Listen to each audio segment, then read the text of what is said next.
in the aisles, actually. Please take your seats. We are going to start now.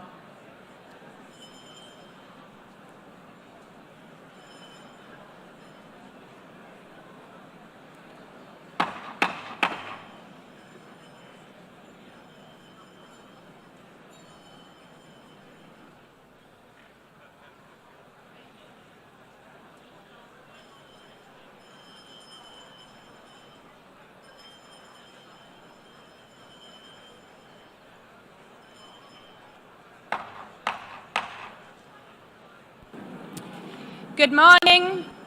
Good morning, heads of states, excellencies, dear guests, people watching from home. The fourth plenary meeting of the General Assembly is called to order. After our intense Monday, today starts the general debate of the 80th session. Before proceeding to the general debate, the Assembly will hear an introduction by Secretary-General of his annual report on the work of the organization. Under Agenda Item 110, in accordance with Resolution 51/241 of 31st July 1997. Please take your seat. I now give the floor to the Secretary-General of the United Nations, His Excellency Antonio Guterres.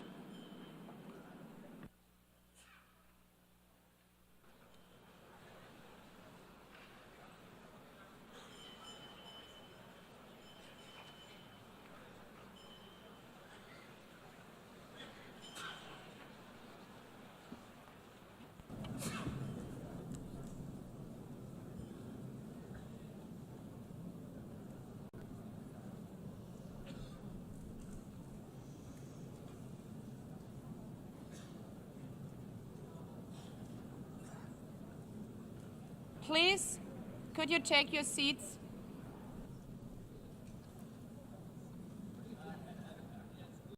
Let me begin with two words we have not been able to say often enough in this hall. Madam President.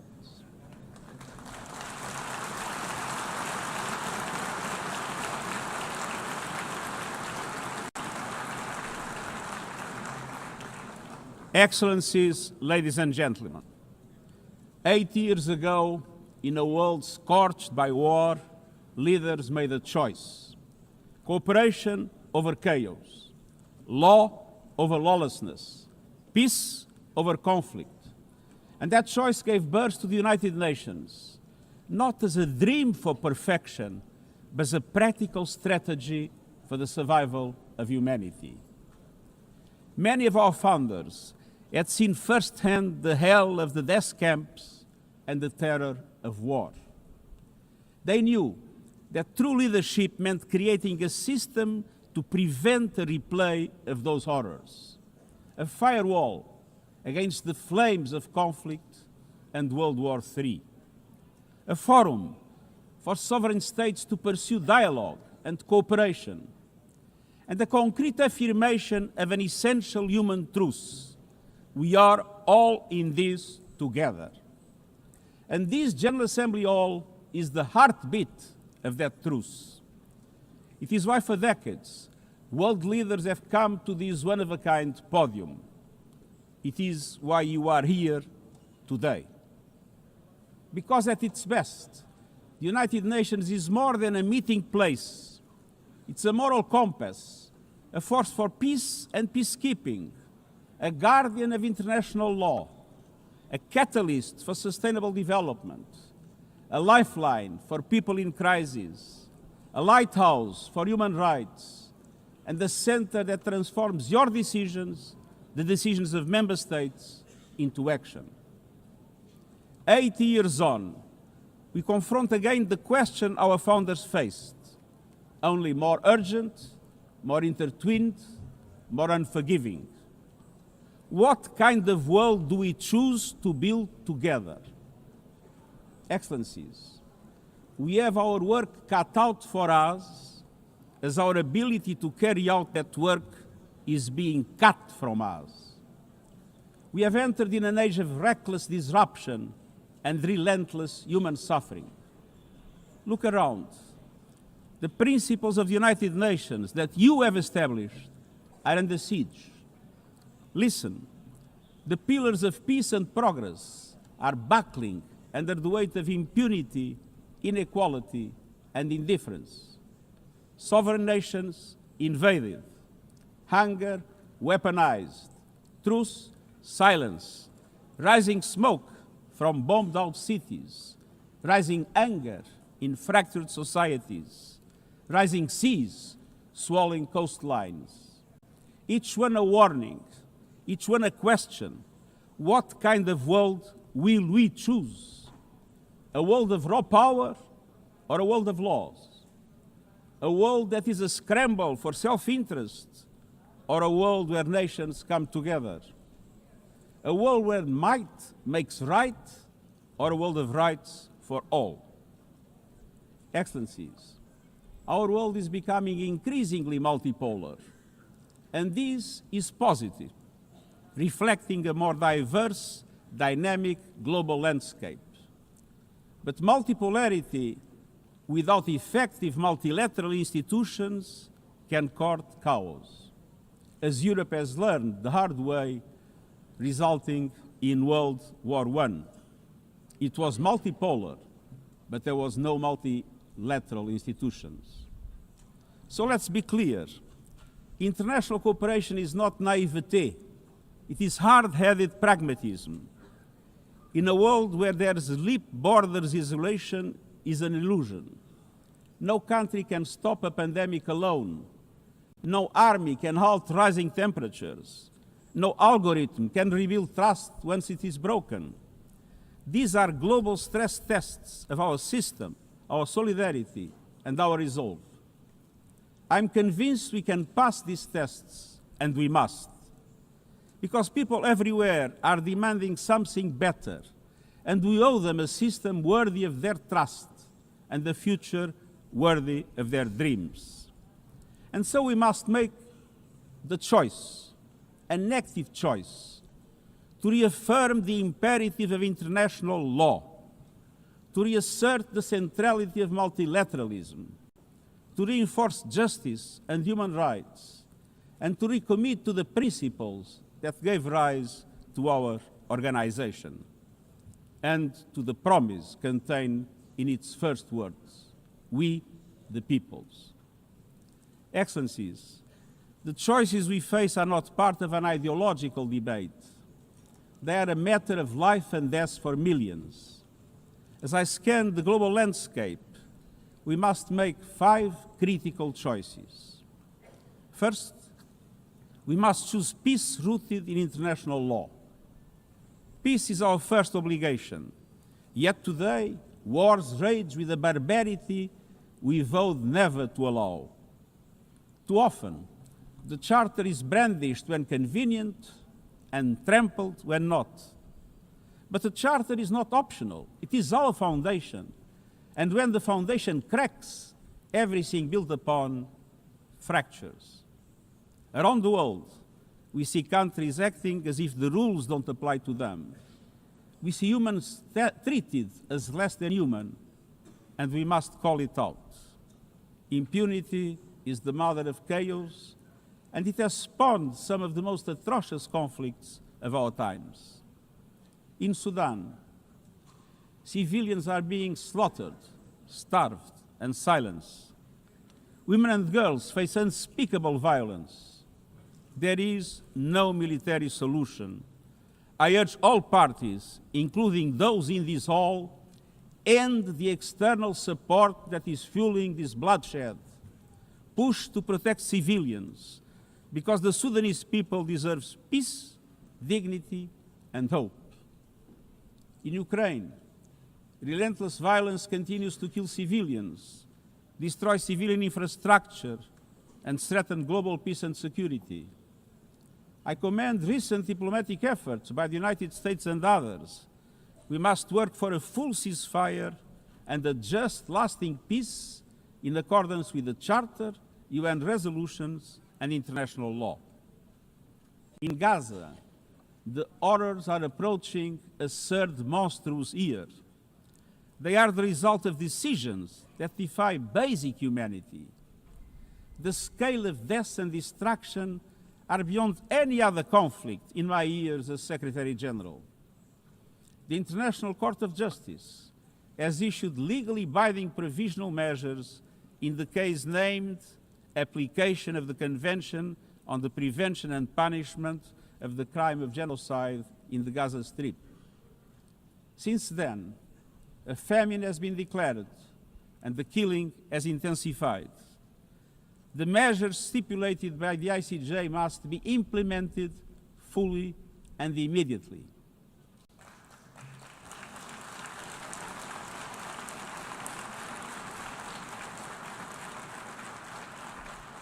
Nothing can justify the horrific Hamas terror attacks of October 7 and the taking of hostages, both of which I have repeatedly condemned.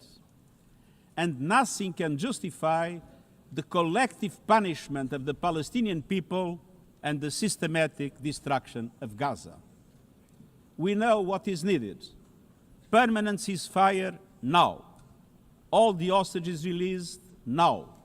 Full humanitarian access now. And we must not relent in the only viable answer to sustainable Middle East peace, a two-state solution as so eloquently reaffirmed yesterday. We must urgently reverse dangerous trends on the ground.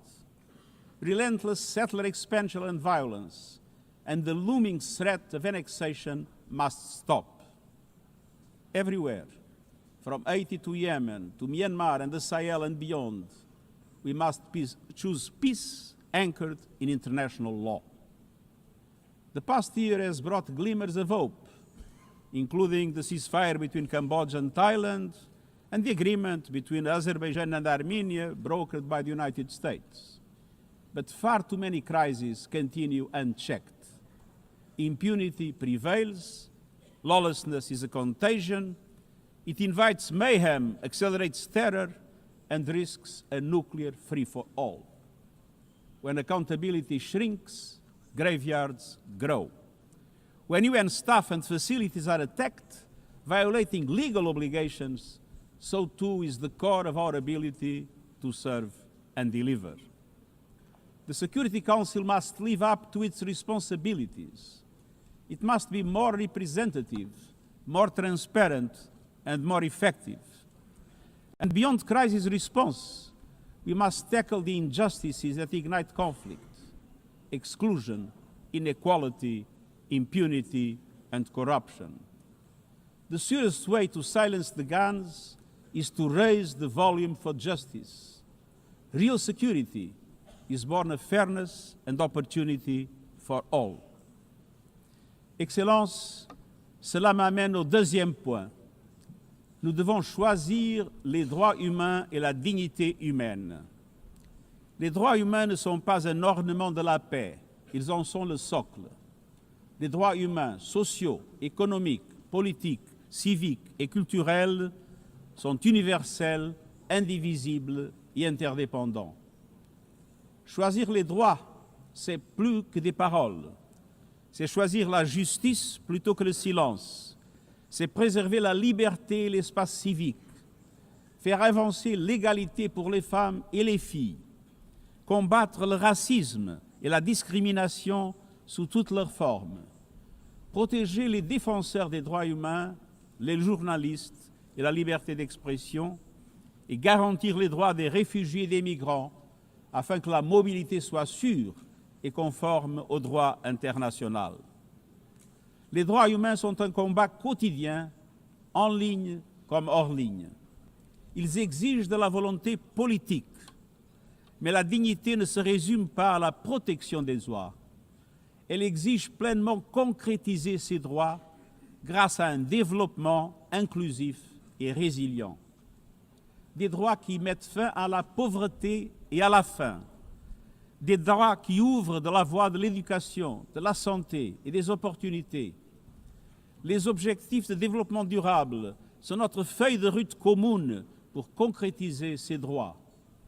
Mais pour avancer sur cette voie, il faut du carburant. Ce carburant, c'est le financement, et nous savons ce qu'un développement bien mené peut accomplir. Au cours de la dernière décennie, des millions de personnes supplémentaires ont accédé à l'électricité, à des solutions de cuisson propres et à l'Internet. Le mariage des enfants recule, la représentation des femmes avance, mais les coupes dans l'aide au développement font des ravages. Pour un grand nombre de personnes, elles représentent une condamnation à mort. Pour tant d'autres, un avenir confisqué. C'est là tout le paradoxe de notre époque. Nous avons les solutions, mais nous siphonnons le carburant qui nous permettrait d'avancer. Choisir la dignité, c'est choisir la justice financière et la solidarité. Nous devons réformer l'architecture financière internationale afin qu'elle soit au service du développement de toutes et de tous. Avant que des banques multilatérales de développement plus grandes et plus audacieuses, qui prêtent davantage et mobilisent plus de capitaux privés pour les pays en développement, avec des mécanismes d'allègement de dettes plus rapides et plus justes, couvrant tous les pays en difficulté, y compris ceux à revenus intermédiaires. Une protection des ressources nationales en s'attaquant aux flux financiers illicites et aux pratiques fiscales abusives qui volent aux sociétés leur avenir. Et des institutions financières mondiales à l'image du monde d'aujourd'hui, avec une participation bien plus forte des pays en développement dans sa composition et ses décisions. Alors faisons le choix d'une économie mondiale au service de toutes et tous. Faisons le choix des droits humains et de la dignité et donnons-nous les moyens d'une transition juste pour les peuples e la planeta. Excelências, esto nos leva a la tercera opción. Debemos elegir la justicia climática. La crisis climática se está acelerando, pero las soluciones también. El futuro de la energía limpia ya no es una promesa lejana, ya está aquí. Ningún gobierno, industria o interés especial puede detenerlo. Pero algunos lo están intentando, prejudicando a las economías, imponiendo precios más altos y desperdiciando una oportunidad histórica. Excellencies, fossil fuels are a losing bet. Last year, almost all new power capacity came from renewables, and the investment is surging. Renewables are the cheapest and fastest source of new power. They create jobs, drive growth, shield economies from volatile oil and gas markets, connect the unconnected, and can free us from the tyranny of fossil fuels. But not at today's pace. Clean energy investment remains uneven. 21st century grids and storage are not rolling out fast enough. And public subsidies, taking from taxpayer money, still flow to fossil fuels over clean energy by a factor of 9 to 1. Meanwhile, emissions, temperatures, and disasters keep rising. And those least responsible suffer the most. Science says limiting global temperature rise to 1.5 degrees by the end of this century is still possible, but the window is closing. The International Court of Justice has affirmed the legal obligation of states. We must step up action and ambition, especially through strengthened national climate plans. Tomorrow, I will welcome leaders to announce new targets. The G20, the biggest emitters, must lead, guided by common but differentiated responsibilities. But all countries must step up and do more as we head to the UN Climate Conference in Brazil. By accelerating action in energy, forests, methane, and industrial decarbonization, by defining a credible roadmap to mobilize $1.3 trillion annually in climate finance by 2035 for developing countries, by supporting just transitions, by doubling finance for adaptation to at least $40 billion this year, and rapidly deploying proven tools to unlock billions more in concessional finance, and by capitalizing the Loss and Damage Fund with significant contributions. All of these requires government, international financial institutions, philanthropies, civil society, and the private sector to work together, to provide fiscal space to developing countries and unlock new innovative sources of finance at scale, including solidarity levies on high-emitting sectors and debt swaps. We have the solutions and tools, but we must choose climate justice and climate action. Fourth, we must choose to put technology at the service of humanity. Artificial intelligence is rewriting human existence in real time, transforming how we learn, work, communicate, and what we can trust. And the question is not how to stop it, but how to steer it for the greater good. Technology must be our servant, not our master. It must promote human rights, human dignity, and human agency. Yet today, AI's advancement in outpacing regulation and responsibility and is concentrated in a few hands. And the risks are expanding to new frontiers, from biotech to autonomous weapons. We are witnessing the rise of tools for mass surveillance, mass social control, mass disruption, and even mass destruction. Tools that can drain energy, strain ecosystems, and intensify the race for critical minerals, potentially stoking instability and conflict. Yet, these technologies remain largely ungoverned. We need universal guardrails and common standards across platforms. No company should be above the law. No machines should decide who lives or dies. No system should be deployed without transparency, safety, and accountability. Last month, this Assembly took a historic step, establishing an independent international scientific panel on AI and an annual global dialogue on AI governance. Two new pillars of a shared architecture, connecting science with policy to bring clarity and foresight, enabling innovation to flourish while advancing our values and our rights, and ensuring governments, companies, and civil society can help shape common norms. We must build on these mechanisms and close the capacity gap. All countries must be able to design and develop AI, not just to consume it. I have proposed voluntary financing options to build AI computing power, data, and skills in developing nations. No country should be locked out of the digital future or locked into systems it cannot shape or trust. And governments must lead with vision, and companies must act with responsibility. And we, the international community, must ensure that technology lifts up humanity. So let us choose cooperation over fragmentation, ethics over expediency, and transparency over opacity. Technology will not wait for us, but we can still choose what it serves. So let us choose wisely. Fifth and finally, to meet all these goals, we must choose to strengthen the United Nations for the 21st century.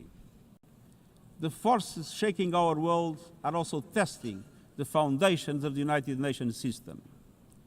We are being hit by rising geopolitical tensions and divisions, chronic uncertainty, and mounting financial strain. But those who depend on the United Nations must not be made to bear the cost, especially now, when for every dollar invested to support our core work to build peace, the world spends $750 on weapons of war. This is not only unsustainable, it is indefensible.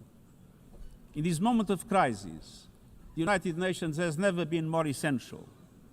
The world needs our unique legitimacy, our convening power, our vision to unite nations, to bridge divides and confront the challenges before us. The Pact for the Future has shown your determination to build a United Nations that is stronger, more inclusive, and more effective. That is the logic and the urgency of our UN80 initiative. We are moving swiftly and decisively. I put forward concrete proposals, a revised budget for 2026 that strengthens accountability, improves delivery, and cuts costs. Practical reforms to implement mandates more effectively and efficiently with greater impact. And ideas to spark a paradigm shift in the structure of the UN and how its parts work together. Most of these decisions rest with you, the Member States, and we will move forward in full respect of the established procedures. Together, let us choose to invest in a United Nations that adapts, innovates, and is empowered to deliver for people everywhere. Excellencies, my overriding message comes down to this. Now is the time to choose.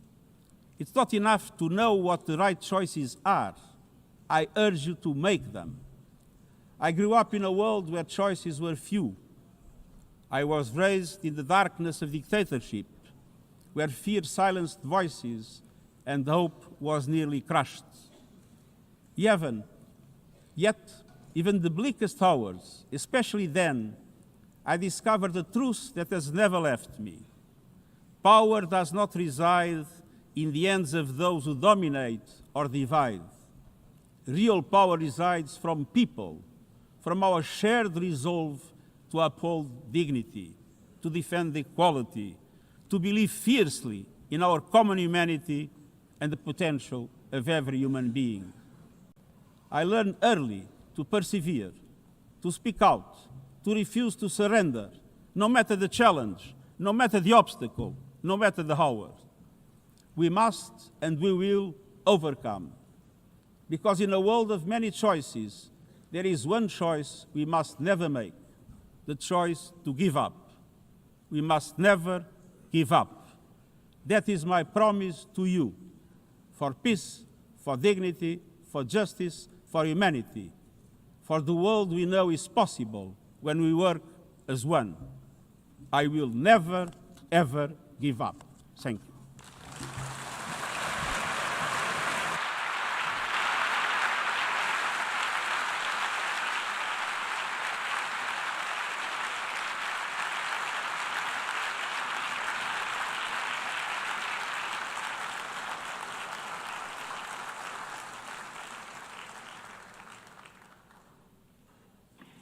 I thank the Secretary General. The Assembly will now turn to agenda item 8, entitled General Debate.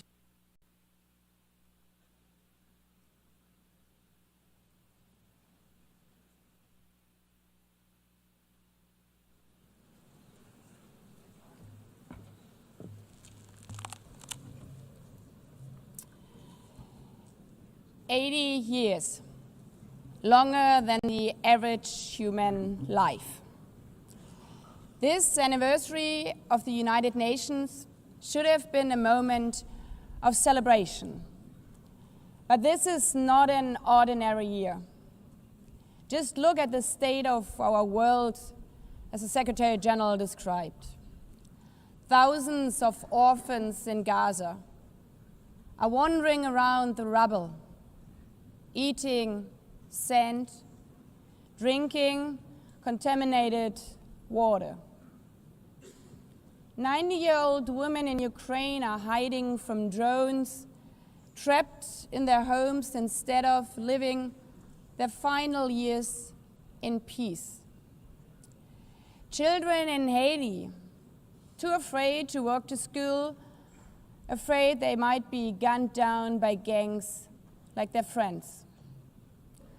And for every conflict and tragedy that seizes the headlines, there are so many more that are forgotten, lost to the news cycle.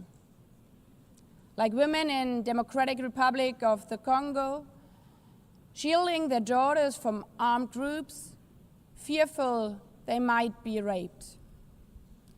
And Rohingya children spending their whole childhood in tattered tents, unable to remember what their home looks like.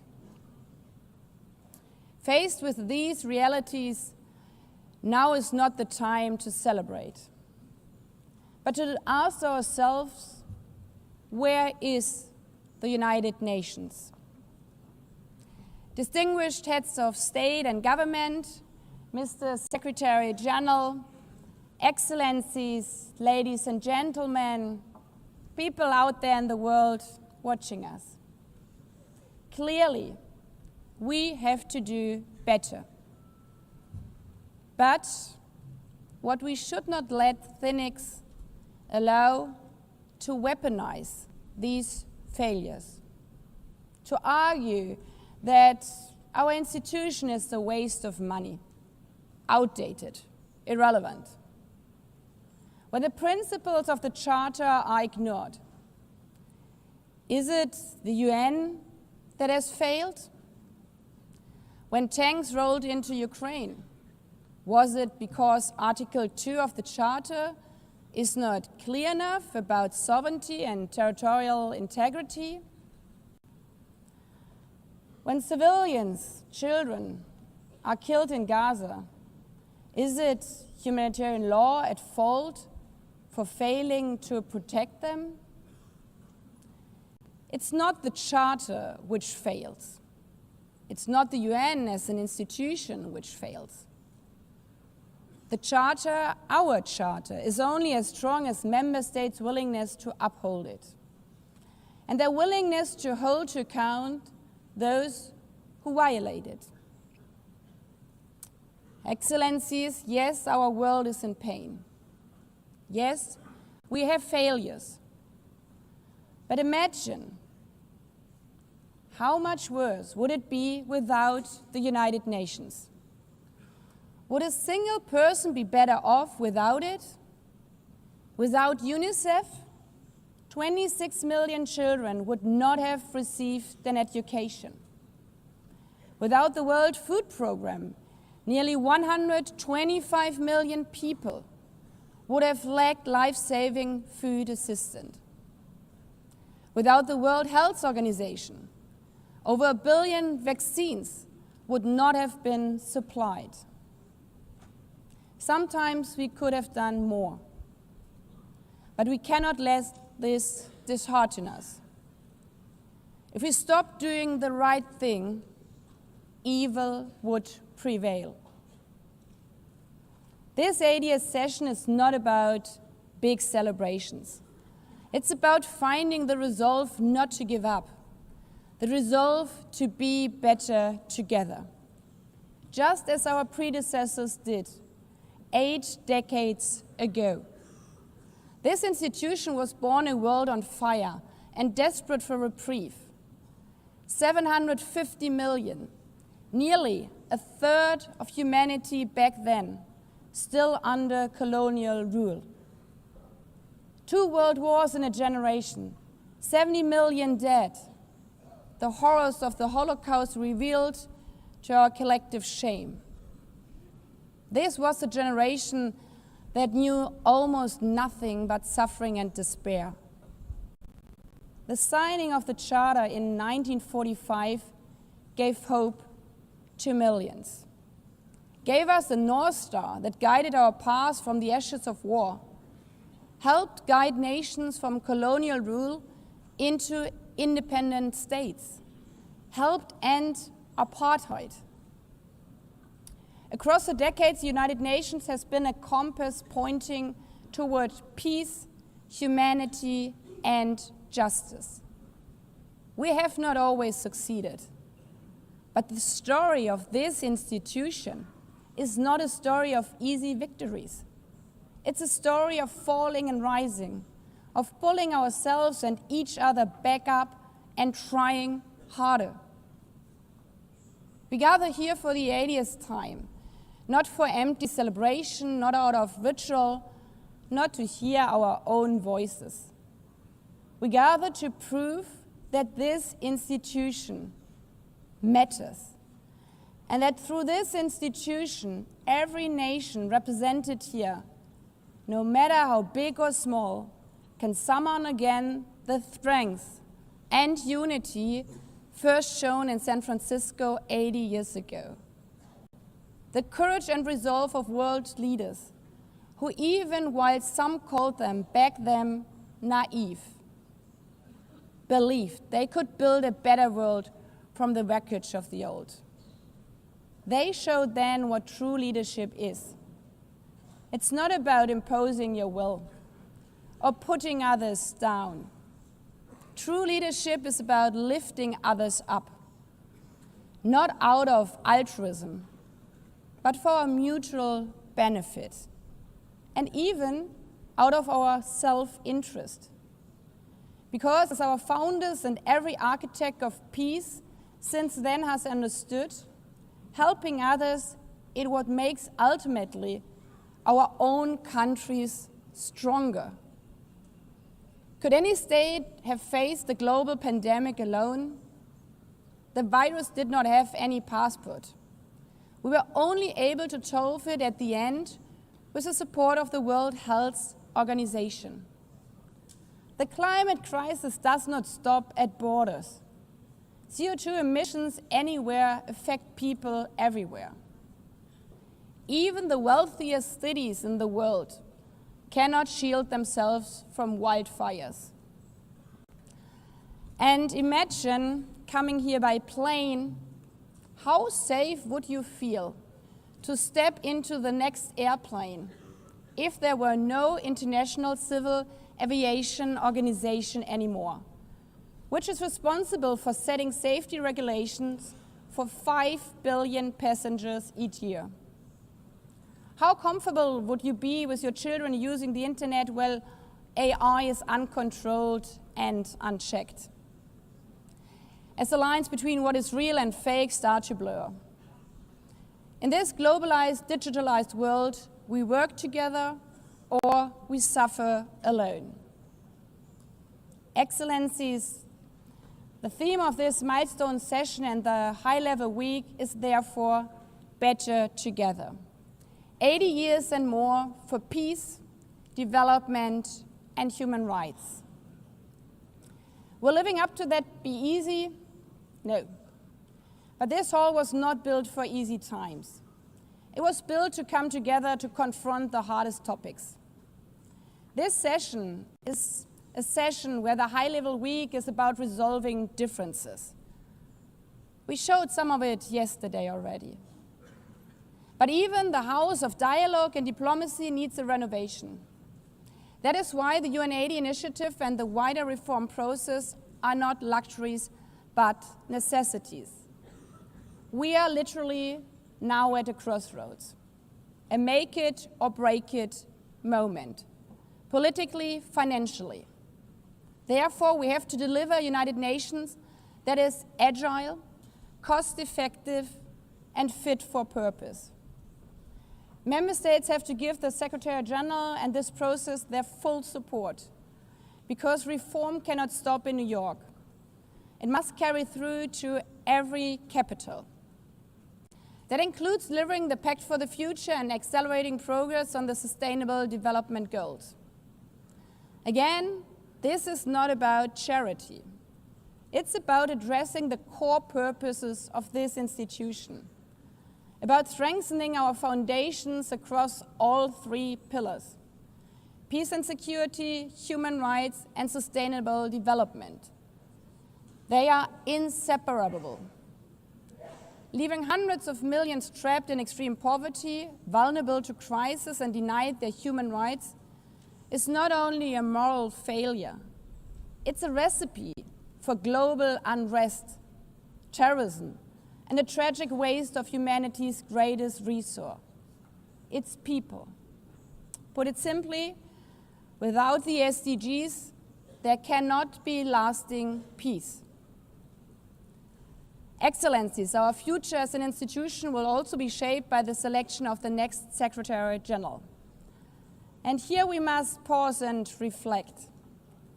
In nearly 80 years, this organization has never chosen a woman for that role. One might wonder how out of 4 billion potential candidates, there could not be found a single one. Of course,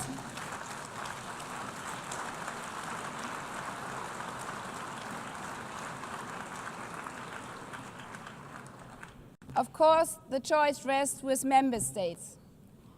But those of you having been there yesterday celebrating Beijing, one strong female leader after the other from all our continents. Like 80 years ago, we are standing at a crossroads. And it's up to us, to every single member state, to live up to the same leadership as your predecessors did. To act when action is needed. To uphold the principles of our charter. To be better together. To show the people around the world that this United Nation is there. Today, tomorrow, and for the next 8 decades. Because, after all, it's the life insurance for every country.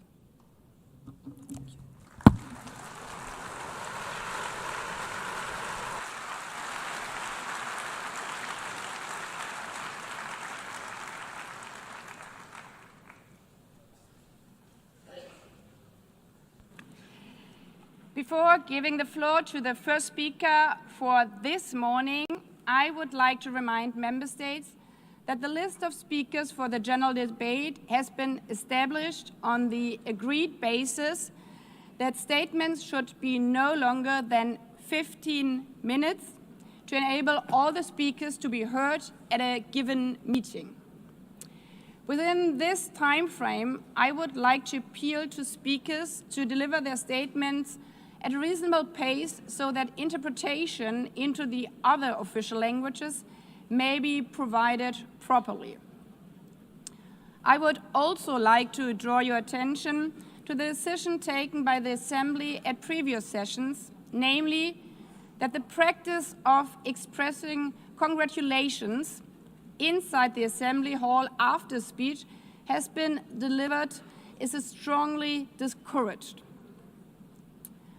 After delivering their statements from the rostrum, speakers are invited to exit the hall through room JA200, located behind the podium, before returning to their seats. May I take it that the Assembly agrees to proceed in this manner?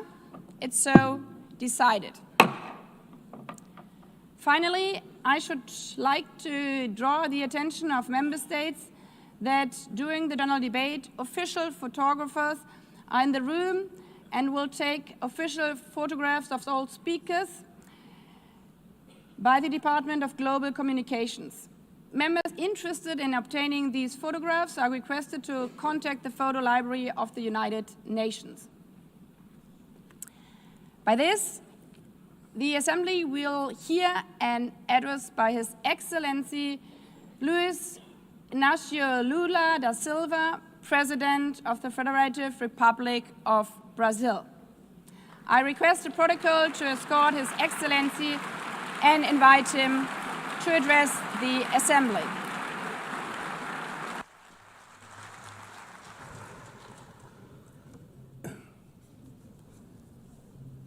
Senhora Presidente da Assembleia Geral, Ana Helena Barbuch, Senhor Secretário-Geral Antônio Gutierrez, caros chefes de Estado e de governos, representantes dos Estados-membros aqui reunidos. Este deveria ser um momento de celebração das Nações Unidas. Criada no fim da guerra, a ONU simboliza a expressão mais elevada da aspiração pela paz e pela prosperidade. Hoje, contudo, os ideais que inspiraram seus fundadores em São Francisco estão ameaçados como nunca estiveram em toda a sua história. O multilateralismo está diante de nova encruzilhada. A autoridade desta organização está em xeque. Assistimos à consolidação de uma desordem internacional marcada por seguidas concessões à política do poder. Atentados à soberania, sanções arbitrárias e intervenções unilaterais estão se tornando regra. Existe um evidente paralelo entre a crise do multilateralismo e o enfraquecimento da democracia. O autoritarismo se fortalece quando nos omitimos frente à arbitrariedade. Quando a sociedade internacional vacila na defesa da paz, da soberania e do direito, as consequências são trágicas. Em todo o mundo, forças antidemocráticas tentam subjugar as instituições e sufocar as liberdades.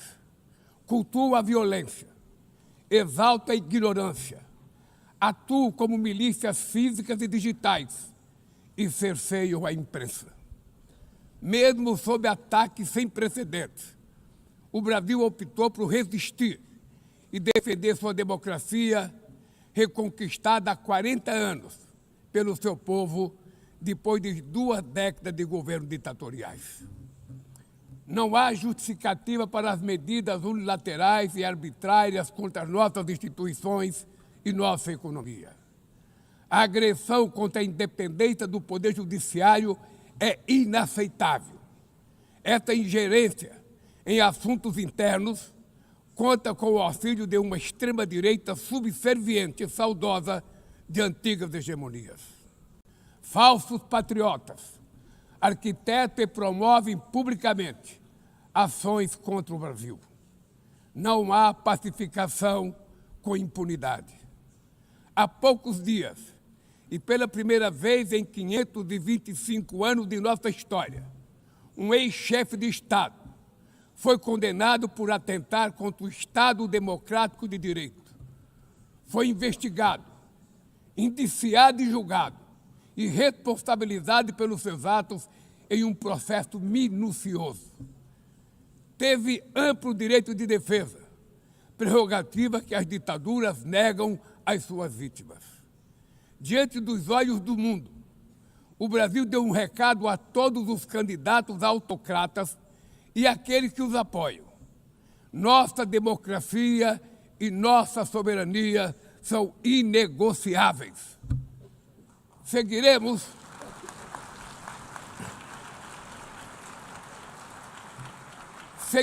como nação independente e como povo livre de qualquer tipo de tutela.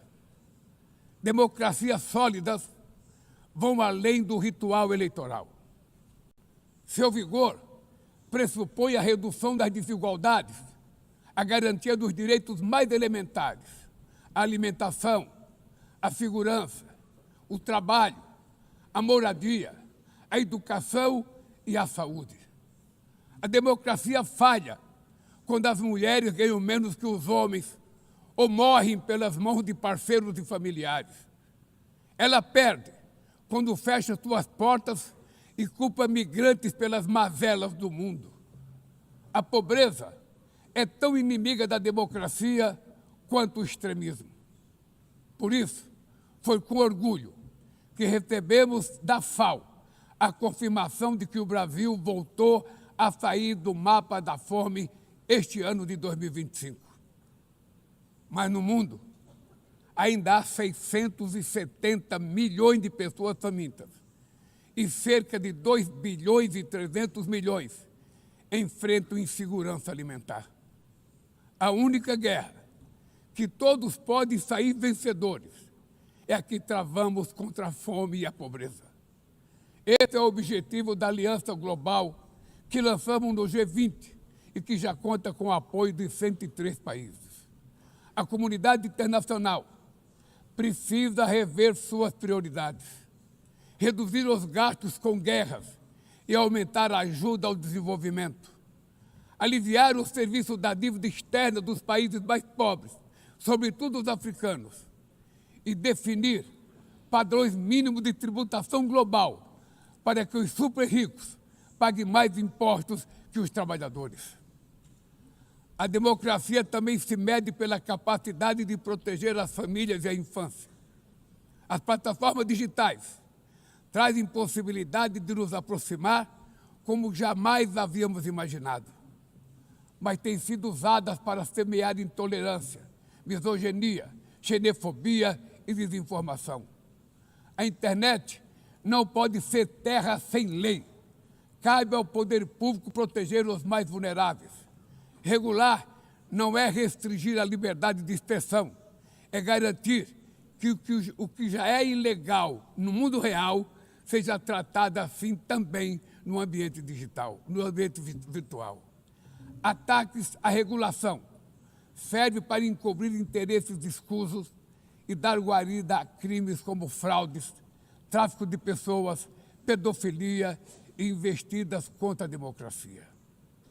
O parlamento brasileiro, corretamente, apressou-se em abordar esse problema.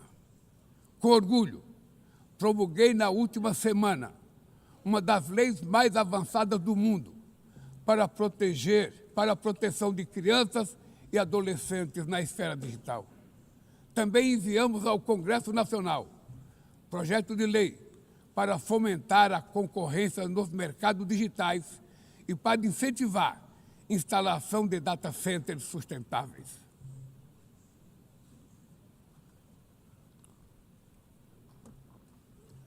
Para mitigar os riscos da inteligência artificial, apostamos na construção de uma governança multilateral em linha com o Pacto Digital Global aprovado neste plenário o ano passado.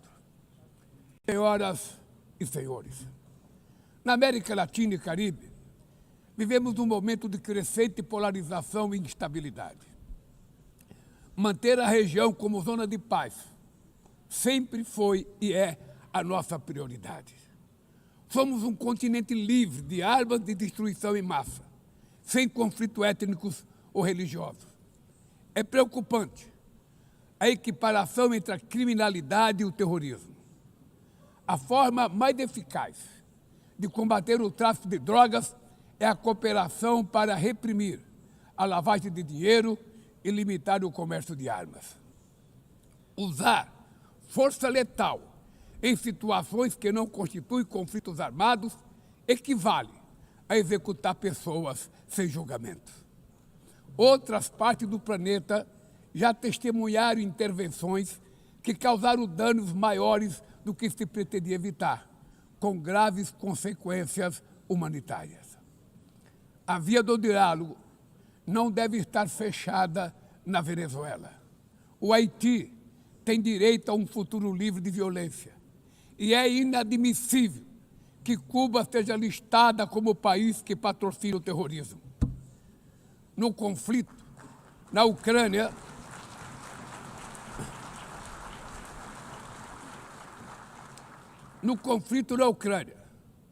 todos já sabemos que não haverá solução militar. O recente encontro no Alasca despertou a esperança de uma saída negociada.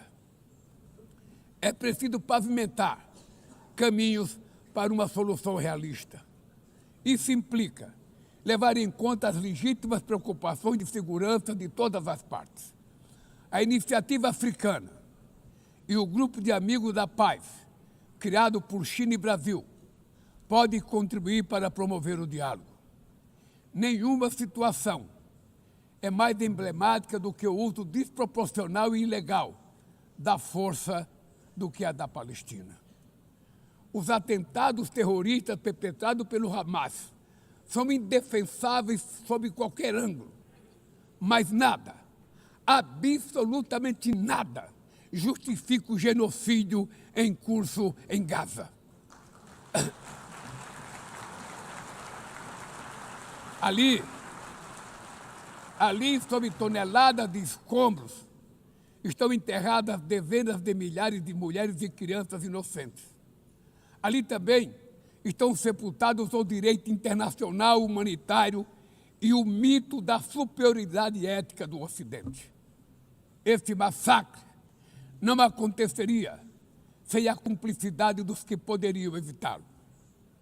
Em Gaza, fome é usado como arma de guerra e o deslocamento forçado de populações é praticado impunemente.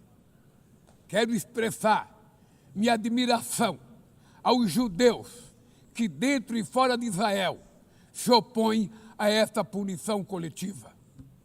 O povo palestino corre o risco de desaparecer. Só sobreviverá como um Estado independente integrado à comunidade internacional. Esta é a solução defendida por mais de 150 membros da ONU, reafirmada ontem aqui, neste mesmo plenário, mas obstruída por um único veto. É lamentável que o presidente Mahmoud Abbas tenha sido impedido pelo país anfitrião de ocupar a bancada da Palestina nesse momento histórico.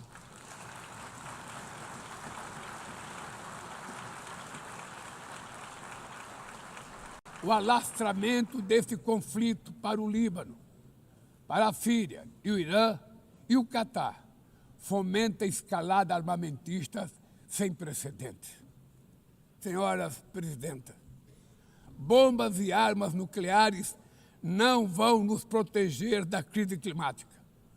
O ano de 2024 foi o mais quente já registrado. A COP30 em Belém, no Brasil, será a COP da verdade. Será o momento de os líderes mundiais provarem a seriedade de seu compromisso com o planeta. Sem ter o quadro completo das contribuições nacionalmente determinadas, as chamadas NDCs, caminharemos de olhos vendados para um verdadeiro abismo. O Brasil se comprometeu a reduzir entre 59% e 67% suas emissões, abrangendo todos os gases de efeito estufa em todos os setores da economia. Nações em desenvolvimento enfrentam a mudança do clima ao mesmo tempo em que lutam contra outros desafios. Enquanto isso, países ricos usufruem de padrão de vida obtido às custas de 200 anos de emissões de gases. Exigir maior ambição e maior acesso a recursos e tecnologias não é uma questão de caridade, é apenas uma questão de justiça. A corrida por minerais críticos essenciais para a transição energética não pode reproduzir a lógica predatória que marcou os últimos séculos. Em Belém, o mundo vai conhecer a realidade da Amazônia. O Brasil já reduziu pela metade o desmatamento na região nos 2 últimos anos. Erradicá-lo requer garantia, condições dignas de vida para seus milhões de habitantes. Fomentar o desenvolvimento sustentável é o objetivo do Fundo Florestas Tropicais para Sempre, que o Brasil pretende lançar para remunerar os países que mantêm suas florestas em pé. É chegado o momento de passar da fase da negociação para a etapa da implementação. O mundo deve muito ao regime criado pela Convenção do Clima, mas é necessário trazer o combate à mudança do clima para o coração da ONU, para que ela tenha a atenção que merece. Um conselho vinculado à Assembleia Geral, com força e legitimidade para monitorar compromissos, dará coerência à ação climática. Trata-se de um passo fundamental na direção de uma reforma mais abrangente da organização, que contemple também um Conselho de Segurança ampliado nas 2 categorias de seus membros. Poucas áreas retrocederam tanto como o sistema multilateral de comércio.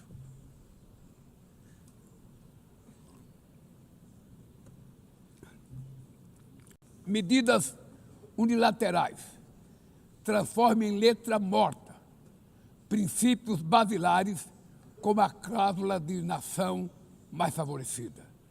desorganizam cadeias de valor e lançam a economia mundial em uma espiral perniciosa de preços altos e estagnação.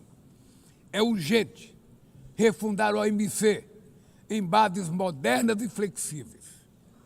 Senhoras e senhores, este ano o mundo perdeu duas personalidades excepcionais.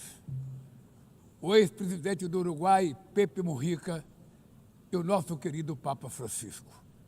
Ambos encarnaram como ninguém os melhores valores humanistas.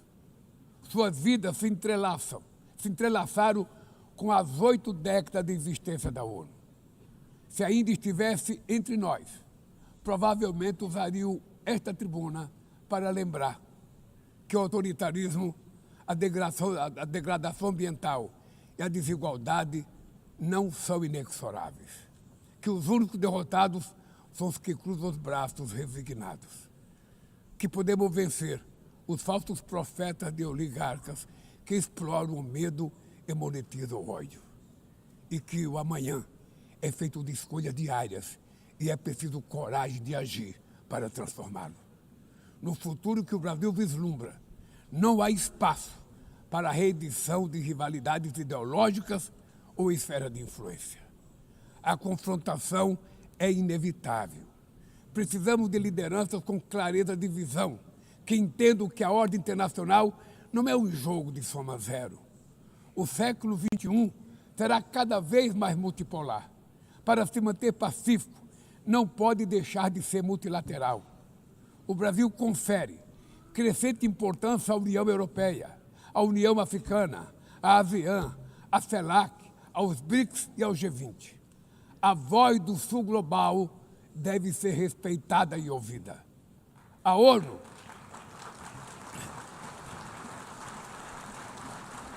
ONU tem hoje quase 4 vezes mais membros do que os 51 que estiveram na sua fundação.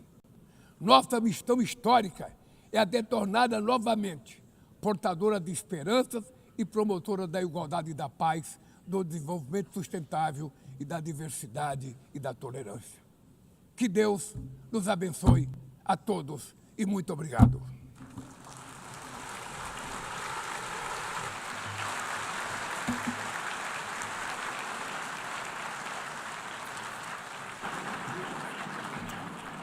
On behalf of the Assembly, I wish to thank the President of the Federative Republic of Brazil,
the Assembly will hear an address by His Excellency Donald Trump, President of the United States of America.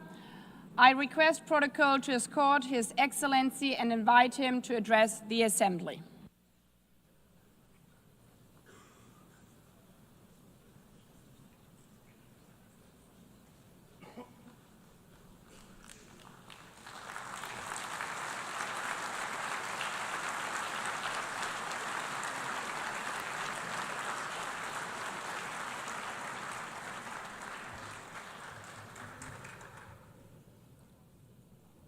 Thank you very much. Very much appreciated.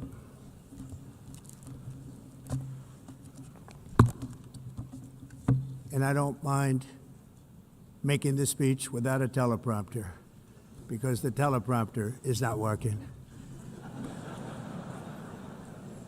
I feel very happy to be up here with you nevertheless, and that way you speak more from the heart. I can only say that whoever's operating this teleprompter is in big trouble.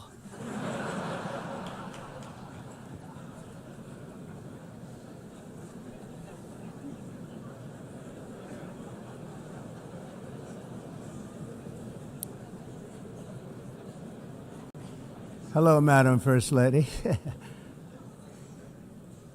Thank you very much for being here. And Madam President, Mr. Secretary General, First Lady of the United States, distinguished delegates, ambassadors, and world leaders.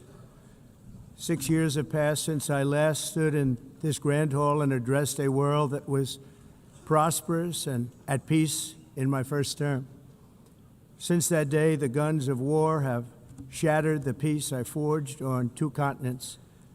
An era of calm and stability gave way to one of the great crises of our time.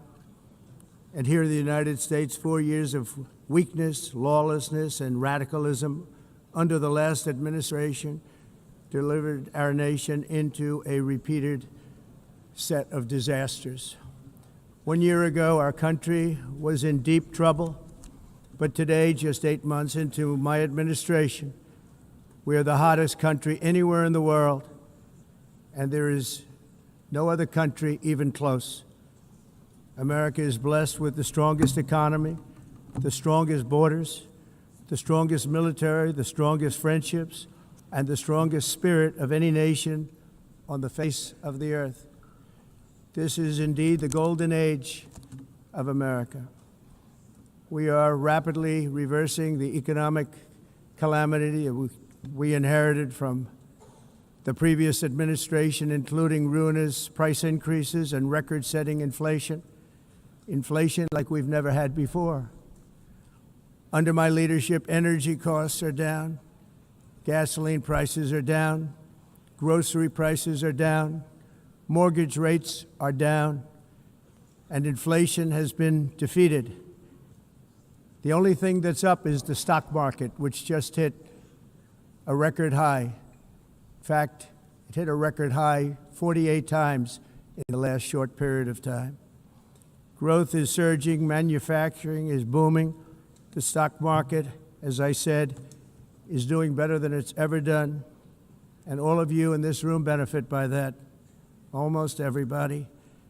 And importantly, workers' wages are rising at the fastest pace in more than 60 years. And that's what it's all about, isn't it? In 4 years of President Biden, we had less than $1 trillion of new investment into the United States. In just 8 months since I took office, we have secured commitments and money already paid for $17 trillion. Think of it, 4 years, less than $1 trillion, 8 months, much more than $17 trillion is being invested in the United States, and it's now pouring in from all parts of the world. We've implemented the largest tax cuts in American history and the largest regulation cuts in American history, making this once and again the best country on earth to do business. And many of the people in this room are investing in America, and it's turned out to be an awfully good investment during this 8-month period. In my first term, I built the greatest economy in the history of the world. We had the best economy ever, history of the world. And I'm doing the same thing again, but this time it's actually much bigger and even better. The numbers far surpass my record-setting first term. On our southern border, we have successfully repelled a colossal invasion, and for the last 4 months, and that's 4 months in a row, the number of illegal aliens admitted and entering our country has been 0. Hard to believe, because if you look back just a year ago, it was millions and millions of people pouring in from all over the world, from prisons, from mental institutions, drug dealers, All over the world they came. They just poured into our country with the ridiculous open border policy of the Biden administration. Our message is very simple. If you come illegally into the United States, you're going to jail, or you're going back to where you came from, or perhaps even further than that. You know what that means. I want to thank the country of El Salvador for the successful and professional job they've done in receiving and jailing so many criminals that entered our country. And it was under the previous administration that the number became record-setting, and they're all being taken out. We have no choice. And other countries have no choice because other countries are in the exact same situation with immigration. It's destroying your country, and you have to do something about it. On the world stage, America is respected again like it has never been respected before. You think about 2 years ago, 3 years ago, 4 years ago, or 1 year ago, we were a laughingstock all over the world. At the NATO summit in June, virtually all NATO members formally committed to increase defense spending at my request from 2% to 5% of GDP, making our alliance far stronger and more powerful than it was ever before. In May, I traveled to the Middle East to visit my friends and rebuild our partnerships in the Gulf and those valued relationships with Saudi Arabia, Qatar, and the UAE, and other countries are now, I believe, closer than ever before. My administration has negotiated one historic trade deal after another, including with the United Kingdom, the European Union, Japan, South Korea, Vietnam, Indonesia, the Philippines, Malaysia, and many, many others. Likewise, in a period of just 7 months, I have ended 7 unendable wars. They said they were unendable. You're never going to get them solved. Some were going for 31 years, 2 of them, 31, think of it, 31 years. One was 36 years. One was 28 years. I ended 7 wars. And in all cases, they were raging with countless thousands of people being killed. This includes Cambodia and Thailand, Kosovo and Serbia, the Congo and Rwanda, a vicious, violent war that was, Pakistan and India, Israel and Iran, Egypt and Ethiopia, and Armenia and Azerbaijan. It included all of them. No president or prime minister, and for that matter, no other country has ever done anything close to that. And I did it in just 7 months. It's never happened before. There's never been anything like that. I'm very honored to have done it. It's too bad that I had to do these things instead of the United Nations doing them. And sadly, in all cases, the United Nations did not even try to help in any of them. I ended 7 wars, dealt with the leaders of each and every one of these countries, and never even received a phone call from the United Nations offering to help in finalizing the deal. All I got from the United Nations was an escalator that on the way up stopped right in the middle. If the First Lady wasn't in great shape, she would have fallen, but she's in great shape. We're both in good shape. We both stood. And then a teleprompter that didn't work. These are the 2 things I got from the United Nations, a bad escalator and a bad teleprompter. Thank you very much. And by the way, it's working now. It just went on. Thank you. I think I should just do it the other way. It's easier. Thank you very much. I didn't think of it at the time because I was too busy working to save millions of lives. That is the saving and stopping of these wars. But later I realized that the United Nations wasn't there for us. They weren't there. I thought of it really after the fact, not during these negotiations, which were not easy. That being the case, what is the purpose of the United Nations? The UN has such tremendous potential. I've always said it. It has such tremendous, tremendous potential.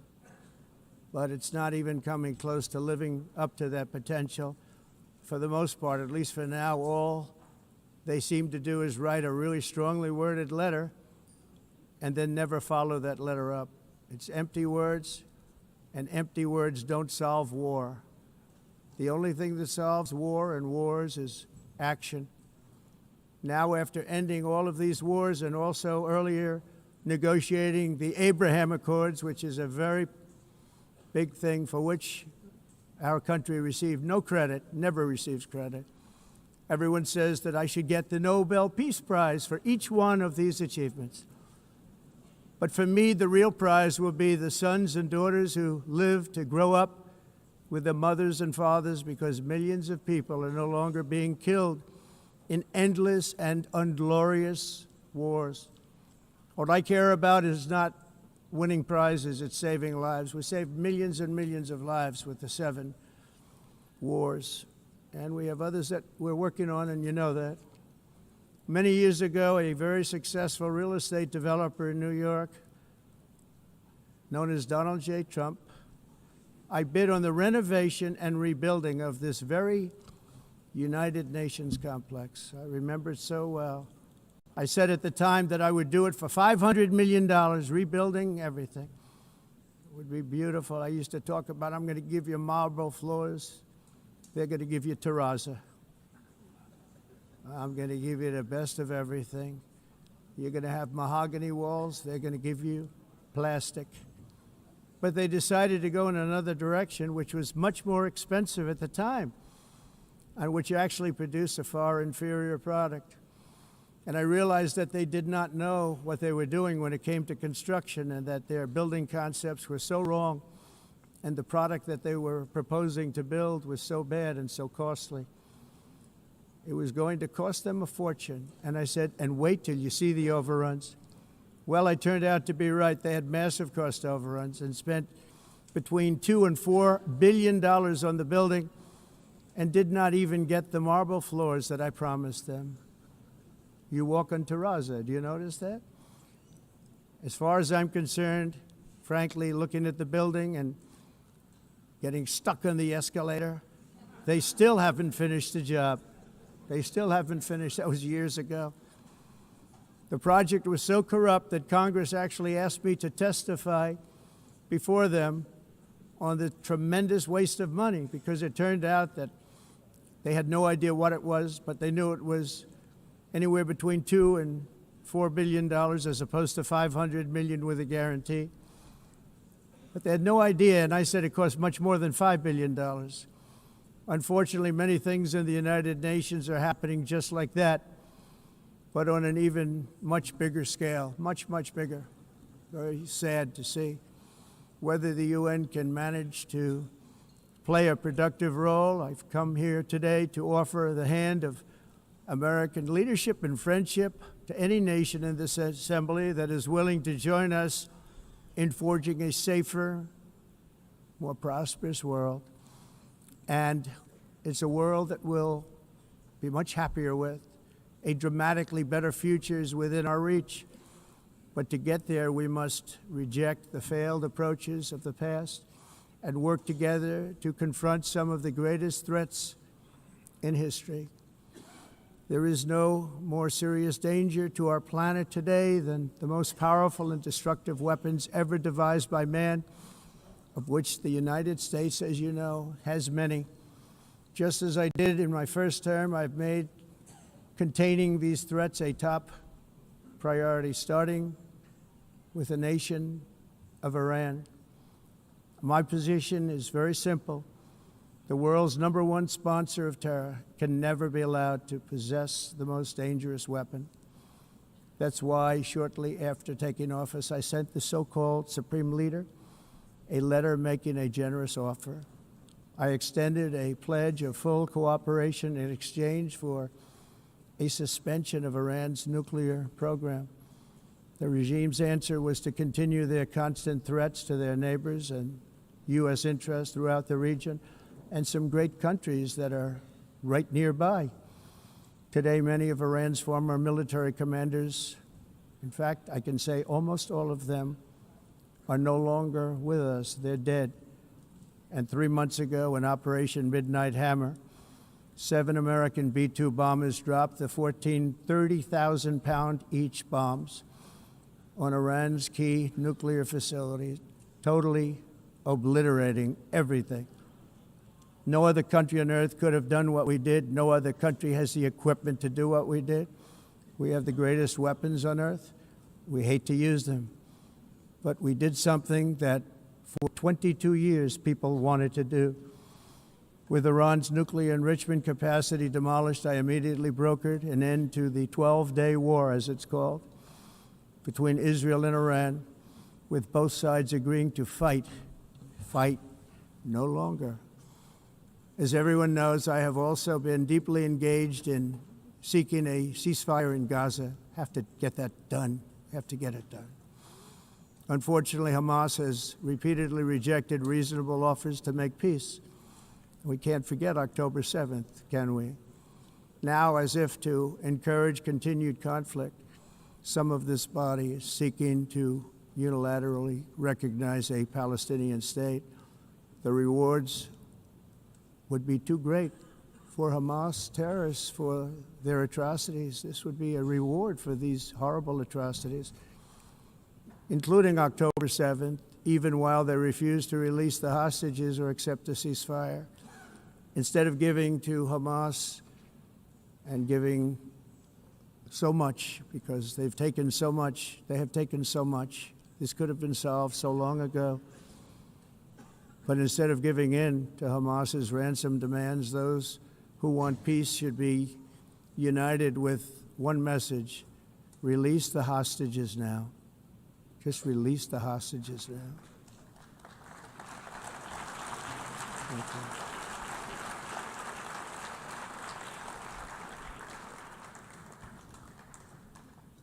Thank you. As we have got to come together, and we will come together, got to get it done. We have to stop the war in Gaza immediately. We have to stop it. We have to get it done. We have to negotiate, immediately have to negotiate peace. We got to get the hostages back. We want all 20 back. We don't want 2 and 4. As you know, I got, along with Steve Witkoff and others that helped us, Marco Rubio, we got most of them back. We were involved in all of them. But I always said the last 20 are going to be the hardest, and that's exactly what happened. We have to get them back now. We don't want to get back 2, and then another 2, and then 1, and then 3, have this process. No, we want them all back, and we want the actually 38 dead bodies back too. Those parents came to me, and they want them back, and they want them back very quickly and very badly. As though they were alive, they want them. They want them every bit as much as if their son or daughter were alive. I've also been working relentlessly, stopping the killing in Ukraine. I thought that would be, of the 7 wars that I stopped, I thought that would be the easiest because of my relationship with President Putin, which had always been a good one. I thought that was going to be the easiest one. But you know, in war, you never know what's going to happen. There are always lots of surprises, both good and bad. Everyone thought Russia would win this war in 3 days, but it didn't work out that way. It was supposed to be just a quick little skirmish. It's not making Russia look good. It's making them look bad. No matter what happens from here on out, this was something that should have taken a matter of days, certainly less than a week, and they've been fighting for 3.5 years and killing anywhere from 5,000 to 7,000 young soldiers, mostly soldiers, on both sides, every single week, from 5,000 to 7,000 dead young people, and some in cities, much smaller numbers, where rockets are shot, where drones are dropped. This war would never have started if I were president. This was a war that should have never happened. It shows you what leadership is, what bad leadership can do to a country. Look what happened to the United States, and look where we are right now in just a short period of time. The only question now is how many more lives will be needlessly lost on both sides. China and India are the primary funders of the ongoing war by continuing to purchase Russian oil. But inexcusably, even NATO countries have not cut off much Russian energy and Russian energy products, which, as you know, I found out about 2 weeks ago, and I wasn't happy. Think of it. They're funding the war against themselves. Who the hell ever heard of that one? In the event that Russia is not ready to make a deal to end the war, then the United States is fully prepared to impose a very strong round of powerful tariffs, which would stop the bloodshed, I believe, very quickly. But for those tariffs to be effective, European nations, all of you are gathered here right now, would have to join us in adopting the exact same measures. I mean, you're much closer to this. We have an ocean in between. You're right there. And Europe has to step it up. They can't be doing what they're doing. They're buying oil and gas from Russia while they're fighting Russia. It's embarrassing to them, and it was very embarrassing to them when I found out about it, I can tell you that. But they have to immediately cease all energy purchases from Russia. Otherwise, we're all wasting a lot of time. So I'm ready to discuss this. We're going to discuss it today with the European nations, all gathered here. I'm sure they're thrilled to hear me speak about it, but that's the way it is. I like to speak my mind and speak the truth. As we seek to reduce the threat of dangerous weapons today, I'm also calling on every nation to join us in ending the development of biological weapons once and for all. And biological is terrible, and nuclear is even beyond, and we include nuclear in that. We want to have a cessation of the development of nuclear weapons. We know, and I get to view it all the time. Sir, would you like to see? And I look at weapons that are so powerful that we just can't ever use them. If we ever use them, the world literally might come to an end. There would be no United Nations to be talking about. There would be no nothing. Just a few years ago, reckless experiments overseas gave us a devastating global pandemic. Yet despite that worldwide catastrophe, many countries are continuing extremely risky research into bioweapons and man-made pathogens. This is unbelievably dangerous. To prevent potential disasters, I'm announcing today that my administration will lead an international effort to enforce biological weapons convention, which is going to be meeting with the top leaders of the world by pioneering an AI verification system that everyone can trust. Hopefully the UN can play a constructive role, and it will also be one of the early projects under AI. Let's see how good it is, because a lot of people are saying it could be one of the great things ever, but it also can be dangerous, but it can be put to tremendous use and tremendous good, and this would be an example of that. Not only is the UN not solving the problems it should, too often, it's actually creating new problems for us to solve. The best example is the #1 political issue of our time, the crisis of uncontrolled migration. It's uncontrolled. Your countries are being ruined. The United Nations is funding an assault on Western countries and their borders. In 2024, the UN budgeted $372 million in cash assistance to support an estimated 624,000 migrants journeying into the United States. Think of that. The UN is supporting people that are illegally coming into the United States, and then we have to get them out. The UN also provided food, shelter, transportation, and debit cards to illegal aliens. Can you believe that? On the way to infiltrate our southern border. Millions of people came through that southern border. Just a year ago, millions and millions of people were pouring in, 25 million altogether over the 4 years of the incompetent Biden administration. And now we have it stopped, totally stopped. In fact, they're not even coming anymore because they know they can't get through. But what took place is totally unacceptable. The UN is supposed to stop invasions, not create them and not finance them. In the United States, we reject the idea that mass numbers of people from foreign lands can be permitted to travel halfway around the world, trample our borders, violate our sovereignty, cause unmitigated crime, and deplete our social safety net.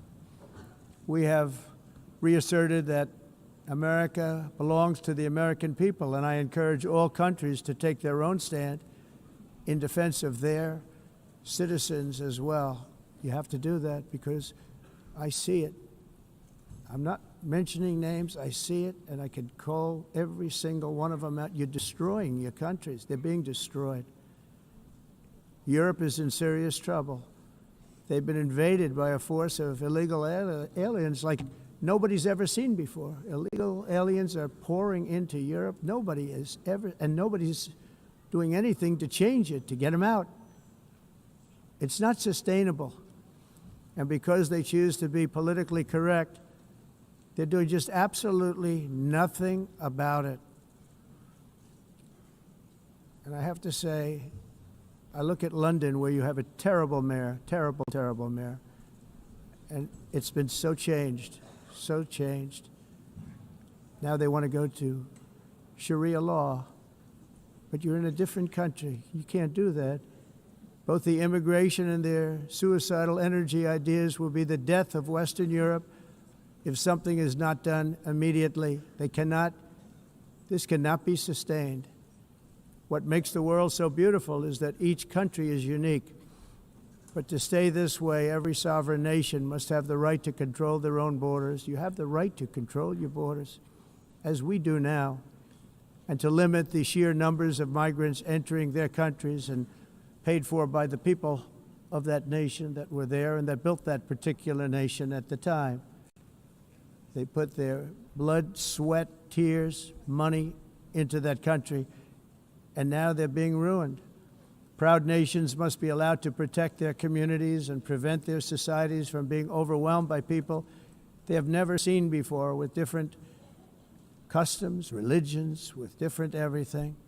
Where migrants have violated laws, lodged false asylum claims, or claimed refugee status for illegitimate reasons, they should, in many cases, be immediately sent home.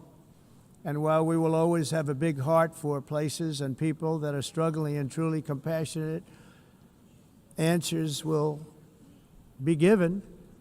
We have to solve the problem, and we have to solve it in their countries, not create new problems in our countries. And we are very helpful to a lot of countries that are just not able to send their people anymore. They used to send them to us in caravans of 25,000, 30,000 people each. These massive caravans of people pouring into our country, totally unchecked and unvetted. But not anymore.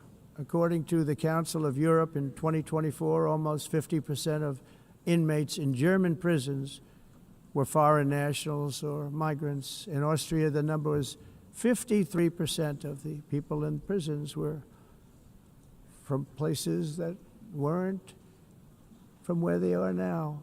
In Greece, the number was 54%, and in Switzerland, beautiful Switzerland, 72% of the people in prisons are from outside of Switzerland.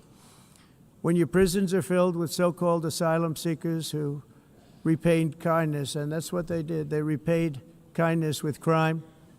It's time to end the failed experiment of open borders. You have to end it now. See, I can tell you, I'm really good at this stuff. Your countries are going to hell.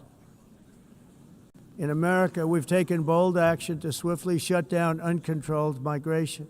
Once we started detaining and deporting everyone who crossed the border and removing illegal aliens from the United States, they simply stopped coming. They're not coming anymore. We're getting a lot of credit, but they're not coming anymore. This was a humanitarian act for all involved, because on the trips up, thousands of people a week were dying. Women were being raped. Nobody's ever seen anything like it. Raped, horribly beaten, raped. On the trip up, the journey up, it was a long walk. It was a long, arduous journey, indeed. And it was also a historic victory against human trafficking throughout the region. What we did was a victory, and we saved so many lives of people that wouldn't make the journey. That journey was loaded up with death. Loaded up with death. Dead bodies all along the roads of jungles to get up. They go through jungles, they go through areas so hot you couldn't breathe. They were dying of suffocation, areas so hot that you couldn't breathe. dead bodies all over. By them not coming, we're saving tremendous numbers of lives. My people have done a fantastic job in doing what they did, and the American public agrees with it. I mean, I was very proud to see this morning I have the highest poll numbers I've ever had. Part of it is because of what we've done on the border. I guess the other part is what we've done on the economy. Joe Biden's policies empowered murderous gangs, human smugglers, child traffickers, drug cartels, and prisoners from all over the world. The previous administration also lost nearly 300,000 children. Think of that. They lost more than 300,000 children, little children, who were trafficked into the United States on the Biden watch, many of whom have been raped, exploited, and abused, and sold. Sold. Nobody talks about that. The fake news doesn't write about it. With many others, young children who are missing or dead. And we found a lot of these children, and we're sending them back, and we've been sending them back to their parents. They said, nobody knows who they are. They said, where do you come from? And they'll give us a country, and we'll find out, and we'll figure it out, and we'll bring them back to their homes. And the mother and father rush to the door, and their tears in their eyes. They can't believe that they're seeing their son or daughter, their little son or daughter again. We've done almost 30,000 of them so far. Any system that results in the mass trafficking of children is inherently evil. Yet that is exactly what the globalist migration agenda has done, and it's what it's all about. In America, those days, as you know, are over. The Trump administration is working, and we are continuing to work to track down the villains that are causing this problem, and also, as I said, to get back the 30,000 we've already returned. Now I think we're going to have another. We're going to find a lot. You're not going to find all of them. 300, more than 300,000. They're lost or they're dead. They're lost or they're dead because of the animals that did this. To protect our citizens, I've also designated multiple savage drug cartels as far as and you see this, and you see it happening right before your eyes. Let's put it this way. People don't like taking big loads of drugs in boats anymore. There aren't too many boats that are traveling on the seas by Venezuela. They tend not to want to travel very quickly anymore. And we've virtually stopped drugs coming into our country by sea. We call them the water drugs. They kill hundreds of thousands of people. I've also designated multiple savage drug cartels as far as foreign terrorist organizations, along with two bloodthirsty transnational gangs, probably the worst gangs anywhere in the world, MS-13 and Tren de Aragua. Tren de Aragua is from Venezuela, by the way. Such organizations torture, maim, mutilate, and murder with impunity. They're the enemies of all humanity. And for this reason, we've recently begun using the supreme power of the United States military to destroy Venezuelan terrorists and trafficking networks led by Nicolas Maduro. To every terrorist thug smuggling poisonous drugs into the United States of America, please be warned that we will blow you out of existence. That's what we're doing. We have no choice. Can't let it happen. They're destroying. I believe we lost 300,000 people last year to drugs, 300,000. Fentanyl and other drugs. Each boat that we sink carries drugs that would kill more than 25,000 Americans. We will not let that happen. Energy is another area where the United States is now thriving like never before. We're getting rid of the falsely named renewables. By the way, they're a joke. They don't work. They're too expensive. They're not strong enough to fire up the plants that you need to make your country great. The wind doesn't blow. Those big windmills are so pathetic and so bad, so expensive to operate. And they have to be rebuilt all the time, and they start to rust and rot. Most expensive energy ever conceived, and it's actually energy. You're supposed to make money with energy, not lose money. You lose money, the governments have to subsidize. You can't put them out without massive subsidies. And most of them are built in China, and I give China a lot of credit. They build them, but they have very few wind farms. So why is it that they build them and they send them all over the world, but they barely use them? You know what they use? Coal. They use gas. They use almost anything, but they don't like wind. But they sure as hell like selling the windmills. Europe, on the other hand, has a long way to go, with many countries being on the brink of destruction because of the green energy agenda. And I give a lot of credit to Germany. Germany was being led down a very sick path, both on immigration, by the way, and on energy. They were going green, and they were going bankrupt. And the new leadership came in, and they went back to where they were, with fossil fuel and with nuclear, which is good. It's now safe, and you can do it properly. But they went back to where they were, and they opened up a lot of different plants, energy-producing plants, and they're doing well. I give Germany a lot of credit for that. They've said this is a disaster, what's happening. They were going all green. All green is all bankrupt. That's what it represents. And it's not politically correct. I'll be very badly criticized for saying it, but I'm here to tell the truth. I don't care. It doesn't matter to me. I'm in New York City. I'm feeling a lot safer. Crime, we're getting crime down. And by the way, speaking of crime, Washington, D.C. Washington, D.C. was the crime capital of America. Now it's a totally, after 12 days, it's a totally safe city. Everyone's going out to dinner. They're going out to restaurants. Your wife can walk down the middle of the street with or without you. Nothing's going to happen. My people have done a fantastic job. And yes, I called in the National Guard, and the National Guard took care of business, and they weren't politically correct, but they took care of business. We got 1,700 career criminals out, brought them back to where they came from, the countries where they came from, or put them in jails.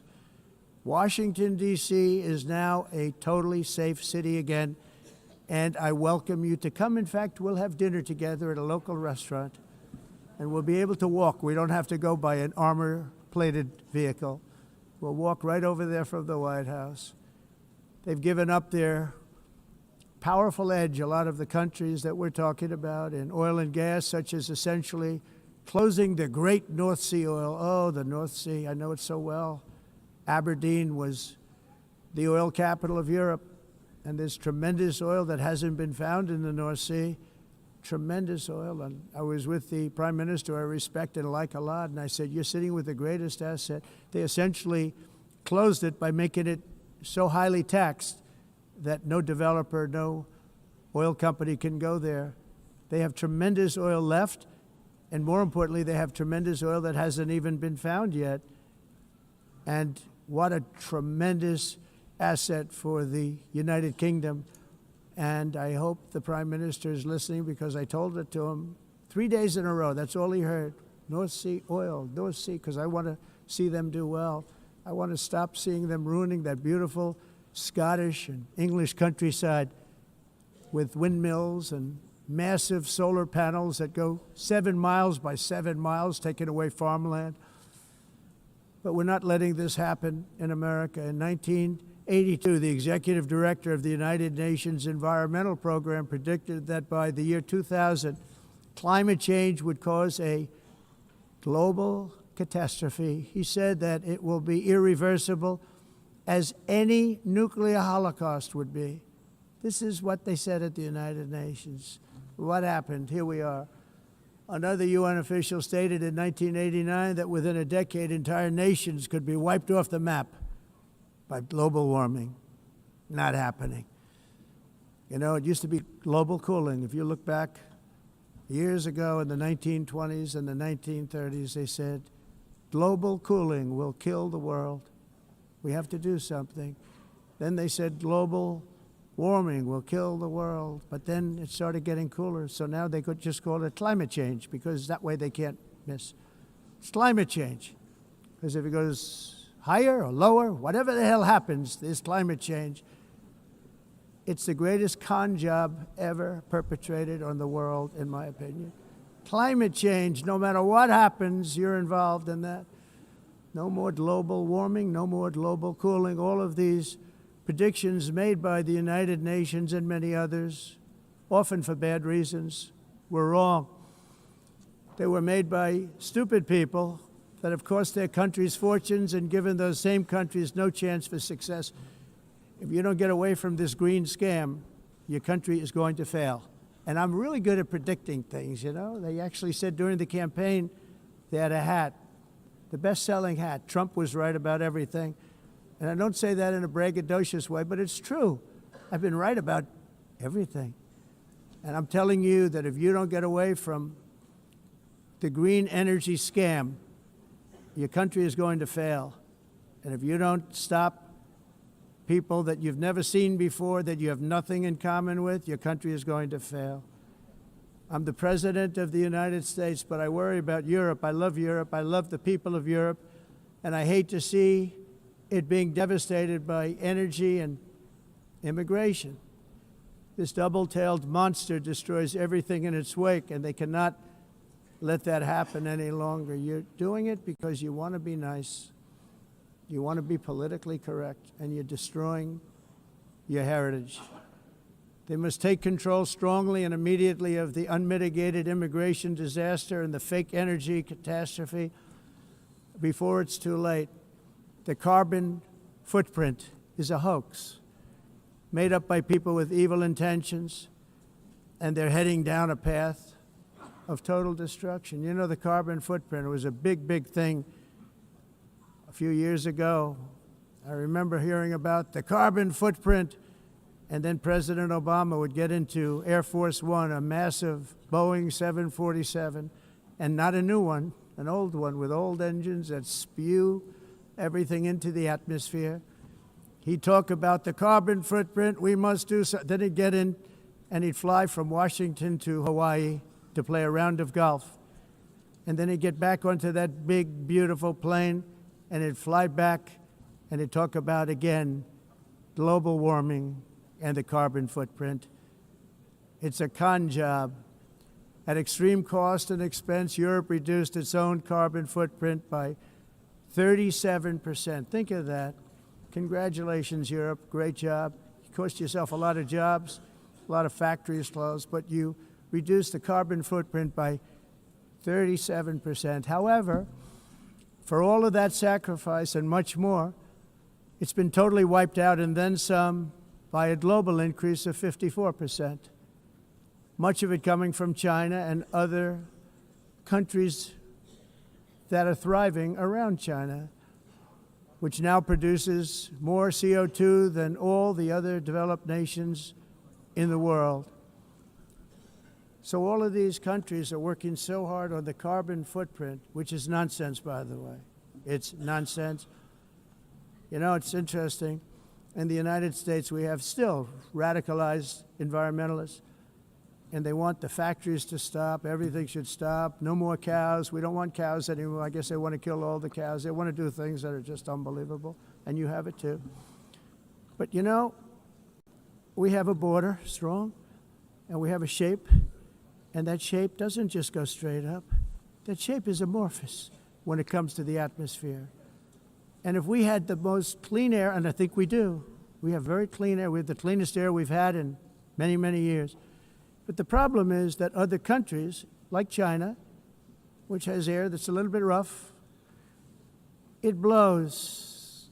And no matter what you're doing down here, the air up here tends to get very dirty because it comes in from other countries where their air isn't so clean. And the environmentalists refuse to acknowledge that. Same thing with garbage. In Asia, they dump much of their garbage right into the ocean. And over about a 1 week and 2 week journey, it flows right past Los Angeles. You've seen it. Massive amounts of garbage, almost too much to do anything about, flowing past Los Angeles, past San Francisco, and then somebody will get in trouble because he dropped a cigarette on the beach. The whole thing is crazy. The primary effect of these brutal green energy policies has not been to help the environment, but to redistribute manufacturing and industrial activity from developed countries that follow the insane rules that are put down to polluting countries that break the rules and are making a fortune. They're making a fortune. European electricity bills are now 4 to 5 times more expensive than those in China, and 2 to 3 times higher than the United States. And our bills are coming way down. You probably see that our gasoline prices are way down. You know, we have an expression, drill, baby, drill, and that's what we're doing. We're going to be much lower in a year from now. But they've come way down over the last year. As a result, every air conditioner is like very uncommon to see one in some of these countries because the electric costs are so high. So while the U.S. has approximately 1,300 heat-related deaths annually, that's a lot, Europe loses more than 175,000 people to heat deaths each year because the costs are so expensive you can't turn on an air conditioner. What is that all about? That's not Europe. That's not the Europe that I love and know. All in the name of pretending to stop the global warming hoax. The entire globalist concept of asking successful industrialized nations to inflict pain on themselves and radically disrupt their entire societies must be rejected completely and totally, and it must be immediate. That's why in America I withdrew from the fake Paris Climate Accord, where, by the way, America was paying so much more than every country. Others weren't paying. China didn't have to pay until 2030. Russia was given an old standard that was easy to meet, a 1990 standard. But for the United States, we're supposed to pay like $1 trillion. And I said, this is another scam. The fact is, the United States has been taken advantage of by the world for many, many years, but not any longer, as you probably noticed. I unleashed massive energy production and signed historic executive orders to hunt for oil, but we don't have to do much hunting because we have the most oil of any nation anywhere, oil and gas in the world. And if you add coal, we have the most of any nation in the world. Clean, I call it clean, beautiful coal. You can do things today with coal that you couldn't have done 10 years ago, 15 years. So I have a little standing order in the White House. Never use the word coal, only use the words clean, beautiful coal. Sounds much better, doesn't it?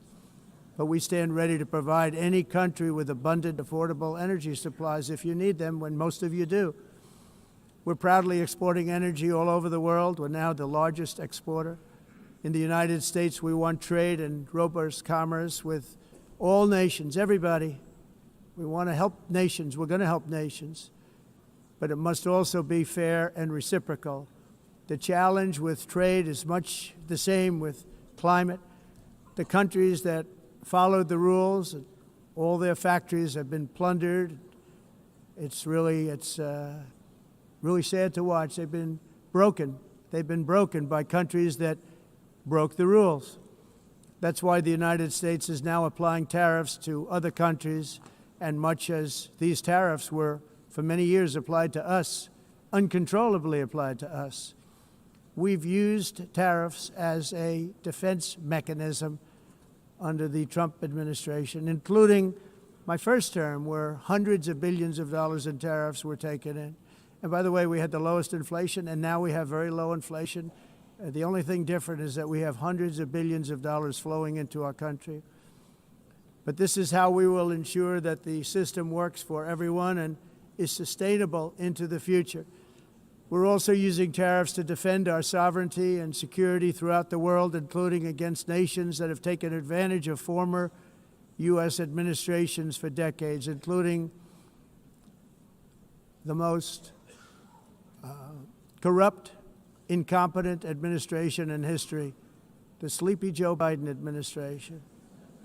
Brazil now faces major tariffs in response to its unprecedented efforts to interfere in the rights and freedoms of our American citizens and others, with censorship, repression, weaponization, judicial corruption, and targeting of political critics in the United States. I have a little problem saying this because I must tell you, I was walking in and the leader of Brazil was walking out. We saw him and I saw him, he saw me, and we embraced. And then I'm saying, can you believe I'm going to be saying this in just 2 minutes? but we actually agreed that we would meet next week. We didn't have much time to talk, like about 20 seconds. They were in retrospect, I'm glad I waited because this thing didn't work out too well. But we did talk, we had a good talk, and we agreed to meet next week, if that's of interest. But he seemed like a very nice man, actually. He liked me, I liked him. But if you, and I only do business with people I like. When I don't like them, I don't like them. But we had, at least for about 39 seconds, we had excellent chemistry. It's a good sign. But also in the past, Brazil, can you believe this, unfairly tariffed our nation, but now because of our tariffs, we are hitting them back, and we're hitting them back very hard. As president, I will always defend our national sovereignty and the rights of American citizens. So I'm very sorry to say this, that Brazil is doing poorly and will continue to do poorly. They can only do well when they're working with us. Without us, they will fail, just as others have failed. It's true. Next year, the United States will celebrate the 250th anniversary of our glorious independence, a testament to enduring power and American freedom and spirit. We will also be proudly hosting the 2026 FIFA World Cup, and shortly thereafter, the 2028 Olympics, which is going to be very exciting. I hope you all come. I hope that countless people from all over the globe will take part of these will be great celebrations of liberty and human achievement, and that together we all can rejoice in the miracles of history that began in July 4th, 1776, when we founded the light to all nations. And it's something really that an amazing thing came out of that date. It's called the United States of America. In honor of this momentous anniversary, I hope that all countries who find inspiration in our example will join us in renewing our commitment, values, and those values really that we hold so dear. Together, let us defend free speech and free expression. Let us protect religious liberty, including for the most persecuted religion on the planet today. It's called Christianity. And let us safeguard our sovereignty and cherish qualities that have made each of our nations so special, incredible, and extraordinary. In closing, I just want to repeat that immigration and the high cost of so-called green renewable energy is destroying a large part of the free world and a large part of our planet. Countries that cherish freedom are fading fast because of their policies on these two subjects. You need strong borders and traditional energy sources if you are going to be great again. Whether you have come from north or south, east or west, near or far, every leader in this beautiful hall today represents a rich culture, a noble history, and a proud heritage that makes each nation majestic and unique, unlike anything else in human history or any other place on the face of the earth. From London to Lima, from Rome to Athens, from Paris to Seoul, from Cairo to Tokyo and Amsterdam to right here in New York City, we stand on the shoulders of the leaders and legends, generals and giants, heroes and titans who won and built our beloved nations, all of our nations, with their own courage, strength, spirit, and skill. Our ancestors climbed mountains, conquered oceans, crossed deserts, and trekked over wide open plains. They charged into thunderous battles, plunged into grave dangers, and they were soldiers and farmers and workers and warriors and explorers and patriots. They built towns into cities, tribes into kingdoms, ideas into industries, and small islands into mighty empires. You're a part of all of that. They were champions for their people who never gave up and who never, ever gave in. Their values defined our national identities. Their visions forged our magnificent destiny. Everybody in this room is a part of it in your own way. Each of us inherits the deeds and the myths, the triumphs, the legacies of our own heroes and founders who so bravely showed us the way. Our ancestors gave everything for homelands that they defended with pride, with sweat, with blood, with life, and with death. Now the righteous task of protecting the nations that they built belongs to each and every one of us. So together let us uphold our sacred duty to our people and to our citizens. Let us protect their borders, ensure their safety, preserve their cultures, treasure, and traditions, and fight, fight, fight for their precious dreams and their cherished freedoms. And in friendship and really a beautiful vision, let us all work together to build a bright, beautiful planet, a planet that we all share, a planet of peace and a world that is richer, better, and more beautiful than ever before. That can happen. It will happen. It will happen, and I hope it can happen and start right now, right at this moment. We'll turn it around. We're going to make our countries better, safer, more beautiful. We're going to take care of our people. Thank you very much. It's been an honor. God bless the nations of the world. Thank you very much. Bye.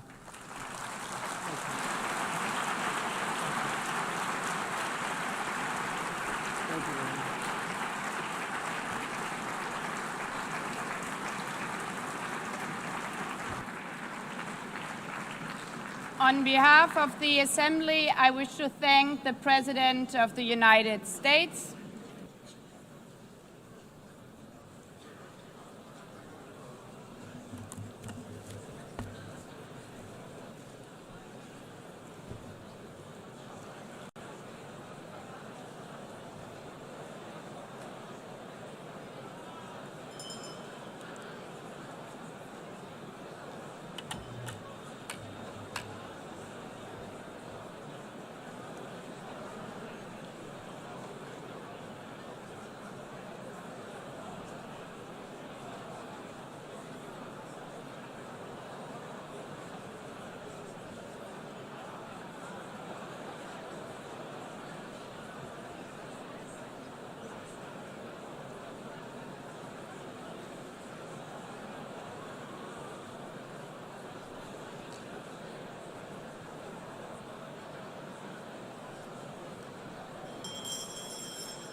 please be seated?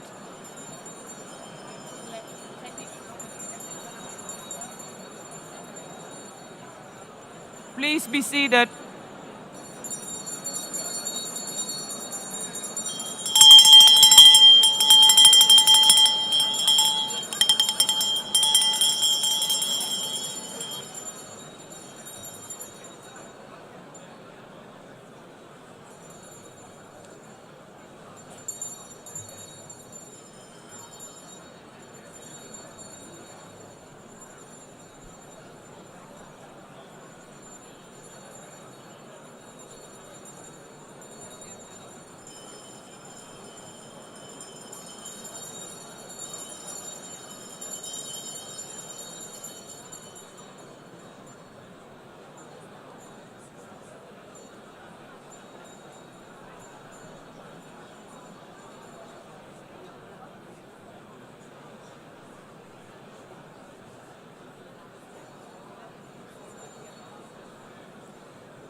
Excellencies, could you please take your seats in due respect to the next speakers? The second row, could you please take your seat right now?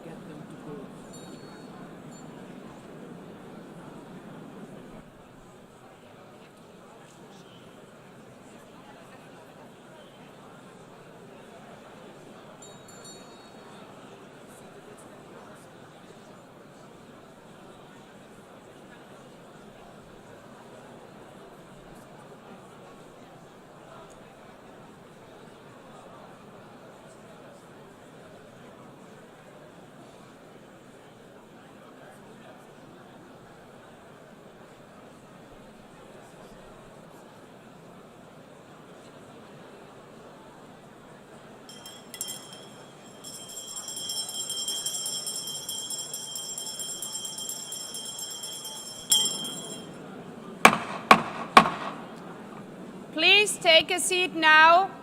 With due respect to the next speakers, I would kindly ask you, gentlemen in the left row, please take your seats. We will continue.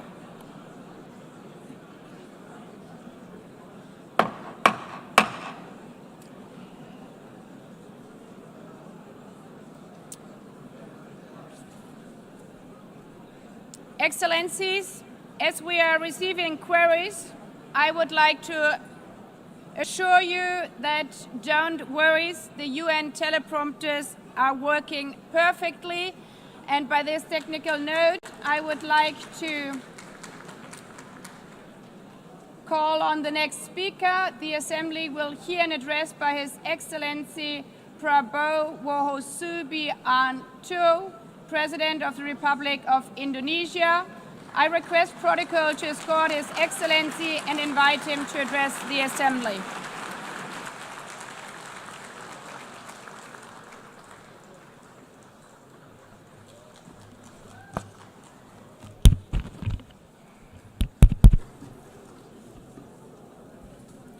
His Excellency, Mr. Antonio Guterres, Secretary General of the United Nations, Her Excellency, Madame Annalena Baerbock, President of the United Nations General Assembly, His Excellency, Mr.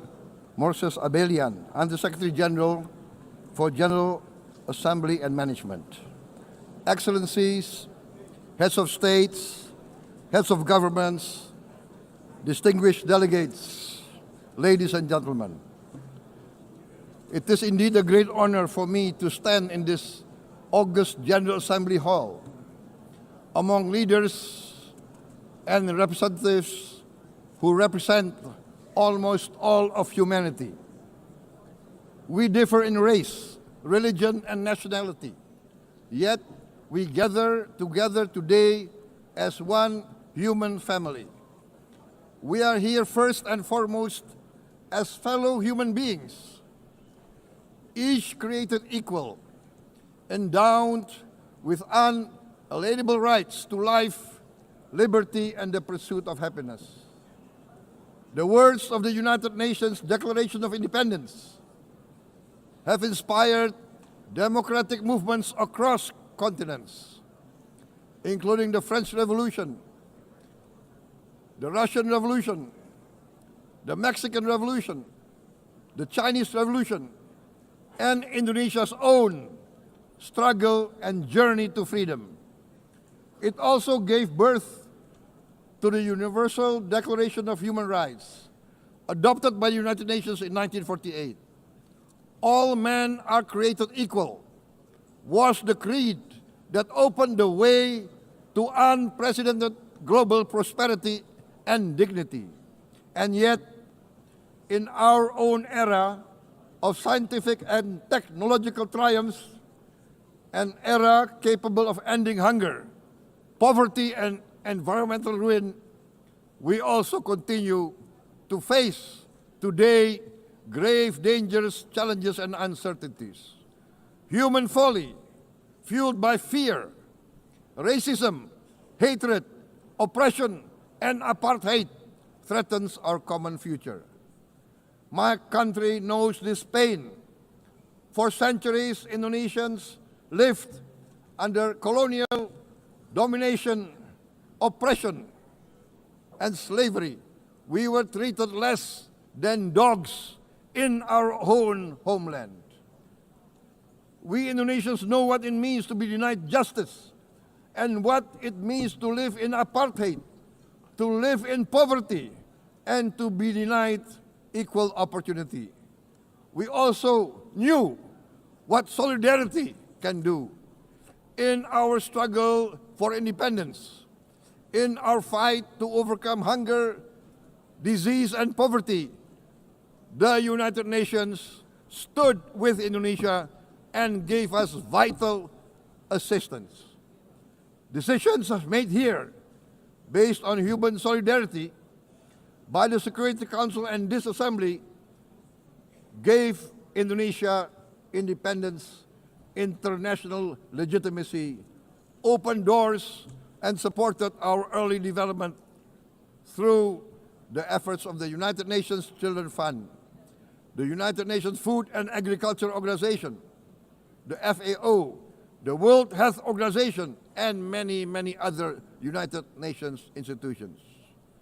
And because of that, Indonesia today stands on the cusp of shared prosperity and greater equality and dignity. Madam President, Excellencies, our world today is driven by conflict, injustice, and deepening uncertainty. Every day we witness suffering, genocide, and blatant disregard for international law and human decency. In the face of these challenges, we must not give up. As the United Nations Secretary General said, we cannot give up. We cannot surrender our hopes or our ideals. We must draw closer, not drift apart. Together we must strive to achieve our hopes, our dreams. The United Nations was born from the ashes of the Second World War that claimed scores of millions of lives. It was created to secure peace, security, justice, and freedom for all. We remain committed to internationalism, to multilateralism, and to every effort that strengthens this great institution. Today, Indonesia is nearer than ever before to meeting the sustainable development goals of ending extreme poverty and hunger. Because years ago, this very chamber chose to listen and uphold social and economic justice, we will never forget. And today, we must never be silent while Palestinians are denied that same justice and legitimacy in this very hall. Excellencies, Thucydides warned, the strong do what they can, the weak suffer what they must. We must reject this doctrine. The United Nations exist to reject this doctrine. We must stand for all, the strong and the weak. Might cannot be right. Right must be right. Indonesia today is one of the largest contributors to United Peacekeeping Forces. We believe in the United Nations. We will continue to serve where peace needs guardians, not with just words, but with boots on the ground. If and when the United Nations Security Council and this great assembly decide Indonesia is prepared to deploy 20,000 or even more of our sons and daughters to help secure peace in Gaza or elsewhere, in Ukraine, in Sudan, in Libya, everywhere when the peace needs to be enforced, peace needs to be guarded, we are ready. We will take our share of the burden, not only with our sons and daughters, we are also willing to contribute financially to support the great mission to achieve peace by the United Nations. Madam President, Excellencies, I propose to this Assembly a message of hope and optimism, grounded in action and execution. Today, we heard the speech of Madam President, the President of the United Nations General Assembly. Yes, it is true what she said. Without the International Civil Aviation Organization, will we be here today? Will we sit in this great hall? Without the United Nations, we cannot be safe. No country can feel secure. We need the United Nations, and Indonesia will continue to support the United Nations, even though we still struggle, but we know the world needs a strong United Nations. The world's population is growing. Our planet is under strain. Food, energy, and water insecurity haunt many nations. We choose to answer these challenges directly at home and to help abroad wherever we can. This year, Indonesia recorded the highest rice production and grain reserves in our history. We are now self-sufficient in rice, and we are starting now to export rice to other nations in need, including providing rice for Palestine. We are building resilient food supply chains, strengthening farmer productivity, investing in climate-smart agriculture to ensure food security for our children and for the children of the world. We are confident in a few years' time, Indonesia will be the granary of the world. As the world's largest island state, we testify before you that we are already experiencing the direct consequences of climate change, particularly the threat of rising sea levels. The sea level on the north coast of our capital city is increasing by 5 centimeters every year. Can you imagine in 10 years? Can you imagine in 20 years? For this, we are forced to build a giant seawall, 480 kilometers in length. It will take us maybe 20 years, but we have no choice. We have to start now. Therefore, we choose to confront climate change not by slogans, but by immediate steps. We are committed to meeting our 2015 Paris Agreement obligations. We aim to achieve net zero emission by 2060, and we are very confident we can achieve net zero emission much earlier.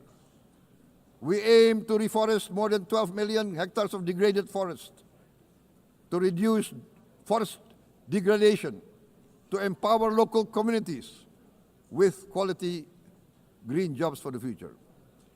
Indonesia is shifting decisively from fossil fuel-based development towards renewable-based development. From next year, most of our additional power generation capacity will come from renewables. Our goal is clear: to lift all of our citizens out of poverty and make Indonesia a hub for solutions to food, energy, and water security. Madam President, Excellencies, we live in a time when hatred and violence can seem to be the loudest voices. But beneath this loud noise lies a quieter truth, that every person longs to be safe, to be respected, to be loved, and to leave a better world to their children. Our children are watching. They are learning leadership not from textbook, but from our choices. Today, still, a catastrophic situation in Gaza is unfolding before our eyes. At this very moment, the innocent are crying for help, are crying to be saved. Who will save them? Who will save the innocent? Who will save the old and women? Millions are facing danger at this very moment. As we sit here, they are facing trauma. They are facing irreparable damage to their bodies. They are dying of starvation. Can we remain silent? Will there be no answer to their screams? Will we teach them that the human family can rise to the challenge? Madam President, we must act now. Many speakers have said that. We must stand for a multilateral order where peace, prosperity, and progress are not the privilege of a few, but the right of all. With a strong United Nations, we can build a world where the weak do not suffer what they must, but live the justice that they deserve. Let us continue humanity's great journey of ideals, the selfless aspirations that created the United Nations. Let us use science to uplift, not use science to destroy.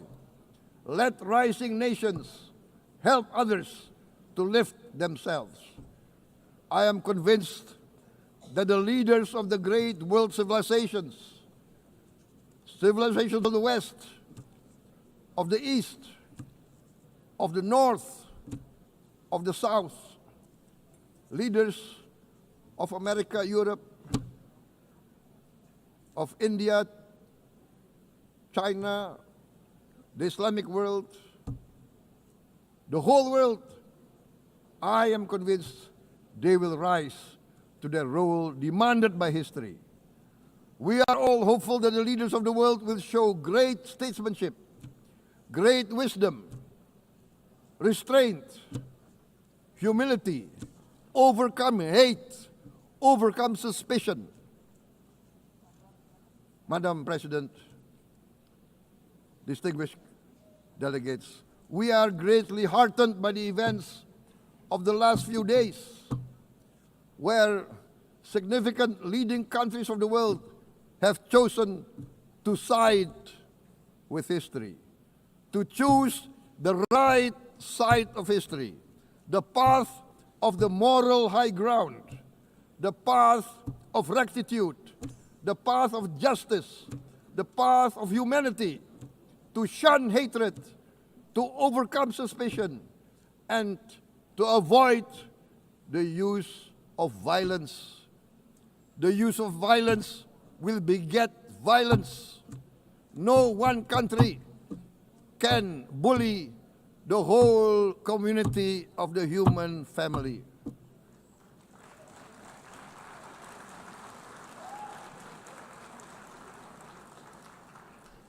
We may be weak individually, but the sense of oppression, the sense of injustice has proven in the history of mankind that this sense of injustice, this sense of oppression will unite into a strong force that will overcome this oppression, that will overcome this injustice.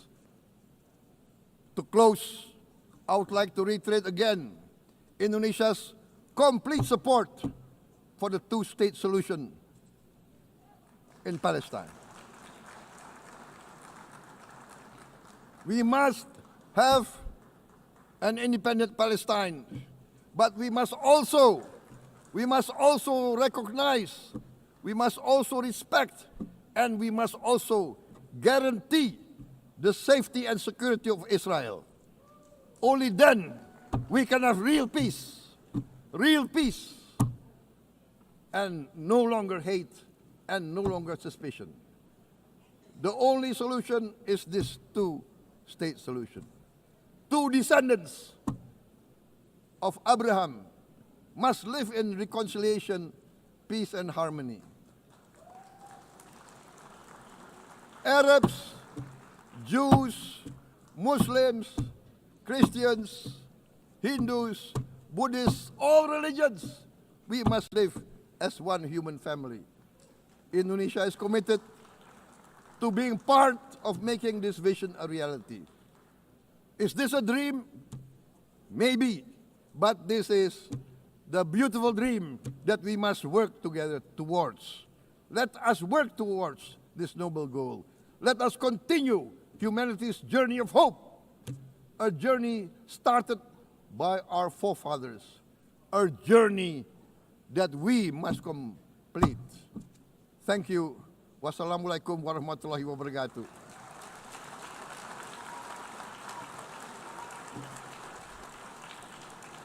Shalom. Om Santi, Santi, Santi Om. Namo Buddhaya. Thank you very much. May God bless us all. May peace be upon us. Thank you very much. Thank you. On behalf of the Assembly, I wish to thank the President of the Republic of Indonesia.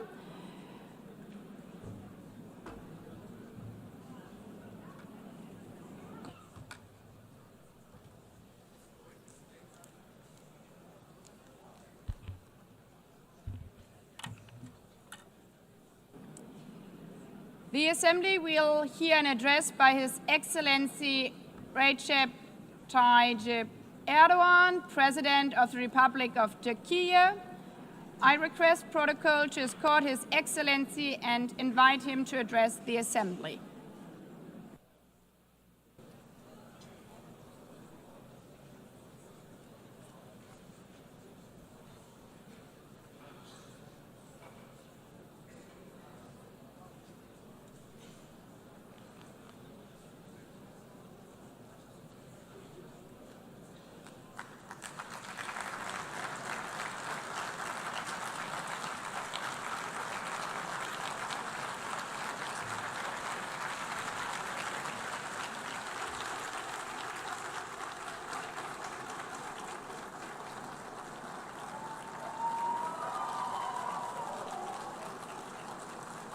Sayın Başkan, değerli devlet ve hükümet başkanları, Sayın Genel Sekreter, kıymetli delegeler, sizleri şahsım ve milletim adına en kalbi duygularımla selamlıyorum.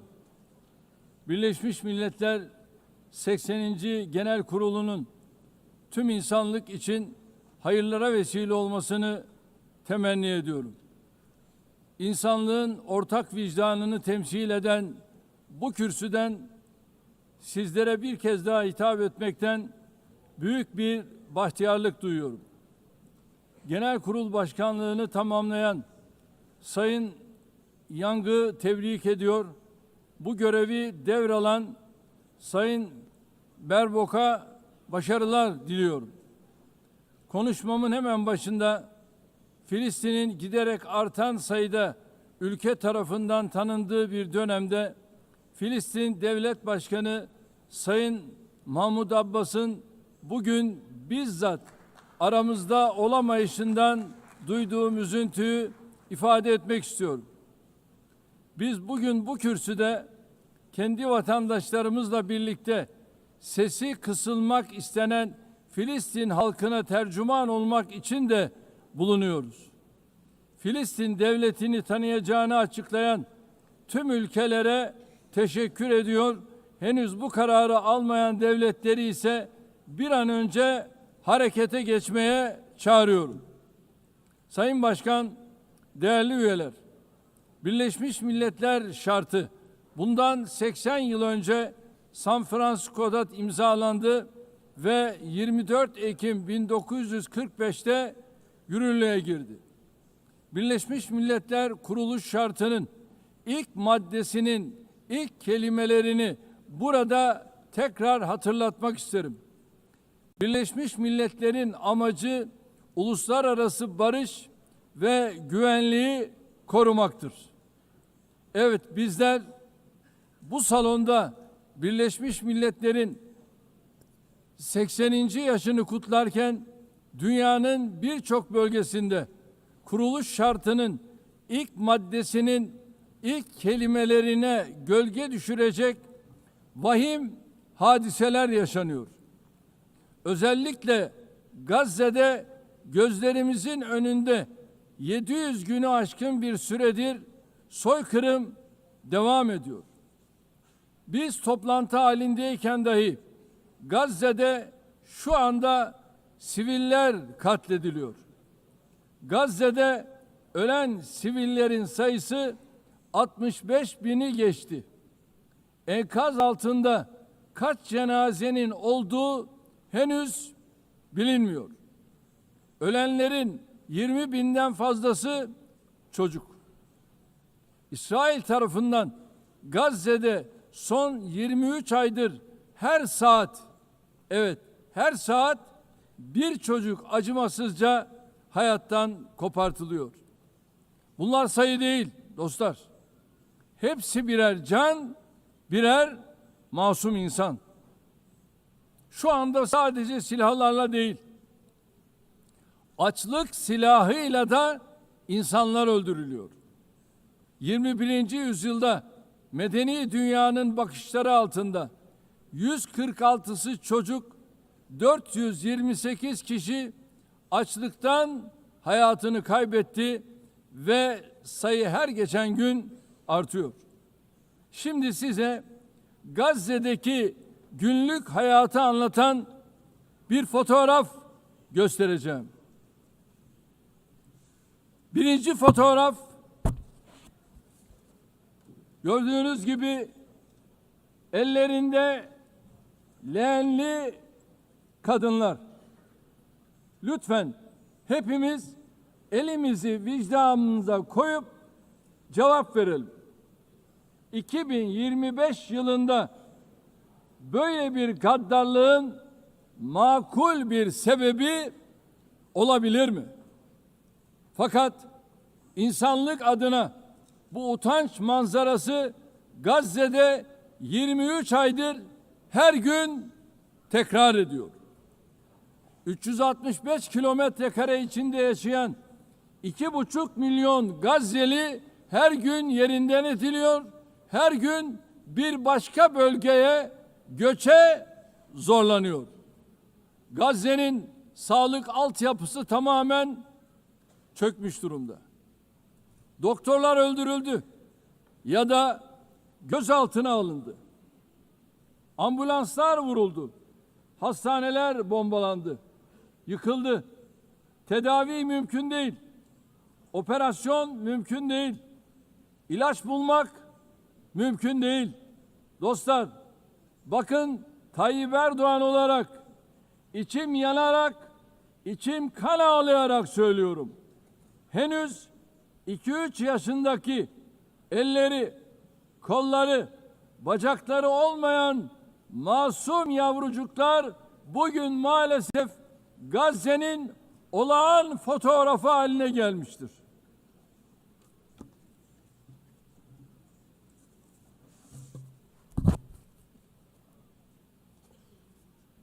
Buna hangi vicdan dayanır? Hangi vicdan buna sessiz kalabilir? Çocukların açlıktan, ilaçsızlıktan öldüğü bir dünyada huzur olur mu? Hepimiz anne babayız. Üzerine titrediğimiz evlatlarımız, torunlarımız var. Burada, Amerika'da, Avrupa'da, dünyanın her yerinde bir çocuğun eline küçük bir diken batsa anne babaların yüreği yanıyor. Ama Gazze'de çocukların elleri, kolları, bacakları anestezi yapılmadan ampute ediliyor. Kimse kusura bakmasın ama bu insanlığın dip noktasıdır. İnsanlık tarihi son bir asırda böyle bir vahşet görmemiştir. Her şey gözümüzün önünde cereyan ediyor. Gazze'deki soykırım medya, sosyal medya aracılığıyla her an canlı olarak yayınlanıyor. İsrail şu ana kadar Gazze'de ulusal ve uluslararası basında çalışan 250 gazeteciyi kasıtlı olarak öldürdü. Gazze'ye tüm girişleri yasakladı. Ama yine de soykırımı gizleyemedi. Filistin topraklarında devam eden soykırıma her fırsatta dikkatleri çeken Genel Sekreter Sayın Guterres'i gönülden destekliyorum.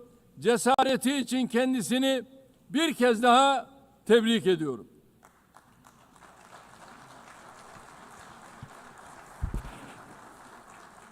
Ancak Birleşmiş Milletler Gazze'de kendi çalışanlarını dahi maalesef koruyamamıştır. Gazze'de insanlara yardım için koşturan 500 kişi öldürülmüştür. Ve bunların 326'sı Birleşmiş Milletler personelidir. Sayın Başkan, değerli üyeler, bakınız, soykırım tıpkı Holocaust gibi insanların toplu halde iması için kullanılan utanç verici, insanlık dışı barbarca bir kavramdır. Oysa bugün Gazze'de sadece insanlar öldürülmüyor. Gazze'de hayvanlar hedef alınarak öldürülüyor.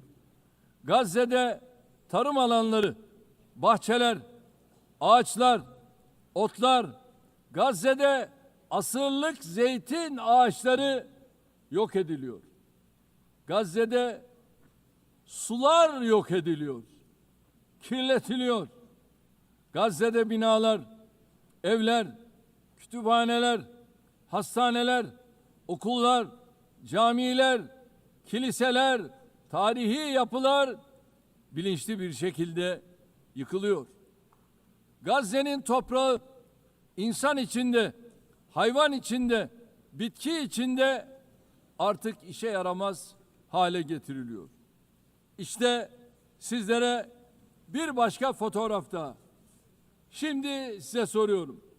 Elimdeki şu fotoğrafın güvenlik arayışıyla ne ilgisi var? Bunun adı canlıya düşmanlık, hayata düşmanlık değil midir? Bu kürsüden açık açık ifade ediyorum. Gazze'de bir savaş yoktur. Gazze'de iki taraftan söz edilemez. Gazze'de bir yanda elinde en modern, en öldürücü silahlar olan düzenli ordu, diğer tarafta ise masum siviller, masum çocuklar vardır. Bu terörle mücadele değildir. Bu 7 Ekim olayı öne sürülerek yürütülen bir işgal, tehcir, sürgün, soykırım, daha doğrusu bir toplu kıyım politikasıdır.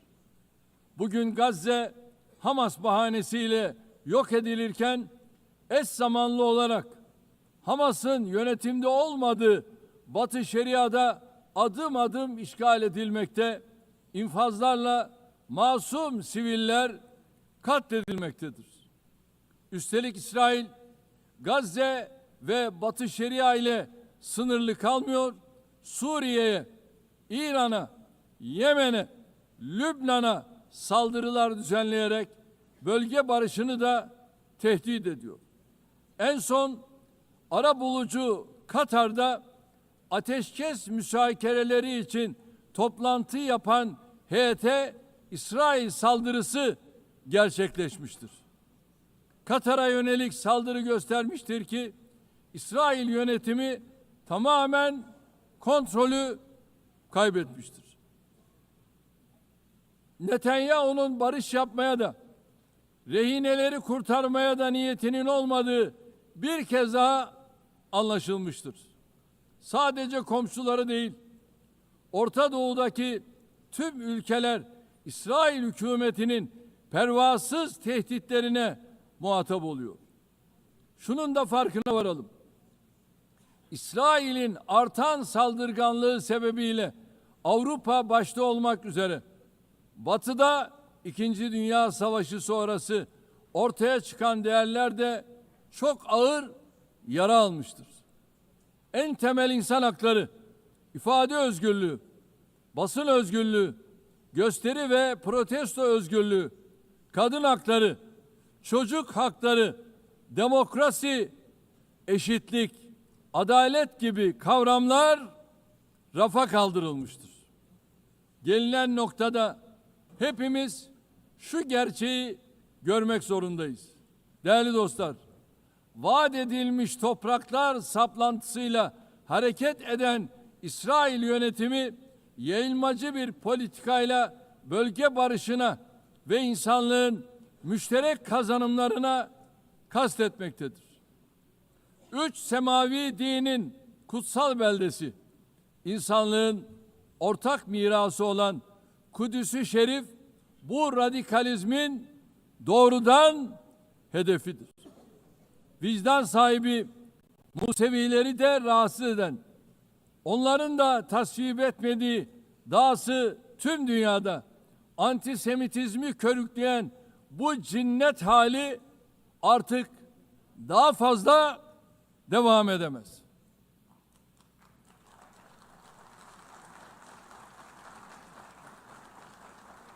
Gazze'de ateşkes bir an önce sağlanmalı, saldırılar durmalı, insani yardımların engelsiz girişine mutlaka izin verilmelidir. Soykırım kadrosunun uluslararası hukuka hesap vermesi temin edilmelidir. İnşallah bu mutlaka gerçekleşecektir. Gazze'de yaşanan barbarlığa karşı sesini yükseltmeyen, tavır almayan herkes bu vahşetin sorumluluğuna ortaktır. Buradan bütün devlet ve hükümet başkanlarına samimiyetle sesleniyorum. Gün bugündür. Gün insanlık adına Filistinli mazlumların yanında dimdik durma günüdür. Halklarınız Gazze'deki barbarlığa tepki gösterirken gelin sizler de adım adım cesaretinizi gösterin. Çocukları büyüttüğü Gazze'ye karşı insanlık görevinizi yerine getirin. Bu vesileyle dünyanın farklı ülkelerinde Gazze'li mazlumlara sahip çıkmak için meydanları dolduran Gazze'li masumlara destek olmak için denizlere yelken açan akademisyeniyle, sanatçısıyla, siyasetçisiyle, aktivistiyle, öğrencisiyle tüm Filistin savunucularına en kalbi selamlarımı yolluyorum.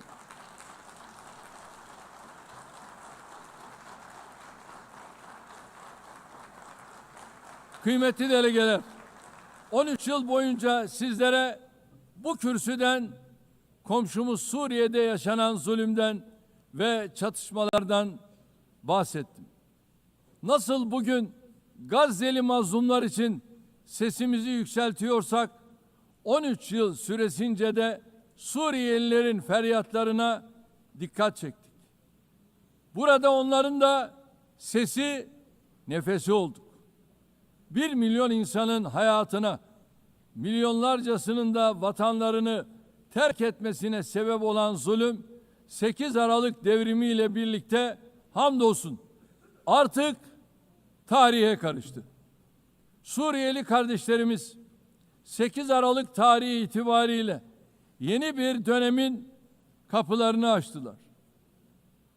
Eli kanlı bir rejime karşı mücadeleyi kazanan Suriye halkı, inanıyorum ki büyük bedeller ödeyerek elde ettikleri zaferi de inşallah menziline ulaştıracaktır. DAEŞ başta olmak üzere terörün hiçbir çeşidinin olmadığı, güvenliğin tesis edildiği bir ve bütün Suriye vizyonunu tüm imkanlarımızla destekleyeceğiz. Suriye'de istikrar kökleştikçe hiç şüphesiz bunun kazananı Suriyelilerle birlikte tüm komşu ülkeler, tüm bölgemiz olacaktır. Körfez'deki kardeş ülkelere de Suriye'nin toparlanmasına verdikleri katkılar için teşekkürlerimi iletiyorum. Bizimle aynı ilkeleri paylaşan tüm bölgesel ve uluslararası aktörlerle işbirliğimizi inşallah aynı şekilde sürdüreceğiz. Değerli dostlar, komşumuz İran'la ilgili nükleer dosyanın bir an evvel diplomasi yoluyla çözülmesini temenni ediyoruz. Unutulmamalıdır ki bölgemiz yeni bir krizi daha kaldıramaz. Komşumuz Irak'ın istikrarı, güvenliği ve refahı bölgemizin selameti bakımından fevkalade önemlidir. Kalkınma yolu projesi gibi kolektif refahı önceleyen stratejik hamlelere bu bakımdan büyük önem atfediyoruz. Kuzeyde her ikisi de komşumuz olan Rusya ve Ukrayna arasında İstanbul sürecine büyük bir iştiyakla ev sahipliği yapıyoruz. Doğrudan görüşmeler sayesinde çok sayıda esirin ve naaşın mübadelesine aracılık ettik. Taraflar arasında barış müzakerelerinin modalitelerini belirlemeye çalıştık. Unutmayın, savaşın kazananı adil bir barışın kaybedeni olmaz şiarıyla önümüzdeki dönemde de ateşkes için çaba göstermeye devam edeceğiz. Azerbaycan ve Ermenistan arasında barışın tesisi için tarafları en başından bu yana cesaretlendirdik. 8 Ağustos tarihinde iki ülke arasında kalıcı barışa giden adımların atılmasından memnuniyet duyuyoruz. Azerbaycan Cumhurbaşkanı Sayın Aliyev ile Ermenistan Başbakanı Sayın Paşinyan başta olmak üzere sürece katkıda bulunan Amerikan Başkanı Sayın Trump'ı burada bir kez daha tebrik ediyorum. Bu vesileyle ülkemizle Ermenistan arasındaki normalleşme sürecinin kendi rayında ilerlediğini de ifade etmek isterim. Diğer bir arabuluculuk faaliyetimiz olan Ankara süreci kapsamında Somali ile Etiyopya arasındaki ihtilafın halline yönelik gayretlerimizi sürdürüyoruz. Tarafların bu girişimi hızla, başarıyla neticelendirmelerini temenni ediyorum. Değerli delegeler, Karadeniz'de güvenliğin teminatı olan Montreux Sözleşmesi'ni tam 89 yıldır tarafsızlık içinde harfiyen uygulamaktayız. Ege Denizi'ni ve Doğu Akdeniz'i ilgili tüm tarafların meşru menfaatlerine riayet edilen bir istikrar ve refah havzası olarak görmek istiyoruz. Enerji ve çevre başta olmak üzere her konuda yapıcı işbirliğine hazırız. Komşularımızdan da aynısını bekliyoruz. Bu vesileyle Doğu Akdeniz'de Türkiye'yi ve Kuzey Kıbrıs Türk Cumhuriyeti'ni dışlayan projelerin başarılı olamayacağını burada özellikle vurgulamak istiyorum. Kıbrıs adasının batısında Türkiye'nin hak ve yetkileri, adanın etrafındaki alanlarda ise Kıbrıs Türklerinin meşru hakları vardır. Daha evvel de teklif ettiğimiz Doğu Akdeniz Konferansı müşterek bir zeminin bulunmasına katkı yapacaktır. Kıbrıs meselesinin çözümü daha önce defalarca denenmiş, ancak Rum tarafının uzlaşmaz tutumu nedeniyle tüketilmiş federasyon modeli üzerine bina edilemez. Kıbrıs adasında iki ayrı devlet ve iki ayrı halk vardır. Kıbrıs Türkleri adanın eşit sahibidir ve azınlık olmayı kabul etmeyecektir. Uluslararası toplum, Kıbrıs Türklerinin yarım asırdır maruz bırakıldıkları haksız izolasyona artık son vermelidir. Son 3 Birleşmiş Milletler Genel Kurulu'nda yaptığım çağrıyı bugün bir kere daha tekrarlıyor.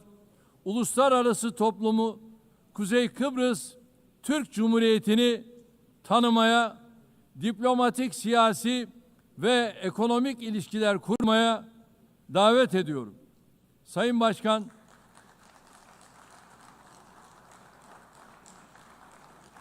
Başkan, değerli üyeler, önümüzdeki dönemde Türkiye-Avrupa Birliği ilişkilerinde yeni bir başlangıç ve vizyon arzuluyoruz.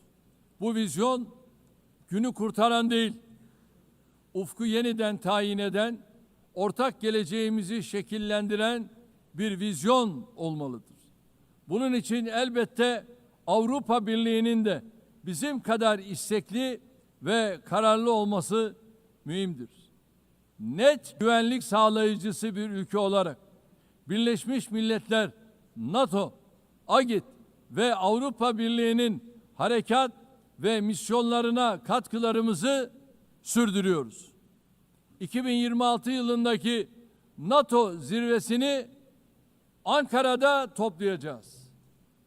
NATO müttefikimiz Amerika Birleşik Devletleri ile ilişkilerimizi ticaret, yatırım, enerji ve savunma sanayi başta olmak üzere birçok alanda güçlendiriyoruz.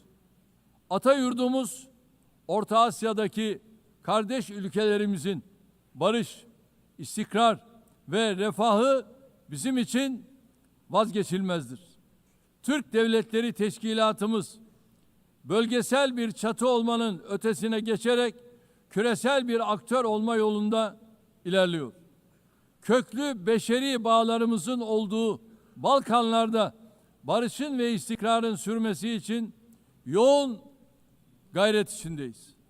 Temmuz ayında ihdas ettiğimiz Balkan Barış Platformu bu yöndeki çabalarımızın en yeni örneğidir. KFOR komutanlığı görevini de bu yıl Ekim ayında bir kez daha üstleneceğiz. Afganistan'daki yönetimin toplumu kuşatıcı, dikkate alan bir anlayış sergilemesi temel arzumuzdur. Yeniden toparlanma sürecinde uluslararası toplumun Afgan halkını yalnız bırakmamasıdır. Türkiye ve Türk milleti olarak Afgan kardeşlerimizin her daim yanında olmaya devam edeceğiz. Değerli dostlar, Güney Asya'da barış ve istikrarın muhafazasını son derece önemli görüyoruz.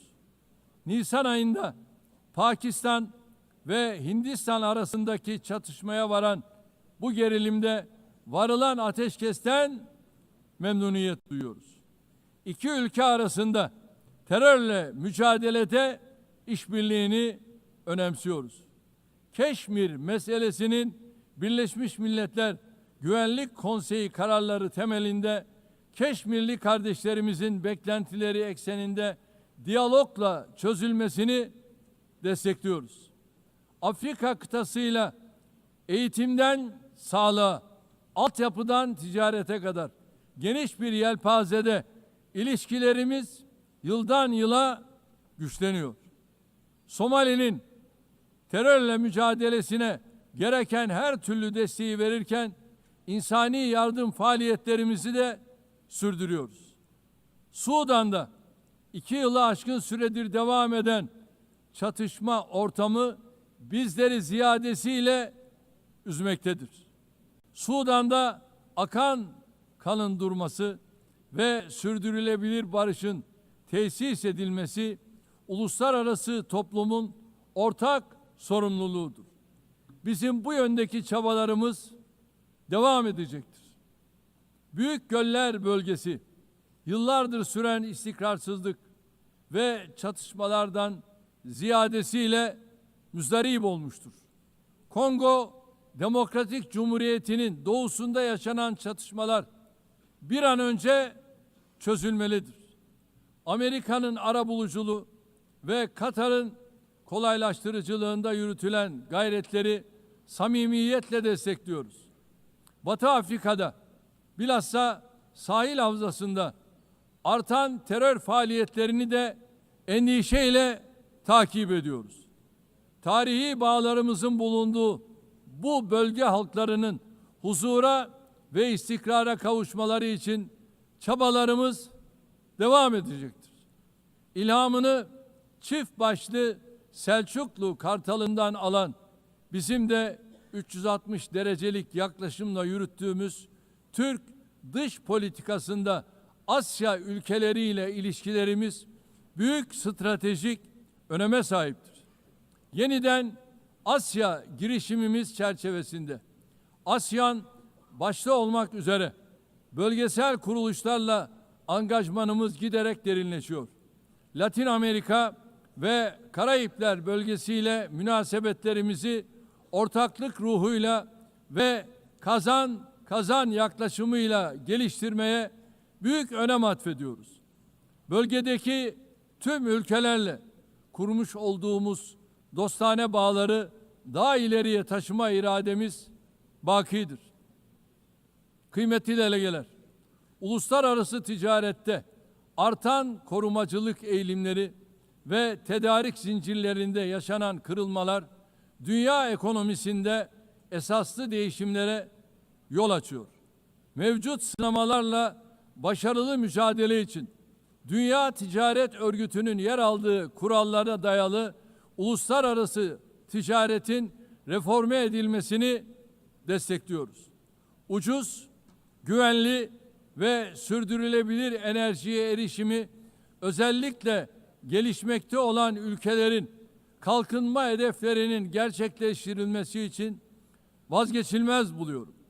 Çin'den Avrupa'ya uzanan ve stratejik önemi haiz Hazar geçişli Doğu-Batı Ortak Koridoru projesini ilerletiyoruz.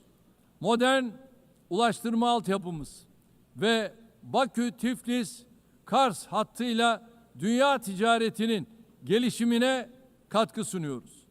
Tabiata saygılı bir gelecek inşa etme hedefiyle çıktığımız yolda 2053 net sıfır emisyon hedefine doğru kararlılıkla ilerliyoruz.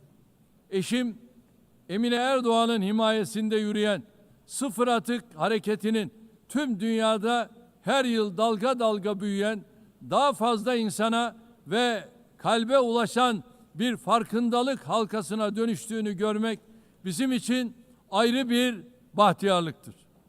Bu süreçte gelişmiş ülkelerin sorumluluklarını yerine getirmesi artık bir tercihten öte yükümlülük haline gelmiştir. Dünyada en fazla kalkınma yardımı yapan ülkelerden biri olarak Birleşmiş Milletler'in sürdürülebilir kalkınma hedeflerine ulaşılması için çaba harcıyoruz. 2030 hedeflerine erişmek ve dünyanın dört bir yanındaki yüz milyonlarca insanı onurlu yaşama kavuşturmak için küresel finansman mimarisinin kimseyi geride bırakmama anlayışıyla uyumlu hale getirilmesini savunuyoruz. Burada şunu da özellikle dikkatinizi çekerek söylemek istiyorum. Biz jeopolitik sınamalarla uğraşırken insanlık yapay zeka alanında olağanüstü bir sıçramaya şahitlik ediyor. Çığır açan bu teknolojilerin dönüştürücü gücü ve sunduğu nimetlerden hiçbir toplumun mahrum bırakılmaması gerekiyor. Yapay zeka teknolojileri yeni bir tahakküm aracı olarak değil, insanlığın lehine kullanılmalıdır. Ev sahipliğini yaptığımız en az gelişmiş ülkeler için Birleşmiş Milletler Teknoloji Bankası, dijital ve teknolojik açığın kapatılmasında kritik rol oynuyor. Hazırladığımız ve evrensel mutabakatla yakında imzayı açacağımız dijital dünyada çocuk hakları sözleşmesinin bu alanda küresel bir farkındalık oluşturacağına inanıyor. Çabalarımıza güçlü desteğinizi bekliyoruz.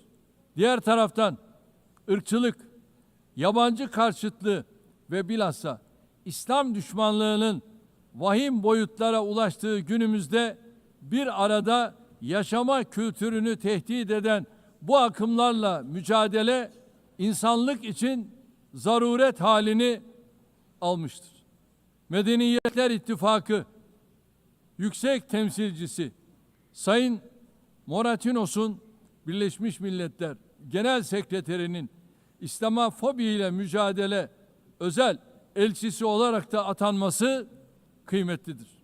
Geçen sene burada ifade ettiğim gibi aile kurumu günümüzde daha önce hiç olmadığı kadar tehdit altındadır.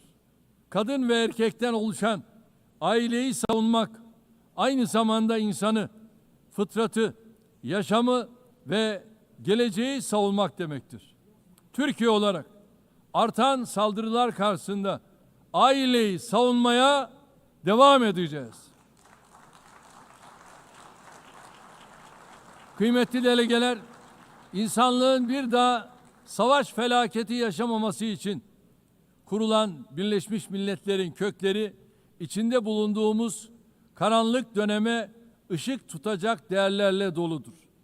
Genel Sekreter Sayın Guterres'in teşkilatımızı etkin ve verimli hale getirmek amacıyla başlattığı Birleşmiş Milletler 80 girişimine desteğimiz tamdır. Bu girişimin Birleşmiş Milletler'in tüm faaliyetlerini daha da güçlendirecek bir süreç olarak başarıya ulaşmasını temenni ediyorum. Bu sürece İstanbul'u bir Birleşmiş Milletler merkezi haline getirme vizyonumuzdan da hareketle güçlü destek vermeye hazırız. 80. yılda Birleşmiş Milletleri kuruluş ruhuna döndürecek adımları atmak hepimizin ortak sorumluluğudur. Biz güçlünün haklı olduğu değil, haklının güçlü olduğu bir sistem kurulana kadar dünya 5'ten büyüktür demeye devam edeceğiz.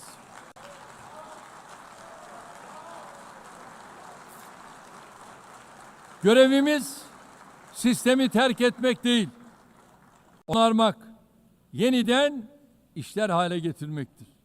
Hiç şüphesiz daha adil bir dünya mümkündür. Türkiye daha adil bir dünyanın inşası için mücadelesini sabırla devam ettirecektir. Rabbim yar ve yardımcımız olsun diyorum. Hepinizi bir kez daha sevgi ve saygıyla selamlıyorum. Kalın sağlıcakla.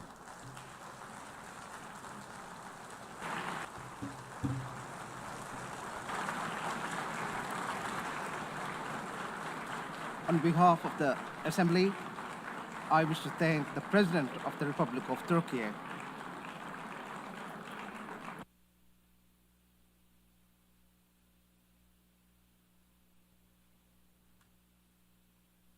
Assembly will hear an address by Her Excellency Dina Ercilia Boluarte Chegara, President of the Republic of Peru. I request protocol to escort Her Excellency and invite her to address the Assembly.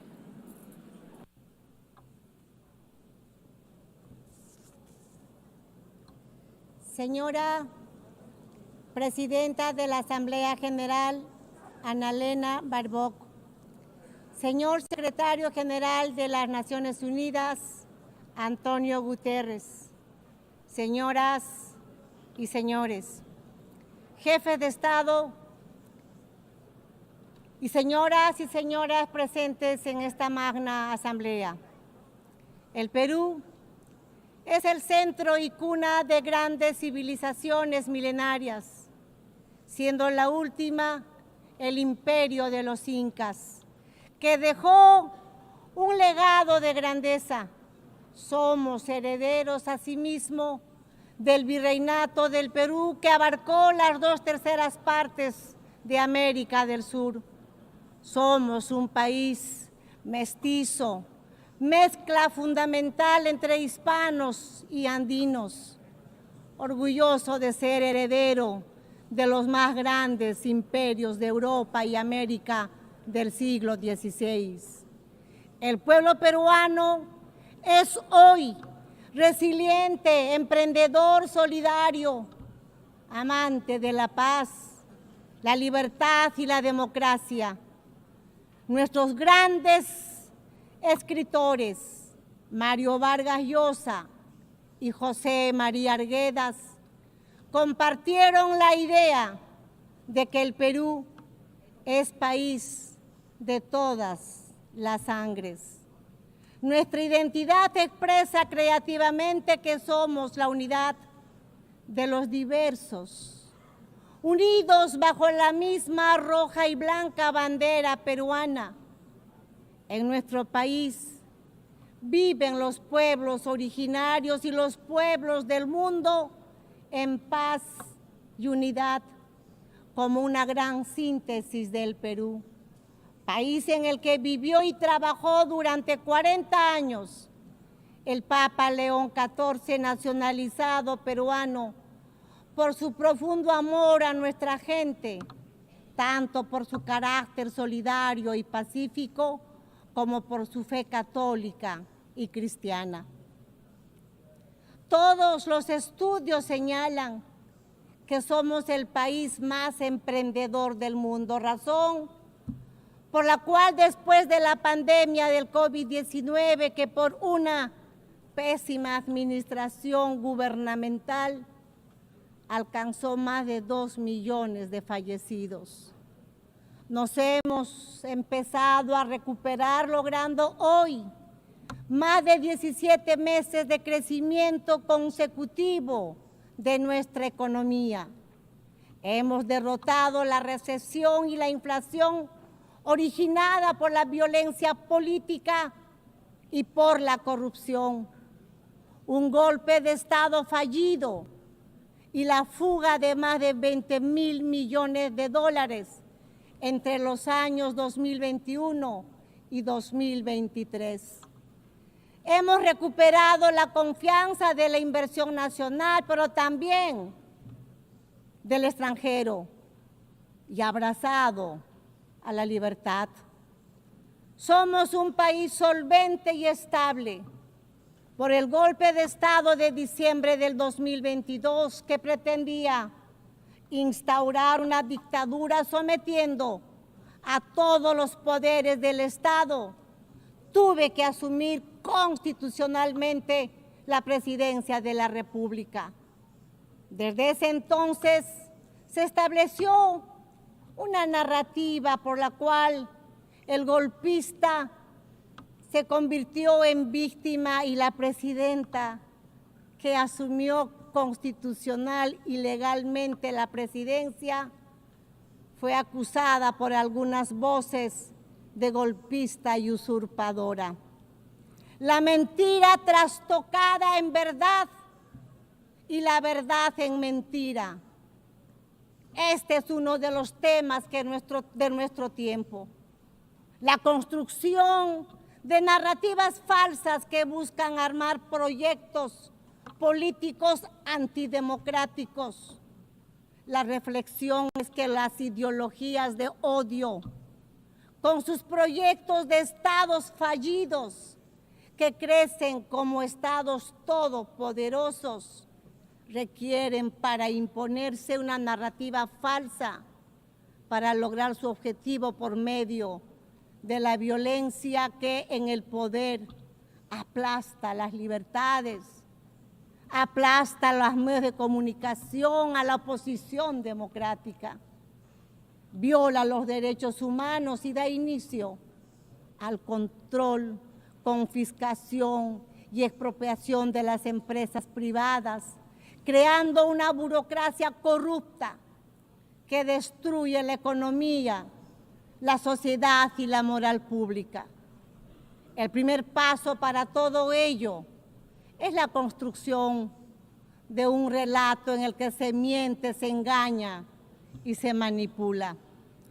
La ideología del odio de clases es muy hábil en trastocar la realidad y construir falsos relatos, pues utiliza el método totalitario de repetir ad infinitum una mentira, como se hiciera en el mundo antes de la Segunda Guerra Mundial y como se viene haciendo nuevamente porque el totalitarismo se renueva, se presenta con otros rostros, porque lo que sigue siendo una grave amenaza para los países y para el mundo. El cínico relato se ve reforzado por el intervencionismo en los asuntos internos de los países, apoyando y difundiendo falsedades para destruir la democracia y eliminar la libertad. En el Perú hemos superado una fuerte, organizada y persistente violencia política que pretendía la vuelta al gobierno del golpista, y desde el año 2024 se ha logrado avanzar en el restablecimiento de la estabilidad y la confianza, razón por la cual la economía peruana logró crecer ese año 3,3% y en el presente año 2025 está superando un crecimiento del 3,5%, previéndose que el año 2026 se mantenga la tendencia de la expansión económica.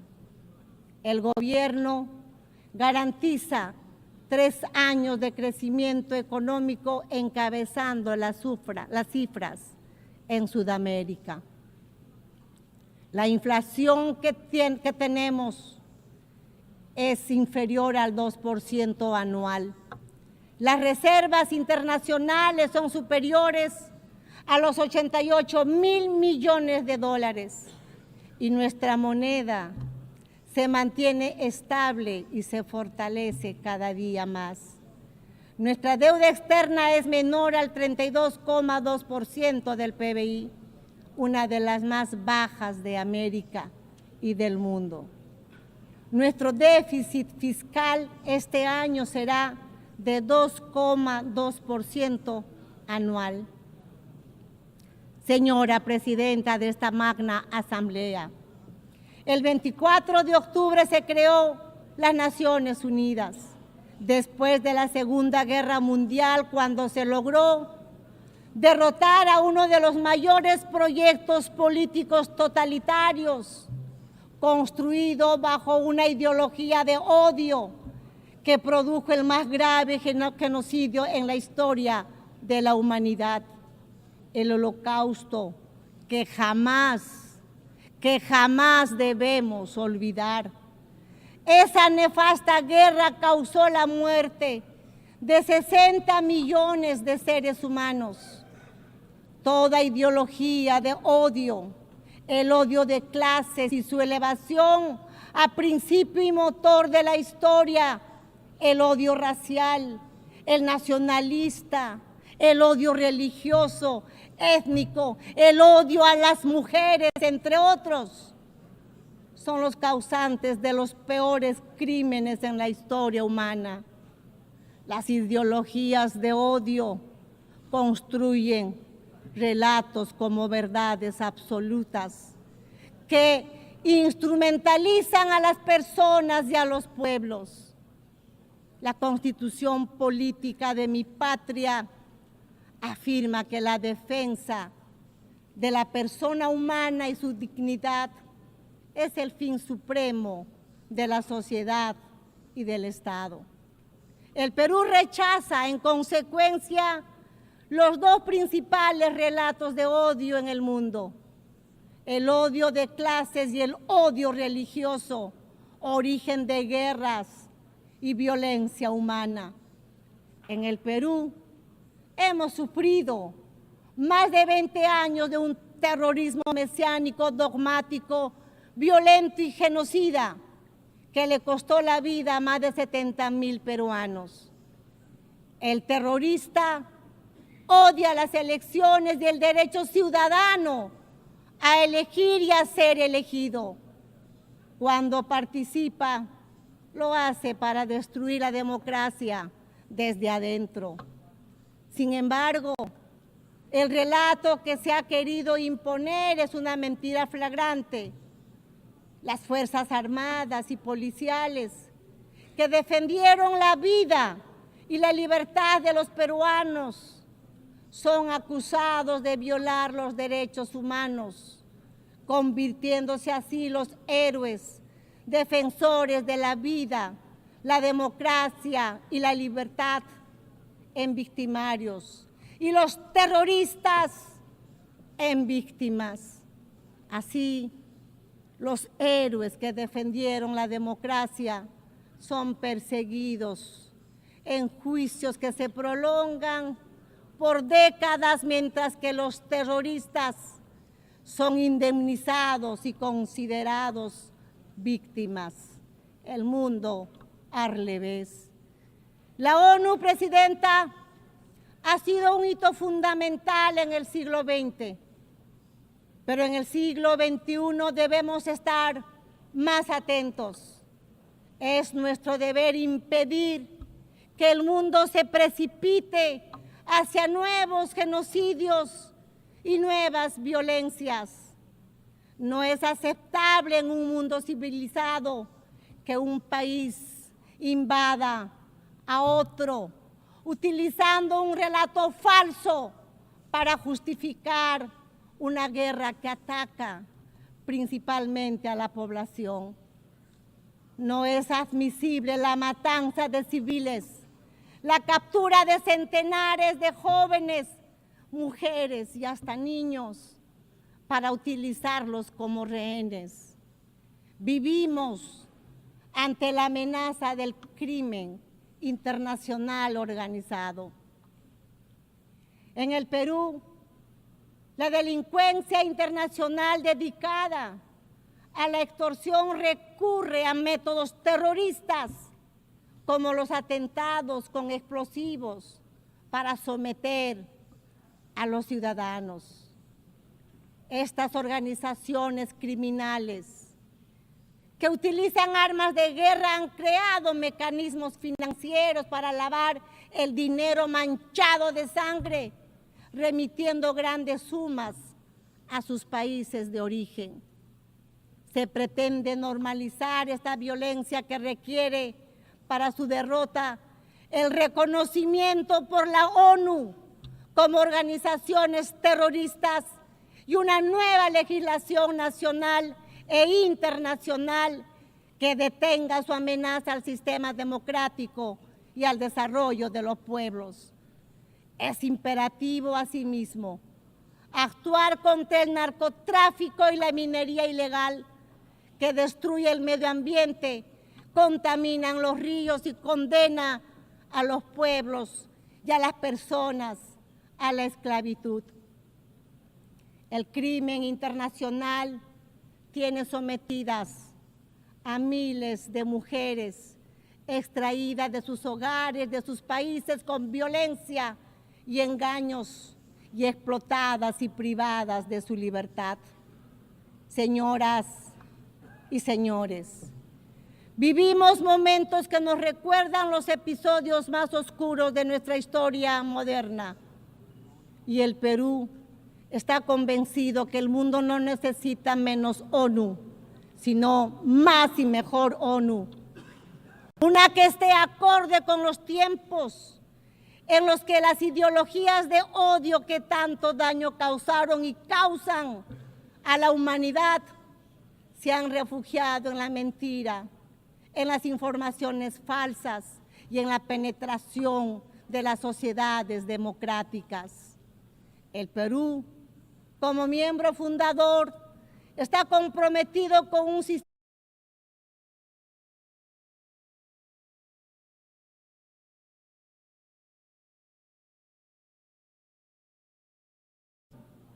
pero es momento de hacer un alto y mirar lo que está pasando en el mundo a nuestro alrededor. En este momento estamos aquí, pero al otro lado del mundo están matando niños, niñas, personas inocentes. La prosperidad al mundo debe ser en ese trabajo responsable y unido. Y que hoy debe ingresar a un proceso de adecuación frente a las nuevas amenazas. Cada uno de nuestros países tiene el deber de contribuir al desarrollo de soluciones a los problemas comunes que enfrentamos y en eso se esfuerza mi país. Pero la interconexión de nuestras sociedades y economías hacen que solo a través de la cooperación internacional podamos resolver la crisis que enfrentamos. Si no reformamos las Naciones Unidas, nuestra casa común, para devolverle representatividad y efectividad a su acción, corremos el grave riesgo de ver desaparecer uno de los instrumentos más preciados que tiene la comunidad internacional para la estabilidad del mundo. Por ello, el Perú apoya los trabajos de la iniciativa ONU 80, iniciados por el secretario general, poniendo especial énfasis en la necesidad de volver a centrar la organización en sus funciones fundamentales, acercándola a las necesidades de los pueblos, a la vez que volviéndola más eficiente. La ONU 80 debe ser una oportunidad para fortalecer el multilateralismo y asegurar que la organización esté mejor preparada para cumplir sus objetivos esenciales. Esta reforma solo podrá rendir plenamente sus frutos si es complementada por una transformación de la gobernanza de la ONU, que evite los bloqueos institucionales en la toma de decisiones a la vez que asegure su idoneidad.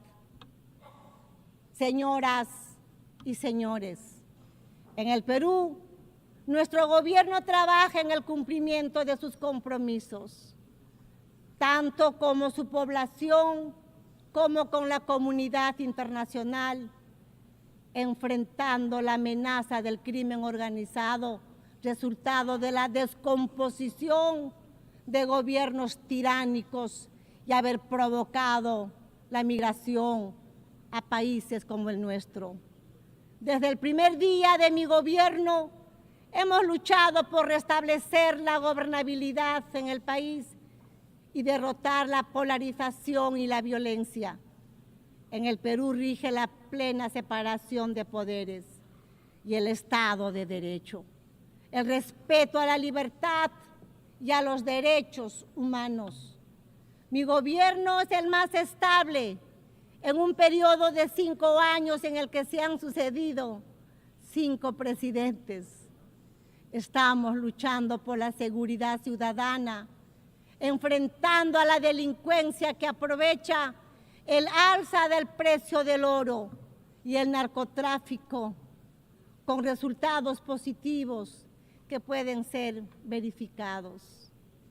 Trabajamos por fortalecer el capital humano. Estamos dando la batalla contra la desnutrición infantil y la anemia. Construimos escuelas y hospitales en todo el país, como no se ha hecho en los últimos años. La prioridad son los niños, las mujeres y la familia peruana.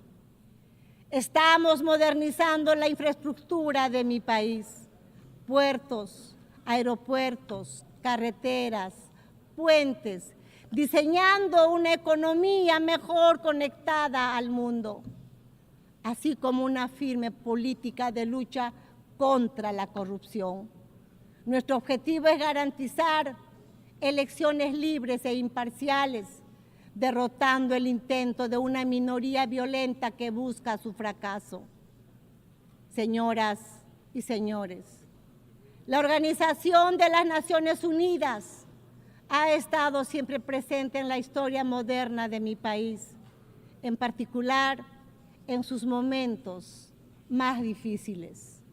Simultáneamente a lo que pasa en el mundo y a pesar de nuestros esfuerzos, el Perú hoy encuentra a sus instituciones democráticas y el Estado de Derecho atacados por la polarización de la política, causa y consecuencia del retorno de la violencia extremista. Padece el flagelo de la delincuencia organizada transnacional terrorista, que es causa de muertes, atentados e inseguridad, y del narcotráfico que destruye el tejido social.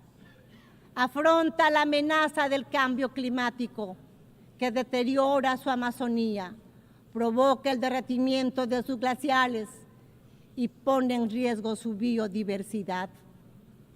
Fomenta un crecimiento inclusivo y sostenible en un contexto de oposición entre potencias. Pero ninguno de estos problemas es solamente nacional, sino global.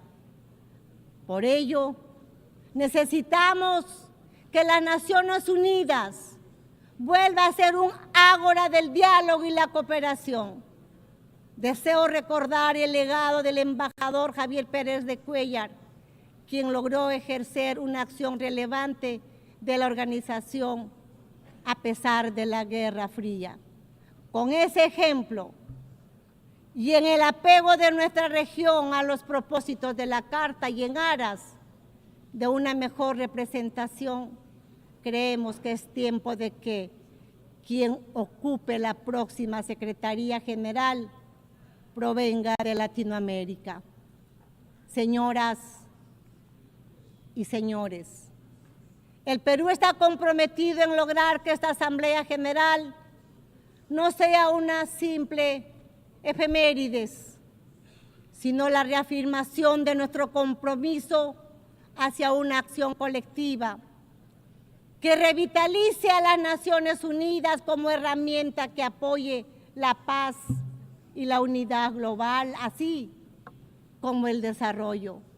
Tenemos que ser firmes en la verdad frente a los relatos que la escamotean, la pervierten o mienten abiertamente con el fin de ocultar agendas que no corresponden a nuestro tiempo y mucho menos al destino de la humanidad.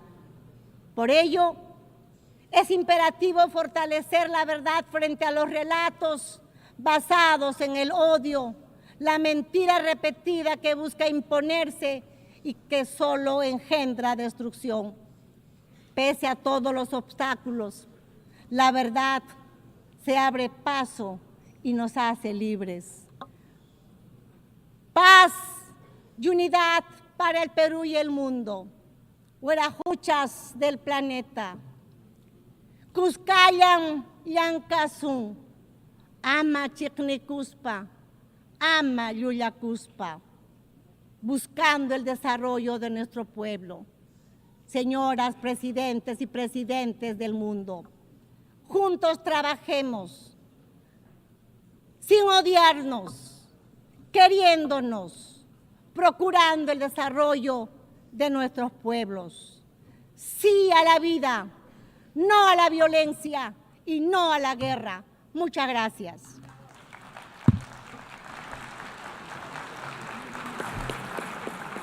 On behalf of the General Assembly, I wish to thank the President of the Republic of Peru.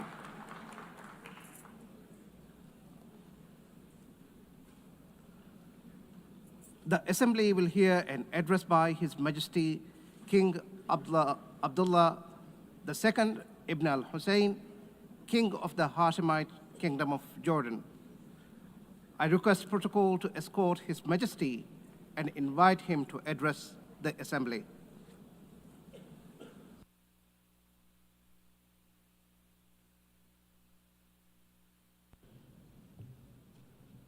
Bismillahir Rahmanir Rahim. Madam President, Mr. Secretary General, Your Excellencies. Another year, another UN General Assembly, and another occasion when I stand before you to address the same issue, the conflict in the Middle East. And not for the first time, developments on the ground have made me question the worth and utility of words in capturing the magnitude of the crisis. Yet not speaking about it would signal acceptance of the situation and abandonment of our humanity. And that I will not do. Our UN General Assembly was born 80 years ago, pledging to learn from, not repeat, history. The world vowed never again. However, for almost as long, Palestinians have been living through a cruel cycle of yet again, bombed indiscriminately, yet again, killed, injured, and maimed, yet again, displaced and dispossessed, yet again. Denied rights, dignity, their basic humanity, yet again. So I must ask, how long? How long will it be before we find a resolution to this conflict, one that safeguards the rights of all sides and allows a level of normalcy in the lives of the families at its core? How long will it be before I stand before you and speak not of suffering and devastation in my region, but of prospect, prosperity, and potential? Sadly, this is not the only conflict in our world. And some may say that other wars are also devastating. But the Palestinian-Israeli conflict remains unique. It is the longest standing conflict in the world. An illegal occupation of a helpless population by a self-declared democratic nation, and a flagrant violation of repeated UN resolutions, international law, and human rights conventions. A failure that should have elicited outrage and action, especially from major democracies. Instead, it has been met with decades of inertia. My friends, the war in Gaza marks one of the darkest moments in this institution's history. But although it is today's horror, the injustice stretches back decades. The Palestinian-Israeli conflict has been on the UN agenda throughout its 8 decades of existence. How long will we be satisfied with condemnation after condemnation without concrete action? When it comes to the Palestinian-Israeli conflict, it seems that what unfolds in the halls of power is theory. The struggles and suffering on the ground is reality. For decades, we have seen several attempts to achieve a solution by interim agreements and temporary stopgaps, none that delivered on the end game. In fact, many would argue these processes served as a distraction as Israel grabbed more land, expanded illegal settlements, demolished homes, and displaced entire neighborhoods. Muslim and Christian holy sites in Jerusalem have been vandalized and desecrated by those under government protection. And throughout all these years, Israeli families too have not been able to live in true security because military action cannot bring the safety they need. Nowhere is that more evident than in Gaza. More than 60,000 Palestinians killed, 50,000 children injured or killed, miles of burnt out rubble, neighborhoods, hospitals, schools, farms, even mosques and churches in ruins, widespread starvation. And what we are seeing is only a glimpse, because never in our modern history has the lenses of international media been obstructed like this from capturing the reality on the ground. Almost 2 years in, and the cruelty of this military campaign continues unabated. Furthermore, the current Israeli government's provocative calls for a so-called Greater Israel can only be realized through the blatant violation of the sovereignty and territorial integrity of its neighbors. And there is nothing great about that. I can't help but wonder if a similar outrageous call were made by an Arab leader, would it be met with the same global apathy? The international community must stop entertaining the illusion that this government is a willing partner for peace. Far from it. Its actions on the ground are dismantling the very foundations on which peace could stand, and intentionally burying the very idea of a Palestinian state. It has shown how little it respects the sovereignty of other countries, as we have seen in flagrant violations in Lebanon, Iran, Syria, Tunisia, and most recently, Qatar. And its hostile rhetoric calling for the targeting of Al-Aqsa Mosque will incite a religious war that would reach far beyond the region and lead to an all-out clash that no nation would be able to escape. How long before we hold all nations to the same standards? How long before we recognize the Palestinians as people who aspire to the same things you and I do, and we act on that recognition? How long before we recognize that statehood is not something Palestinians need to earn. It is not a reward. It is an indisputable right.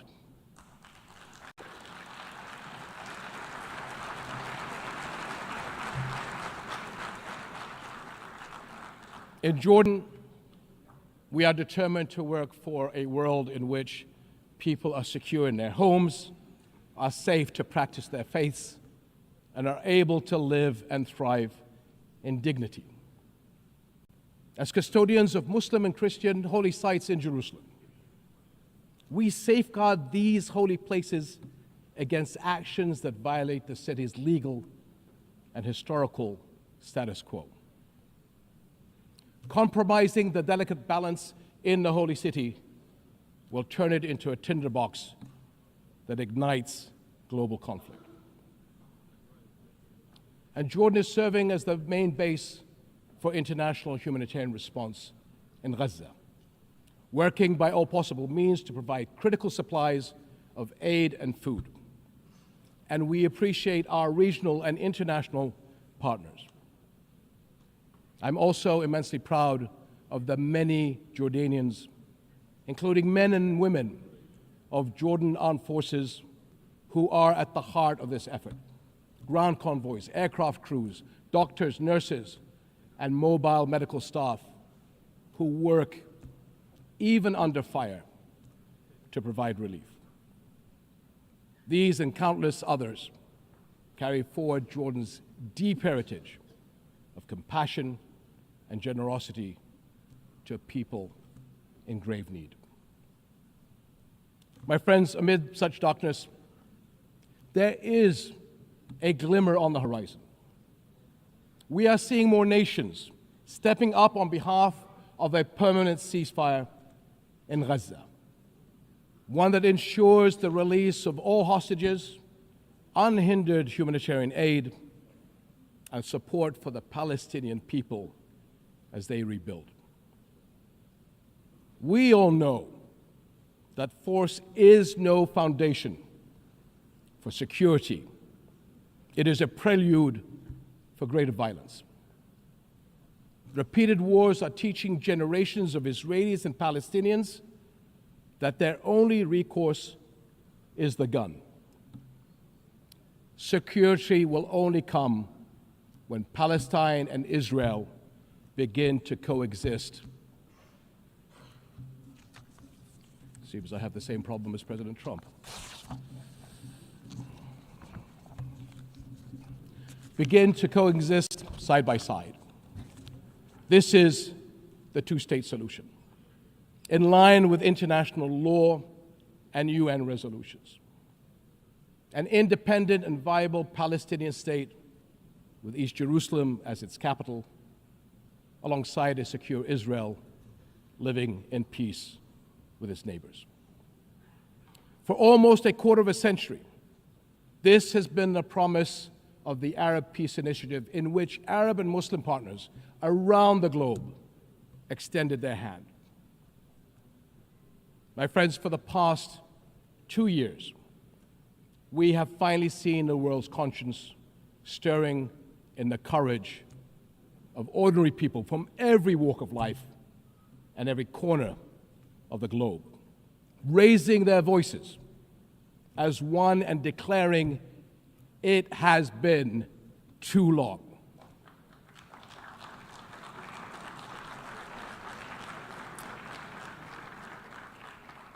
This United Nations must echo that call. It has been too long, and it must act on that call until peace is a reality. Thank you.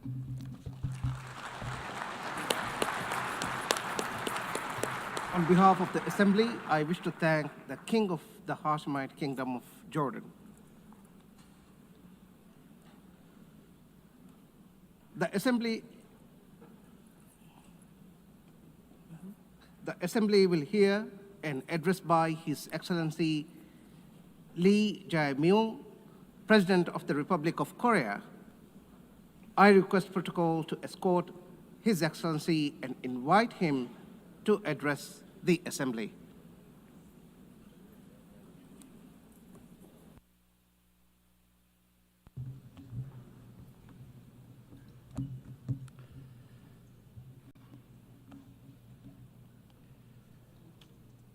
세계 평화와 공동 번영에 기여해온 모든 유엔 회원국과 유엔 직원 여러분께 먼저 존경과 감사의 말씀을 전합니다. 아날레나 베어복 제80차 총회 의장의 취임을 진심으로 축하드리고 안토니우 구테레시 사무총장의 변함없는 헌신과 노고에도 경의를 표합니다. 의장님과 사무총장님의 뛰어난 리더십 아래 이번 유엔 총회가 더욱 의미 있는 성과를 거둘 수 있기를 희망합니다. 의장님, 사무총장님 그리고 각국 대표 여러분, 올해는 유엔 창설 80주년이 되는 뜻깊은 해입니다. 유엔이 걸어온 지난 80년은 인류의 존엄과 가치를 지키고 미래 세대를 위한 길을 모색해온 소중한 여정이었습니다. 누군가 유엔이 이룬 성취가 무엇인지 묻는다면 대한민국의 80년 역사를 돌아보라 이렇게 대답하겠습니다. 도전과 응전으로 점철된 대한민국의 역사는 인류가 직면한 거대한 도전에 쉼없이 맞서온 유엔의 역사 그 자체라고 해도 결코 과언이 아닙니다. 대한민국은 유엔이 설립된 해에 식민 지배에서 해방됐고 유엔의 도움으로 분단의 상흔과 전쟁의 폐허 속에서도 국가 정체성을 유지하며 산업화를 일궈내고 민주주의를 꽃피웠습니다. 그렇기에 대한민국은 그 자체로 유엔의 존재 가치를 증명해온 나라입니다. 대한민국이 참혹한 전쟁과 재난 속에서 우주의 무게만큼 고귀한 생명들의 희망을 되살릴 때마다 그 치열한 연대의 중심에서 유엔의 깃발이 나부꼈습니다. 유엔은 모든 이들에게 차별 없이 동등한 권리와 기회를 주기 위해 애썼고 어린이들의 삶을 피워낼 교육과 백신을 제공했습니다. 유엔과 국제사회의 지원으로 일어선 동방의 작은 나라가 세계의 주목을 받는 당당한 유엔 회원국으로 거듭났고 어느 나라보다 빠르게 국제사회 구성원으로서의 역할과 책임을 높여가고 있습니다. 한때 민주주의와 평화가 위기에 처했지만 대한민국은 그때마다 불굴의 저력으로 일어섰습니다.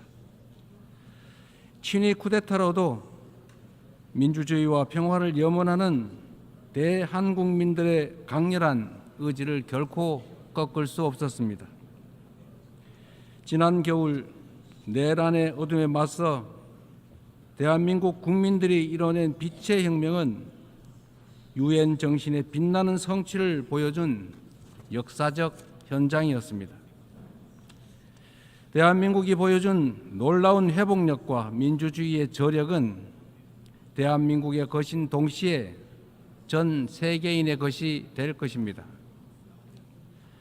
당신이 나를 밝은 쪽으로, 빛이 비추는 쪽으로, 꽃이 피고 있는 쪽으로 끌고 가기를 바랍니다. 노벨 문학상을 수상한 한강 작가의 말처럼 대한민국은 민주주의를 향한 여정을 함께할 모든 이들에게 빛의 이정표가 될 것입니다. 저는 오늘 세계 평화와 인류 공영의 미래를 논의할 이 유엔 총회에서 세계 시민의 등불이 될 새로운 대한민국이 국제사회에 완전히 복귀했음을 당당하게 선언합니다. 감사합니다. 유엔의 지원과 도움에 힘입어 성장한 우리 대한민국은 이제 민주주의 회복의 경험과 역사를 아낌없이 나누는 선도 국가로서의 역할을 마다하지 않겠습니다.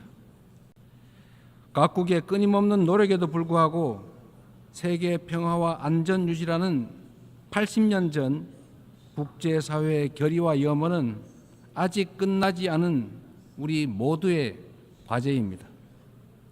여전히 2억 8천만 명의 인구가 극심한 기아 상태에 놓여 있고 우크라이나, 중동을 비롯한 세계 곳곳의 무력 분쟁, 이미 현실이 된 기후위기가 인류 생존을 위협하고 있습니다.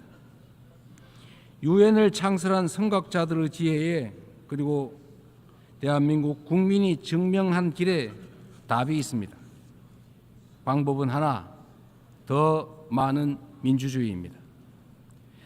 대한민국의 국민 주권 정부는 집단 지성의 힘으로 더 나은 대안을 찾아내는 민주주의의 혁신을 끊임없이 시도하고 있습니다. 국제사회가 직면한 공동의 과제를 해결할 방법도 결코 다르지 않습니다. 같은 문제를 겪는 모든 국가가 이곳 유엔에 모여 함께 머리를 맞대는 다자주의적 협력을 이어나갈 때 우리 모두 평화와 번영의 밝은 미래로 함께 나아갈 수 있을 것입니다. 총장이 제시한 UN 80 이니셔티브가 이 시대적 요구에 발맞춰 유엔의 진화와 발전을 이뤄낼 비전으로 자리 잡기를 기대합니다. 유엔 안전보장이사회 또한 변화된 국제 환경을 반영해서 비상임 이사국을 확대하고 효과성과 대표성을 제고할 수 있기를 희망합니다. 대한민국은 2024년에서 25년 임기의 안보리 이사국으로서 안보리가 국제 평화와 안보 위협에 능동적으로 대응할 수 있도록 노력하고 있습니다. 의장님, 총장님, 그리고 존경하는 각국 대표단 여러분, 민주주의를 회복한 대한민국은 이제 더 나은 미래를 꿈꿉니다. 대한민국은 유엔이 표방하는 자유와 인권, 포용과 연대의 가치를 굳건하게 수호하는 글로벌 책임 강국으로서의 역할을 다해 나갈 것입니다. 대한민국에 거주하는 내 외국인 모두가 사회의 동등한 구성원으로서 삶의 모든 현장에서 존중받을 수 있도록 제도와 문화를 더욱 발전시켜 나갈 것입니다. 대한민국은 인권 존중의 가치를 실현하면서 국제사회와의 협력을 강화하고 또 주도해 갈 것입니다.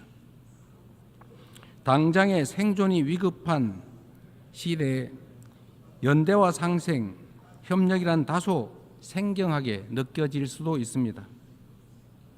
하지만 인류는 언제나 깊은 절망만큼 높은 희망을 꿈꾸었고 더 나은 내일을 향한 열정으로 지금의 진보를 이뤄냈습니다. 어려운 시기일수록 인류 보편 가치에 대한 믿음이라는 유엔의 기본 정신으로 돌아가야 합니다. 전쟁의 참화를 물려주지 않겠다는 일념이 유엔 창립으로 이어져 분쟁을 예방하고 평화를 지켜냈던 것처럼 미래의 인류가 살아갈 더 나은 세계를 위해 오늘의 우리는 더 협력하고 더 신뢰하고 더 굳게 손잡아야 합니다. 지속 가능한 미래를 향한 다자주의적 협력의 길, 우리 민주 대한민국이 앞서가겠습니다. 평화는 무엇보다 중요한 가치입니다. 대한민국에서도 전 세계 어디에서도 평화는 민주주의와 경제 발전의 기본적 토대가 됩니다. 지금 우리가 직면하고 있는 분쟁과 갈등은 인간의 존엄과 지속 가능한 발전의 이상이 평화가 없다면 얼마나 쉽게 무너질 수 있는지를 선명하게 설명해 줍니다. 오늘날 대한민국은 유엔의 평화 유지 및 평화 구축 활동에 있어 핵심적인 기여국으로서 책임을 다하고 있습니다. 분단 국가인 대한민국을 흔들림 없이 수호한 우리의 용사들이 유엔이 주도하는 지속 가능한 평화의 길을 돕고 있습니다. 평화를 위협하는 것은 물리적인 요소만이 아닙니다. 인공지능 기술이 안보 역량을 결정하고 사이버 공격이 국가 안보를 위협하는 시대, 우리는 이제 보이는 적을 넘어 보이지 않는 적과 맞서야 합니다. AI 시대의 변화에 수동적으로 끌려다닌다면 기술 악용으로 인한 인권 침해의 그 어두운 그림자를 떨쳐내지 못한 채 양극화와 불평등 심화라는 디스토피아를 맞이하게 될 것입니다. 그러나 변화에 능동적으로 대처한다면 높은 생산력을 동력 삼아 혁신과 번영의 토대를 세우고 직접 민주주의를 강화하는 유용한 기반을 만들 수 있습니다. 내일 안보리 의장으로서 주재하는 공개 토의 자리가 인공지능의 책임 있는 이용을 촉진하는 국제사회의 노력에 큰 보탬이 될 것으로 확신합니다. 아울러 다음 달 대한민국 경주에서 열릴 APEC 정상회의에서 APEC AI 이니셔티브를 통한 AI 미래 비전을 공유하고자 합니다. 첨단 기술 발전이 인류의 보편적 가치에 기여하는 모두를 위한 AI의 비전이 국제사회의 뉴 노멀로 자리 잡을 수 있도록 노력하겠습니다. AI가 주도할 기술 혁신은 기후위기 같은 전 지구적 과제를 해결할 중요하고 또 새로운 도구가 될 것입니다. 지난 80년간 지속 가능한 발전의 길을 열어 젖히고 인류의 존망이 걸린 기후위기 대응을 선도해온 유엔의 노력에 세계 각국이 화답해야 합니다. 대한민국은 과학기술과 디지털 혁신을 활용해 에너지 효율을 높이고 재생에너지 비중을 확대하면서 에너지 대전환을 추진하고 있습니다. 올해 안으로 책임감 있는 국가 온실가스 감축 목표를 제출하여 국제사회의 단합된 의지에 동참할 것입니다. 2028년 칠레와 공동 개최하는 제4차 유엔 해양총회에서도 지속가능한 해양 발전을 위한 실질적 연대를 구축할 수 있도록 할 것입니다. 이처럼 전 지구적 과제에 적극 대처하는 우리 대한민국의 노력은 지속가능한 발전이라는 인류 공동의 약속을 실현하겠다는 확고한 의지를 바탕으로 한 것입니다. 10년 전 유엔이 지속가능한 발전 목표를 수립한 이래 국제사회는 빈곤 퇴치와 불평등 해소를 위한 여러 진전을 이뤄냈습니다.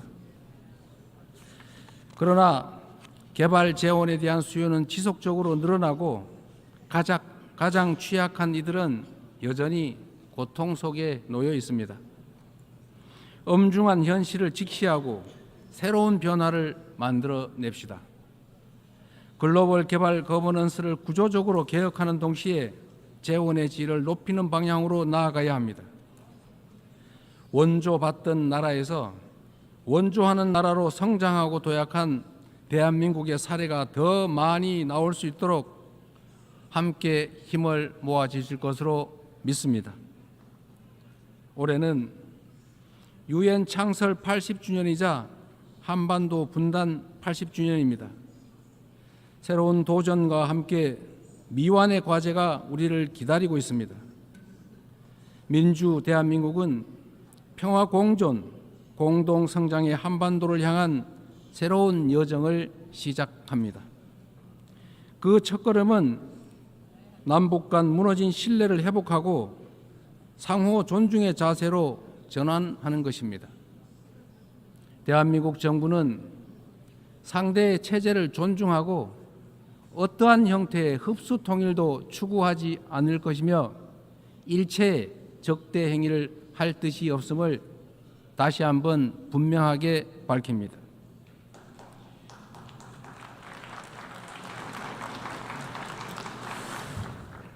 이 세 가지 원칙을 바탕으로 우선 남북 간 불필요한 군사적 긴장과 적대 행위의 악순환을 끊어내고자 합니다. 취임 직후 대북 전단 살포와 대북 방송 중단 등의 조치를 선제적으로 취한 것도 같은 이유입니다. 앞으로 우리 정부는 남북 간 군사적 긴장 완화와 신뢰 회복의 길을 일관되게 모색할 것입니다. 가장 확실한 평화는 싸울 필요가 없는 상태입니다. 교류, 관계 정상화, 비핵화, 즉 END를 중심으로 한 포괄적인 대화로 한반도에서의 적대와 대결의 시대를 종식하고 평화 공존과 공동 성장의 새 시대를 열어가야 합니다. 교류와 협력이야말로 평화의 지름길이라는 사실은 굴곡진 남북 관계의 역사가 증명해왔던 불변의 교훈이기도 합니다. 남북 간 교류 협력을 단계적으로 확대함으로써 한반도에서 지속 가능한 평화의 길을 열어 나가겠습니다.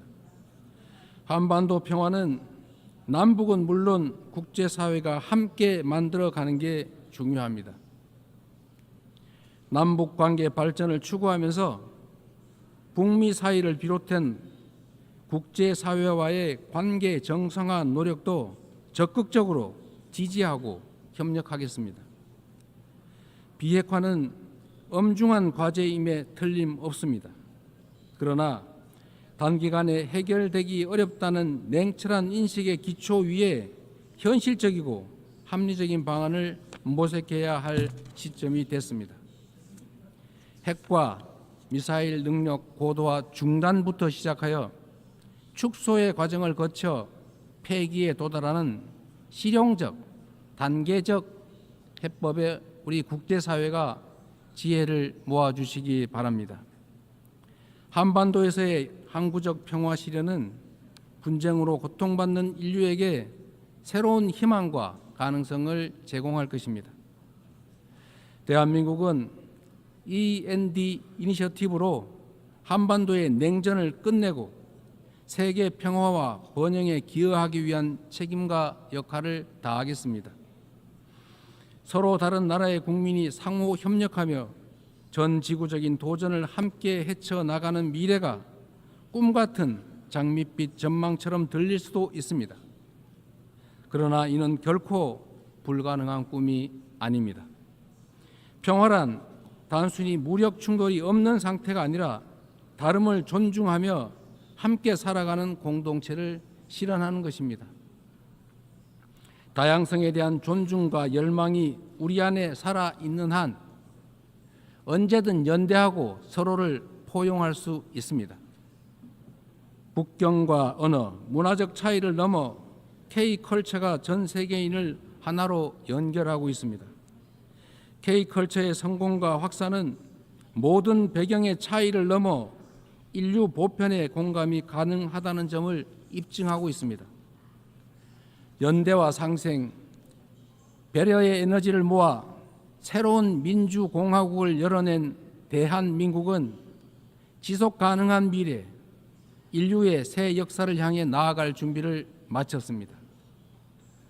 험난한 여정이 예상되지만 시련이 있어도 도전을 멈추지 않았기에 인류는 한 단계씩 성장하며 오늘 여기까지 올 수 있었습니다.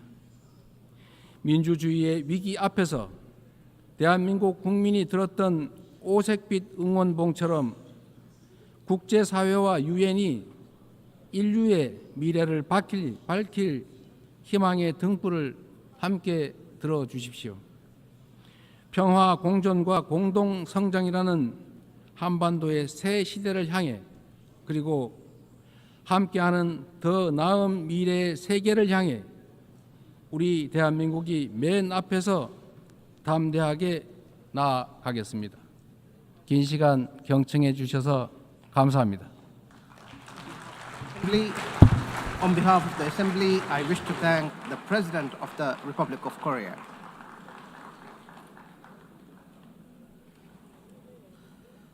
The Assembly will hear an address by His Highness Sheikh Tamim bin Hamad Al Thani, Amir of the State of Qatar. I request protocol to escort His Highness and invite him to address the Assembly.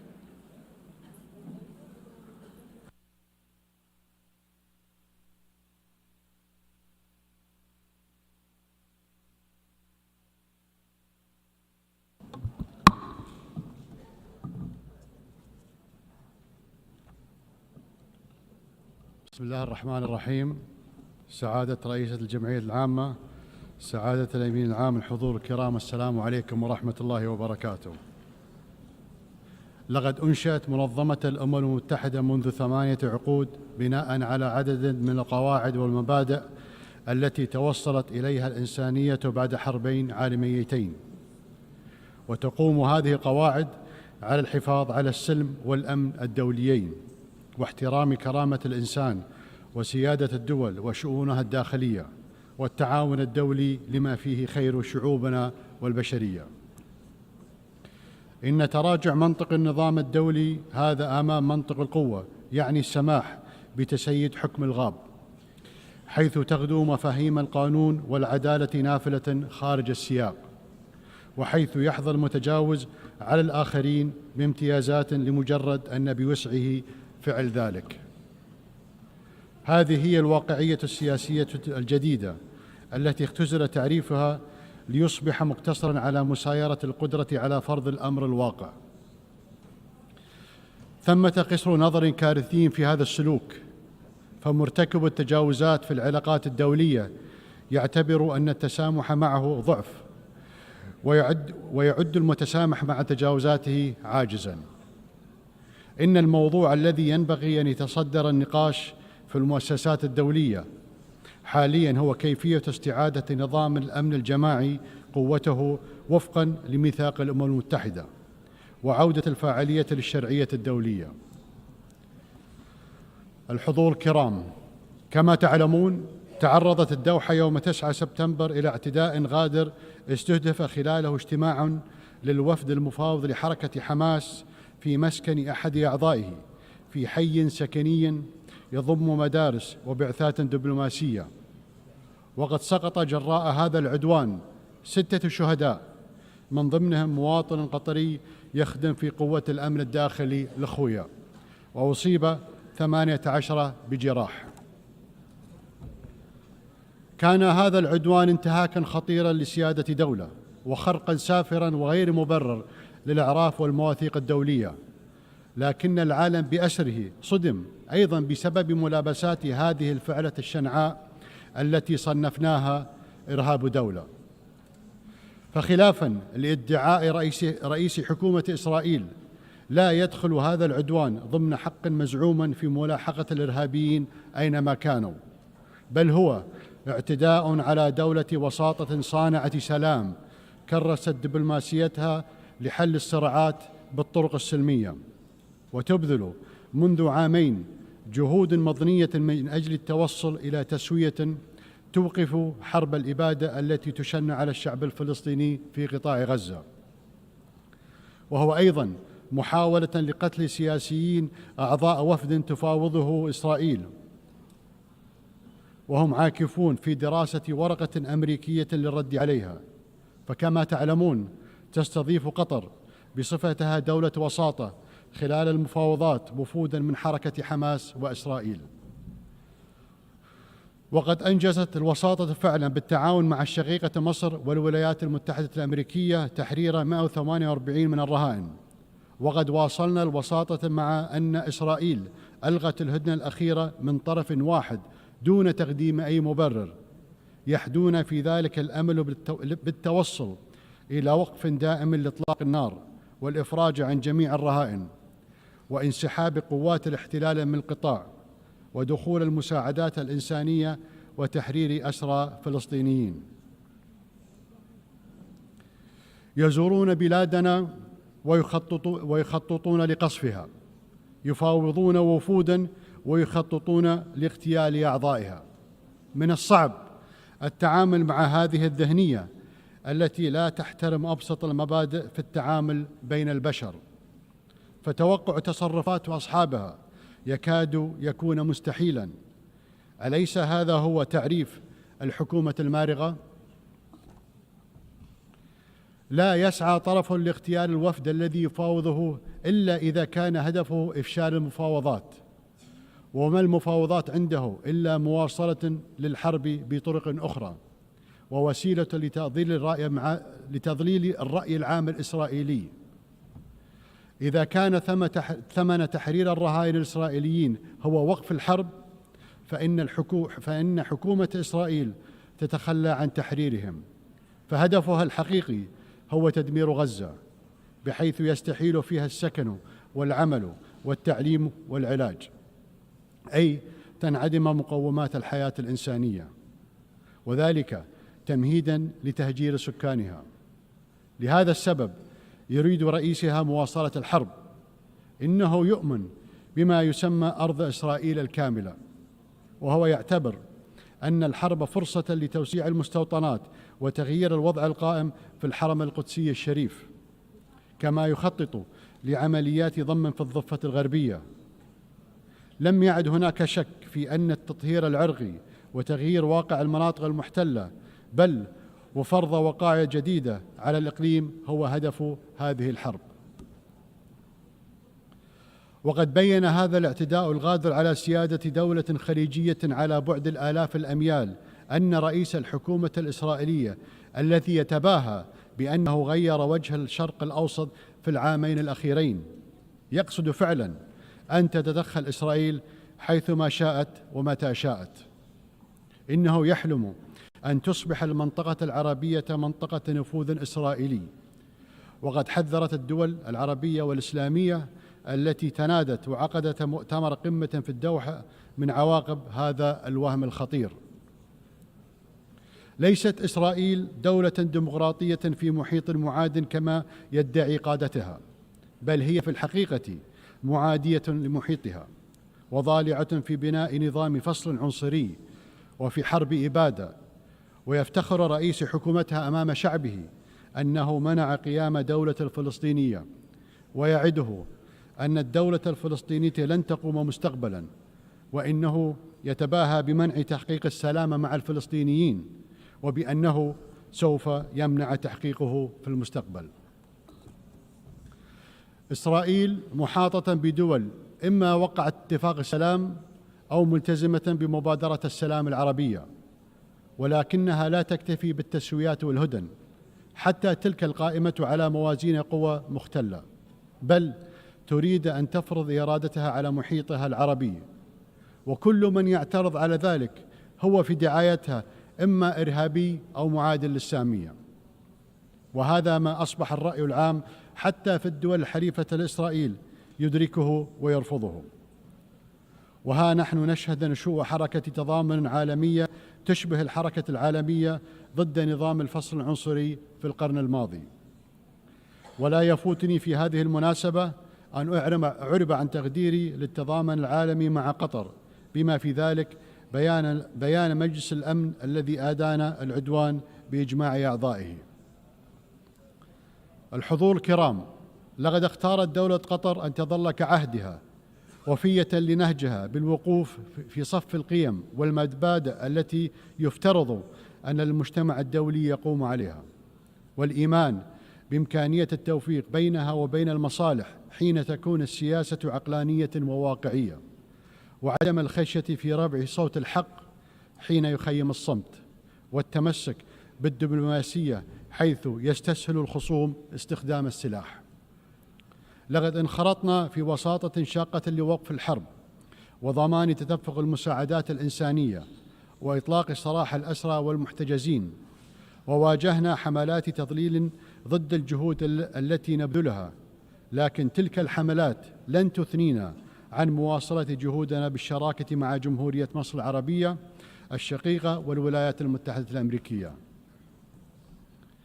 إن قناعتنا راسخة بأنه لا يمكن تحقيق السلام في منطقتنا دون اتخاذ المجتمع الدولي ولا سيما مجلس الأمن موقفا حازما بالانتقال من انقياده لإيقاع الاحتلال في فرض الوقائع في حروبه المتتالية إلى حل القضية الفلسطينية على أساس إنهاء احتلال الأراضي الفلسطينية والسماح للشعب الفلسطيني بممارسة حقه في تغيير مصيره وإقامة دولته المستقلة وعاصمتها القدس الشرقية على حدود عام 1967 وفقاً للقرارات الشرعية الدولية وحل الدولتين الذي توافق عليه المجتمع الدولي. إننا نثمن دور الدول التي اعترفت بدولة فلسطين، ولا شك أن هذه الاعترافات تكتسب أهمية معنوية إذ تبعث برسالة مفادها أن العنف والمزيد من العنف لا ينجح في تصفية قضية عادلة مثل قضية فلسطين، ونحث باقي الدول على الاعتراف بدولة فلسطين. وإيمانا منا بأن عدم الاستقرار لا يعرف حدودا وأن الإنسانية مصيرها مترابط، فقد واصلت دولة قطر جهودها الدبلوماسية للإسهام في حل أزمات أخرى كالحرب في أوكرانيا والحروب في أفريقيا، وقد أثمرت المثابرة في هذه الجهود مع شركائنا في القارة الإفريقية عن خطوات نوعية نحو إحلال السلام، كان أبرزها التوقيع على إعلان المبادئ في الدوحة بين حكومة جمهورية الكونغو الديمقراطية وتحالف نهر الكونغو وحركة 23 مارس دعما لمسار تقوده الولايات المتحدة لاتفاق سلام شامل في الشرق البلاد. وستظل دولة قطر شريكا فاعلا في المجتمع الدولي لحل المنازعات بالطرق السلمية واقتناص الفرص لإحلال السلام العالمي. الحضور الكرام، ما زالت بعض الدول في منطقتنا تعاني من غياب الاستقرار والأمن، ولكن ما يبعث على الأمل حدوث بعض التطورات الإيجابية. فسوريا الشقيقة تشهد منذ أواخر العام الماضي مرحلة جديدة نأمل أن تكون بداية مسار نحو تحقيق تطلعات الشعب السوري في الاستقرار والتنمية وسيادة القانون، وذلك بعد أن طويت صفحة قاتمة من تاريخ وطنه. وقد وقفت قطر إلى جانب الشعب السوري على نحو مثابر طوال السنوات السابقة، وكنت أذكر بقضيته من على هذا المنبر حتى حين بدا وكأنها أسقطت من جدول أعمال السياسة الدولية. ويتعين على المجتمع الدولي استغلال الفرصة المتاحة حالياً للوقوف إلى جانب سوريا لتجاوز هذه المرحلة الانتقالية بنجاح، ويحظى السوريين بحياة طبيعية بعد عقود من المعاناة. وقد علمتنا التجربة في بلدان عربية أخرى أن بناء مؤسسات الدولة وكذلك إرساء العلاقات بين الدولة وعموم الناس على أساس المواطنة المتساوية مع احترام التنوع الديني والإثني والثقافي يكتسبان أهمية قصوى في هذه المرحلة. ولن تتذخر دولة قطر وسعاً في تقديم الدعم اللازم للشقيقة سوريا، وإنني على ثقة بقدرة الشعب السوري على التغلب على مصاعب المرحلة الانتقالية ونبذ الطائفية بأشكالها كافة والعنف وعناصر الشقاق الأخرى، ورفض التدخل الخارجي ولا سيما المحاولات الإسرائيلية لتقسيم سوريا والتصرف وكأن المناطق الواقعة جنوب دمشق هي مناطق نفوذ إسرائيلية. كما شهد لبنان الشقيق تطورات إيجابية تمثلت في انتخاب الرئيس العماد جوزيف عون رئيسا للجمهورية وتعيين دولة الدكتور نواف سلام رئيسا للحكومة، مما يشكل خطوة هامة نحو استقرار الأوضاع في البلاد. وتواصل دولة قطر الوقوف إلى جانب لبنان وشعبه ومؤسساته ودعم الجيش اللبناني. ونؤكد على ضرورة تنفيذ قرار مجلس الأمن 1701 وانسحاب القوات الإسرائيلية من المواقع التي احتلتها خلال الحرب الأخيرة ووقف تدخلها في شؤون لبنان الداخلية. وبالنسبة للسودان الشقيق فإن شعبه ما زال يعاني من أزمة إنسانية غير مسبوغة نتيجة استمرار العنف، ونحن ندعو مجددا جميع الأطراف إلى إعلاء المصلحة الوطنية العليا والانخراط في حوار شامل يقود إلى سلام مستدام ويحفظ وحدة السودان واستغلاله وسيادته ويحقق تطلعات شعبه في الأمن والاستقرار والتنمية. ونعرب عن دعمنا للجهود الإقليمية والدولية الرامية إلى تحقيق هذه الغاية. الحضور الكرام، لطالما كانت الدوحة عاصمة عالمية تحتضن الفعاليات الكبرى السياسية والاقتصادية والرياضية، ومركزا يجمع القادة وصناع القرار من مختلف أنحاء العالم للتشاور وصياغة حلول واقعية للتحديات العالمية المشتركة. وسوف تستضيف مؤتمر القمة العالمي الثاني للتنمية الاجتماعية خلال الفترة من 4 إلى 6 نوفمبر 2025، ونتطلع للترحيب بكم خلال هذا المؤتمر. ولا شك أن ثقة المجتمع الدولي بنا إنما تقوم على سجل من النجاحات التنظيمية التي حققتها دولة قطر على مر السنوات. وبناء على هذا الإرث الراسخ قدمت ملف ترشحها لاستضافة دورة الألعاب الأولمبية 2036، إيمانا منا بأن الرياضة ليست مجرد منافسة، بل جسر يربط بين الشعوب ومنصة لترسيخ قيم السلام والتفاهم. ولقد أثبت تنظيمنا لبطولة كأس العالم لكرة القدم 2022 أننا قادرون على جعل الأحداث الرياضية الكبرى ساحة للتواصل والتقارب بين الثقافات المختلفة. وختاماً، إن دولة قطر وهي تعي جسامة التحديات التي يواجهها المجتمع الدولي تؤكد أنها ستظل وفية لالتزاماتها في مناصرة الحق وبناء جسور السلام وتعزيز العدالة في العلاقات الدولية. أشكركم والسلام عليكم ورحمة الله وبركاته.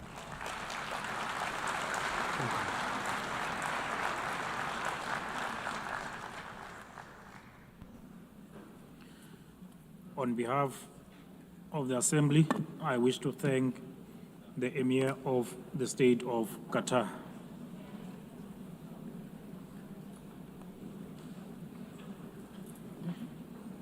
The Assembly will now hear an address by Her Excellency Jennifer Gillings-Simons, the President of the Republic of Suriname.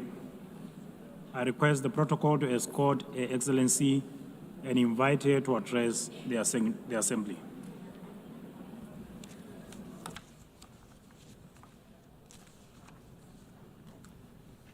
Good morning. Madam President, we are here to commemorate in this special moment in history as we celebrate the United Nations 80th anniversary. And this 80th anniversary of the General Assembly coincides with the 50th anniversary of the independence of the Republic of Suriname and our membership of this organization. On behalf of the government and the people of the Republic of Suriname, I express sincere congratulations to the international community on this occasion. It is clear that a journey that spans over 80 years cannot be and has not been without challenges. The United Nations played, in some instances, an important role in ending colonial rule, worked on advancing human rights, and often provided hope and a future to the most vulnerable in our global community. This is also the organization that provided a voice to the global community and worked to establish a balanced world order aimed at adopting a framework for sustainable development agenda and contribute significantly to advancing human rights, more specifically the rights of women and children. The organization promoted education for all and universal access to health care. In some instances, the peaceful resolution of conflicts was achieved, preventing misery and saving human lives. Madam President, On the other hand, we must admit that the UN, at other times, regrettably has been unsuccessful in avoiding conflicts, wars, and violations of human rights.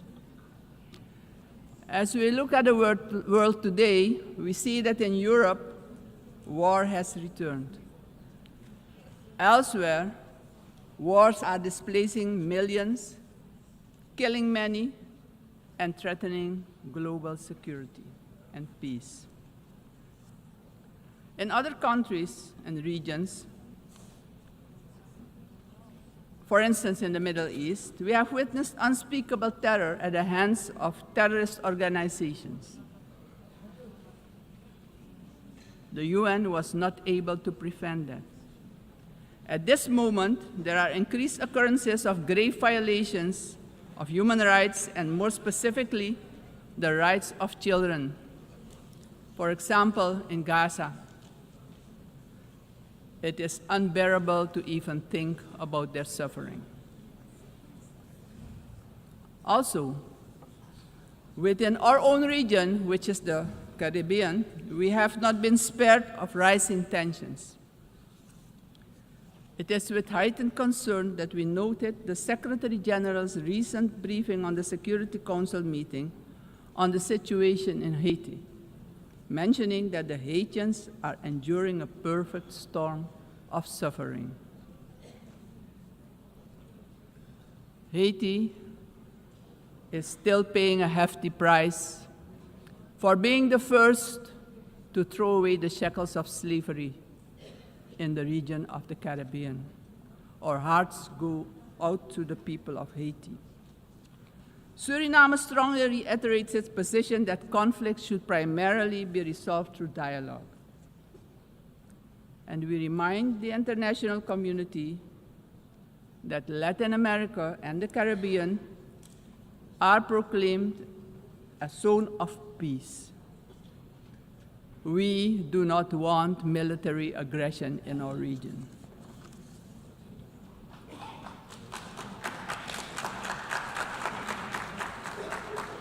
Madam President, this is the moment, on the 80th anniversary, we should reflect and ponder on the next 80 years.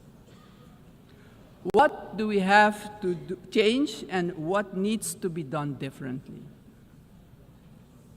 We all must underscore and repeat it ceaselessly today that the United Nations will only be successful if all nations, without exception, adhere to the resolutions we adopt.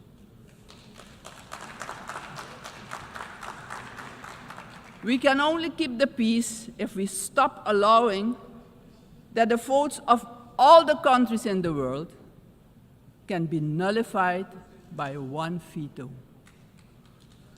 Today, partially because of the work done by our organization, some poor countries have developed substantially, economically and otherwise. They have become powers who can't be ignored any longer. We have to remind ourselves that the world in which the United Nations was established 80 years ago does no longer exist. The task ahead, therefore, is that we, in the first place, renew our vows, recommit to the principles and objectives of the charter of our organization, and recognize all the voices in the world, because people from all regions should have opportunities for a dignified life. Furthermore, the UN should adjust to the world we currently live in. This means, for example, the Security Council should expand to include all nations who exert major influence in the world. Exclusion of these players will only increase the risk of conflict and obstruct the beneficial cooperation necessary for humanity to develop and prosper. It is of great importance that all economically and otherwise strong nations and countries maintain a healthy competition that promotes the scientific advancement we need for sustainable development. On the other hand, these countries need to work together to guarantee global peace, so crucial for the existence and growth of the developing states and for their own countries. In this context, Suriname endorses the inclusion of, amongst others, Brazil, India, and the representation of the African continent for equal membership of the Council. Equally, we support the CARI composition for a non-permanent rotating seat for the small island developing states and low-lying coastal countries. I would also like to remind the member states that my country, Suriname, has presented its candidacy as a non-permanent member of the Council for the period 2043 to 2044. Madam President, the United Nations must be a genuine unity of nations. If our organization, moving forward, wants to play a crucial role in creating a prosperous future for humanity, we have no choice than to genuinely unite, all of us.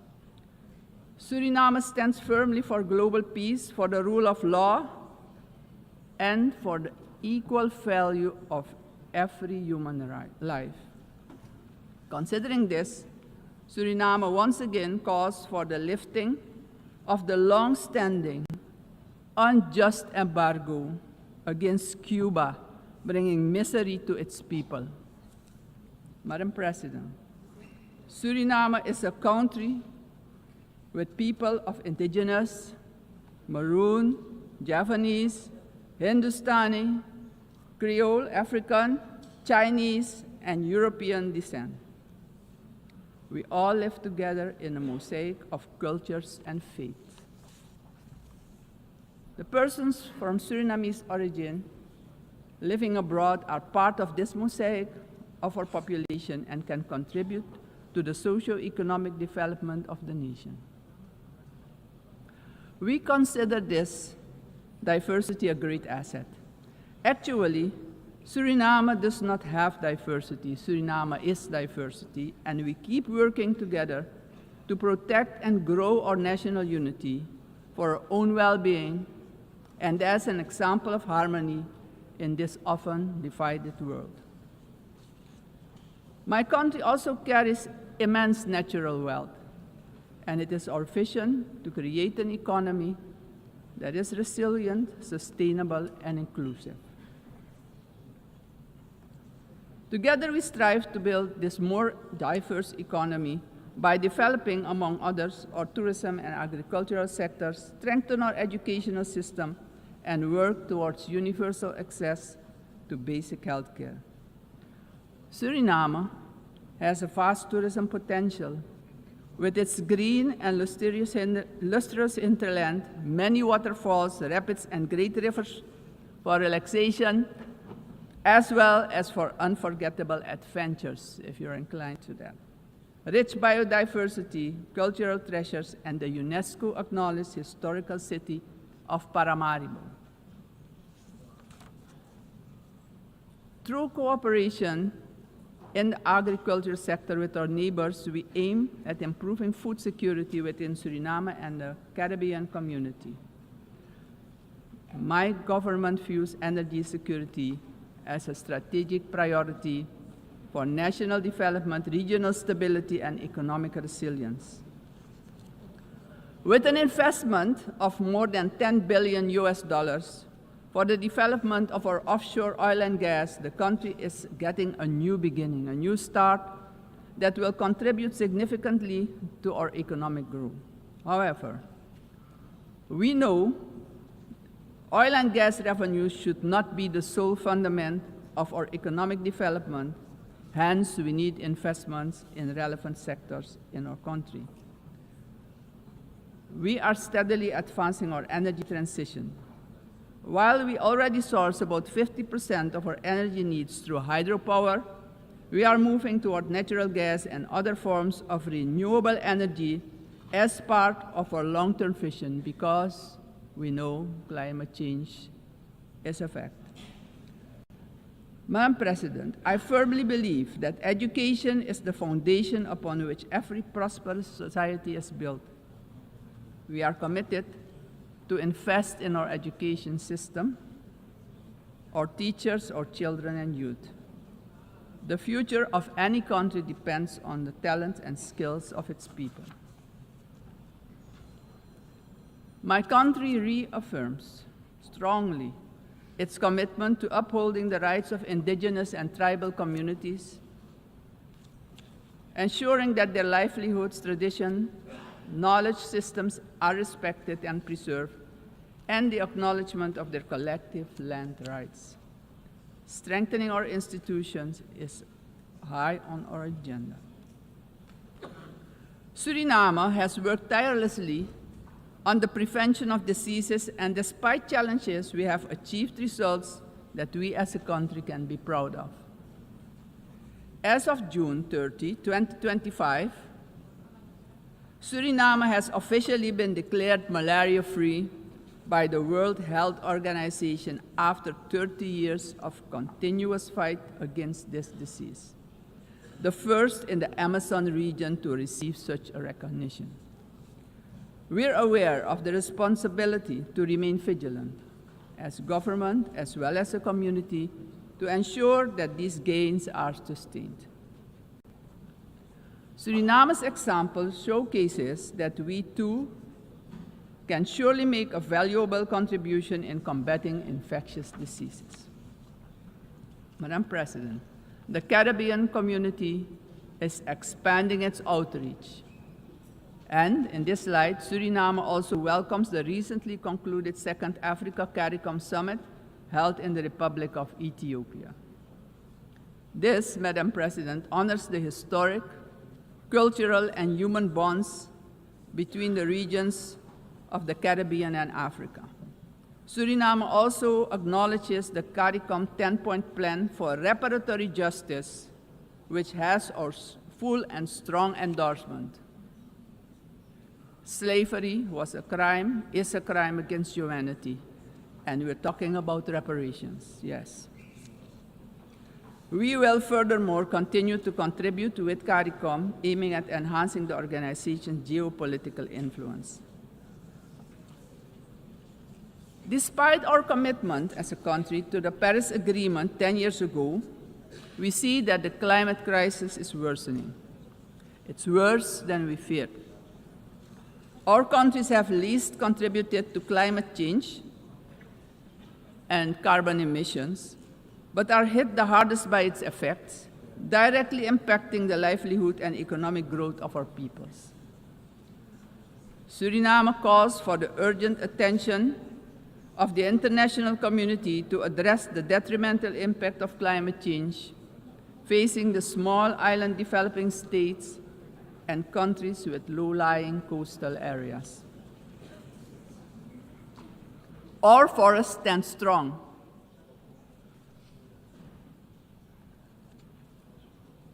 More than 90% of our land is covered by rainforest.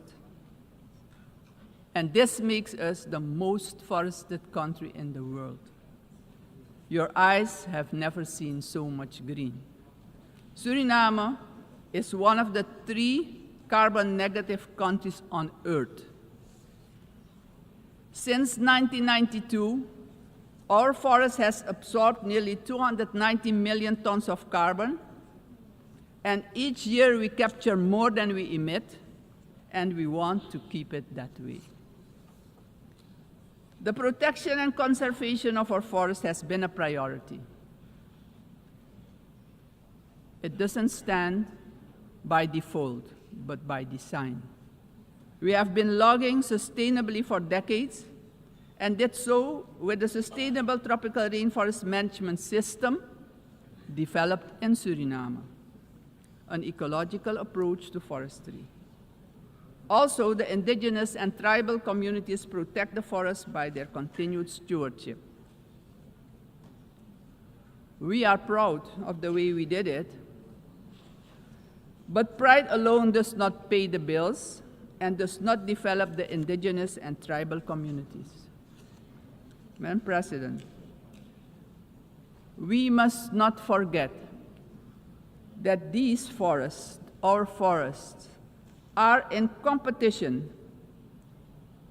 with vast resources such as gold, diamond, bauxite, and more. We will need to make difficult choices. We want to keep our forest coverage at a minimum of 90%. But we cannot do it alone. The time has come for the world's largest emitters to share this responsibility, not only with words, but with action, justice, and finance. Suriname strongly calls for global action, predictable climate finance for high forested, low deforestation countries, fair recognition of real carbon removals, and direct support for the communities who live in and protect these forests.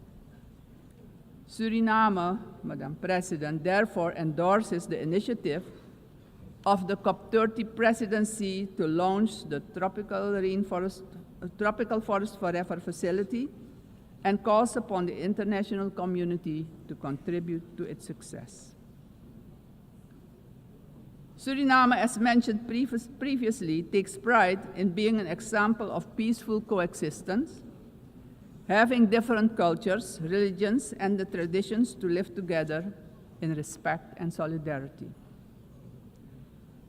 This is our gift to the world. The second gift, because we also have a forest that is delivering services to the whole world. This gift proves that harmony can prevail. As stated upon our admission to the United Nations in 1975, our republic indicated our willingness to engage with the international community. My country reiterates its strong commitment to multilateralism, one of humanity's most important achievements, which needs our protection in this time of change.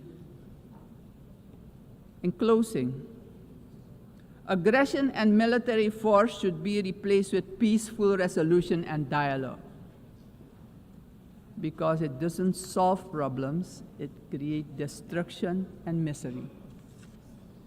As a matter of urgency, I call on every member state to keep the peace, protect the planet and all human rights. Suriname has shown the world that living sustainably together is possible. We are really better together. Thank you, Grand Tanye, and may God be with you.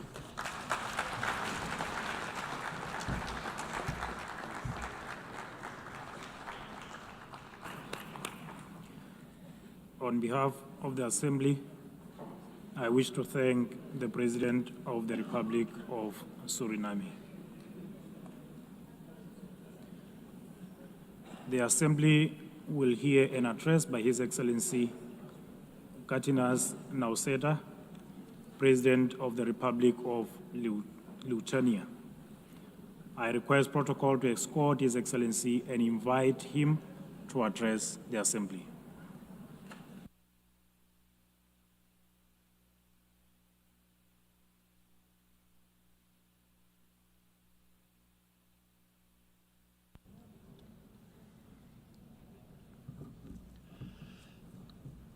Dear Mr. Chairman, Excellencies, ladies and gentlemen. 80 years ago, humanity, emerging from the Second World War, embarked on a long road towards peace. Building on the solid foundation of the rules-based international order, our forefathers created the United Nations and its institutional system. This system was never perfect. Many nations, Lithuania included, had to struggle for decades seeking freedom, independence, and sovereignty. Many people suffered war, famine, and premature death. And yet, it was the best international order that we have ever. The United Nations system embodied the great hope that nourishes the human soul and guides our actions for the universal good.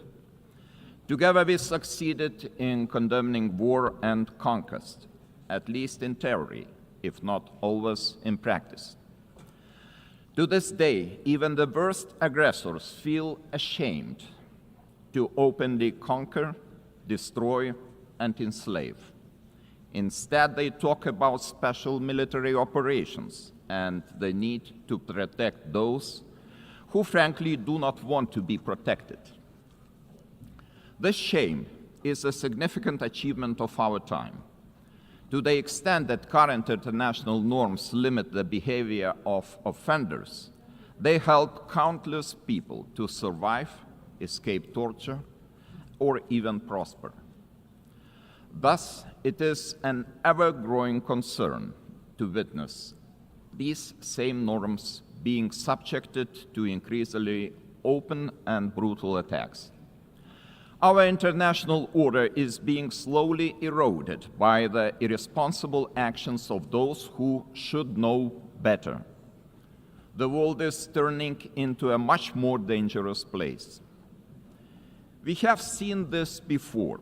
We cannot ignore the striking parallels between the present day and the events of 1938, a time when the world chose appeasement over international law and diplomacy over deterrence, culminating in the infamous Munich Pact.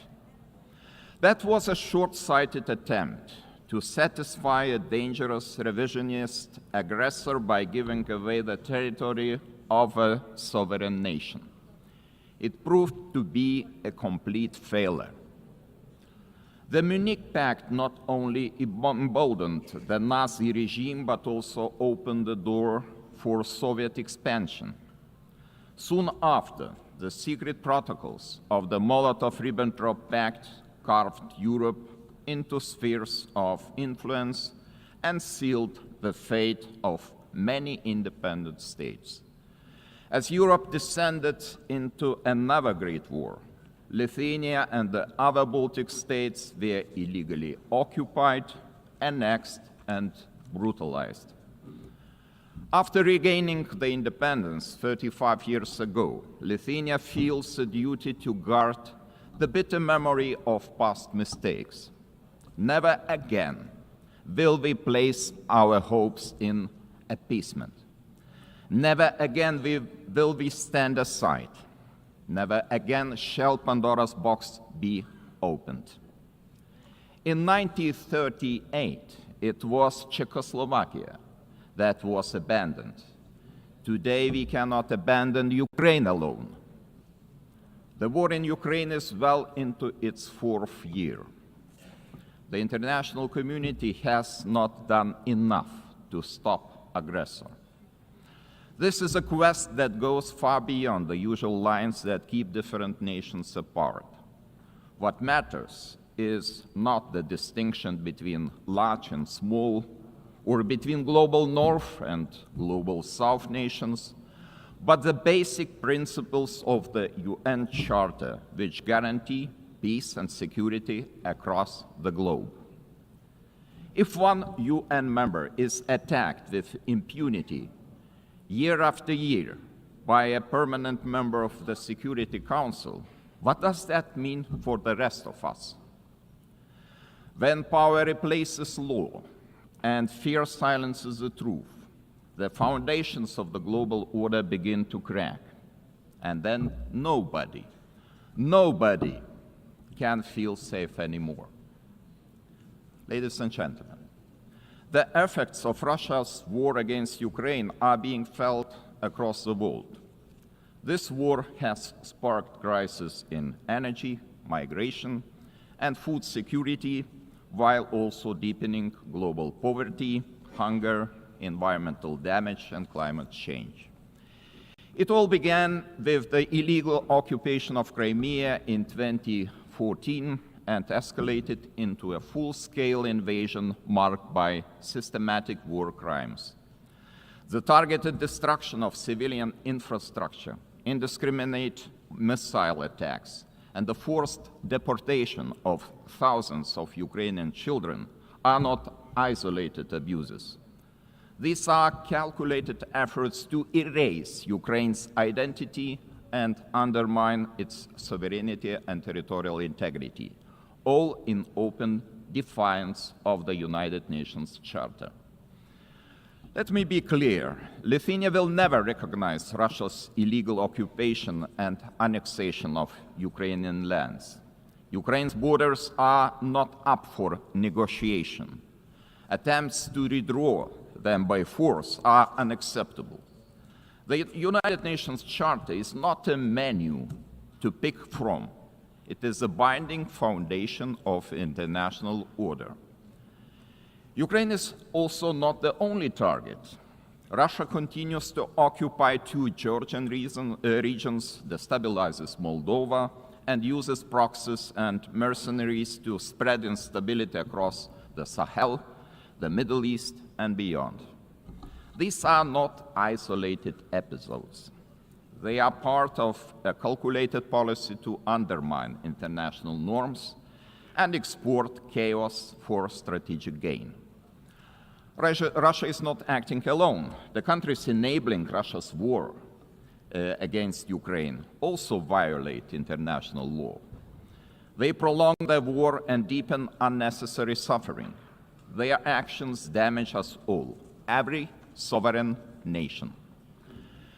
Lithuania therefore calls on the international community to maintain strong political, military, humanitarian, and economic support for Ukraine.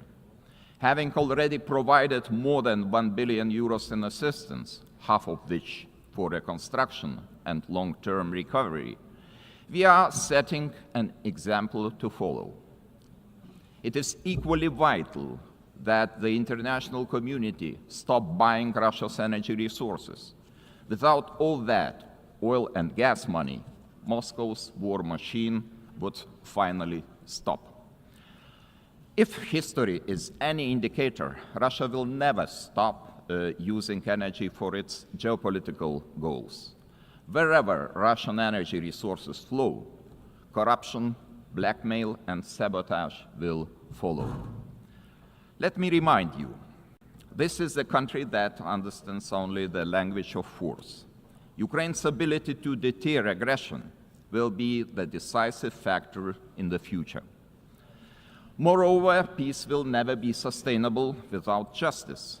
Russia's numerous war crimes, from mass killings and attacks on hospitals to the abduction, deportation, and indoctrination of children, demand accountability.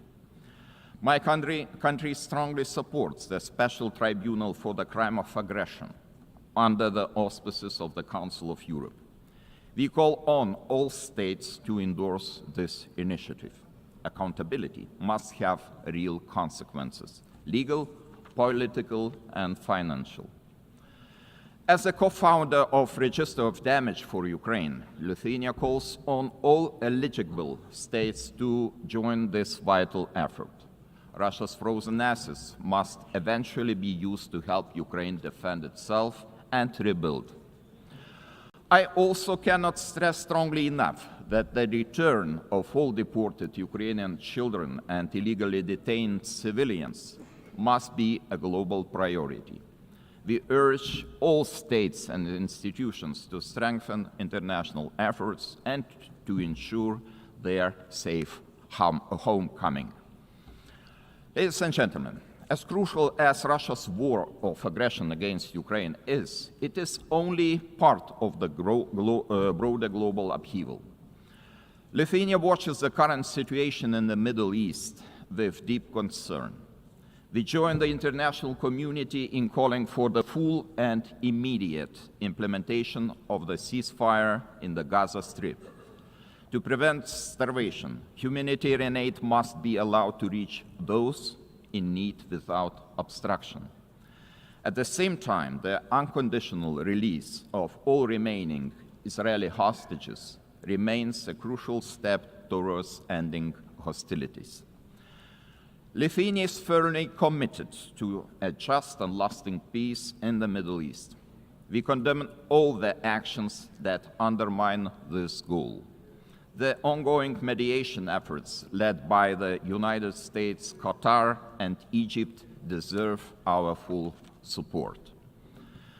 There is no alternative but to revitalize a credible political process towards a two-state solution, ensuring that the state of Israel and an independent, democratic, contiguous, sovereign and viable state of Palestine can live side by side in peace, security and mutual recognition, with Jerusalem as the future capital of both states.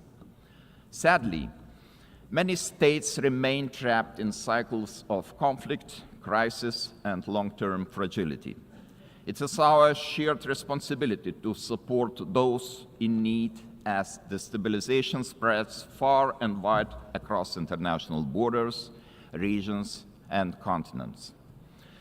Our attention must also focus on the growing challenge of disinformation, which is increasingly being used to undermine democratic institutions and destabilize entire nations and societies.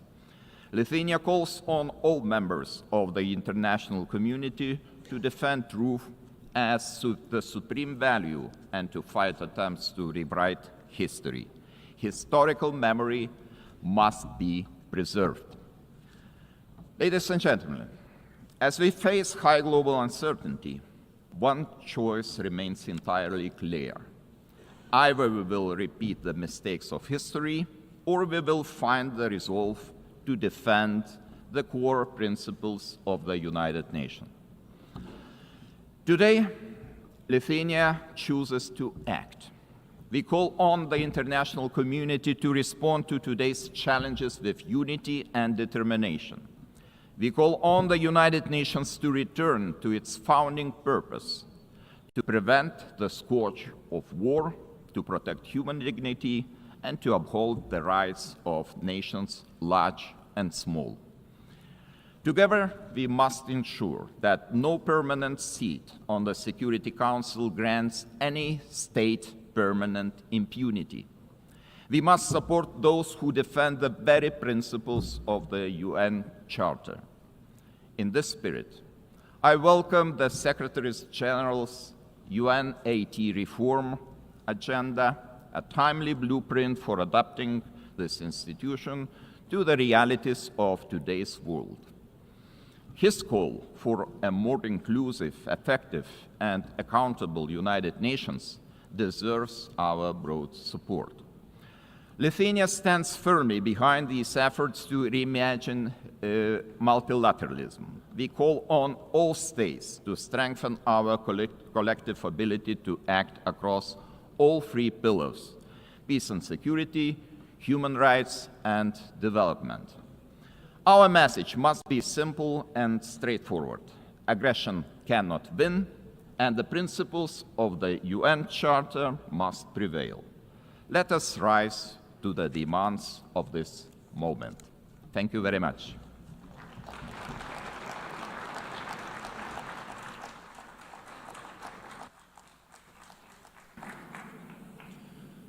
On behalf of the Assembly, I wish to thank His Excellency, the President of the Republic of Lithuania. The Assembly will hear an address by His Excellency Marcelo Rebelo da Sousa, the President of the Portuguese Republic. I request protocol to escort His Excellency and invite him to address the Assembly.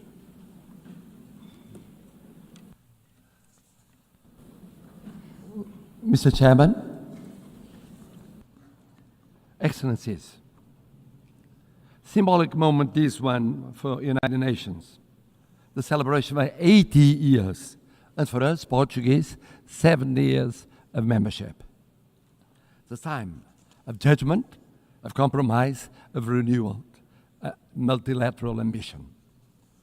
Portugal is today what always aspired to be, a noble country to the world, listening, dialoguing, building bridges, deeply multilateralist and guided by the Charter of United Nations. A world with more cooperation and respect for international law is safer, more predictable, stable, peaceful, prosperous, plural, representative, and able to respond collectively to global challenges. 70 years ago, we were living still in dictatorship. And we found in this community the space to rediscover the real values and contributing to global solutions. And even now, in the changed world, fragmented, polarized, unpredictable, this community is a key community to defend basic principles of a coexistence between nations, cultures, civilizations. And it is with this coherence and the sense of responsibility, with the conscience of the need of contributing, acting, and deciding, guided by values and principles, that will be candidates to the Security Council in 27-28, a decision we formalized in 2013. Excellencies, let me pay tribute to the former President of the General Assembly for his support to the adoption of the Pact for the Future. Let me congratulate the present President of this session, wishing the success in her term. But I would very specifically, and in Portuguese this time, say a word about the remarkable work of the Secretary-General António Guterres. O seu humanismo, his humanism, o apego ao direito internacional, his attachment to international law, as reformas por que tem lutado, the reforms that he's been defending since 2017, que inclui agora o UN 80, o Pacto para o Futuro, UN 80 and the Pact for the Future, são a sua marca e o seu legado. His mark and legacy. It is a pride for me, é orgulho para mim, having a Portuguese as Secretary-General of the United Nations, ter português como Secretário-Geral das Nações Unidas. Someone that is projecting a Portuguese way of acting in international relations. Uma forma portuguesa de estar nas relações internacionais. He will always be supported by Portugal. Contará sempre com o apoio de Portugal. And I must congratulate him for his speech. Because he said, I will never give up. I know him ever since we were teenagers. He never gave up, ever. And he's right. It's true we live at a time of multiple crises and persistent crises. Division, polarization, violations of international law, cleavage between power exercise and responsibility, technology and ethics, urgency of crisis and capacity of response and action. United Nations faces an existential moment. Without change, without renewal, the United Nations will be marginalized, and we could be left to the law of force. No G1, no G2, no G3, no G1 plus 1, 1 plus 2, or 2 plus 1 will be an alternative. No absence of multilateralism will avoid the need of multilateralism. The world is multipolar, will be multipolar. Just think of the situation in Ukraine or the situation in Middle East. In Ukraine, for years, and now for months, for 8 months, one is waiting the mediation of the most powerful in the world. Do we have a ceasefire? No, we don't. In the case of Middle East, we waited and waited and waited for the intervention of the most powerful in the world. Did we have a ceasefire? Without the multipolar, multilateral intervention of so many countries, here in New York, with the recognition of the existence of the state of Palestine, some Europeans, others non-Europeans, we won't change soon. This means we need United Nations, we need multilateralism, we need dialogue between countries from every continent. And the same for international law. We need international law. We need international law for the reform of United Nations. We need international law as a foundation of peace and justice. A world governed by rules is a safer and more predictable and equitable world. We need a Charter of United Nations as a common compass. Of course, we must adjust United Nations, but we must never forget the lesson of the League of Nations. When one forgets the principles, when one abandons the principles on account of pure realpolitik, I mean the power or the powers of the moment, one forgets that no power is eternal. No personality is eternal. Empires went up and went down. We know by experience it. Colonial empires inside Europe, all kinds of empires went up and went down. We believe that in the reform of United Nations, we have 3 pillars: prevention, partnership, and protection. Preemptive action before the conflict, not just afterwards. Mediation, preventive diplomacy, intervention of the Secretary General and of the PBC. Avoiding destruction and institution collapse. Building peace, fighting against the deep causes of violence, promoting resilient and peaceful societies. But development,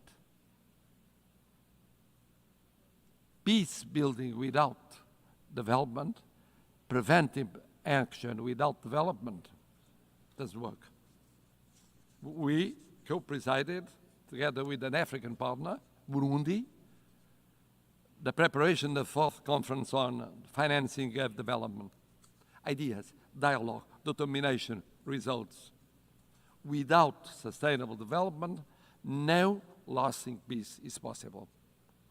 Never forget to implement the 2030 agenda and the reform of the international financial architecture. It's a priority involving the digital, the space, the artificial intelligence technologies as force for peace, not tools for domination. Bridging the digital and technological divides as central to build resilient societies. C'est aussi très fier que nous partageons la priorité des océans, la priorité du changement du climat. On peut parler contre le changement du climat, mais on admet tout de suite qu'il y a ce changement. Et c'est pourquoi on a préparé l'UNOC 2 à Lisbonne. On a été à l'UNOC 3 à Nice. On a renouvelé notre compromis avec la protection des océans. Des premiers États européens à ratifier le traité BBNG. Protégeant 27% de notre surface maritime, juste à une distance de 3% de l'objectif en 2030. Excellencies, speaking of the appeal of partnership, United Nations must deepen partnerships, strategic partnerships with regional organizations. Portugal has the experience that is very specific. Nós temos a experiência da comunidade de países de língua portuguesa, the experience of the Portuguese-speaking community, present in 9 countries, 4 continents, 1 language, presentes em 9 países, 4 continentes, uma língua, uma plataforma com voz própria na ONU. Nós acolhemos o Fórum Global da Aliança das Civilizações. We received the Forum for the Alliance of Civilizations.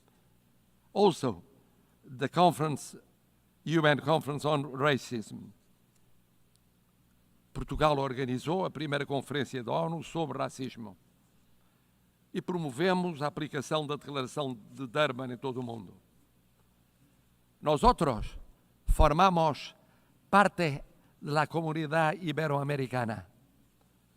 Portugal se siente hermano de América Latina, compartiendo prioridades comunes como el multilateralismo inclusivo, el desarrollo sostenible y la cohesión social. A nossa parceria, our partnership with the Global South, is made of respect and solidarity. Lançamos as primeiras cimeiras União Europeia e União Africana. We have had the initiative of the first and second summits between European Union and the African Union. We cooperate actively with the PMA, SITS, and LLDC. At the same time, we think that protecting means also protecting the role of women, youth as agents of change, the access to education, leadership, political participation. The world needs more women and more youngest as leaders in the procedures of decision. Third pillar, protection. We participate for 65 years in peacekeeping. Thousands of armed forces and security forces participated in 25 missions in 4 continents, mostly in Africa. Peacekeeping now with 4 peace operations, a quick reaction force, punctual payment, example of intervention in every continent, defense of a predictable and stable financing, including for the missions that are promoted by Security Council or accepted by Security Council, but initiative of African Union. This year, we celebrate the 25th anniversary of the additional protocol to the Convention of Rights of Children involved in armed conflicts. It's a drama. It's a drama. Children going on being victims in every war scenario. We have the legal duty, the political and the moral duty of protecting them. And then, of course, humanitarian international law. One spoke of it, about the situation in areas of conflict. Geneva Conventions are not suggestions. They involve duties. We participated in the 6th Commission preparing the Convention on Crimes Against Humanity. Human rights. Human rights. Human rights mean personal rights, political rights, freedom of expression, economic rights, social, cultural rights, universal, interdependent, and inseparable. não podemos ficar indiferentes. We cannot be indifferent concerning major crises. We just declared our decision of recognizing the state of Palestine. In the Middle East, now we think that the following step is creating conditions for a ceasefire, immediately releasing the hostages, humanitarian assistance, but also creating political, economic, and social conditions to strengthen the solution of two sovereign states, rebuilding economies and societies, giving an opportunity to peace, to the daily life of Israelis and Palestinians, so that they can live, not die. Live, not die. In Ukraine, sovereignty, independence, and integrity with global total ceasefire, immediate and unconditional, first step for a fair peace, respecting international law and respecting the Charter of the United Nations. In Sudan, intervening to react much more quickly to perhaps the greatest humanitarian catastrophe in Africa. En Haïti, où les souffrances de la population ne sont plus tenables, face aux atrocités barbares des gangs criminels et le recrutement d'enfants soldats, une assistance décisive de l'ONU à la mission multinationale de soutien à la sécurité avant qu'il ne soit trop tard. Excelências, no momento em que assistimos ao maior número de conflitos armados desde a criação das Nações Unidas, estamos disponíveis para assumir responsabilidades acrescidas como uma voz global no Conselho de Segurança. Com a experiência de uma história de serviço, com as lições aprendidas nas últimas décadas, com a proximidade com todos os Estados aqui representados, sem discriminações. E por isso, no Conselho de Segurança, agiremos prevenindo, criando parcerias e protegendo, defendendo a reforma do Conselho de Segurança, tornando mais representativo e eficaz, refletindo a geopolítica do século XXI e não a de 1945, com presença africana permanente, CIDs representados e reconhecimento de grandes potências emergentes como o Brasil e a Índia, com mais transparência, Conselho mais plural e coerente com a letra e espírito da Carta.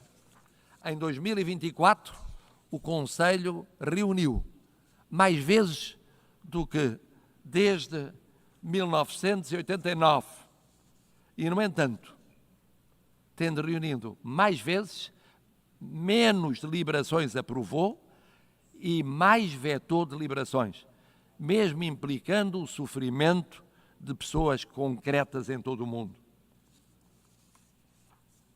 É incompreensível que o uso do veto continue a paralisar decisões essenciais perante o sofrimento humano. A Carta é clara.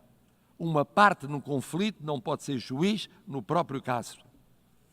Portugal apoia o Código de Conduta do Grupo ACT, as medidas de restrição ao uso do veto, todas as iniciativas que reforcem a transparência e prestação de contas dentro do Conselho. Excellencies, a last word. Portugal is presenting itself to the Security Council without hidden agendas, but rather with an agenda aligned with the values and objectives of the UN, with humility, but with confidence, contributing to a council that is more effective, representative, and close to those who expect protection from it. We are a predictable country, a bridge builder, a reliable partner, an uncompromising defender of the UN Charter.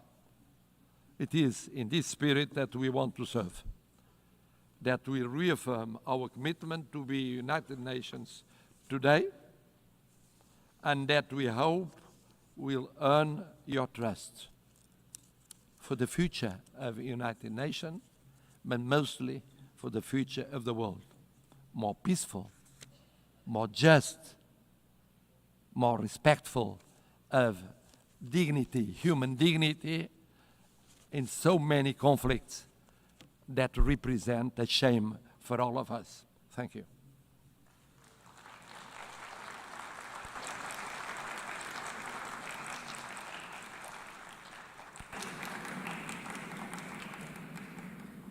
On behalf of the Assembly, I wish to thank His Excellency, the President of the Portuguese Republic.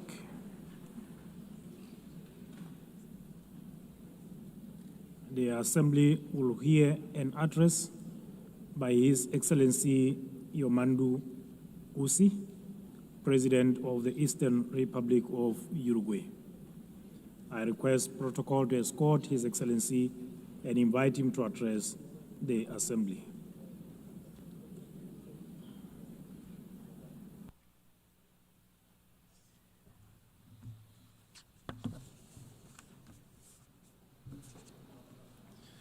Señora Presidenta de la Asamblea General, señor Secretario General, señores y señoras jefas y jefes de Estado y de Gobierno, señores representantes de organismos internacionales, delegaciones oficiales, señores y señoras. Vengo de una república situada al oriente del río Uruguay que el mapa, la historia y la cultura ubican en una pequeña esquina del sur del mundo. Un país pradera con balcón al mar, donde la tranquilidad y hospitalidad de su gente es una de sus principales señas de identidad. Vengo de un país donde ya es práctica corriente que un presidente concurra a países vecinos acompañado por sus antecesores o con sus antecesores de otros partidos políticos. Un país donde la alternancia de los partidos en un gobierno no se traduce en una crisis de carácter institucional. Es más, esa alternancia se constituye en un acto de pura normalidad. Vengo de un país cuyo presidente puede caminar sin custodia entre la gente, puede disfrutar de un partido de fútbol en una tribuna como un hincha más. Vengo de un país cuyos partidos políticos, casi todos ellos con más de medio siglo de historia, siempre están dispuestos a acordar soluciones nacionales a urgencias también nacionales. Soluciones, como decimos nosotros, a la uruguaya.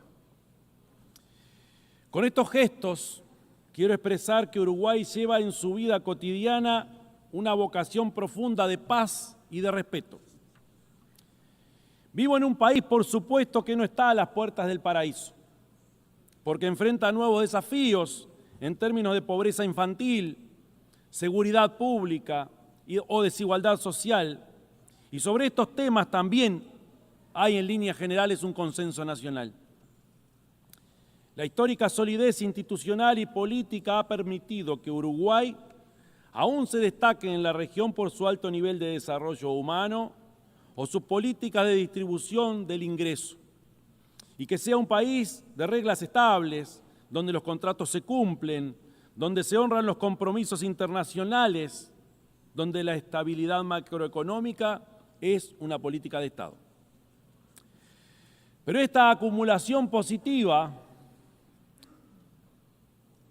también se expresa más allá de nuestras fronteras, porque Uruguay es reconocido en el mundo por su vocación de paz, su incansable lucha en pos de la solución pacífica de los conflictos, su respeto irrestricto al derecho internacional como a la mayor garantía para la soberanía de los pueblos, y por ser una tierra fraterna y hospitalaria con los migrantes de todas las latitudes.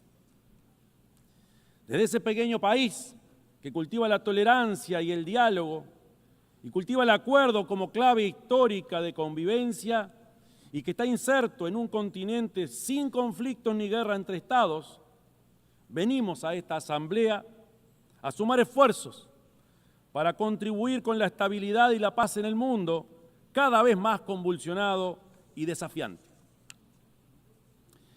La creciente tensión geopolítica y el aumento de conflictos, sumados al desfinanciamiento de los esfuerzos por un orden global pacífico y basado en reglas, plantea enormes retos a escala planetaria.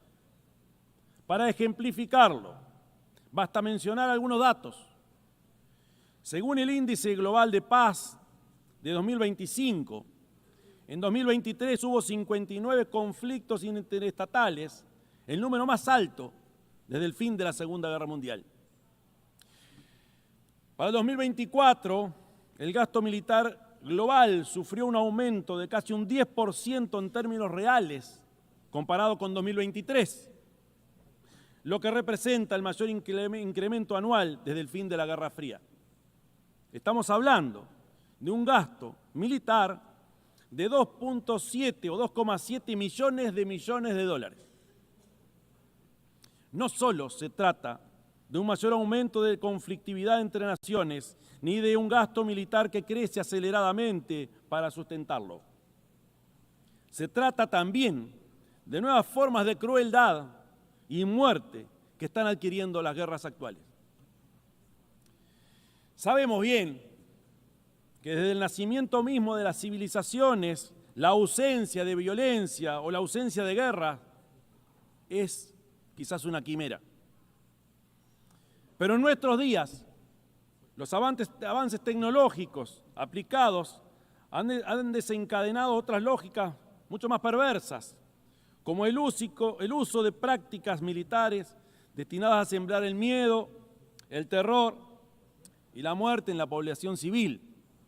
Que quede muy claro, condenamos toda forma de terrorismo, ya que constituye, entre otras cosas, una despreciable actitud de cobardía. Existe otra lógica actual, y es la que nos lleva a que el objeto central o el objetivo central en las guerras actuales pareciera ser la práctica sistemática del exterminio. El fin nunca justificó los medios. Debemos desterrar aquel viejo precepto de que la guerra es la continuación de la política por otros medios. Toda guerra es criminal, sin importar dónde ocurra, sin importar el Dios que se invoque para justificarla, y merecerá siempre nuestra más visceral condena. Es cierto que toda nación tiene el derecho a un territorio y a un gobierno propios. Es cierto que tiene derecho a establecer un nivel de autodeterminación que le permita la convivencia con los demás pueblos. Eso es real. Y el valor de las Naciones Unidas es justamente garantizar que estos principios se concreten de manera pacífica y civilizada. Ningún Estado que se precie de democrático y de vivir bajo el mandato del derecho internacional puede, aún bajo el legítimo derecho de defenderse contra el terrorismo, ejercer la barbarie sobre ninguna población civil, menos aún contra personas especialmente vulnerables e indefensas. Desde 1948, Uruguay ha mantenido una posición coherente y firme que va en línea con los principios de autodeterminación y coexistencia pacífica. Y bien conocidas son nuestras posturas históricas con respecto a los principales conflictos a escala mundial, en especial el que se desarrolla en Oriente Medio.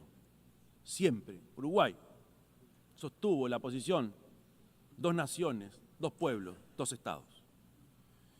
Y en este sentido, además, el gobierno uruguayo toma muy en serio los informes que desde la comunidad internacional se elaboran en referencia a los territorios palestinos e instamos a implementar las recomendaciones formuladas por la ONU e instamos a la suspensión inmediata de las operaciones militares, a la suspensión de las muertes de civiles inocentes e instamos a la liberación de los rehenes.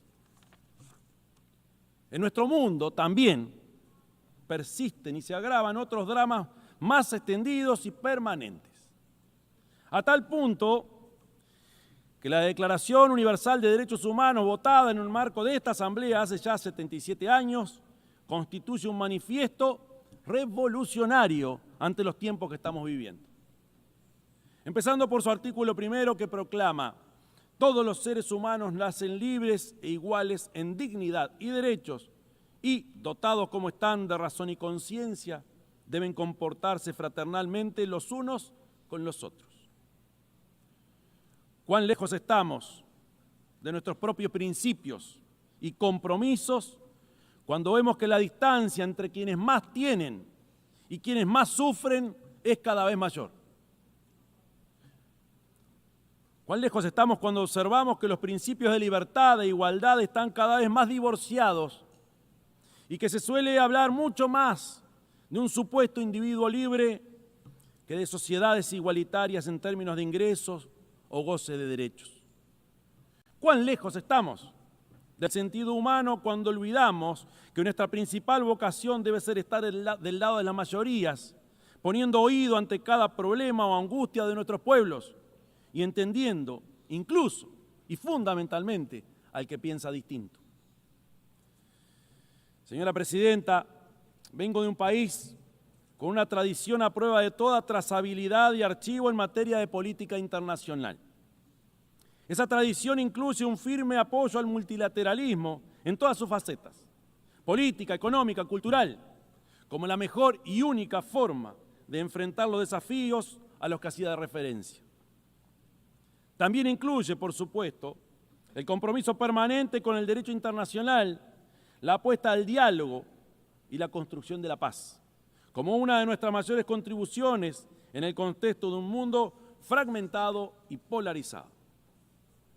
Todo el sistema político de mi país se enorgullece de contribuir decisivamente en tareas globales, como el mantenimiento de la paz y la seguridad internacionales, la consolidación y el desarrollo del derecho internacional mediante la participación en ámbitos de elaboración normativa y cortes internacionales, con el apoyo al desarme, la seguridad alimentaria, la salud global y el compromiso con el cambio climático. En este contexto, quiero destacar especialmente un compromiso histórico de mi país con el sistema multilateral de mantenimiento de la paz. En los últimos 35 años, y de manera ininterrumpida, Uruguay ha desplegado batallones en diversas operaciones de paz de las Naciones Unidas. A tal punto hemos asumido esta tarea que nos hemos convertido en el principal país de América Latina y el segundo per cápita a nivel mundial en contribuir a este tipo de misiones. Pero además, lo hemos hecho con una particularidad, porque nuestros contingentes se han especializado en la función más emblemática que llevan adelante estas operaciones de paz: la protección de civiles en conflictos armados. Bien saben las naciones que integran esta Asamblea que mi pequeño país está muy lejos de caracterizarse por su poderío militar o su predominio económico. Y es allí, paradojalmente, que reside nuestra fortaleza, porque somos incapaces de estorbar a nadie. Por el contrario, nuestra fortaleza radica en capacidades intangibles, pero que este mundo mucho necesita, porque somos un país muy confiable en la promoción del diálogo y de la paz. En primer lugar, porque estos principios nos definen como república y se expresan en el respeto a la separación de poderes y el Estado de Derecho, la fortaleza del sistema democrático y el respeto y promoción de los derechos humanos y la equidad social, entre otros. Y en segundo lugar, porque esa ha sido nuestra conducta histórica en los foros internacionales. Ya en 1907, por ejemplo, mi país llevó una postura firme a la Conferencia de La Haya sobre el arbitraje como mecanismo esencial y obligatorio para resolver los conflictos entre Estados. Unos años después, 1921, Uruguay fue el primer Estado del mundo en aceptar la jurisdicción de la Corte Permanente de Justicia Internacional, predecesora de la Corte Internacional de Justicia. En función de estos y otros antecedentes históricos, me permito afirmar que Uruguay está en condiciones inmejorables de ofrecerse al mundo como un anfitrión de negociaciones, como promotor de redes de diálogo y mediación que conduzcan a la construcción de la paz y prevención de conflictos. Créanme que estamos preparados para este reto cada vez más urgente, para este reto cada vez más necesario. Entre otras razones, porque aprendimos, como dijo el presidente de mi país, José Mujica, que la tolerancia es el fundamento para poder vivir en paz. Muchas gracias.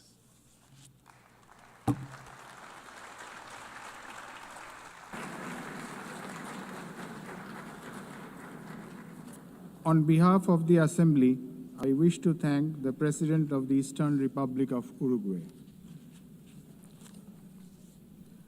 The Assembly will hear an address by Her Excellency Nataša Pirc-Musar, the President of the Republic of Slovenia. I request protocol to escort Her Excellency and invite her to address the Assembly.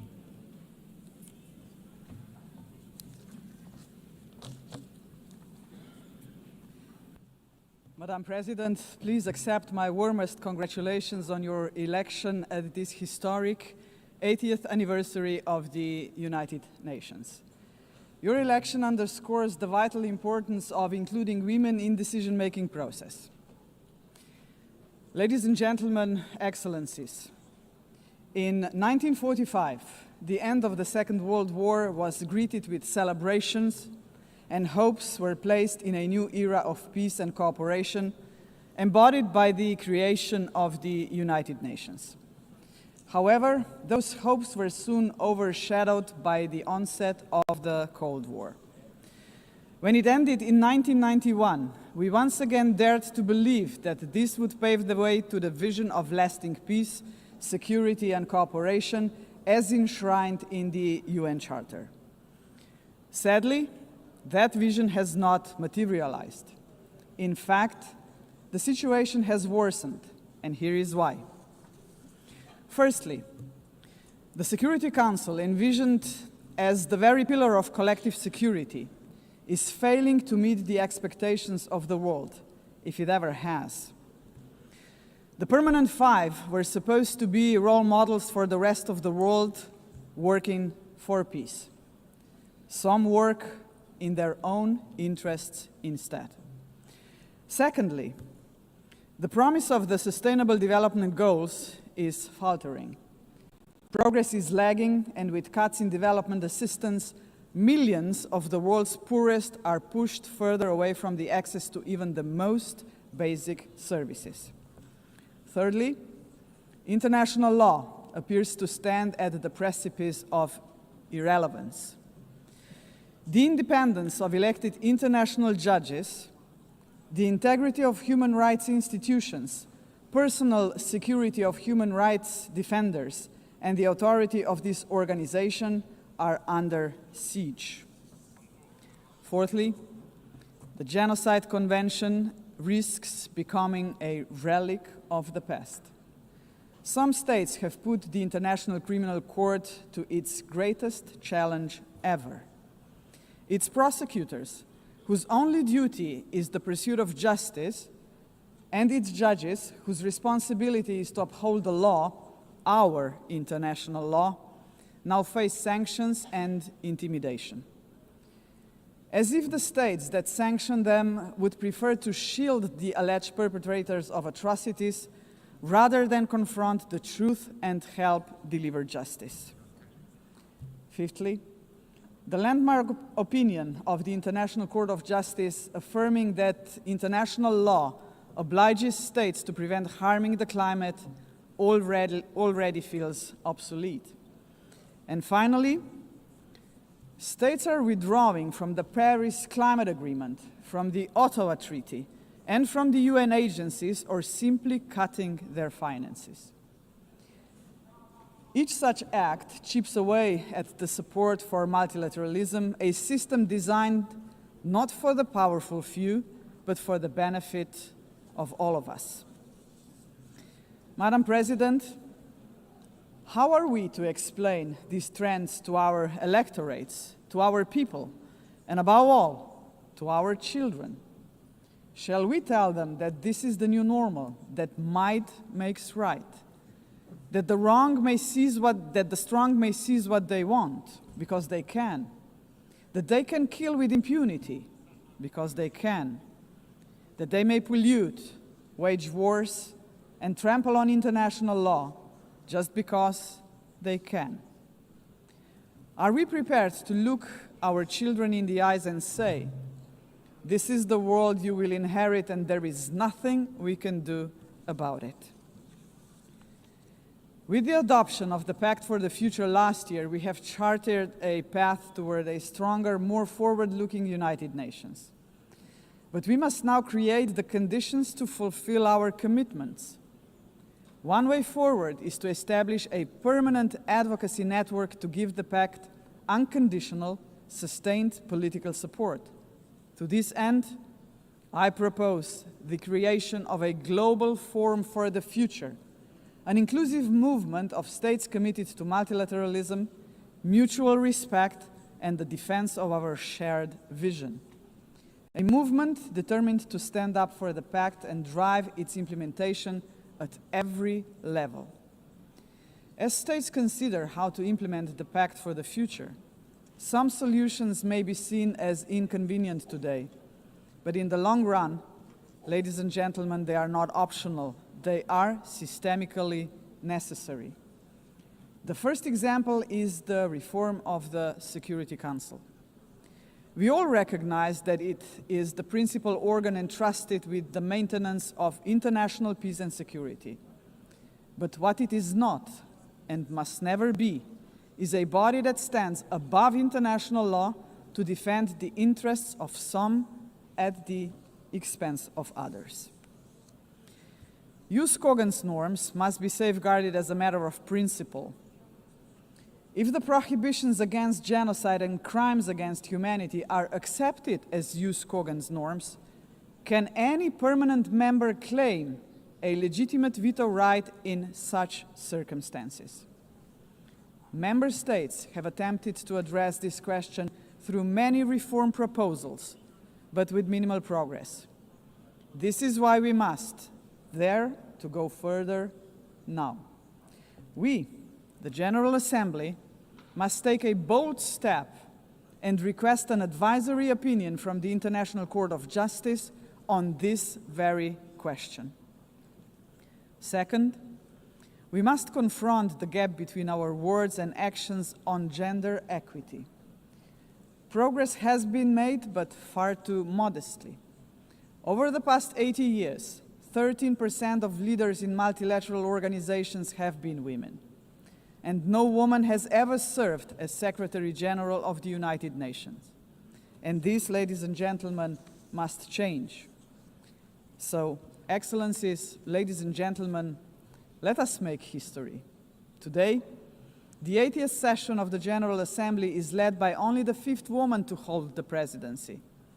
By the end of this session, she would be joined by a Madam Secretary General-elect, a living proof to 4 billion women that even the most impossible job is not beyond their reach. But gender representation is not enough. What we must achieve is actual gender equity because it benefits not only women and girls, but entire societies. True equity requires systemic change, and so women's empowerment must remain at the heart of our global agenda. International organizations must weave a gender perspective into every strand of policy making. And that should be a result of effective participation of women and girls themselves. Electing a Madam Secretary General would be historic, but it must only be the beginning of a much deeper transformation. Madam President,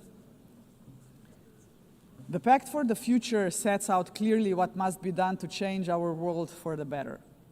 I have mentioned only two of the many challenges we must confront decisively. But we can only succeed as a community if we accept that there is no future for humanity without a fundamental change. The mandate of the Global Forum for the Future would be to push towards such a change. This is why it must be inclusive. It must not be merely a coalition of countries. It must inspire hundreds of millions of people. For when it comes to human dignity, the constituency of like-minded individuals is vast, diverse, and knows no borders. Human dignity is indivisible. We must fight for it no matter how great the obstacles are. And there are many, we know that. Think of hunger. Time and again, humanity rose across continents to confront the scourge of hunger, to no avail.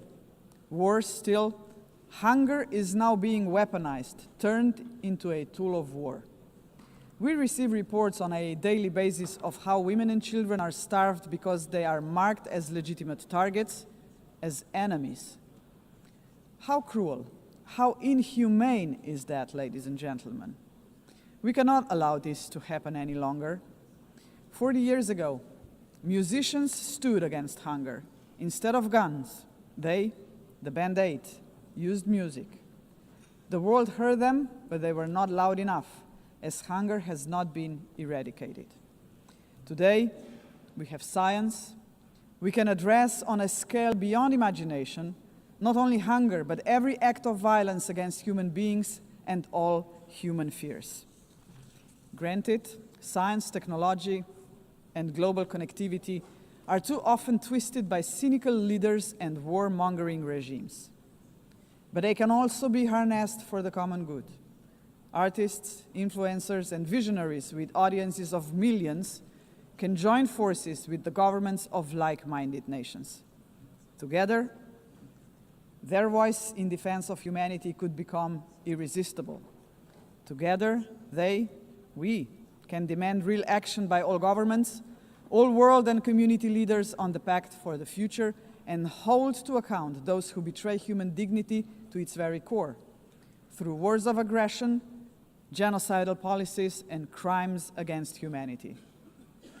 If we join forces and make ourselves heard, nobody can ignore us, not even the most arrogant governments and individual politicians. Of course, such initiatives cannot emerge out of thin air. They require leadership, strong, inclusive, and fearless leadership. We, the leaders of today, are only transient custodians of power. Some of us may not be here after the next election, but that is precisely why we must act now. Our responsibility and destiny will be judged by how we treat our planet and its people today. We simply cannot afford silence, ignorance, or passivity, not while we hold power and possess the power of the word. Hesitation is not an option, Madam President. For most of us, members of the UN, is not might that makes right. It is the opposite. We must not allow the powerful few to ignore us. We must not surrender to a world where power alone prevails. We, the majority of United Nations members, must be role models. We must work for a different world. The Global Forum for the Future can be a platform for the much-needed transformation in which partnerships with non-state actors and companies are indispensable. Profits must finally serve development for all. Innovation and sustainability must drive tolerance, mutual respect, and inclusive dialogue. Is that too much to ask? If we, the leaders of this planet, can offer nothing but terror, conflict, pollution, fear, inequalities, and war to 8 billion people, then we must confront the truth. We are complicit in crimes against our civilization and our planet. And not just us, heads of states, but leaders of international institutions, CEOs, and every individual with the power to make a difference share this responsibility. None of us can claim ignorance of what is at stake. If we believe in human dignity for all, we must deliver more. A world that fulfills lives, not threatens them. We must say yes to inclusive multilateralism and a resounding no to multipolarism. Let us show that this General Assembly can and will make a difference, as it has often done before. Let us demonstrate that we reject arrogance, hatred, and willful blindness to a lack of equality and justice, to wars of aggression, crimes against humanity, and genocide, because they tear us apart for generations. And let us proclaim in all seriousness and sincerity that we embrace personal and collective responsibility to uphold humanity, sustainable development, and international law, because this will keep us together as a civilization for generations. And Madam President, let me end on a personal note. For the sake of future generations, to fulfill our responsibility as human beings, to ensure that we are on the right side of the history, we should do the right thing. We did not stop the Holocaust. We did not stop the genocide in Rwanda. We did not stop the genocide in Srebrenica. We must stop the genocide in Gaza. There are no excuses anymore. None. Ladies and gentlemen, thank you very much. On behalf of the Assembly, I wish to thank the President of the Republic of Slovenia. The Assembly will hear an address by His Excellency Kasim Jomart Tokayev, the President of the Republic of Kazakhstan. I request protocol to escort His Excellency and invite him to address the Assembly.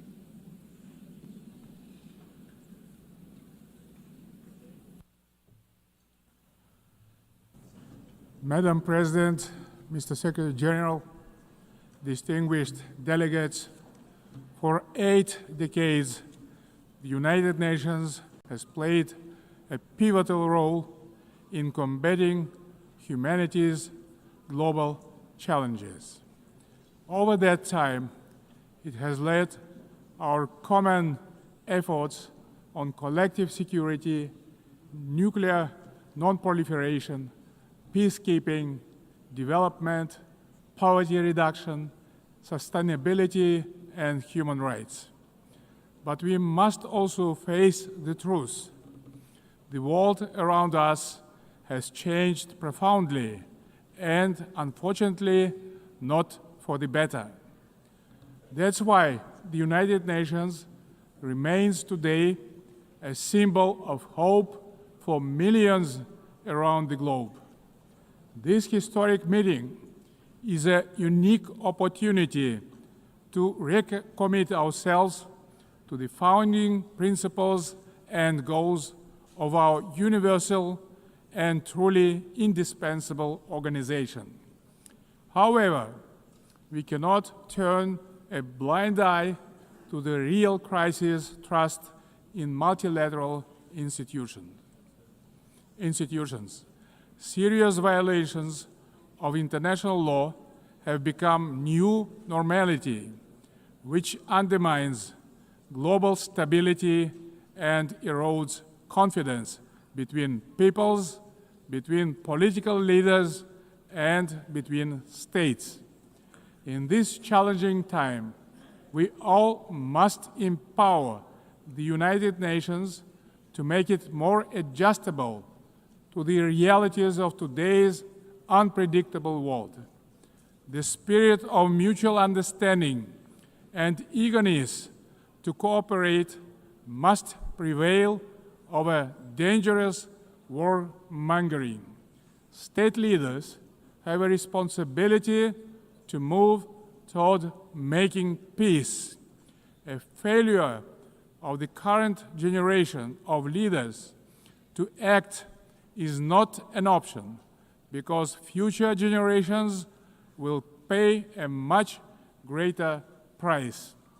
In this regard, comprehensive reform of the United Nations is a strategic necessity, not a subject for endless contemplations.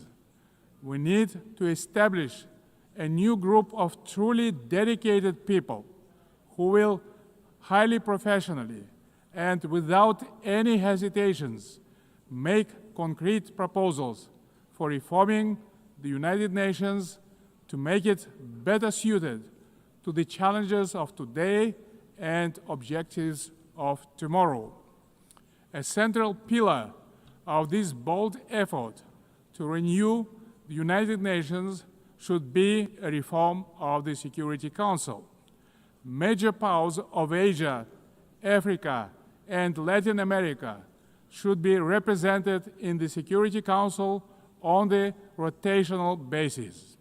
In addition, Kazakhstan strongly believes that the voices of responsible middle powers also need to be seriously amplified in the Security Council.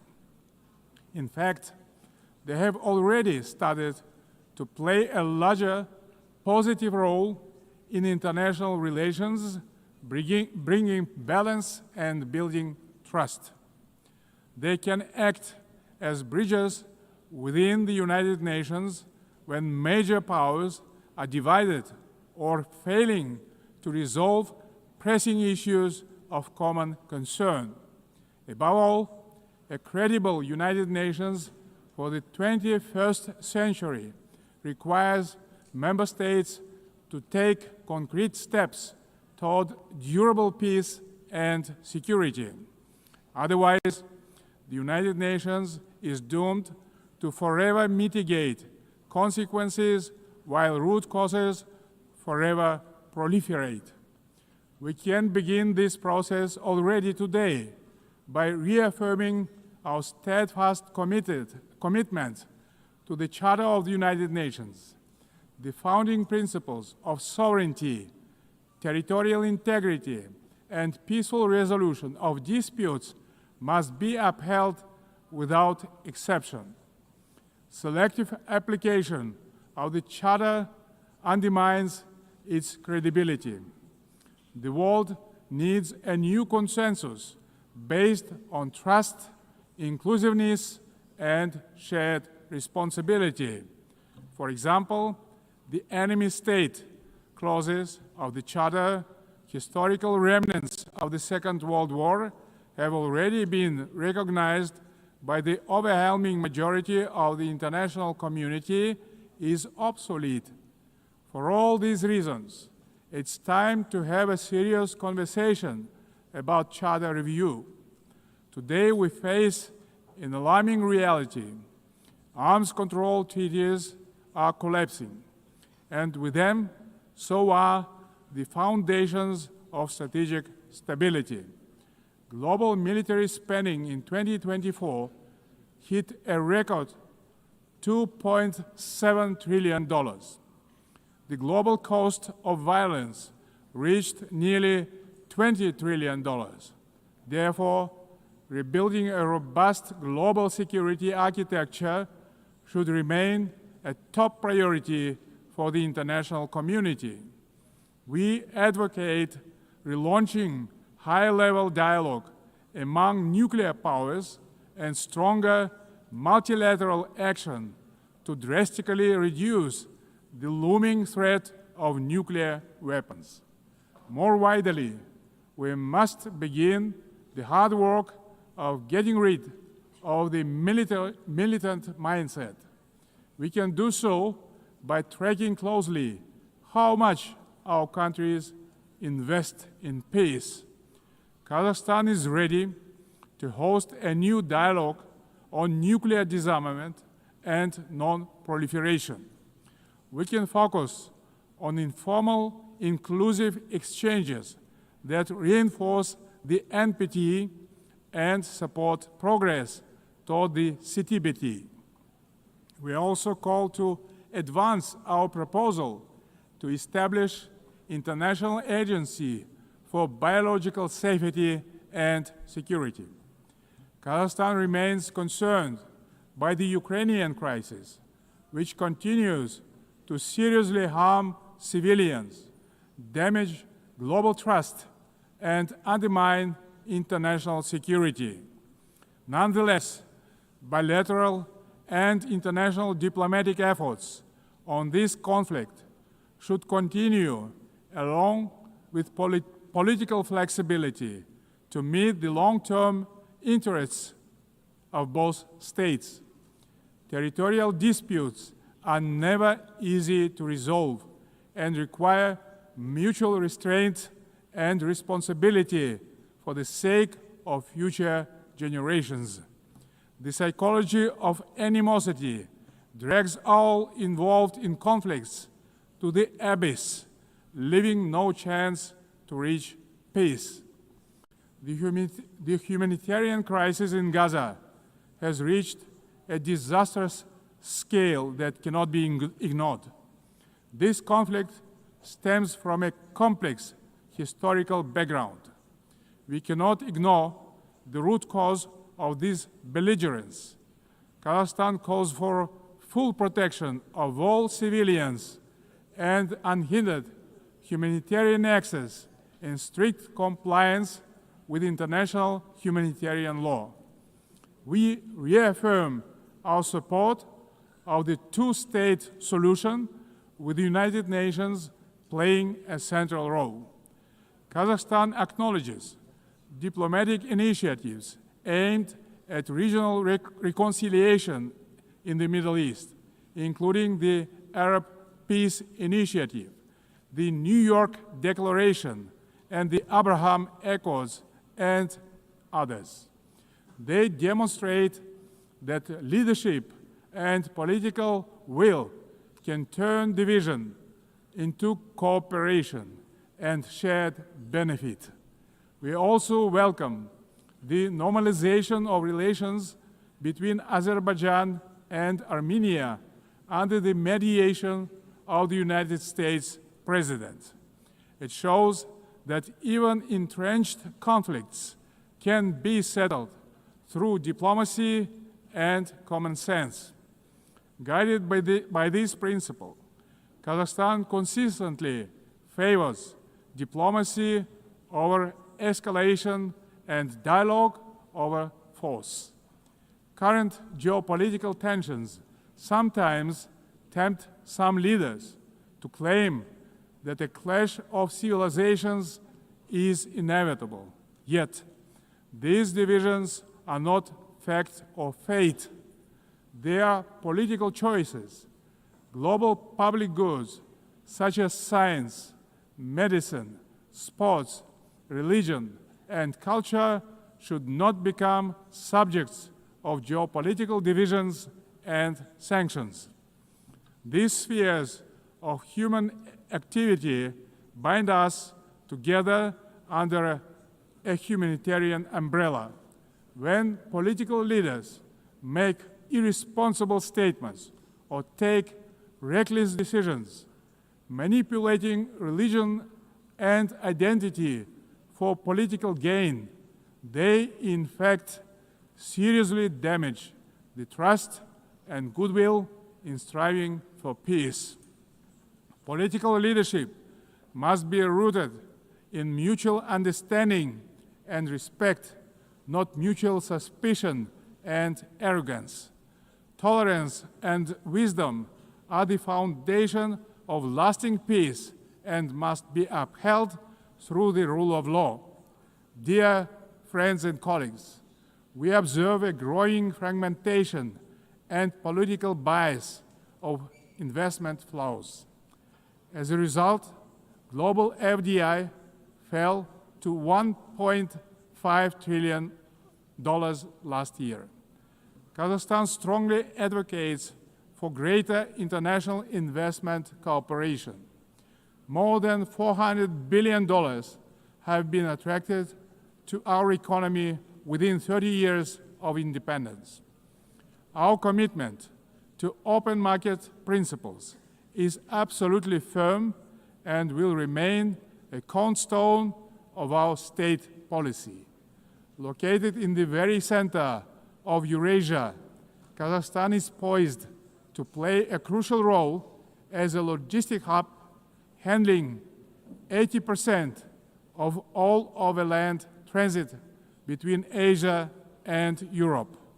We are investing tens of billions of dollars in our transport and transit infrastructure, including the Belt and Road Initiative, the North, South, and Trans-Caspian transit corridors. Kazakhstan will continue to develop regional supply chains that are the heart of the emerging global transport network. By 2029, we plan to build 5,000 kilometers of new railway lines. Kazakhstan has made the Sustainable Development Goals a core pillar of its national agenda, integrating their targets into state planning and budgeting. With the support of the United Nations Secretary General and partner states, Kazakhstan now hosts the new United Nations Regional Center for SDGs for Central Asia and Afghanistan in Almaty. Today, Central Asia is demonstrating a renewed sense of unity and mutual trust. It is emerging as a proactive contributor to international peace and progress. The Central Asian Five are strengthening cooperation, proving that regional solidarity can be a powerful force for development and security. This has enabled our region to engage key global partners in the unique Central Asia Plus dialogue format. Kazakhstan believes that inclusive development in Afghanistan is a basis for long-term regional peace and stability. We continue to support the Afghan people through humanitarian assistance and cooperation in trade, food security, infrastructure, and transport connectivity. Distinguished delegates, last year was the hottest year in human history, and Central Asia is warming at twice the global rate. The melting of glaciers in the Alatau Mountains is accelerating, multiplying threats to water and food security for millions. Kazakhstan has drawn profound lessons from the tragedy of the Aral Sea. Thanks to our consistent efforts, including at the international level, we succeeded in preserving the northern part of the sea. As the current chair of the International Fund for Saving the Aral Sea, Kazakhstan will continue to play a proactive role in this common priority. Meanwhile, the Caspian Sea is rapidly shrinking. It is no longer just a regional concern. It is a global warning signal. Therefore, we call for urgent steps to preserve the Caspian water resources with our partners across the region and the wider international community. Last year, Kazakhstan co-organized the One Water Summit with France, Saudi Arabia, and the World Bank. Looking forward, stronger coordination, investments, and sustainable solutions are urgently needed to prevent future water crises. To help advance this agenda, Kazakhstan will host a regional ecological summit in Astana in April next year, to be convened in partnership with the United Nations and other international organizations. As part of our broader environmental commitment, Kazakhstan is implementing a nationwide Clean Kazakhstan campaign. This national movement mobilizes millions of volunteers in cleanup actions, waste reduction, and eco-education. At this initiative of Kazakhstan, the United Nations declared 2026 the International Year of Volunteers for Sustainable Development. We invite all member states to collaborate on this important endeavor. In this spirit, I propose that the General Assembly adopt a resolution proclaiming April 22 as the International Day of Greening the Planet. Dear friends, Kazakhstan views artificial intelligence not as one more technological advancement, but as a major breakthrough that can be a true engine of human progress. Yet, as artificial intelligence accelerates, so do the related risks, specifically deepening technological, economic, and geopolitical divides. At the same time, we should not let ethical norms fall behind this rapid evolution. Pressing questions of fairness, accountability, and individual rights must be addressed with clarity and urgency. We must act collectively to ensure that every country can benefit from AI. Kazakhstan welcomes the establishment under UN auspices of the Global Dialogue on AI Governance. We stand ready to actively contribute to this platform to help ensure that AI remains safe, inclusive, and human-centered. In Kazakhstan, artificial intelligence will be integrated across all sectors of economy and public services. The basic infrastructure to deliver this plan is being built, and our bright young people are getting ready to turn this vision into reality. Our strategic goal is to transform Kazakhstan into a fully digital power within the next 3 years. Large-scale digitalization and widespread use of AI have become a national priority in Kazakhstan. E-government is an important pillar of our national development strategy. Around 90% of public services are already digitalized. Kazakhstan has recently launched its fastest national supercomputer ever. But AI and automation are expected to threaten jobs in many countries. That's why digital progress must go hand in hand with professional education. Therefore, Kazakhstan believes it is imperative not just to increase employment, but to valorize the technical professions. Ladies and gentlemen, amid global turbulence, Kazakhstan is pursuing a bold national renewal to build a truly just and fair state. Over the last 3 years, we have carried out large-scale political and economic reforms that are unprecedented in our part of the world. Through a national referendum, we introduced a single 7-year presidential term, thereby strengthening democratic accountability. We remain committed to the formula of strong president, influential parliament, and accountable government. Guided by strong wish to modernize Kazakhstan, I have proposed a single-chamber parliament for a national referendum to consider. Our objective is to continuously embrace the political system to make it more transparent, effective, and reflective of people's aspirations. At the heart of these reforms lies a clear principle: law and order must prevail.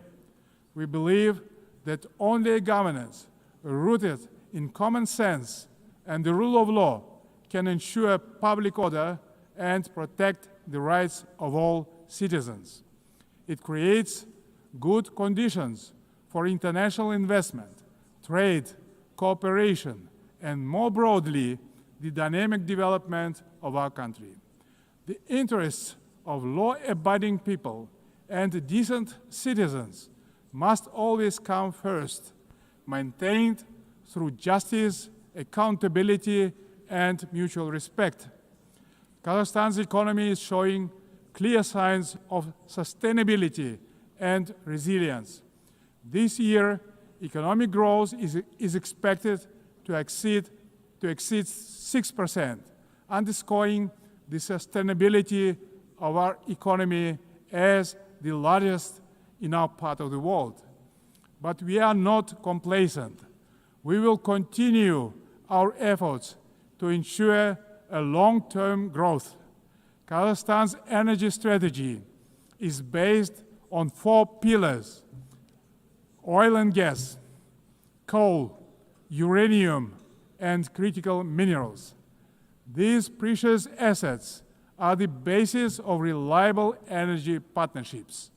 Climate change and the green agenda cannot be accepted by all countries that have huge deposits like coal, which nowadays can be cleaned up by advanced technologies.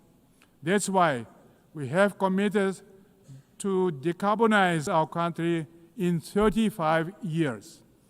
Renewable energy is not the single solution to all energy problems. Agriculture is another driver of our development with huge potential for global markets. Kazakhstan's grain export capacity has amounted to 12 million tons, reaching a great number of international markets, creating new opportunities for trade expansion using enhanced transport connectivity. We will continue our cooperation with all major international partners and regional stakeholders to further diversify our external trade and economy, making it more inclusive and resilient. Excellencies, we will remain firmly on this path, deepening governance reforms at home while supporting global governance abroad. Kazakhstan will continue to serve as a bridge builder and peacemaker. It will also continue to choose balance over domination, cooperation over confrontation, and peace over war. We stand ready in cooperation with other players, stakeholders in the international community to renew the promise of the United Nations as a beacon of peace, justice, and cooperation. Thank you very much. On behalf of the Assembly, I wish to thank the President of the Republic of Kazakhstan. The Assembly will hear an address by His Excellency Matamela Cyril Ramaphosa, President of the Republic of South Africa. I request protocol to escort His Excellency and invite him to address the Assembly.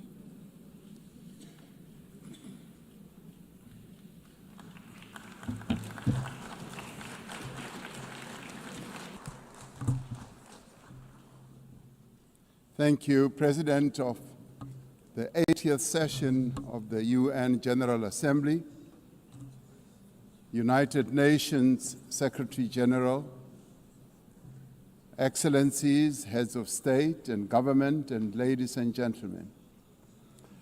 80 years ago, the United Nations was established to save succeeding generations of humanity from the scourge of war and to build a peaceful, prosperous, and just world arising from the devastation brought about by global conflict.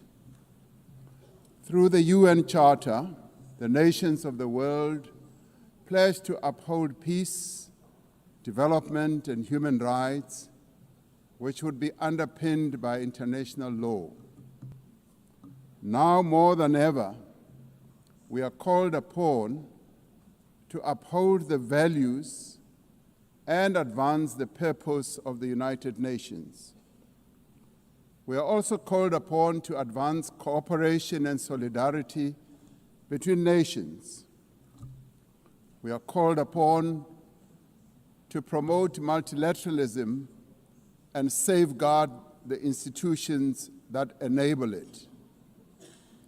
South Africa's engagement in the international sphere echoes our domestic imperatives of eradicating poverty, reducing unemployment, and addressing the root causes of inequality. Our foreign policy is guided not only by the needs of our people, but also those of the continent of Africa and the global South. Inspired by our own history, South Africa strives to maintain world peace and also the settlement of all international disputes through negotiation and dialogue and not through war. We therefore welcome the strong partnership between the African Union and the United Nations in promoting peace, security, and stability on the African continent. This year, South Africa is honored to preside over the G20. This is the first time that G20 Leaders Summit will be held on the African continent, the cradle of humanity. South Africa's G20 presidency is guided by the theme equality, solidarity, and sustainability. To give full meaning to our theme of equality, solidarity, and sustainability, we have invited the G20 countries to join us in prioritizing the following areas. Firstly, in discussion to strengthen disaster resilience and response by addressing the increasing frequency and impact of climate-induced natural disasters.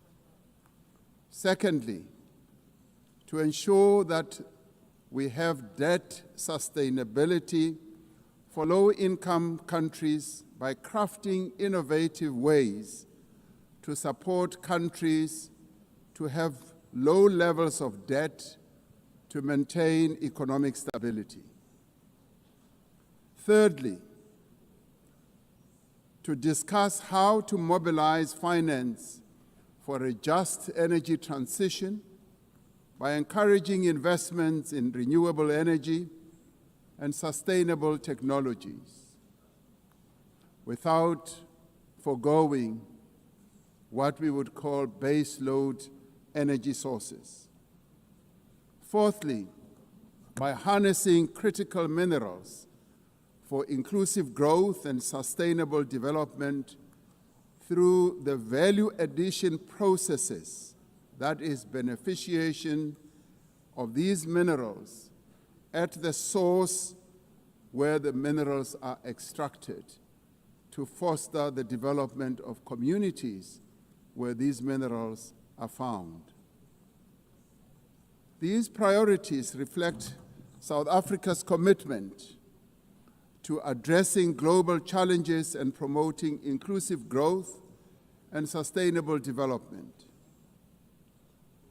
Our country's G20 presidency is a significant opportunity for South Africa to advocate for Africa's development agenda and to amplify African voices in global economic governance for a continent that is irreversibly on the rise. As member states of the United Nations, we have all adopted the Sustainable Development Goals.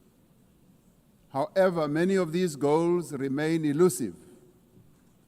There are many reasons that hold many countries back from fulfilling and implementing these development goals. Some of these reasons are lack of sufficient financial resources that can finance the advance that these countries need to make to fulfill those goals. Many countries with developing economies, especially in Africa and the Global South, do not have adequate capital to finance their development goals.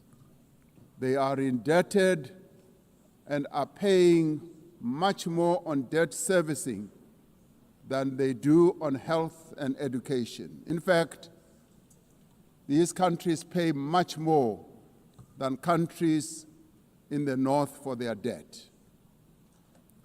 Yet through global solidarity, by having fairer lending rules, especially for several of the Global South countries, we can achieve our shared commitment. Through the G20 process, we are working towards building consensus on how this problem can be tackled, including the reform of international financial institutions, particularly multilateral development banks, to better tackle global challenges that many countries face. The multilateral trading system needs to be reformed as we reconfirm that the World Trade Organization remains the only multilateral body that is capable of managing differences and coordinating positions in global trade. Trade is one of the most important instruments to mobilize domestic resources for development. It is concerning that geopolitical shocks and unprecedented trade policy volatility are destabilizing the global economy and jeopardizing a critical source of development finance. In fact, trade is now being used as a weapon against a number of countries in the world. We must redouble our efforts to strengthen the link between trade and development. Unilateral trade practices and economic cohesion have a detrimental impact on many nations. This includes the economic embargo against Cuba, which has caused untold damage to the country's economy over the years. This unfair embargo must be lifted, and we want it lifted sooner rather than later.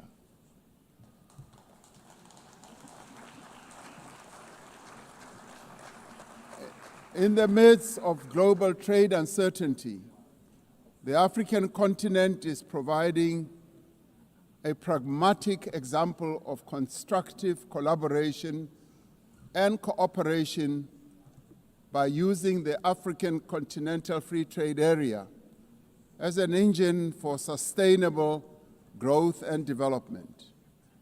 This will, with commitment, become the central pillar of economic cooperation and integration for our continent. As part of the effort to build more inclusive economies, South Africa's G20 presidency has launched an extraordinary committee of independent experts on global wealth inequality.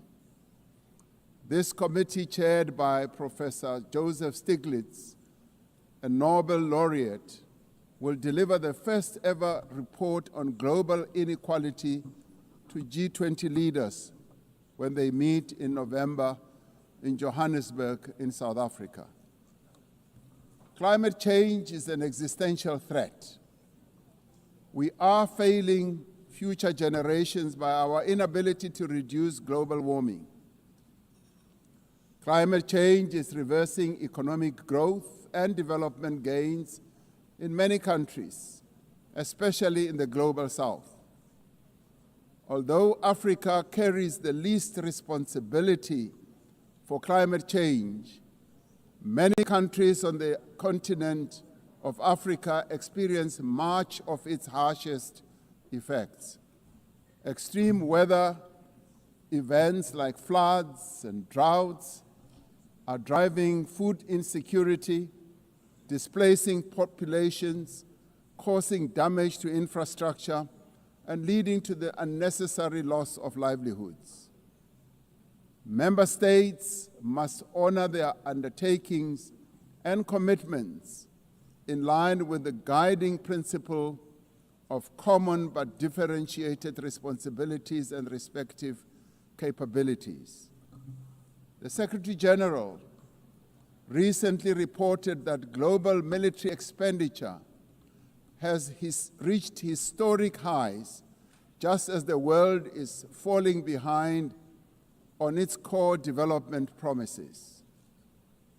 We are building weapons when we should be building social infrastructure that advance the lives of our people.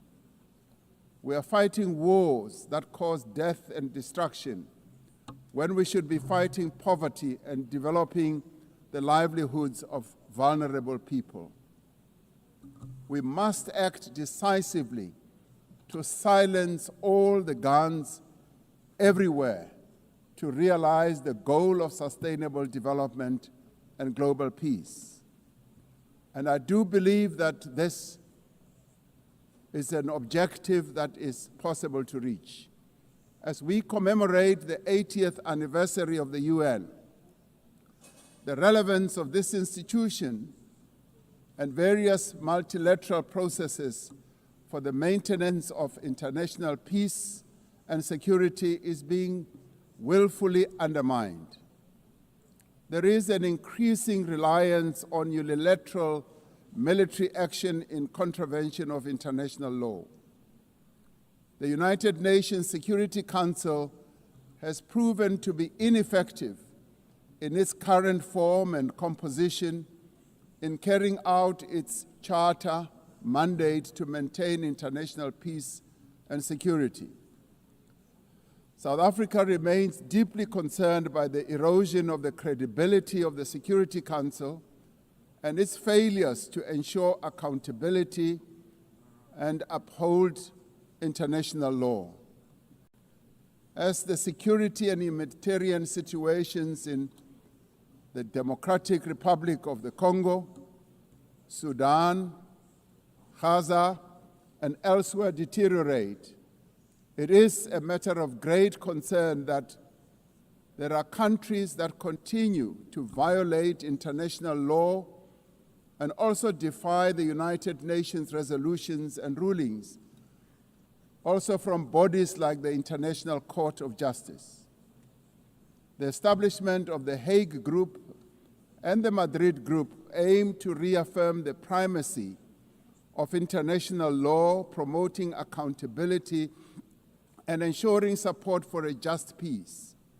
We cannot and should not accept that members of this organization continue willfully to violate without consequence the charter that we have all agreed to uphold. Therefore, as nations that have pledged to uphold the UN Charter, we have the ultimate responsibility to ensure and protect the rights of the Palestinian people to self-determination, consistent with the case that South Africa brought before the International Court of Justice. There is growing global consensus. There is growing global consensus that Israel is committing genocide in Gaza. Just last week, the United Nations Independent International Commission of Inquiry found that Israel is responsible for the commission of genocide in Gaza. As Palestinians continue to face genocide and famine, we have a duty to act. South Africa has acted in the interest of saving lives by insisting that the International Court of Justice should make a ruling that indeed genocide is being committed in Gaza and that it should stop. And we stand here to say it must stop.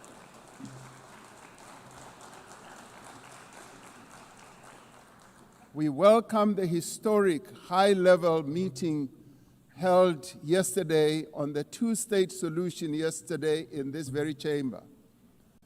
This reflects the determination of the global majority, a global majority that now stands at 142 and more countries, that Palestinians deserve a peaceful state alongside a peaceful Israel. Many nations in the world are calling for that, and that is the voice that we believe that Israel should heed, and those powerful nations that can make a two-state solution viable and possible and implementable should act in that regard. The long overdue announcement by increasing number of countries to recognize the state of Palestine is testament to this determination. We have a responsibility as the member states of the United Nations to reaffirm the right also of self-determination of the people of Western Sahara.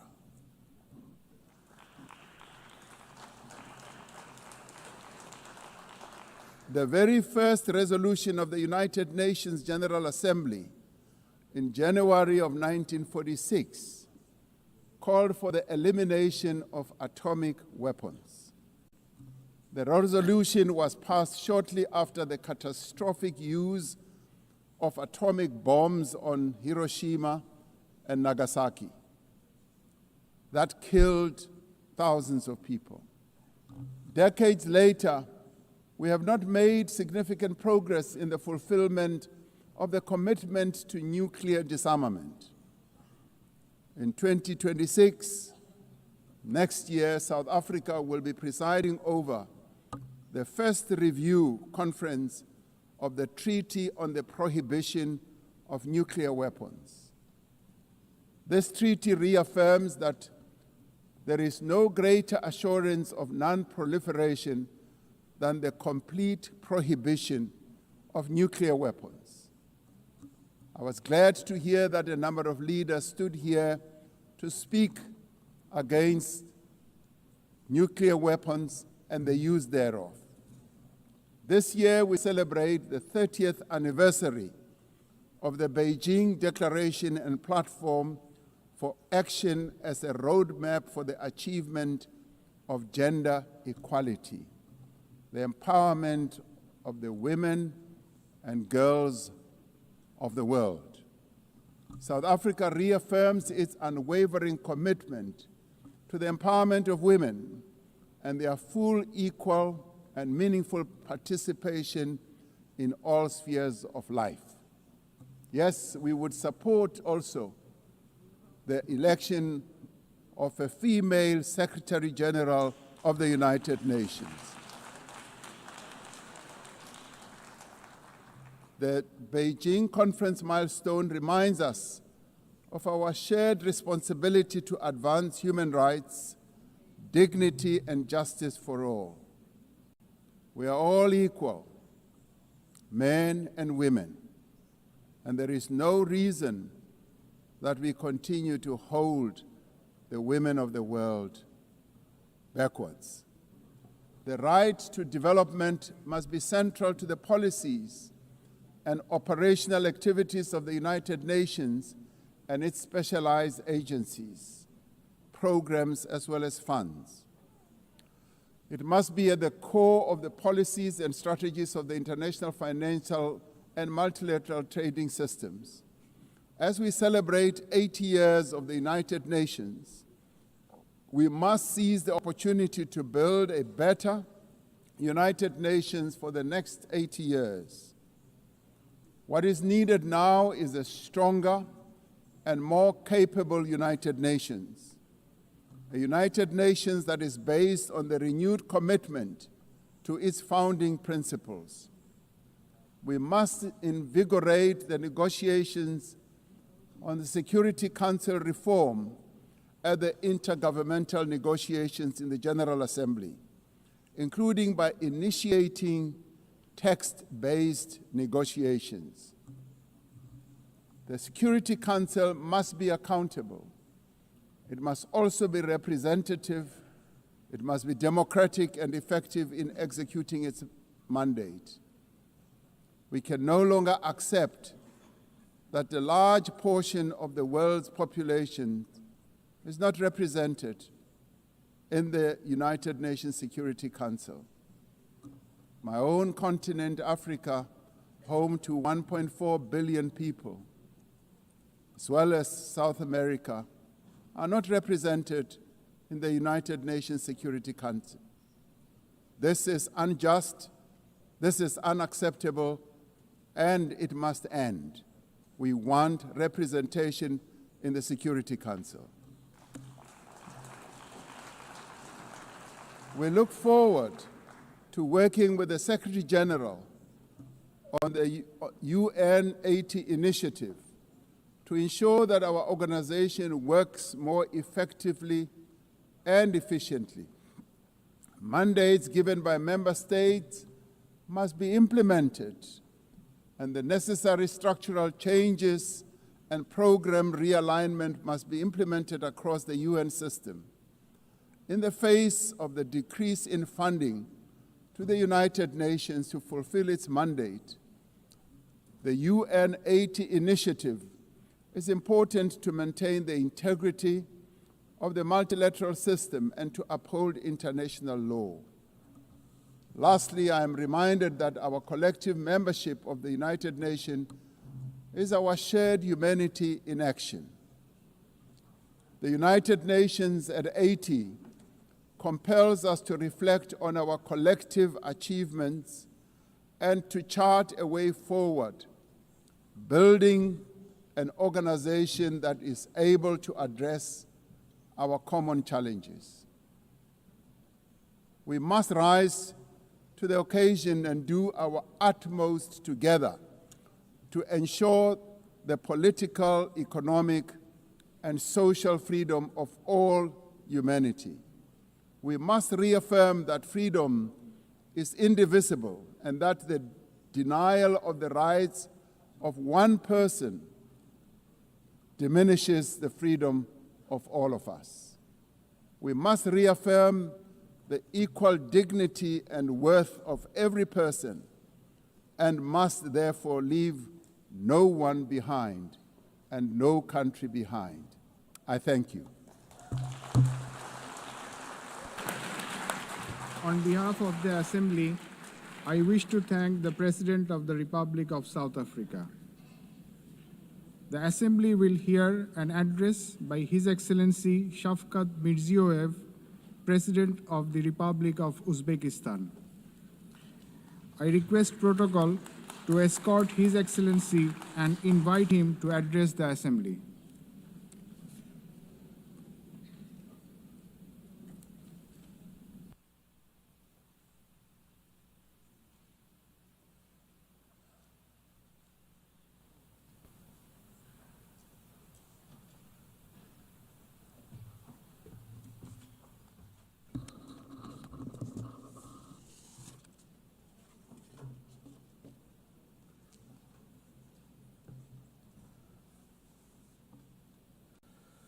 Hurmatli rais xonimlari, hurmatli bosh kotib janoblari, delegatsiya rahbarlari, xonimlar va janoblar.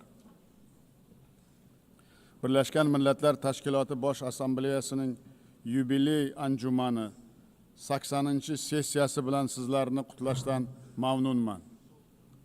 Bugungi yig'ilishimiz shiddat bilan o'zgarayotgan murakkab global vaziyatda o'tmoqda.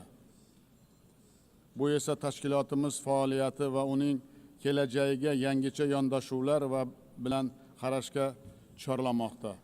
Hozirgi kunda dunyoda xalqaro institutlarning o'rni va roli zaiflashmoqda. Qarama-qarshilik, nizo va urushlar kuchaymoqda. Texnologik va ijtimoiy tengsizlik keskin oshmoqda. Iqtisodiy va gumanitar inqirozlar ortib bormoqda. Bularning hammasi mutlaqo yangi xavotirli geosiyosiy voqelikning vujudga keltirmoqda. Biz bosh kotib Antonio Guterres janob olilarining tashkilotimizning eng og'ir va o'tkir global masalalarni murosa bilan hal etish uchun asosiy platforma sifatida saqlab qolishga qaratilgan sa'y harakatlarini yuksak baholaymiz. Bu borada BMT 80 tashabbuslarini to'liq qo'llab-quvvatlaymiz. Kelajak uchun paktga qat'iy sodiqligimizni tasdiqlaymiz. Biz zamonaviy xavf-xatarlarni qarshi samarali kurashish, rivojlanayotgan davlatlarning manfaatlarini himoya qilish maqsadida Birlashgan Millatlar Tashkiloti Xavfsizlik kengashini transformatsiya qilish va uning tartibini kengaytirish tarafdorimiz. Hurmatli sessiya ishtirokchilari, biz barqaror rivojlanish maqsadlariga xomahang holda demokratik, huquqiy, ijtimoiy va dunyoviy yangi O'zbekistonni barpo etish siyosatini olib bormoqdamiz. Ortga qaytmas islohotlarimizning izchil davom ettiryapmiz. Ustuvor maqsadimiz mamlakatimizda yashayotgan har bir oilaning, har bir fuqaroning hayotini tubdan o'zgartirish, inson qadrini va farovonligini oshirishdir.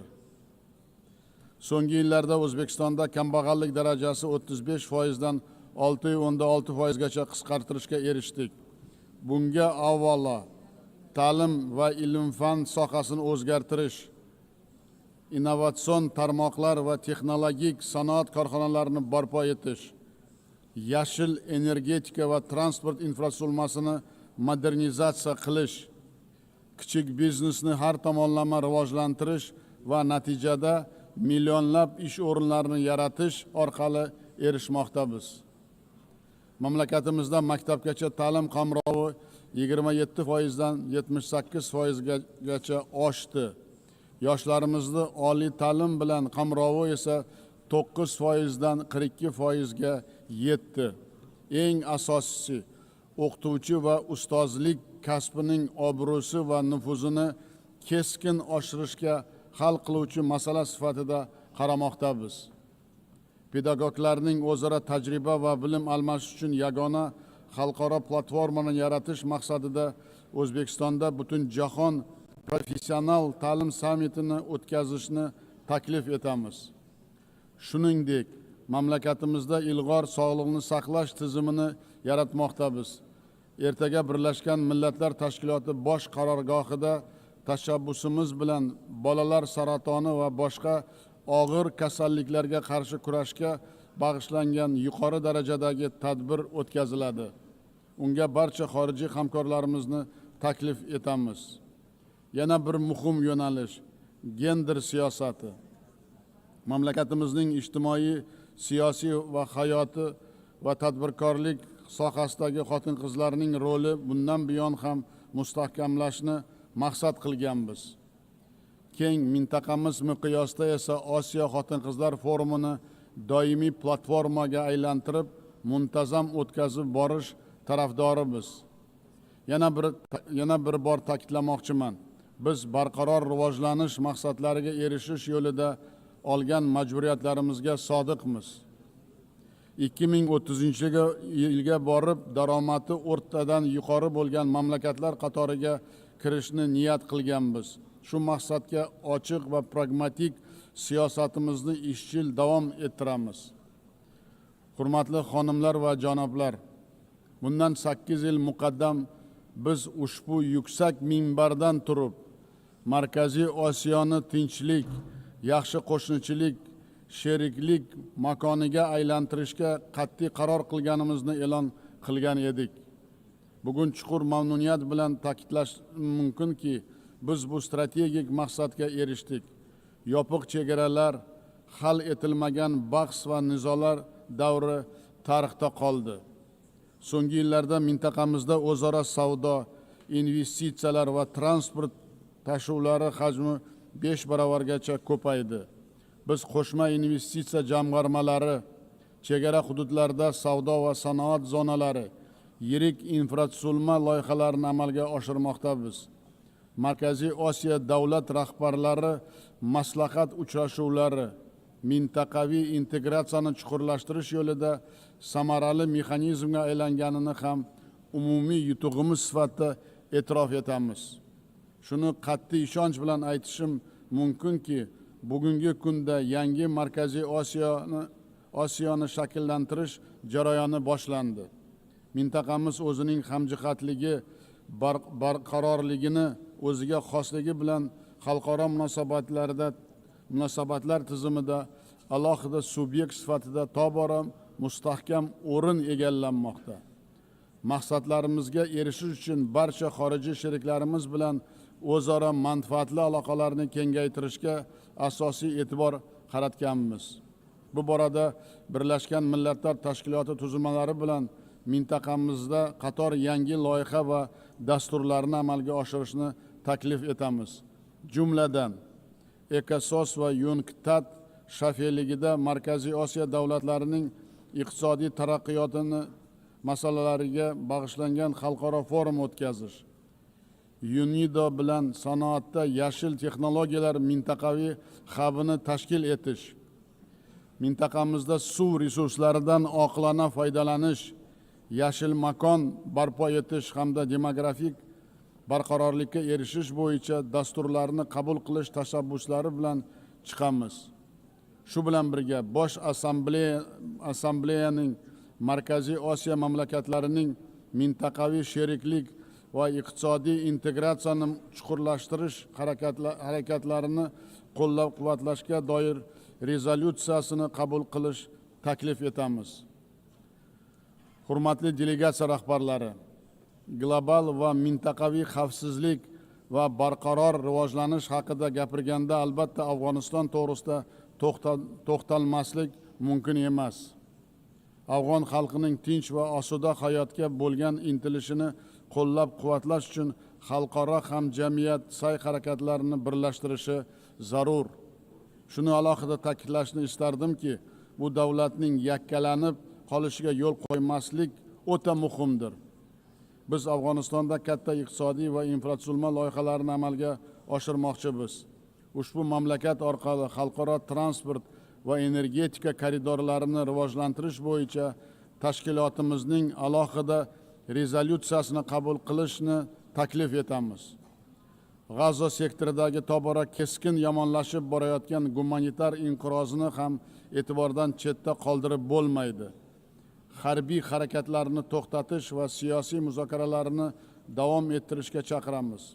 Biz BMTning rezolyutsiyasiga muvofiq ikki xalq uchun ikki davlat tamoyilini amalga oshirishning qat'iy tarafdorimiz. Ukraina atrofidagi vaziyat ham barchamizning jiddiy tashvishga solmoqda. Bu muammoning diplomatik yo'llar bilan hal etish bo'yicha yuqori darajadagi muloqotlar boshlanganini olqishlaymiz. Hurmatli anjuman ishtirokchilari, Markaziy Osiyoda global aksilterror strategiyasini bajarish bo'yicha samarali ishlar olib borilmoqda. BMTning terrorizmga qarshi kurash boshqarmasi bilan hamkorlikda reabilitatsiya va qayta integratsiya masalalari bo'yicha mintaqaviy kengash tuzilgan. Biz uni xalqaro kompetensiyalar markaziga aylantirishni taklif etamiz. Bu tuzilma muammoli hududlardan qaytarilgan shaxslarni tinch hayotga moslashtirish bo'yicha tajriba almashish uchun muhim platforma bo'lib xizmat qiladi. Bundan tashqari, terrorizmga qarshi kurash boshqarmasining mintaqaviy ofisini O'zbekistonda ochish uchun zarur sharoit yaratishga tayyormiz.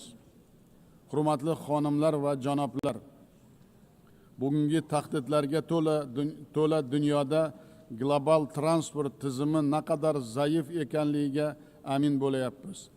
Bu muammolar birinchi navbatda dengizga chiqish imkoniyati bo'lmagan rivojlanayotgan davlatlarning barqarorligiga salbiy ta'sir ko'rsatmoqda. Xalqaro tranzit koridorlarining xavfsizligini ta'minlash va samarali logistika zanjirlarini yaratish o'ta muhimdir. Shu borada barqaror rivojlanish maqsadlari uchun o'zaro transport bog'liqligining mustahkamlash global mexanizmini joriy etish vaqti keldi deb hisoblaymiz. Shuningdek, tobora o'tkir tus olayotgan iqlim o'zgarishi muammolariga ham alohida to'xtalmoqchiman. Jumladan Orol dengizini qurishini salbiy oqibatlarining jahon hamjamiyatining doimiy diqqat markazida bo'lishi lozim. Biz Orol bo'yi ekotizimining qayta tiklash bo'yicha ishlarni izchil davom ettiryapmiz. So'nggi yillarda dengizning qurigan tubida 2 million gektar maydonda sho'rga chidamli cho'l o'simliklari ekildi. 2030-yilgacha ushbu hududning 80% qismida yashil qoplamalar hosil qilinadi. Yana bir muhim muammo bu suv resurslarining taqchilligidir. Hozirda dunyo aholisining 2 milliarddan ortig'i toza ichimlik suvidan foydalanish imkoniyatiga ega emas.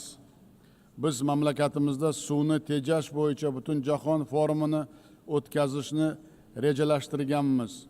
Mazkur anjuman yakunlari bo'yicha suv inqirozini barqaror taraqqiyot uchun jiddiy tahdid sifatida belgilash mo'ljallanmoqda. Bu borada global darajada innovatsiya texnologiyalarini joriy etish uchun alohida yo'l xaritasini qabul qilish niyatdamiz. Ekologik o'zgarishlarning yana bir salbiy ko'rinishi iqlim migratsiyasining kuchayib borayotganidir.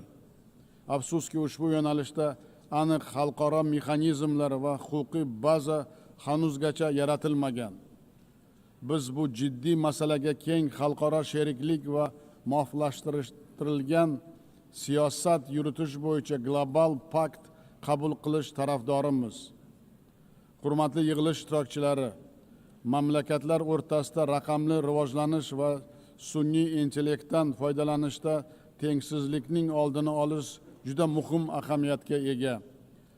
Sog'liqni saqlash, ta'lim va madaniyat sohalarida sun'iy intellektning amaliy yechimlari va modellarini beg'araz almashishga qaratilgan xalqaro hamkorlik mexanizm yaratishni taklif etamiz. Yana bir ustuvor masalaga alohida to'xtalmoqchiman. Ertangi kunimiz dunyoning taqdiri va farovonligi o'sib kelayotgan yosh avlod qo'lida. Yoshlarimizni qalbini va ongining tinchlik, gumanizm va do'stlik, o'zaro ishonch va hurmat bilan oliyjanob g'oyalari sindirish dolzarb vazifamizdir. Bu borada jahon yoshlarining tinchlik sari harakatining ta'sis etish va uning qarorgohini O'zbekistonda joylashtirish taklifini ilgari suramiz. Biz jamiyatimizdagi bag'ri kenglik siyosatini izchil amalga oshirmoqdamiz. Shu bilan birga islom ma'rifati g'oyalarini chuqur o'rganish va dunyoga targ'ib etish bo'yicha sa'y-harakatlarimizni faol davom ettiramiz. Yaqin oylarda keng mintaqamiz uchun noyob bo'lgan islom sivilizatsiya markazini ochamiz. Buyuk ajdodlarimiz, mutafakkir allomalar Imom Buxoriy, Imom Termiziy, Imom Matrudiy boy ma'naviy va ilmiy merosining alohida taqdimotini Birlashgan Millatlar Tashkilotida o'tkazish niyatdamiz.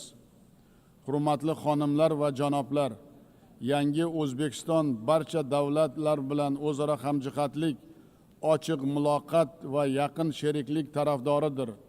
Biz xalqlar, madaniyatlar va sivilizatsiyalar o'rtasidagi muloqotni mustahkamlash, umumbashariy maqsadlarni ro'yobga chiqarish yo'lida o'z hissamizni qo'shishga doim tayyormiz. E'tiborlaringiz uchun rahmat.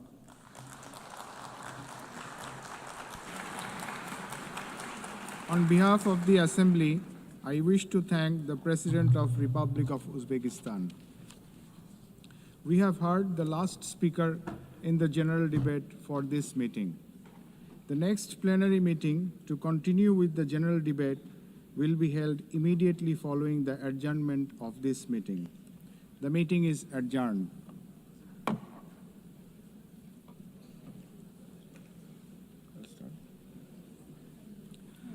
The fifth plenary meeting of the General Assembly is called to order. The Assembly will hear an address by His Excellency Hurel Suk Ukna, President of Mongolia. I request protocol to escort His Excellency and invite him to address the Assembly.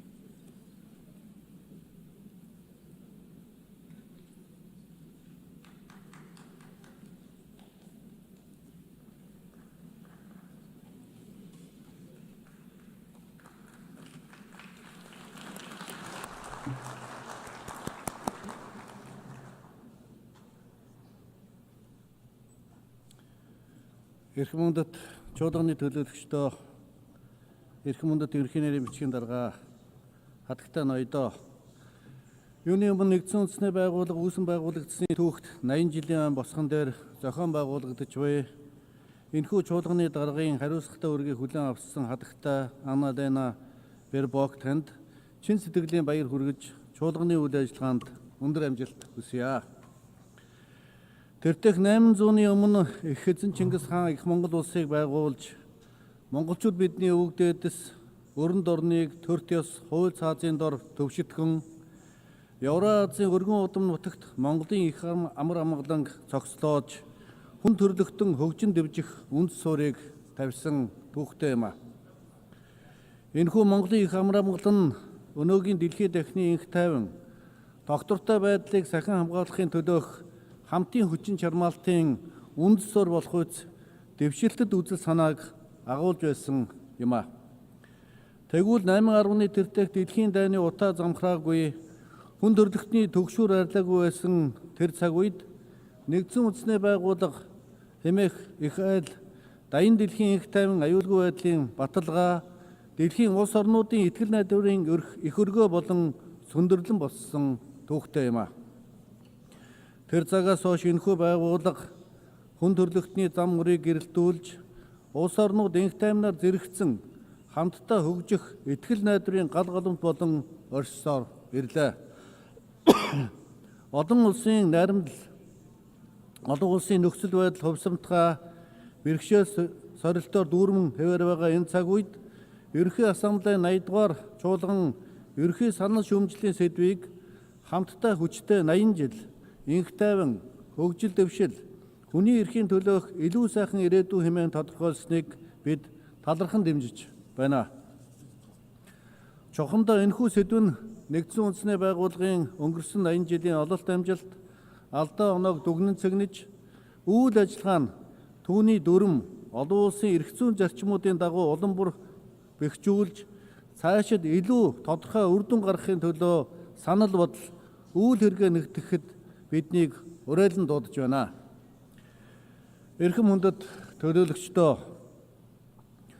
Монгол улс аливаа улсын тусгаар тогтнол бүрэн эрх, нутаг дэвсгэрийн бүрэн бүрэмтэн байдлыг хүндэтгэж, маргаантай асуудлыг эв зүгээр шийдвэрлэх, хүний эрх чөлөө дээдлэх, эрх тэгш, харилцан ашигтай хамтран ажиллах тухай нэгдсэн үндэсний байгууллагын дүрм нийтэд хүлээн зөвшөөрсөн олон улсын эрх хэмжээ зарчмыг тууштай баримтсаар ирсэн. Монгол улс нэгдсэн үндэсний байгууллагын бүрэн эрхт гишүүнээр илссэн 1961 оноос хойш олон улсын инх тайван аюулгүй байдлыг бэхжүүлэхийн төлөөх нэгдсэн үндэсний байгууллагын хүчин чармаалт, түүний дотор зэвсэг хураах, үл дэлгэрүүлэх санаачлагыг тууштай дэмжиж ирсэн бөгөөд өөрийн газар нутгийг цөмийн зэвсэггүй статустай болгон зарласан юм а.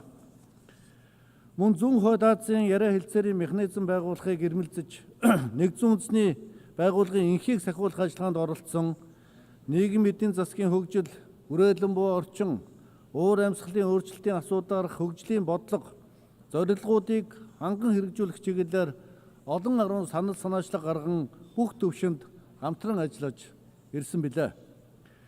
Нэгдсэн үндэсний байгууллагын ерөнхий нэрийн бичгийн дарга Антонио Гутерриш 2022 онд манай улсад ажиллахдаа Монгол улс бол зөрчил тэмцэлтэй дэлхийн ертөнцид инх тайвны бэлэг тэмдэг болсон улс хэмээн хэлсэн нэгдсэн үндэсний байгууллагын үйл ажиллагаа түүний инхийн үйл хэрэгт Монгол улсын оруулсан хувь нэмэр хичээл зүтгэлийг өндөрөөр үнэлсэн явдал болсон юм а. Монгол улс өнгөрсөн 23 жилийн хугацаанд нэгдсэн үндэсний байгууллагын инхийг сахиулах ажиллагаанд зэвсэгт хүчний алба хаагчдаа тасралтгүй илгээн дэлхийн нийтийн болон бүс нутгийн инх тайван аюулгүй байдлын төлөөх үйл хэрэгт хувь нэмрээ оруулсаар ирлээ. Энэ хугацаанд нэгдсэн үндэсний байгууллагын инхийг сахиулах 16 ажиллагаанд манай улсын 23,000 гаруй инхийг сахиулагчид оролцсон бөгөөд Монгол улс нэгдсэн үндэсний байгууллагыг инхийг сахиулах ажиллагаанд цэрэг цагдаа илгээгч 120 гаруй улсаас тогтмол эхний 20 дотор эрэмблэгдэж ирлээ. Мөн Монгол улс нэгдсэн үндэсний байгууллагын инхийг сахиулах ажиллагаанд үүрэг гүйцэтгэх эмэгтэй цэргийн албан хаагчдын тоог үе шаттайгаар нэмэгдүүлэн 14% хүргэснийг нэгдсэн үндэсний байгууллагын аюулгүй зөвлөлийн эмэгтэйчүүд, инх тайван, аюулгүй байдалд тогтоол батлагдсны 25 жилийн өн босгон дээр тэмдэглэн хэлэхэд бас таатай байна. Монгол улс цаашид даян дэлхийн инх тайван, аюулгүй байдлыг сахин хамгаалахад чиглэсэн нэгдсэн үндэсний байгууллагын хүчин чармаалтыг тууштай дэмжин инхийг сахиулах үйлсэд идэвхтэй оролцох болно. Эрхэм хүндэт зочин төлөөлөгчдөө, тогтвортой хөгжлийн 2030 хөтөлбөр дуусахаар болоход ердөө 5 жил үлдээд буй энэхүү шийдвэрлэх цаг үед тогтвортой хөгжлийн зорилтуудын хэрэгжилт дэлхийд дахинаа дөнгөж 17% байна. Тэгвэл тогтвортой хөгжлийн 2025 оны илтгэл дурдсанаар Монгол улсын тогтвортой хөгжлийн зорилтуудын хэрэгжилт 66.7% хүрч нэгдсэн үндэсний байгууллагын олон талт хамтын ажиллагааны индексээр 14-р байранд орсон бидний олон 10 жилийн хүчин чармаалтын үр дүн зохих амжилт юм а. Олон улсын хамтын нийгэмлэг гишүүн орнууд тогтвортой хөгжлийн зорилтуудыг хэрэгжүүлэхийн төвшинг нэмэгдүүлэхийн тулд бүхий ч хүчин чармаалтаа дайчлан ажиллаж байна. Хэдхэн сарын өмнө Испани улсын Севилийн хотноо болсон хөгжлийн санхүүжилтийн асуудлаарх олон улсын 4-р хурлаар тогтвортой хөгжлийн зорилтуудын амин чухал асуудал бол санхүүжилт гэдэг дээр улс орнууд санал нэгдэж хөгжиж буй улс орнуудын оролцоог нэмэгдүүлэх, олон улсын санхүүгийн өнөөгийн бүтцийг шинжлэх талаар олон санаачлага гаргасныг хэрэгжүүлэхээр тогтсонд баяртай байна. Уг баг хурлаас баталсан Севилягийн үүрэг амлалт баримт бичгийг хэрэгжүүлэх ажлын хүрээнд олон улсын хөгжлийн хамтын ажиллагааг хамгийн хэрэгцээтэй нэн эмзэг бүлгийн хүмүүсийг дэмжин туслах, үүнтэй холбоотой сорилт бэрхшээлүүдийг шийдвэрлэхэд чиглүүлэх нь нэн чухал байна.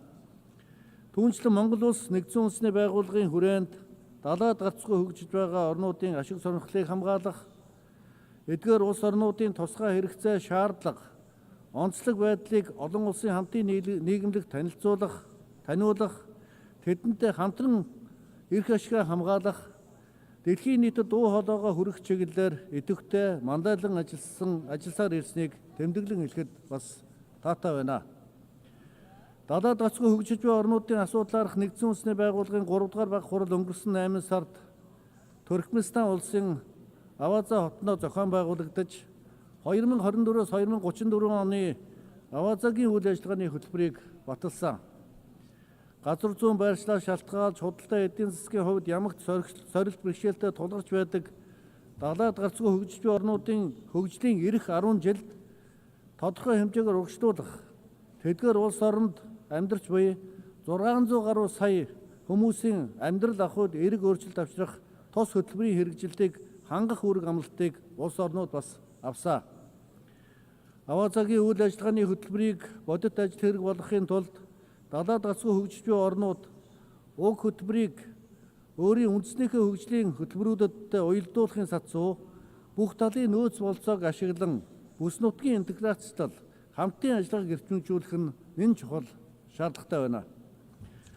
Мөн далайд гарцгүй хөгжиж буй орнуудыг дэмжин бодиттой дэмжлэг, туслалцаа үзүүлэн хамтарч ажиллахыг олон улсын хамтын нийгэмлэг, банк санхүүгийн байгууллага, хөгжлийн түншүүдтэй бас уриалж байна. Эрхэм хүндэт зочин төлөөлөгчдөө, их дэлхий бол хүн төрлөختөн та бидний цорын ганц гэр орон.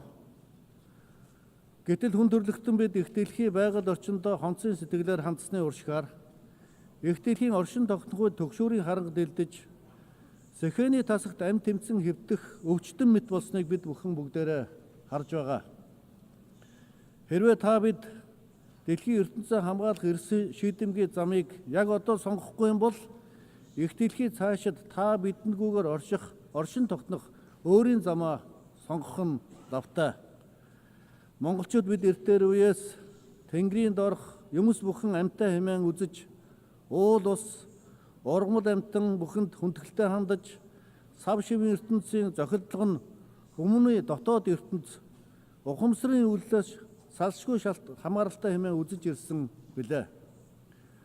Өдөөгөөс 2000 жилийн тэртээ монголчууд бидний өвөг дээдэс хөнөөгийн хаан модон шаниу газар бол улсын үндэс хэмээн айлдсан бөгөөд байгаль дэлхийг шүтэж ирсэн манай улс, манай ард түмний уламжлалыг ЮНЕСКО уул овоо тахих Монгол зан үйл хэмээн нэрлэж дэлхийн соёлын өвд бүртгэсэн билээ. Монголчуудад их болсон байгаль дэлхийтэйгээ зүү зохистой шүтэлцэн амьдарч, онгон дагшнаар нь хадгалан хамгаалах хандлага сэтгэлгээг өсөх наснаас нь үр хөвгтдээ төлөвшүүлэн сургаж ирсэн сайхан уламжлалтай ард түмээ. Тиймээс их Монгол улс байгуулагдсны түүхт 800 жилийн ойг тохиолдуулан Нэгдсэн үндэсний байгууллагын ерөнхий ассамблеийн 2005 онд гаргасан тогтоолд монголчуудын хүн төрөлхтний түүхэнд оруулсан хувь нэмрийг өндөрөөр үнэлсэн төдийгүй монголчуудын соёл иргэншилд уламжлагдсан ирсэн байгаль дэлхийтэйгээ зохицон амьдрах ёсны ач холбогдол өнөөгийн дэлхийн ертөнцид улам бүр өсөн нэмэгдэж буйг онцлон тэмдэглэж байна хэмээн зохон тэмдэглэсэн юм а.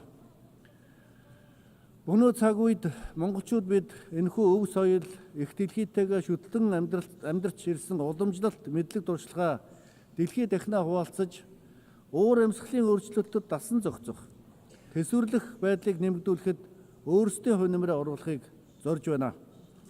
Монгол улс 2026 онд зохион байгуулах зөвлөлтөө тэмцэх тухай Нэгдсэн үндэсний байгууллагын конвенцуудын талуудын 17 дугаар баг хурал болон бэлчээр нүүдлийн мал аж ахуй эрхлэгчдийн олон улсын жилийн хүрээнд манай улс Нэгдсэн үндэсний байгууллагатай хамтран дэвшүүлж буй олон улсын 10 жилийн бэлчээрийн тэргүүлэх санаачлагыг дэмжин хамтран ажиллахыг та бүхнээс уриалж байна.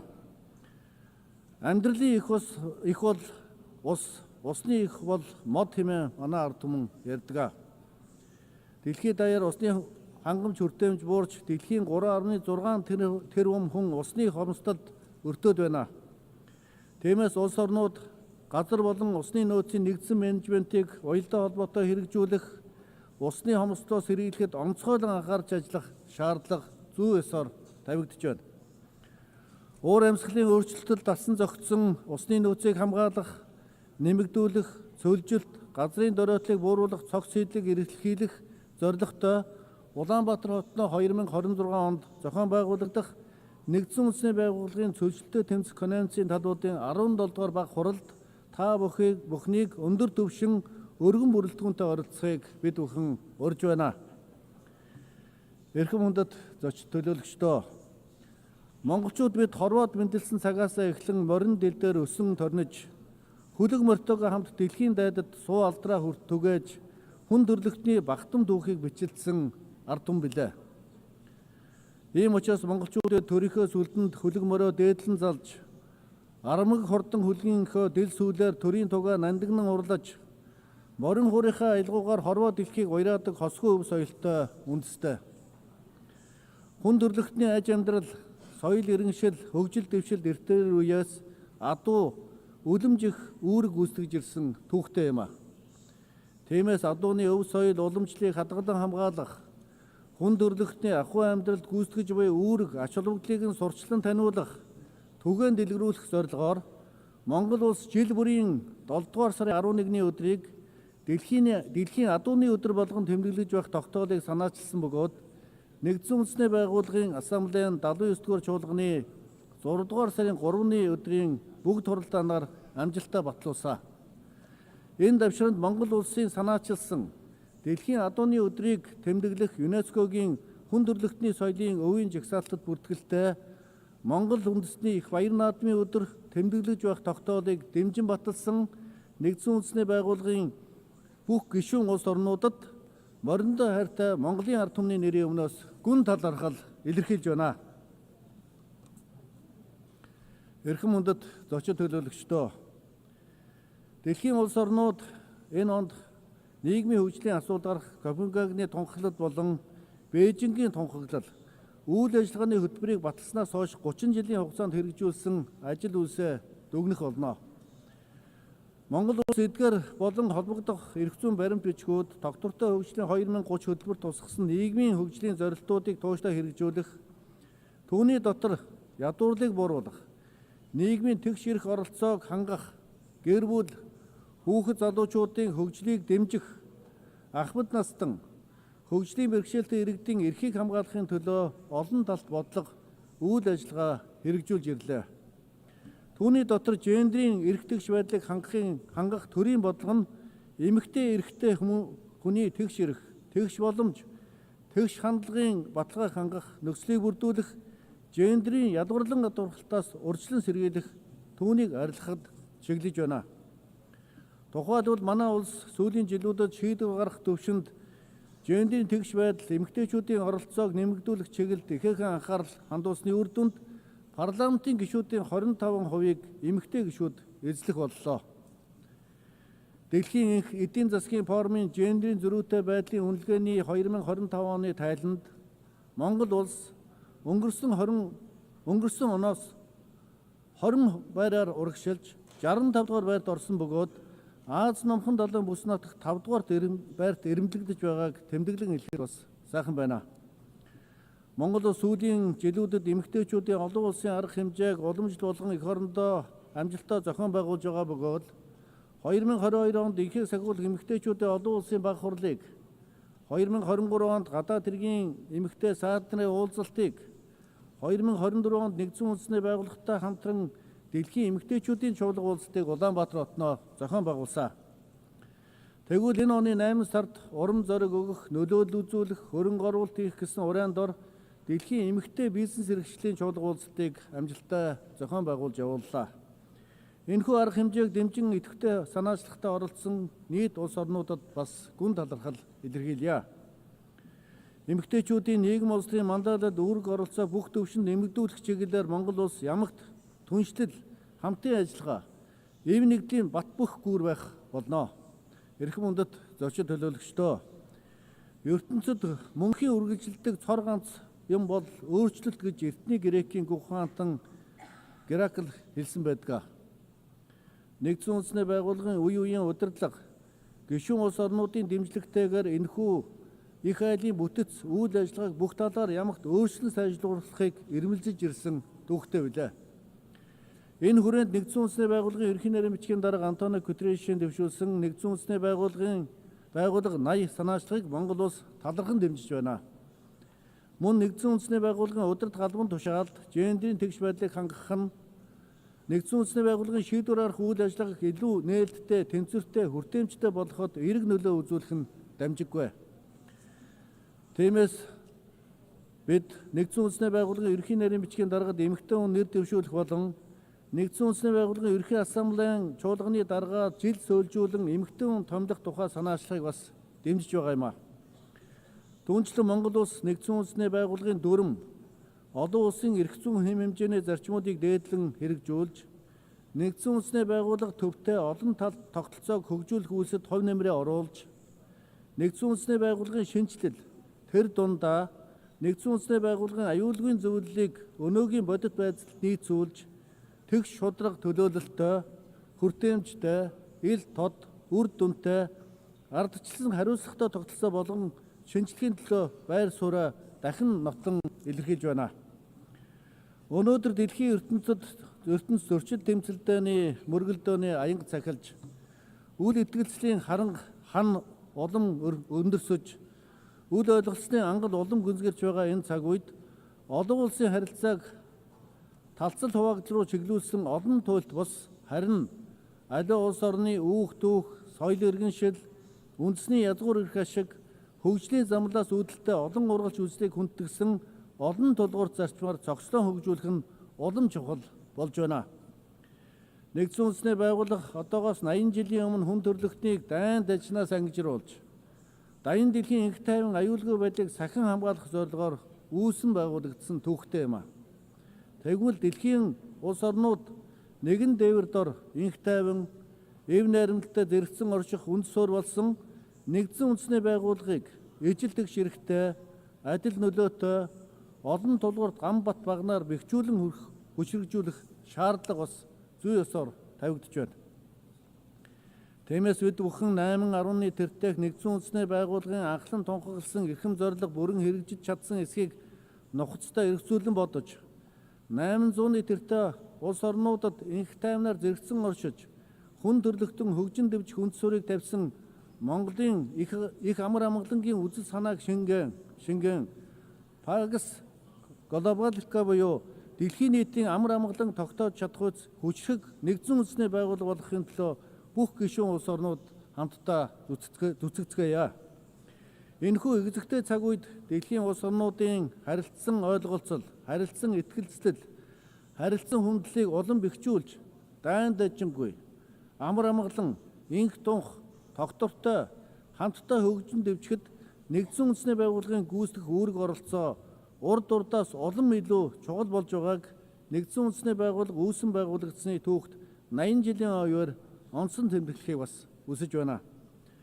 Монгол улс инхийг эрхмэлсэн олон тулгуурт гадаад бодлогоо тууштай баримталж, олон улсын инх тайван, тогтвортой хөгжил бодиттой хувь нэмрээ оруулсаар ирсэн бөгөөд цаашид энэхүү хариуцлагатай үүргээ нэр төртөө биелүүлэх болно. Та бүхэнд нэгдсэн үндэсний байгууллага үүсэн байгуулагдсны түүхт 80 жилийн баярын мэндийг өргөн дэвшүүлье. Мөнх тэнгэр хүн төрлөختөн биднийг үн мөнхөд ивэж даян дэлхий амар амгалан байх болтугай. Анхаарал тавьсанд баярлалаа.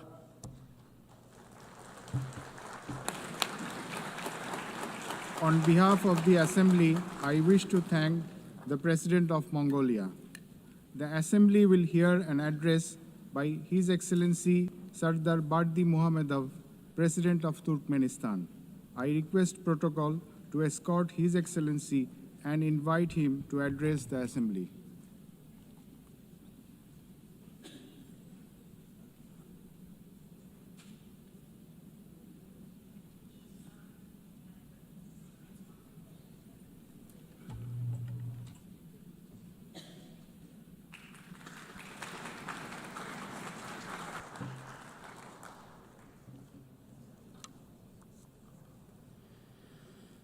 Уважаемый председатель, уважаемые главы, члены делегации, дамы и господа, прежде всего, позвольте поздравить вас с началом 80-й сессии Генеральной Ассамблеи Организации Объединенных Наций и пожелать плодотворной работы. Поздравляю госпожу Анналену Бербак с избранием на пост председателя Генеральной Ассамблеи и желаю ей всяческих успехов. Я также хотел бы адресовать слова признательности послу Филимону Янгу за умелое и эффективное руководство деятельностью Генеральной Ассамблеи в ходе предыдущей сессии. Уважаемые участники, нынешнее состояние общемировых реалий, характер и тенденции политических, экономических, социальных процессов сегодня объективно требует решительного поворота к скоординированному взаимодействию государств и международных организаций во имя достижения общей главной цели – поддержания мира и безопасности, создания условий для дальнейшего поступательного развития, сохранения правовых основ, заложенных в фундамент современного миропорядка. Именно под таким углом зрения Туркменистан рассматривает главной задачей 80-й сессии Генеральной Ассамблеи, возлагая на нее большие надежды в формировании прочной, сбалансированной и безопасной мировой архитектуры. Ключевым направлением сотрудничества Туркменистана с ООН является обеспечение международного мира и безопасности. Осознавая свою ответственность как постоянно нейтрального государства, Туркменистан готов приступить к реализации дальнейших практических шагов, направленных на создание атмосферы сотрудничества, взаимопонимания, уважительного диалога как главного и определяющего условия, способного обеспечить стабильность и устойчивое развитие в глобальном и региональном измерениях. Убеждены, что сегодня одним из самых эффективных механизмов продвижения и достижения этих задач является практическое использование принципов нейтралитета. В этой связи Туркменистан инициировал включение в повестку дня 80-й сессии Генеральной Ассамблеи ООН отдельного пункта, озаглавленного как «Нейтралитет во имя мира и безопасности», Считаем это важным с точки зрения растущего понимания мировым сообществом важности нейтралитета, осознания его потенциала и инструментариев в контексте миротворческой стратегии ООН. В развитии этой линии Туркменистан в ходе нынешней сессии предложит рассмотрение проекта резолюции «Роль и значимость политики нейтралитета в деле поддержания и укрепления международного мира, безопасности и процесса устойчивого развития». Как известно, нынешний год объявлен Генеральной Ассамблеей по инициативе Туркменистана Международным годом мира и доверия. Это знаковое событие совпадает с юбилеем образования ООН. В декабре нынешнего года в Туркменистане пройдет крупный международный форум высокого уровня, посвященный году мира и доверия. Рассматриваем его как реальный вклад в достижение стратегических целей ООН. Рассчитываем на широкое и представительное международное участие. Считаем, что процесс сближения государственных подходов к тенденциям мирового развития, установлению и укреплению доверия и взаимопонимания должен иметь системный и последовательный характер. В этой связи Туркменистан инициирует проведение Всемирного саммита по вопросам культуры, мира и доверия. Одной из ключевых задач саммита видим разработку глобального кодекса международного доверия, который послужит универсальной основой для выстраивания отношений между странами на принципах уважения суверенитета и территориальной целостности, а также сотрудничества и совместного решения мировых проблем. Рассматриваем вопросы обеспечения всеобщего мира и взаимопонимания с неразрывной связи с цивилизационными аспектами современного развития, необходимостью сохранения и сближения культурных и духовных связей.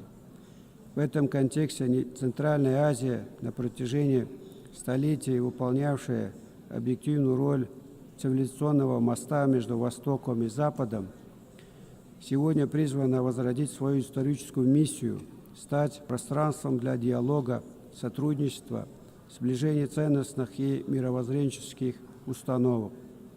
Исходя из этого, Туркменистан в ходе нынешней сессии предложит проведение в сотрудничестве с ООН международного форума «Центральная Азия. Пространство мирного сосуществования» с участием стран региона, других заинтересованных государств и международных институтов. Туркменистан также представит на рассмотрение Генеральной Ассамблеи проект резолюции о провозглашении Международного дня посредничества, который подчеркнет значимость дипломатии и нейтральных площадок предотвращения и урегулирования конфликтов. Одним из приоритетов нашей страны остается деятельное участие в реализации целей устойчивого развития, наращивание сотрудничества в таких его ключевых направлениях, как транспорт и энергетика. Будучи одним из центров многостороннего общения по данной проблематике, Туркменистан продолжит содействовать формированию справедливой, сбалансированной и инклюзивной международной системы развития. Инициируем на нынешней сессии провозглашение десятилетия ООН по устойчивому транспорту на период 26 и 35 годов, представив соответствующий проект резолюции. Убеждены, что этот шаг позволит консолидировать усилия международного сообщества для развития транспортных коридоров, повышения их устойчивости и обеспечения доступности для всех стран. Наша страна также представит на рассмотрение Генассамблеи ООН проект резолюции «Ключевая роль надежной и стабильной энергетической связуемости в обеспечении устойчивого развития». В настоящее время в ряду приоритетных вопросов повестки развития стоит цифровая трансформация. Убеждены, что этот процесс должен иметь сбалансированный характер, отражать реалии и законные интересы всех государств, в том числе развивающегося мира, быть свободным от политизации и однобокости. В данной связи Туркменистан намерен выступить с инициативой создания всемирной платформы по цифровой интеграции, основанной на принципах равноправия, доверия и недопустимости использования информационно-коммуникационных технологий в ущерб миру, безопасности и устойчивому развитию. В ходе 80-й сессии Туркменистан продолжит работу по экологической и климатической проблематике, добиваясь ее системного рассмотрения в качестве базового подхода к обеспечению безопасности, созданием многосторонних механизмов мониторинга и реагирования на климатические, экологические и техногенные катаклизмы. Туркменистан инициирует создание регионального центра по борьбе с опустыниванием для стран Центральной Азии.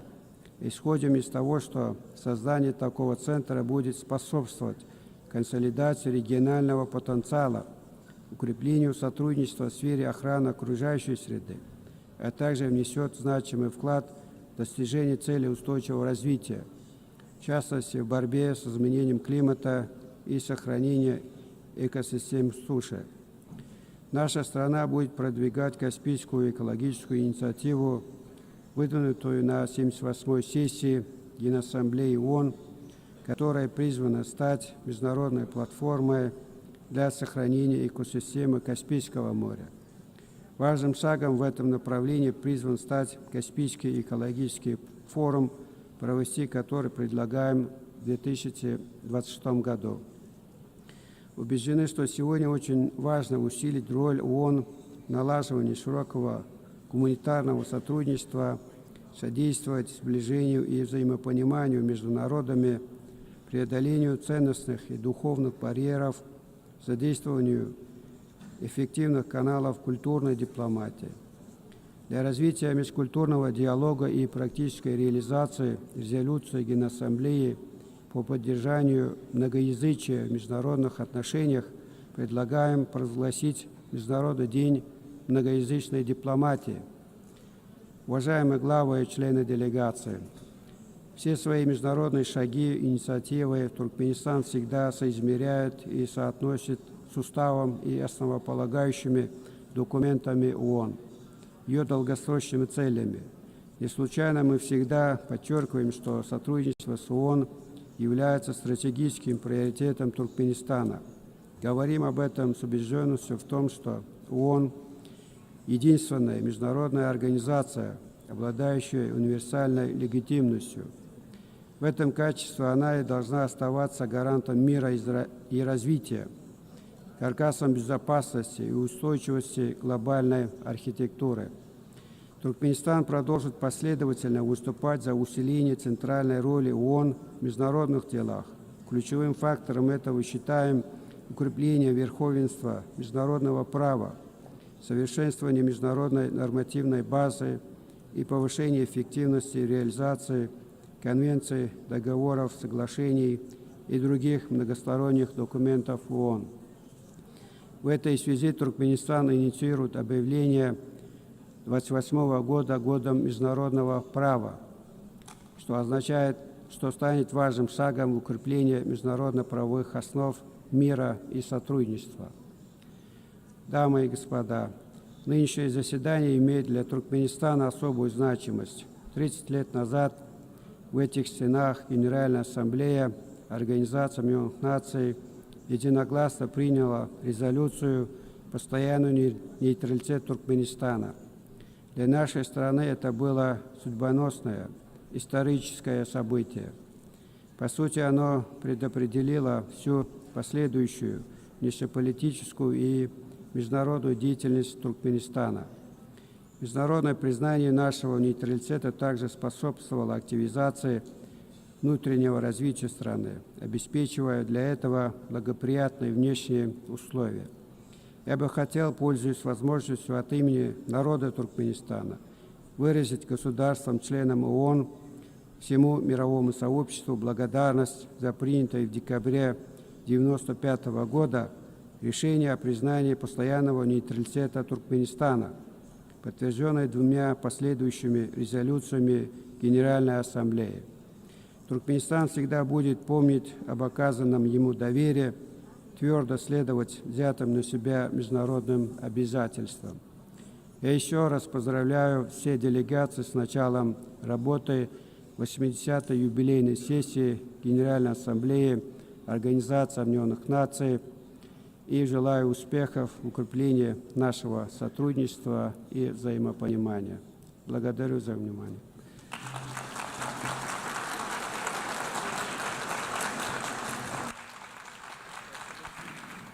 On behalf of the Assembly, I wish to thank the President of Turkmenistan. The Assembly will hear an address by His Excellency Gabriel Boric Font, President of the Republic of Chile. I request protocol to escort His Excellency and invite him to address the Assembly.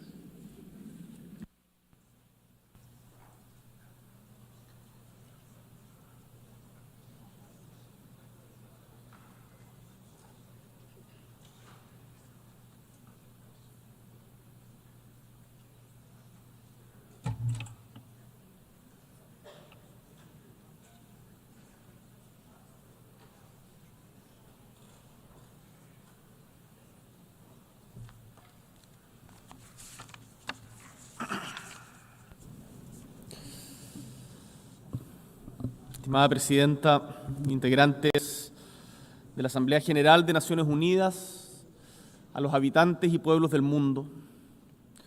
Son 80 años los que han transcurrido desde la creación de las Naciones Unidas. 80 años han pasado también desde que Gabriela Mistral, una mujer chilena, criada entre los cerros del Valle del Elqui, recibió el Premio Nobel de Literatura. Su voz de poeta, de profesora, de diplomática, sigue resonando en nuestra patria y en el mundo.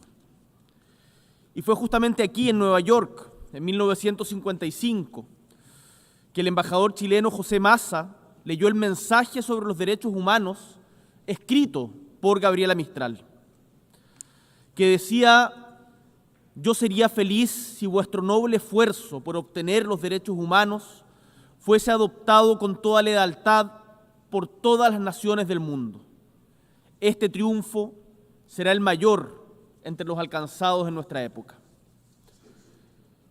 ¿Hemos acaso alcanzado este triunfo?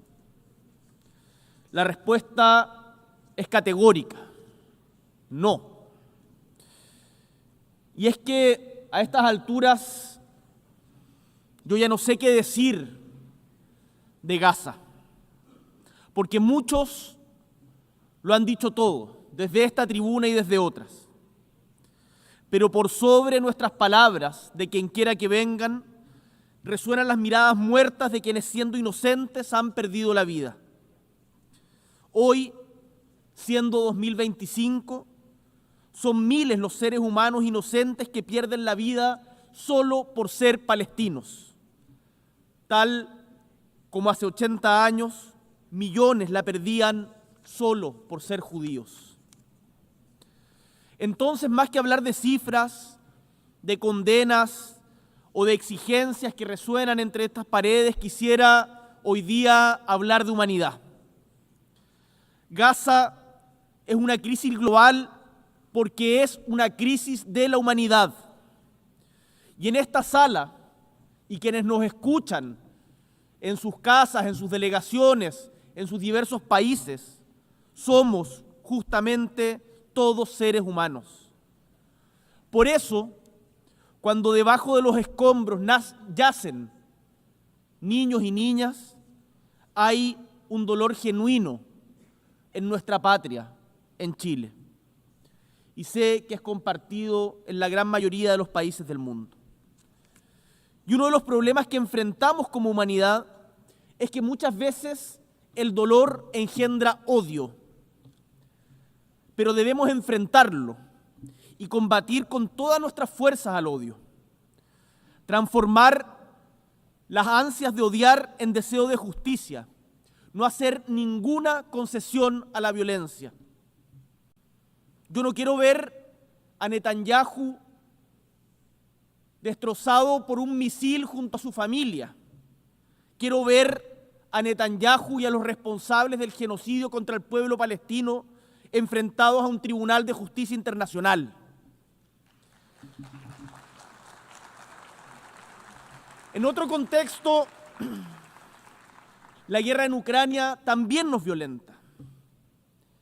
Pero algunos se preguntarán, ¿qué tiene que ver con Chile lo que pasa en un país que queda tan lejos y cuyo idioma no entendemos? Algunos nos critican con estos argumentos en nuestra patria. Le respondemos que lo mismo tenemos que ver con la madre palestina acribillada cuando buscaba comida, o con el niño o la niña ucraniana raptada hoy día en Rusia. De nuevo, tiene que ver porque somos todos seres humanos. Y uno de los motivos por los que nos reunimos aquí, quizás el principal, es que seguimos teniendo fe en la humanidad. Nuestros corazones no podemos permitir que dejen de conmoverse frente al dolor, frente a la necesidad de otro como nosotros. Para ello es que justamente nos hemos dado reglas que son avances civilizatorios, productos de aprendizajes de las más grandes tragedias que hemos enfrentado como humanidad. Y esas reglas, y hay que decirlo desde esta tribuna y actuar desde esta instancia, hoy no se están respetando. Porque digámoslo con fuerza, no está bien invitar a negociar a un país neutral y asesinar a tu contraparte violando la soberanía de ese país como se hizo en Doha, Qatar. No está bien bombardear las instalaciones nucleares de un país, tal como ayer tampoco estaba bien invadir Irak argumentando armas de destrucción masiva que no existían. No está bien invadir un país soberano como Ucrania y después imponer una negociación sobre hechos consumados y que todos nos resignemos sin más a ello. Como nos recordaba el escritor francés Albert Camus a propósito de la experiencia de la Segunda Guerra Mundial, si no creemos en nada, si nada tiene sentido y no podemos invocar ningún valor, entonces todo está permitido. No hay ni bien ni mal y nada tiene importancia. Entonces, si aceptáramos aquello, tendríamos que admitir que la razón solo está del lado del que tiene éxito y la regla con la que evaluamos la humanidad sería solo la de la eficacia, o sea, la ley del más fuerte. Quiero decirles que en última instancia, este razonamiento es la justificación del asesinato. En un mundo así, la vida de un hombre o de una mujer o de sus hijos dependerá siempre del azar o de una benevolencia o maleficencia arbitraria. En un mundo así, todos quienes vivan sin condenarlo con todas sus fuerzas son de una manera tan homicidas como el que hace caer la bomba o el que aprieta el gatillo. Especialmente teniendo la voz y el poder de decir basta, como precisamente lo tenemos todos los líderes que estamos en esta sala. Tenemos una responsabilidad mayor. Nos negamos en dar la razón a quienes poseen la fuerza o el dinero, y cuando afirmamos esto se nos tilda de utópicos. Pero ¿qué es la historia sino un permanente viaje utópico? Habrá quienes prefieran solo emprender las tareas que dan resultado en el corto plazo, pero por lo general los atajos conducen a precipicios. Y es que no hace falta tener éxito en el sentido en que se entiende el éxito hoy, al menos en el mundo occidental, para seguir luchando por un mundo más justo. Porque sabemos que justamente esta porfía que compartimos, la que ha permitido cambiar el mundo para que haya más justicia, más libertad, más igualdad, más inclusión, más solidaridad. Por eso, estimados y estimadas, cuando se nos invita a la sumisión, cuando se afirma que la inteligencia está de más, cuando quieran demostrarnos, como han hecho algunos desde este podio, que se puede mentir para sacar ventaja, digámosle que no. No cedamos a la astucia, ni a la violencia, ni a la pasividad.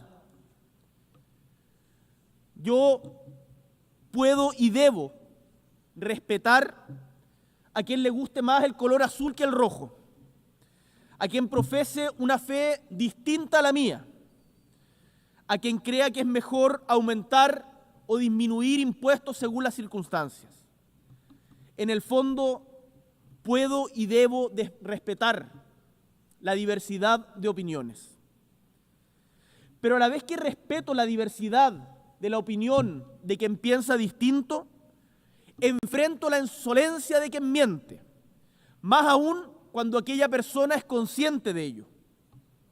Por ejemplo, se ha afirmado en este mismo podio hoy día que no hay tal cosa como el calentamiento global.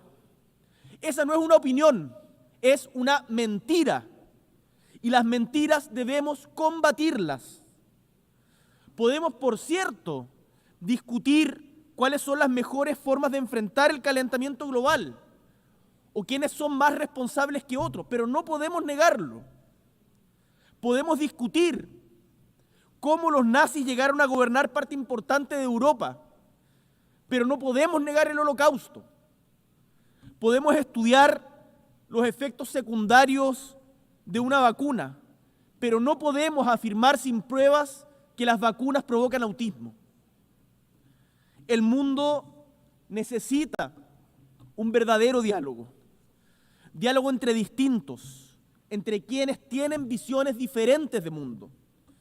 Para eso justamente fueron creadas estas Naciones Unidas, para dialogar y decidir que la barbarie no es aceptable, que los derechos humanos se deben respetar sin importar ideologías ni de víctimas ni de victimarios, que el derecho internacional es la garantía de que primará siempre la razón por sobre la fuerza. El opuesto a ese diálogo es la mentira y el silencio, y ambos nos llevan a la soledad más profunda. Entonces, ¿cuál es nuestra tarea hoy? Trazar y caminar hacia el futuro que queremos como humanidad y trabajar por unas Naciones Unidas que nos lleven esa senda. Desde Chile nos moviliza justamente esa visión compartida en torno a la democracia, a los derechos humanos, a la justicia social, la equidad, el respeto irrestricto a la libertad de expresión, la acción climática, todos estos que se levantan como pilares de esperanza y acción para recorrer los tiempos difíciles que enfrentamos. Hoy, el mundo necesita voces fuertes y claras que defiendan el compromiso de democracia siempre, sin matices, sin excusas. Por ello, esta semana hemos convocado junto a Brasil, España y Uruguay y Colombia al segundo encuentro por la defensa de la democracia, un esfuerzo colectivo que partió justamente aquí, en la ONU, hace un año.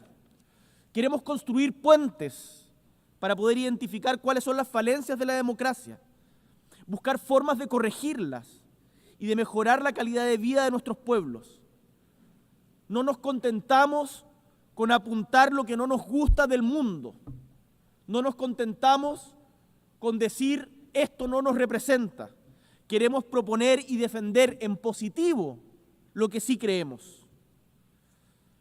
Dicho lo anterior, me gustaría detenerme brevemente en un tema particular. Vengo de Chile, que es un país tricontinental, que tiene un íntimo vínculo con el océano. Tenemos más de 7.600 kilómetros de costa. Y como país que mira al océano, estamos orgullosos de haber sido el primero de América y el segundo del mundo en ratificar el acuerdo BBNJ para ampliar la gobernanza oceánica más allá de las áreas jurisdiccionales, que además en las pasadas semanas cumplió con las 60 ratificaciones para que entre en vigor. y por lo tanto su primera conferencia de las partes deberá celebrarse el próximo año, ojalá, esperamos, en los primeros meses. Quiero aquí reiterar nuestro ofrecimiento para que su secretaría se establezca en nuestra perla del Pacífico, nuestra ciudad de Valparaíso, porque creemos que este acuerdo es una oportunidad para acercar la gobernanza oceánica al sur global. Chile también es un país con vocación antártica, ese continente de ciencia y de paz. Y tenemos un liderazgo materializado en inversión científica, en apoyo logístico, en campañas en el continente blanco. Gran parte de ustedes, cuando han ido a la Antártica, lo han hecho a través de Chile. Dentro de 2 semanas se reunirá nuevamente la Comisión para la Conservación de los Recursos Vivos Marinos Antárticos. Por eso, hoy hago un llamado a sus estados parte. Es tiempo de aprobar la propuesta de área marina protegida del dominio 1 en la península antártica presentada en conjunto por Chile y Argentina. No podemos dedicarnos a explotar recursos si no adoptamos medidas de conservación adecuadas, pues ello redunda en la destrucción de la vida marina de la que también dependemos nosotros. No nos olvidemos que somos parte de un mismo ecosistema. Sostener la vida en la tierra es una tarea que debemos asumir con urgencia y con responsabilidad por quienes nos antecedieron, por quienes hoy comparten la vida con nosotros en el mundo y por las generaciones que están por venir.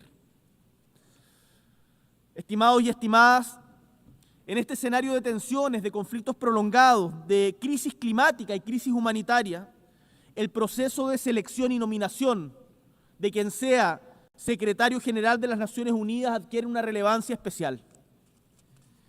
Llego a esta asamblea convencido de que siempre, incluso en las condiciones y circunstancias más adversas, hay espacio para actuar de forma lúcida, colectiva, transformadora, humanitaria, que nunca la tragedia humana es inevitable. No vamos a renunciar a la esperanza de que los cambios en el mundo y que las Naciones Unidas requieren puedan suceder, porque justamente depende de nosotros. Quiero decirles que el equilibrio regional debe ser respetado en este proceso. Este es el tiempo de América Latina y el Caribe. Somos una región sin guerras, con una rica tradición diplomática, forjadora de consensos y un compromiso inquebrantable con la Carta de Naciones Unidas desde su fundación. Enfrentar el desequilibrio histórico de género en las Naciones Unidas, en donde nunca un secretario general ha sido mujer, es también un tema pendiente. 80 años de historia sin que una mujer haya sido la secretaria general de las Naciones Unidas. La ONU debe reflejar los avances del mundo y reconocer que una mujer al mando no es solo símbolo de equidad, sino que representa y hace realidad que la mujer, siendo la mitad de la población, más de la mitad de la población, puede ocupar todos los espacios del mundo y que ningún espacio le está vetado. Chile quiere contribuir activamente a este esfuerzo colectivo y por ello es para mí un tremendo honor anunciar desde aquí que Chile nominará a nuestra expresidenta Michelle Bachelet Jeria como candidata a la Secretaría General de Naciones Unidas, que además nos está acompañando en esta sesión. Michelle Bachelet no solo es una figura ampliamente conocida y respetada en el ámbito global, es una mujer con una biografía profundamente coherente con los valores que inspiran esta organización. Ha sido jefa de Estado de Chile en 2 ocasiones, por cierto, la primera mujer. Fue también ministra de Salud y de Defensa, fue directora ejecutiva de ONU Mujeres y también alta comisionada de las Naciones Unidas para los Derechos Humanos.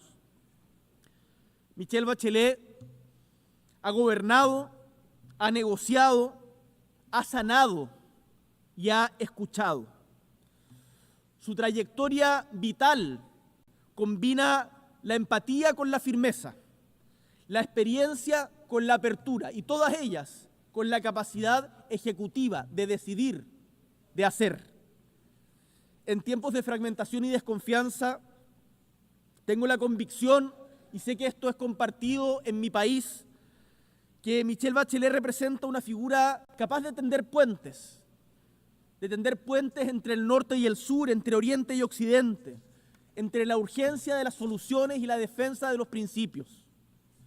Con su liderazgo, las Naciones Unidas podrán recuperar credibilidad, eficacia y propósito frente a los desafíos de nuestro tiempo, trabajando, por cierto, sobre el legado de Antonio Guterres, quien me consta ha dado lo mejor de sí por la dignidad de la humanidad toda desde esta institución. Con humildad y convicción, desde Chile, presentamos esta candidatura con la certeza de que Michelle Bachelet puede contribuir de manera decisiva a hacer de Naciones Unidas una vez más un espacio de encuentro, de soluciones y de esperanza activa para el mundo entero. Estimados y estimadas, son 80 años. Miramos estas décadas y apreciamos los enormes avances que ha tenido la gobernanza internacional. Pese a los desastres que enfrentamos, podemos decir también que hemos avanzado. Pero también nos atenaza la sensación de que estos avances están en peligro. ¿Quiénes serán los que tracen los mapas del futuro? Queremos creer que no serán los que agreden, los que descreen y debilitan a las instituciones multilaterales, los que humillan al más débil. Queremos creer que serán en conjunto todos los pueblos de la tierra, que juntos, representados en esta asamblea, lograremos delinear los caminos definitivos para que tengamos un futuro no solo posible y viable, sino digno y respetuoso para con todas las personas. Y para lograrlo, esta organización que emergió, recordémoslo, de las cenizas de la Segunda Guerra Mundial, después del fracaso de la Sociedad de las Naciones, esta organización es fundamental y su renovación, sus cambios son fundamentales y urgentes. Por eso, renovada y reformulada, pero con el mismo propósito, que en su pluralidad la comunidad internacional trabaje unida. En palabras de Víctor Jara, ese tremendo cantante chileno, artista chileno, por ese amor a la tierra que nos ha ayudado a vivir, amor a la paz para gozar la vida, amor a la libertad de todos y todas, para que existan mis hijas y mi hogar, y el barrio, y la ciudad, y los pueblos, sin yugos propios ni yugos extranjeros.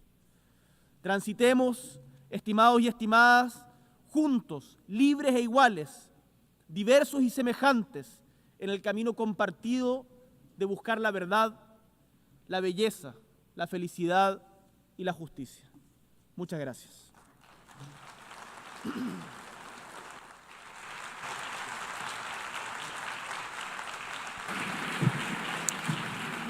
Muchas gracias. On behalf of the Assembly, I wish to thank the President of the Republic of Chile. The Assembly will hear an address by His Excellency Emomali Rahmon, President of the Republic of Tajikistan. I request the protocol to escort His Excellency and invite him to address the Assembly.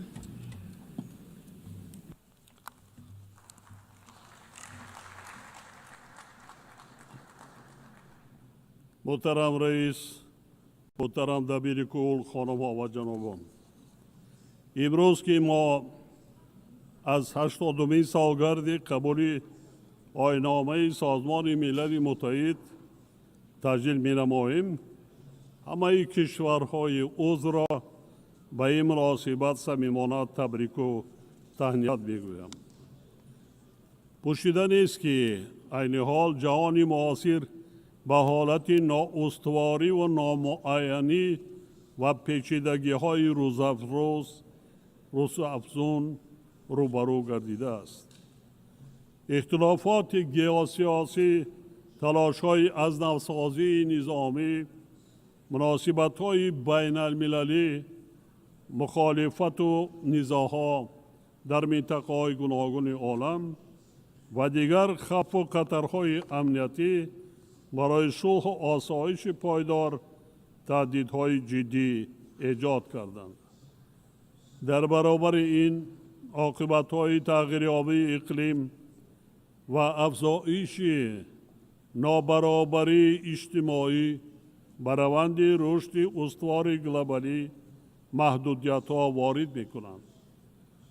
در چنین شرایط مرکب و تغییریابنده نقش سازمان ملل متحد همچون منبر مکالمه، همکاری و تحکیم صلح و امنیت در جهان بیش از پیش اهمیت پیدا می‌کند.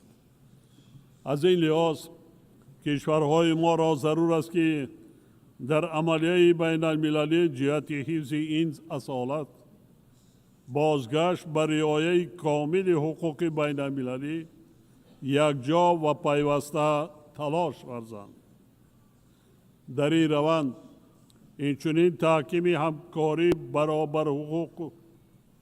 برابر حقوق میان دولت‌های خرد و بزرگ همچون اقدام مهم و سری وقتی ارزیابی می‌گردد.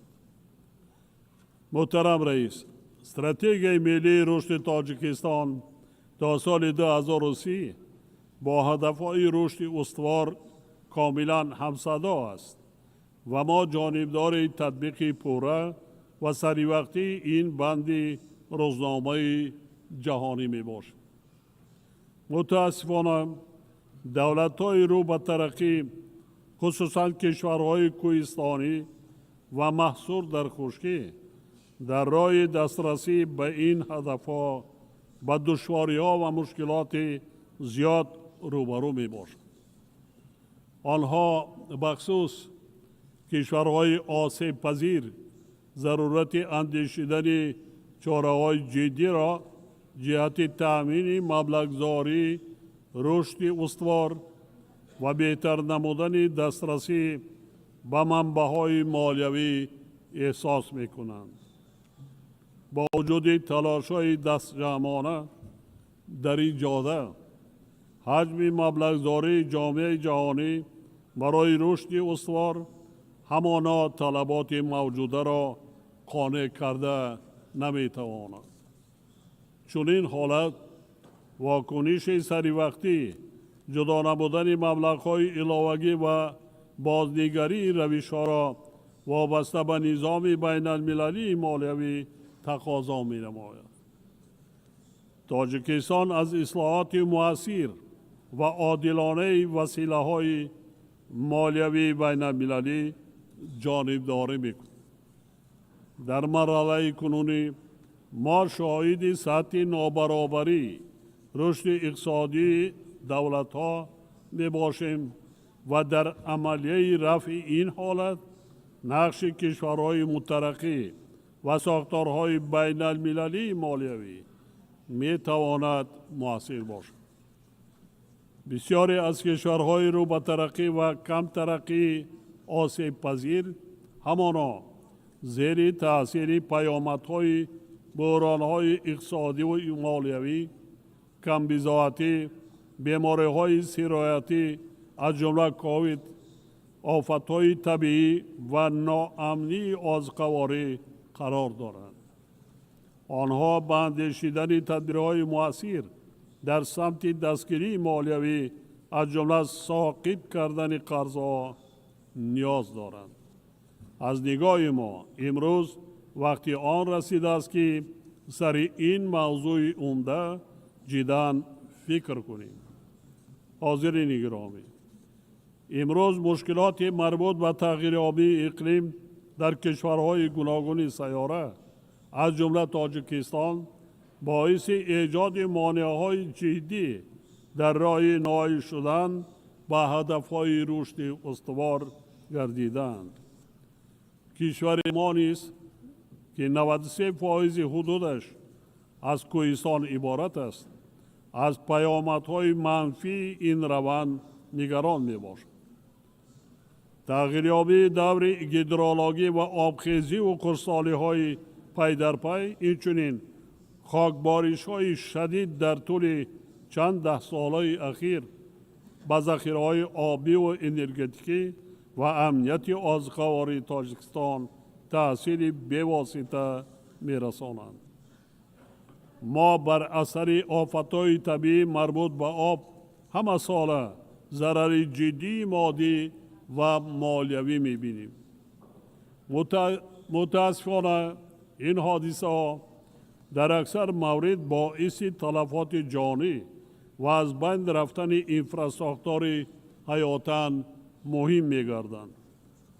عاقبت‌های تغییریابی اقلیم و بالاروی حرارت باعث آبشوی با سرعت پریخا و بد شدن حالت اکوسیستم‌های بحر و اقیانوس‌ها گردیدند.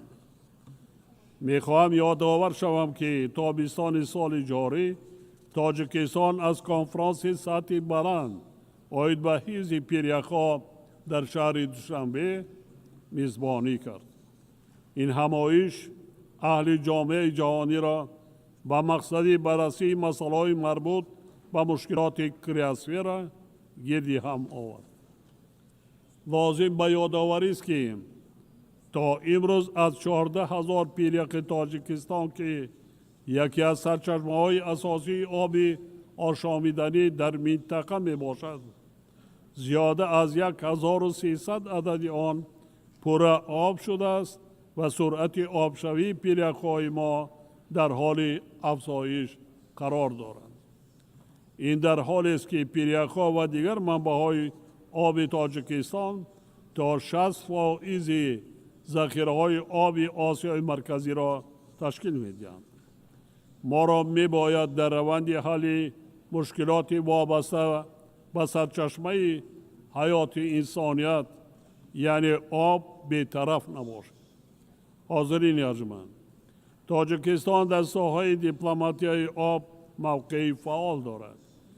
کشور ما در دایره ابتکار نوبتی خود در ساحه آب در چارچوب تطبیق 10 ساله بین المللی عمل آب برای رشد استوار سالهای 2018-2028 در همکاری با شریکان بین المللی خویش تدبیرهای عملی می‌اندیشد.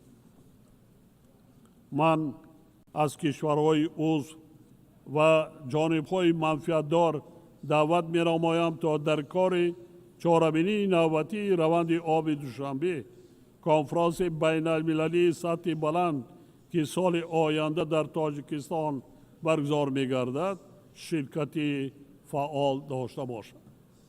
این چهارمین بی‌شبهه به ادامه عزم و تلاش‌های مشترک ما در دایره روزنامه عمل عاید به آب تکانی تازه خواهد داشت. ما باور داریم که آن همچنین برای آمادگی به کنفرانس آبی سال 2028 سازمان ملل در شهر دوشنبه زمینه استوار خواهد شد. محترم رئیس، اینستیتوت‌های قوی و معرفت حقوقی پایه جامعه عادلانه و استوار می باشد. امروزها جامعه جهانی شاهد نادیده گرفتن و پایمال شدن معیارهای حقوق بین المللی گردیده است که پایدیوار نظم و نظام و صلح و ثبات در جهان به حساب می روند. ما به ضرورت رعایت قطعی قانون‌های بین المللی و در چارچوب قانون حل و فصل نمودن همه گونه نزاع و اختلاف تاکید می نماییم.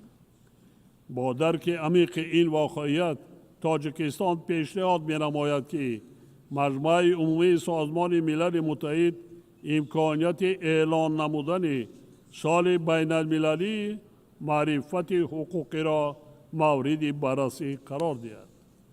ما از همه دولت‌های عضو دعوت می نماییم که به این تشبث همراه شوند و فرهنگ جهانی شفافیت و عدالت را تقویت بخشند. خانم‌ها و جنابان، تطبیق با سرعت تکنولوژی‌های رقمی و استفاده درست ذهن صنعی می تواند به روند عملی سازی هدف‌های رشد استوار مساعدت نماید. من از همه کشورهای عضو برای جانبداری از پیشنهاد تاجیکستان عاید به قبول قطعنامه مخصوص زیر عنوان نقش ذهن صنعی در فراهم آوردن امکانات نو برای رشد استوار در آسیای مرکزی اظهار سپاس می نمایم. اطمینان دارم که قطعنامه 25 ایول سال جاری از جانب مجمع عمومی قبول گردیده همچون وسیله اساسی استفاده بخطر و عادلانه ذهن صنعی در منطقه ما خدمت خواهد کرد. در این زمینه تأسیس مرکز منطقوی ذهن صنعی را در شهر دوشنبه صلاح کار می شمارم. این مرکز بی‌شبهه می تواند با راه‌اندازی تشبث و لایحه‌های مشترک کشورهای آسیای مرکزی در سمت ذهن صنعی مساعدت نماید. قابل ذکر است که همزمان با مکمل گردیدن تکنولوژی‌های رقمی تهدیدهای نوی امنیتی بخصوص جنایت‌های کیبری نیز می‌افزایند. در این زمینه ما تاکید می‌نماییم که امنیت کیبری باید جزء مهم امنیت دست جمعی باشد. واضح است که در برابر جنایت‌های کیبری، تروریسم، افراطگرایی، قاچاق سلاح، مواد مخدر و دیگر ظهورات جنایتکاری متشکل فرامیلی تا حال تهدید جدی به امنیت جهانی می باشد. تاجیکستان جانبدار توسعه منبع همکاری بین المللی در ساحه امنیت جهانی در زمینه روند دوشنبه عاید به مبارزه با تروریسم می باشد. ما آماده ایم در دایره این روند همکاری سازنده را با نهادهای بین المللی و دولت‌های عضو سازمان ملل جهت تقویت مقاومت به خطر و تهدیدهای امنیتی ذکر شده براه مانیم. برای نظریم که نهادهای دخلدار سازمان ملل بخصوص دفتر آن عاید به مبارزه با تروریسم می توانند در تطبیق همه جانبه استراتژی‌ها و برنامه‌های گلوبالی ضد تروریستی سهم مؤثر گذاشته دستگیری کشورهای عضو را در این سمت تقویت بخشند. حاضرین محترم، تاجیکستان جانبدار حل و فصل همه اختلافات و نزاع‌ها با راه‌های سیاسی و دیپلماتی میباشد. ما باید تلاش‌های خود را در راه رسیدن به صلح پایدار و فراگیر در اساس حقوق بین المللی دوچند تقویت بخشیم. یک سال پیش من از این منبر پیشنهاد کردم که قطعنامه مخصوص سازمان ملل عاید به اعلان کردن 10 ساله تحکیم صلح به خاطر نسل‌های آینده مورد بررسی قرار داده شد. با گذشت یک سال مسئله قبول چنین قطعنامه اهمیتی باز هم بیشتر پیدا نموده است. در شرایط پرتضاد دنیای امروزه تشبث مذکور برای برآمدن همکاری در سطح بین المللی به خاطر رسیدن به صلح استوار شرایط فراهم خواهد آورد. من از تمام کشورهای عضو دعوت می نمایم که پیشنهاد مذکور را هم برای ثبات زندگی امروزه ما و هم حیات بهتری نسل‌های آینده دستگیری نماید. خانم‌ها و جنابان، ما موقع اصولی خود را در مسئله فلسطین تاکید می‌کنیم.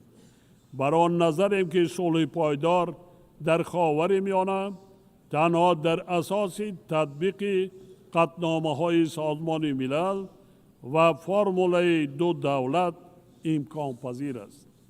در این ضمن ضرورت حل مسئله مذکور را تنها توسط مذاکرات و راه‌های دیپلماتی با رعایت حقوق بین المللی علی‌خصوص مقررات آیین‌نامه سازمان ملل متحد خاطر نشان می‌نماییم.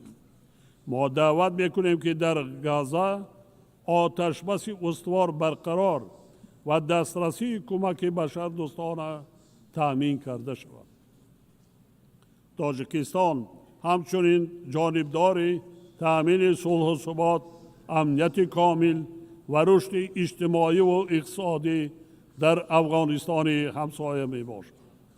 ما آماده ایم به این روند مساعدت نماییم و در این جاده جامعه بین المللی را به رسانیدن کمک بشردوستانه خصوصا به منطقه های از خشکسالی و زمین لرزه شدید آسیب دیده دعوت می نماییم.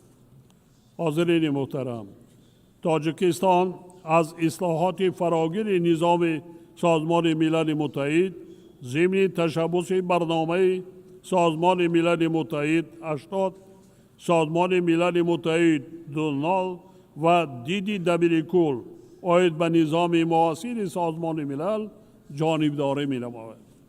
در برابر این ما از پیمان به خاطر آینده همچون اقدام مهمی دستجمعانه در راه پیشبرد صلح و رشد استوار استقبال می نماییم. این اقدامات آرمان‌های مشترک و اراده عمومی جامعه جهانی را در امر واکنش به تهدیدهای معاصر و بنیاد زمینه استوار برای نسل‌های آینده تجسم می نمایند. ما بار دیگر ضرورت تقویت نقش کلیدی و هم آهنگساز سازمان ملل متحد را در تأمین صلح و آسایش فراگیر تأکید می نماییم. تنها با اعتماد، همکاری و اراده استوار ما می توانیم آینده عادلانه، صلح‌آمیز و استوار را برای کل انسانیت بنیاد نماییم.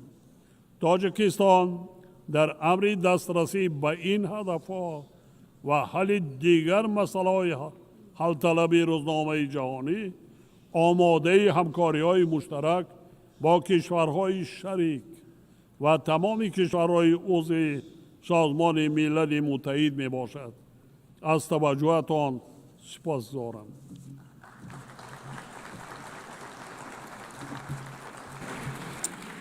On behalf of the Assembly, I wish to thank the President of the Republic of Tajikistan. The Assembly will hear an address by His Excellency Joseph Aoun, President of the Lebanese Republic. I request protocol to escort His Excellency and invite him to address the Assembly.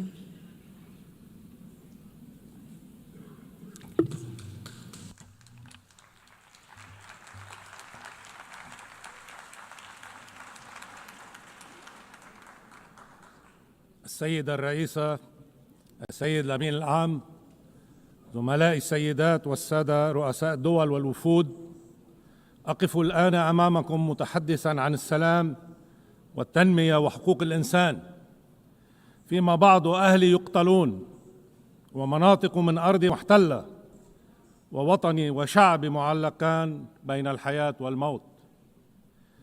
تعيدني هذه الدوامة 77 عاماً في الزمن إلى لجنة صياغة الإعلان العالمي لحقوق الإنسان عام 1948.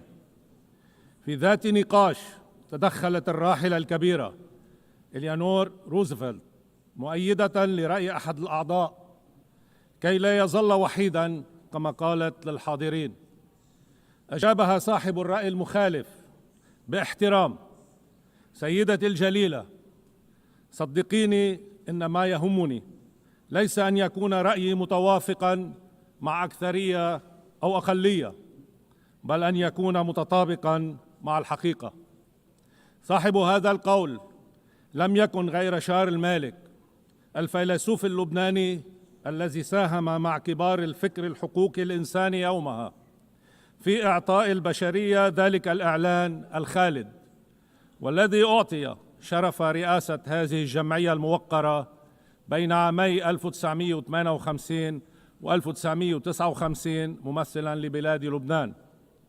السيدة الرئيسة، السيد الأمين العام، زملائي السيدات والسادة، أستذكر هذه الواقعة اليوم أولاً لأعبر عن إحساسي بالشرف الكبير وبالمسؤولية الأكبر وأنا أقف أمامكم للمرة الأولى رئيساً للبنان وفي السنة 80 من تاريخ هذه المنظمة العظيمة.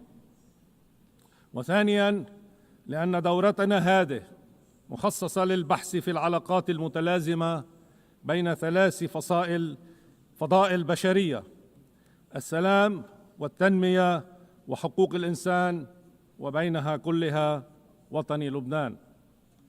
فلقد علمتني التجربة اللبنانية كما تجارب منطقتنا والعالم بأن لا تنمية بلا سلام، فلا نمو في الفوضى ولا ازدهار وسط الصراعات والحروب، فالسلام هو التربة الوحيدة الصالحة لثمار التنمية.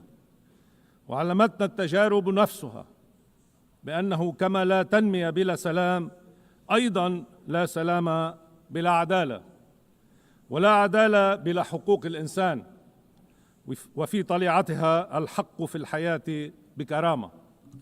فبلا كرامة لا شيء في الأرض إلا سلام القبور، ولا نمو إلا للفقر والتخلف والعنف والدم. فمنذ قيام هذه المنظمة العظيمة نسى ميثاقها، والذي كان لبنان من موقعيه الأوائل سنة 1945 على ضرورة أن ننقذ الأجيال المقبلة من ويلات الحرب، وأن نعيش معا في سلام وحسن جوار، وأن نستخدم الأداة الدولية في ترقية الشؤون الاقتصادية والاجتماعية للشعوب جميعها. مبادئ سامية ظلت 80 عاما على أوراق منظمتنا، فيما ظلت دماء شعوبنا على أرض الواقع. وقد تكون أسباب ذلك كثيرة: طبيعة الإنسان السلطوية، وطبيعة العلاقات بين الدول القائمة على صراعات النفوذ والهيمنة ومراكمة عناصر القوة في كل مجال. لكن سببا آخر أجج تلك المأساة منذ 30 سنة على الأقل، وتحديدا منذ انطلق الكلام من هنا عن نظام دولي جديد، إنه السبب المتمثل في إشكالية الهوية والتعددية داخل أي مجتمع أو بين المجتمعات والدول، خصوصا مع زمن العولمة.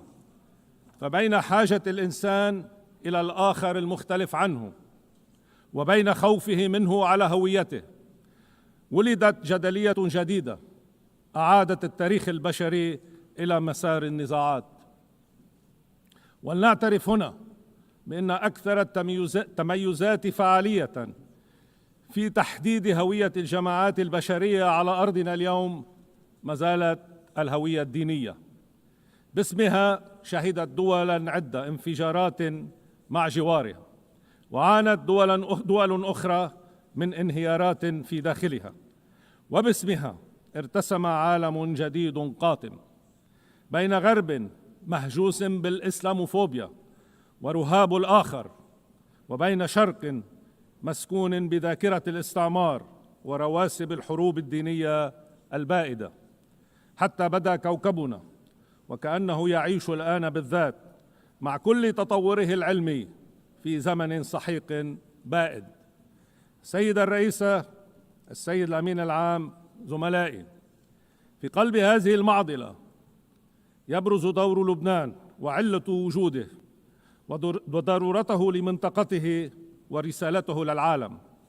فوسط صراعات الهويات الدينية العالمية هناك بلد واحد اسمه لبنان، يعيش فيه مسيحيون ومسلمون مختلفين لكن متساوين، في نظام دستوري يضمن إعطاء نصف عدد النواب والوزراء للمسيحيين ونصفه الآخر للمسلمين، تحت سقف المواطنة الكاملة لكل شخص إنساني، مواطنة منفتحة على كل تطور مستقبلي لهذا النظام بالذات. هو نظام انتقده البعض، لكنه نظام فريد لخص جوهره الأساسي البابا الراحل يوحنا بولس الثاني بالقول: إنه أكثر من بلد، إنه رسالة في الحرية والتعددية معا، للغرب كما للشرق، انتهى اقتباس البابا القديس. وأنا أكرر وأشدد في الحرية والتعددية معا.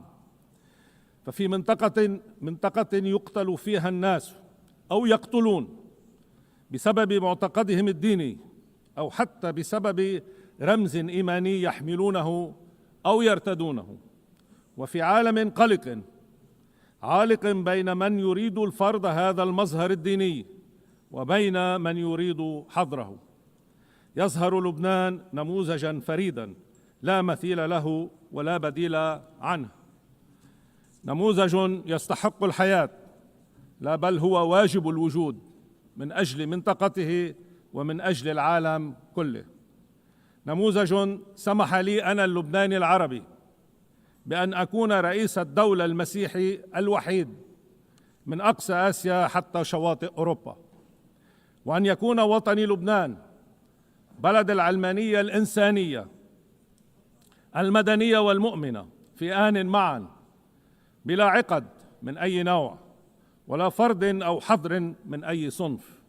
نموذج يوجب على كل ملتزم بمستقبل أفضل للبشرية أن يطرح سؤالين اثنين حياله. أولاً، لماذا هناك واجب دولي وأممي في الحفاظ على هذا اللبنان؟ وثانياً، كيف يمكن تحقيق ذلك؟ أولاً، نعم، هناك واجب إنساني في الحفاظ على لبنان، لأنه إذا سقط هذا النموذج في العيش بين جماعتين مختلفتين دينياً ومتساويتين كلياً، فما من مكان آخر على الأرض يصلح لتكرار هذه التجربة. فإذا زال المسيحي في لبنان سقطت تلك المعادلة وسقطت عدالتها، وإذا سقط المسلم في لبنان انتكست هذه المعادلة أيضاً وانتكس اعتدالها. وإذا سقط لبنان بسقوط أي من الاثنين سيكون البديل حتماً خطوط تماس في منطقتنا والعالم بين شتى أنواع التطرف والعنف الفكري والمادي وحتى الدموي. لا بل يمكنني الجزم الآن بأن الكثير من أسباب الحروب المخفية على وطن لبنان والكثير من أغراضها الخبيثة كانت لضرب هذا النموذج ولتبرير شرق مفروز الهويات مزروع بالعنصريات ومندلع الحروب أبداً. وإذا كانت للبعض مصلحة في ذلك، فإن مصلحة العالم والبشرية في سلام دولي تكمن في العكس تماماً. فنجاح لبنان يجعل تجربته الحياتية نموذجاً للجميع، وهذه التجربة النموذج ها هي اليوم تنبض صموداً وطاقة على الحياة ورفض الموت. أما المطلوب لإنقاذه فهو بكل بساطة موقف واضح داعم عملياً وميدانياً لتحرير أرضه ولفرض سيادة دولته وحدها فوقها بقواه الشرعية حصراً ودون سواها. وهذا ما أجمع عليه اللبنانيون منذ إعلان 27 تشرين الثاني 2024، والذي أقر برعاية مشكورة من الولايات المتحدة الأمريكية وفرنسا وهذه المنظمة بالذات كآلية تنفيذية لتطبيق قرار مجلس الأمن 1701، وهو ما أكدنا عليه في خطاب قسم الدستوري عند انتخاب رئيساً في كانون الثاني الماضي، ثم في البيان الوزاري للحكومة اللبنانية في شباط الفائت، وصولاً إلى مفاوضاتنا مع موفد الرئيس الأمريكي دونالد ترامب السفير توم باراك، والتي انتهت إلى وضع ورقة لضمان الاستقرار الكامل على أرضنا. ما زلنا نلتزم بأهدافها ونأمل أن يلتزم المعنيون بها على حدودنا. هذا كل ما يطلبه لبنان، أما الباقي فدعوني أصارحكم به أكثر. واسمحوا لي أن أفتخر بعض الشيء ببلدي وشعبي، فهما مستحقان. فنحن أيها السيدات والسادة بلد استثنائي فعلا وبكل المقاييس. نحن بلد يستقبل سنوياً من أبنائه المنتشرين حول العالم أكثر من ثلث مقيميه، ما يجزم بأن اللبنانيين لن يتركوا وطنهم أبداً. نحن بلد ما من مشروع كبير في أي من بلدان منطقتنا إلا وخلفه توقيع لبناني، وما من حدث ثقافي أو فني أو معرفي في منطقتنا إلا ويحمل بصمة لبناني. وأكاد أجزم بأن ما من بلد من بلدان هذه المنظمة الكريمة إلا وفيها لبناني مبدع أو جالية لبنانية فاعلة متفاعلة مع مجتمعها الجديد، مندمجة مع أنظمته ومنسجمة مع قوانينه، منتجة خلاقة وفية لبلدها المضيف كما لبلدها الأصلي. ونحن سيداتي سادتي بلد قادر على مواكبة العصر، وقد انطلقنا في ذلك فعليا، فبدأنا تنفيذ برنامج متدرج للتعافي النقدي والاقتصادي يشمل تدقيقا ماليا شفافا وإعادة هيكلة مصرفية عادلة وتحديث الإدارة ومحاربة الفساد والجريمة المنظمة على أنواعها، بما يعيد ثقة اللبنانيين بدولتهم وثقة العالم بلبنان. كما أطلقنا مسار تحديث تشريعي يرسخ استقلالية الهيئات الناظمة للقطاعات المنتجة في الدولة، ويحسن استقلالية السلطة القضائية، ويعزز الامتثال للمعايير الدولية في مكافحة غسل الأموال وتمويل الإرهاب. وقد أقرت حكومتنا أخيراً انضمام لبنان إلى اتفاقية الأمم المتحدة للتنوع البيولوجي أو معاهدة المحيطات، ضمن تقليد تاريخي من انسجام لبنان مع منظومة الشرعية الدولية. كما نعمل بالتزامن على تعزيز الحريات العامة كافة ومكافحة خطاب الكراهية وتمكين الشباب والنساء في صنع القرار، فأوطاننا لا تزدهر إلا بقدر ما تتسع لكرامة مواطنيها جميعا. سيداتي سادتي، نحن بلد متجذر في الاستثمار في التعليم النوعي، وهو اليوم يوسع استثماره هذا إلى اقتصادات المعرفة كافة. بلد ستكتشف كل مشاريع الممرات التجارية الدولية أنه ممر إلزامي لها، وأن إنسانه ضرورة وشرط لها. نقوم بكل ما سبق فيما لبنان يواصل تحمل أعباء جمة نواجهها بجدية وبلا مكابرة ولا حالات إنكار. أولها استمرار وضع غير مستقر على حدودنا الجنوبية، حيث نطلب وقف الاعتداءات الإسرائيلية فوراً وانسحاب الاحتلال من كامل أرضنا وإطلاق سراح أسرانا الذين لن ننساهم ولن نتركهم، وتطبيق القرار 1701 كاملاً، وذلك باستمرار تفويض قوات اليونيفيل في إطار شراكتها مع الجيش اللبناني لفرض الأمن والاستقرار لمرحلة انتقالية. وفي هذا السياق أجدد الشكر لأعضاء مجلس الأمن على تبنيهم قرار التجديد لتلك القوات لمساعدتنا على استعادة الأمن والسلم الدوليين، لكن الأسباب العميقة لأزمتنا تتخطى تلك الحدود.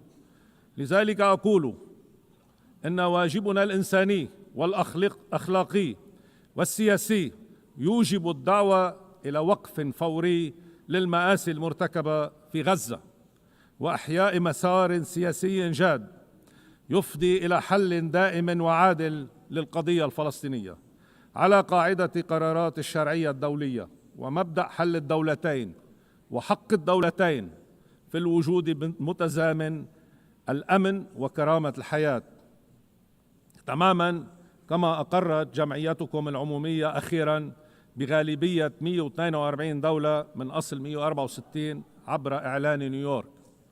ثاني الأعباء التي يتحملها لبنان راهنا حالة نزوح على أرضه هي الأكبر في التاريخ نسبة إلى عدد السكان، ورهاننا لهنا على شراكتنا مع الأمم المتحدة ووكالاتها المختصة وعلى الإخوة في سوريا في مفاوضاتنا معهم مباشرة، كما برعاية مشكورة من المملكة العربية السعودية للتوصل إلى اتفاقات وتفاهمات في مختلف مجالات علاقاتنا الثنائية تؤدي إلى استعادة سوريا لمواطنيها أعزاء آمنين، واستعادة لبنان وسوريا لعلاقات مميزة وحسن جوار وتعاون متكامل في شتى المجالات، بما يتخطى التباسات كل الماضي ويمحوها.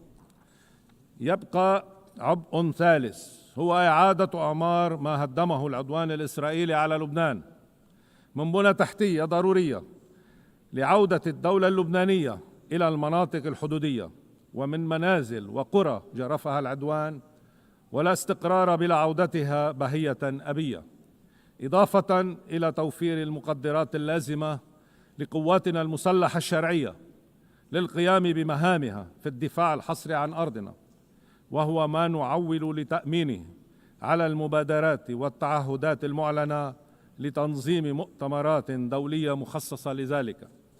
سيداتي سادتي، في كل ما سبق أؤكد لكم أن لبنان لا يطلب امتيازا، بل مسؤولية دولية عادلة منصفة تعيده إلى رسالته مستقرا للحرية والتعددية معا، وهو ما جعل جمعيتكم الموقرة تتبنى في 16 أيلول 2019 طلب لبنان إقامة أكاديمية الإنسان للتلاقي والحوار على أرضه، قرار غيبته سلسلة أزمات الأعوام الماضية، لكننا قررنا إعادة إحيائه كي نؤكد لأنفسنا وللعالم أجمع أن لبنان قد عاد إلى مكانه تحت شمس الأمم وإلى مكانته في الأمم المتحدة منبرا لقيم الإنسان والإنسانية.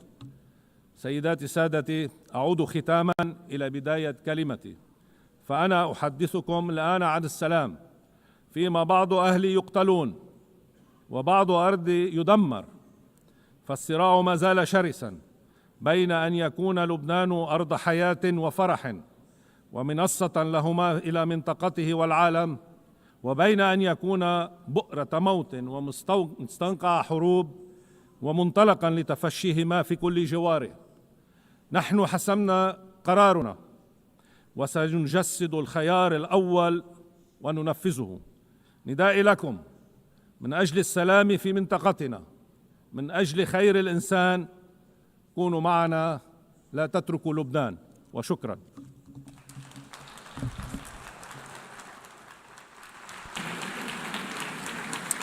On behalf of the Assembly, I wish to thank the President of the Lebanese Republic.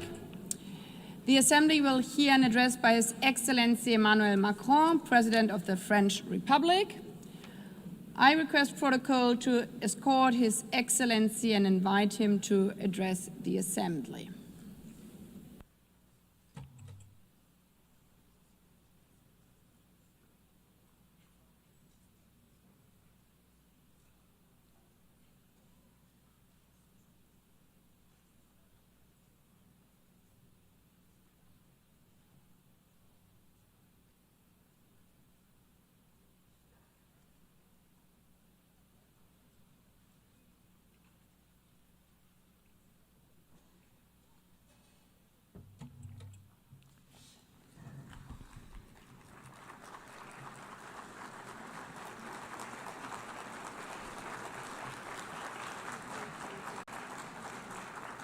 Madame la Présidente de l'Assemblée générale, Monsieur le Secrétaire général, Madame la Secrétaire générale adjointe, Monsieur le Secrétaire général adjoint, Mesdames et Messieurs les chefs d'État et de gouvernement, Mesdames, Messieurs les ministres, Mesdames, Messieurs les ambassadrices, ambassadeurs et délégués, je suis heureux de m'exprimer une nouvelle fois devant vous lors de cette 80e session de l'Assemblée générale des Nations unies.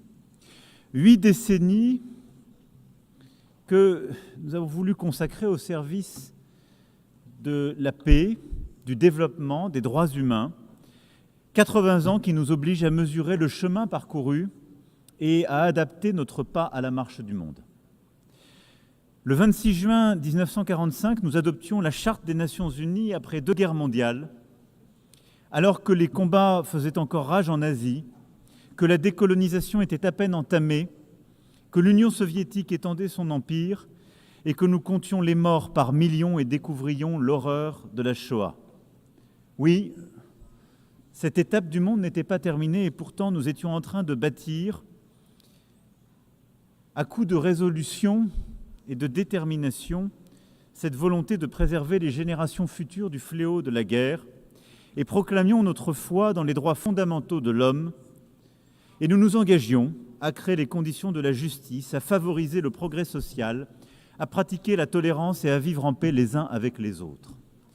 Nous ne rêvions pas, et en convoquant ici notre passé, ce que nous étions il y a 80 ans, j'ai envie de vous dire ce soir, nous avons le droit de rêver. Parce que notre monde d'aujourd'hui mérite la même détermination à agir ensemble. Nous étions 51 à San Francisco et ce sont désormais 193 États membres qui siègent dans cette Assemblée. Les textes qui font notre organisation posent clairement les principes de l'action collective. Ils expriment des valeurs communes. Ils définissent des procédures robustes. Et je sais pourtant combien les frustrations sont là que nourrit la représentation inégale des États, en particulier au Conseil de sécurité. Et c'est pourquoi je soutiens avec force son élargissement, sa réforme, en particulier son élargissement pour le continent africain. Je sais aussi combien les équilibres politiques, économiques et sociaux ont évolué et que de nouveaux acteurs ont pris plus de responsabilités et qu'une multitude s'interroge sur la promesse des Nations Unies, sa réalité et son bénéfice. Alors ne nous mentons pas, ce 80e anniversaire n'est pas une fête. Les conflits armés se multiplient, internes ou internationaux, étatiques ou provoqués par l'action criminelle et terroriste. Et les belligérants bafouent délibérément les conventions de Genève, comme si l'horreur servait la vengeance ou la terreur la victoire. Gaza, l'Ukraine, le Soudan, Haïti, la Birmanie, la République démocratique du Congo. La liste est aussi longue qu'insoutenable des violences que subissent les populations dans ces territoires de guerre. De grandes transformations sont aussi en cours pour nous tous sur cette planète. Le changement climatique n'est pas maîtrisé, l'effondrement de la biodiversité se poursuit, les efforts que la plupart d'entre nous sont prêts à faire se heurtent au cynisme de quelques-uns qui peuvent faire la différence mais s'y refusent encore. Et nous voyons l'accélération des technologies qui ouvrent d'immenses horizons, d'immenses opportunités, mais laissent aussi le champ libre à des forces d'autant plus dangereuses qu'elles ne sont pas régulées. Nous voyons le commerce mondial qui vit l'heure des guerres tarifaires, lesquelles s'ajoutent aux déséquilibres mondiaux. Cette alarme n'éteint pour autant pas l'espoir. Nos divisions n'empêchent pas que la Syrie s'est libérée de la dictature, que l'Ukraine tient bon et que la paix est possible dans la région des Grands Lacs. Nous avons aussi approuvé des traités et des accords ambitieux que certains pensaient impossibles. Un traité sur les pandémies, un traité pour protéger la haute mer, un autre pour financer le développement. C'est bien que la complexité du monde n'est pas une raison de renoncer à nos principes et nos ambitions. Et en quelque sorte, nous vivons un moment paradoxal où nous avons besoin, plus que jamais, de restaurer l'esprit de coopération qui a prévalu il y a 80 ans. Et où pour autant nous sommes en train de nous diviser, et où, il faut bien le dire, les divisions au sommet de l'ordre mondial, la fracturation du monde, nous freine dans notre capacité collective à régler les grands conflits du moment ou à relever les défis qui supposent de nous entendre. La France est fière de compter parmi les peuples des Nations Unies et rend hommage à tous ceux qui les servent. Soldats sous casque bleu qui maintiennent la paix où personne ne va plus, travailleurs humanitaires et personnels de santé qui se portent au secours des plus fragiles, juristes, observateurs, rapporteurs qui témoignent de la réalité, imposent la force du droit et préviennent l'arbitraire. Et je voudrais ici aussi parler de tant et tant de nos ONG, de nos soignants, de nos journalistes, bien d'autres encore, qui témoignent que cette organisation est irremplaçable. C'est la raison pour laquelle ceux qui en sont les pires critiques sont aussi ceux qui veulent changer les règles du jeu, sûrs qu'ils sont de leur domination et plus intéressés à se partager le monde qu'à dégager les compromis nécessaires au bien commun. Au fond, le grand risque du moment que nous vivons, c'est le risque de voir l'état de fait l'emporter. C'est le risque de voir la loi du plus fort l'emporter. C'est le risque de voir l'égoïsme de quelques-uns l'emporter. C'est le risque de voir quelques-uns penser qu'à eux seuls, ils peuvent décider du cours du monde et d'oublier qu'il n'y a pas de communauté internationale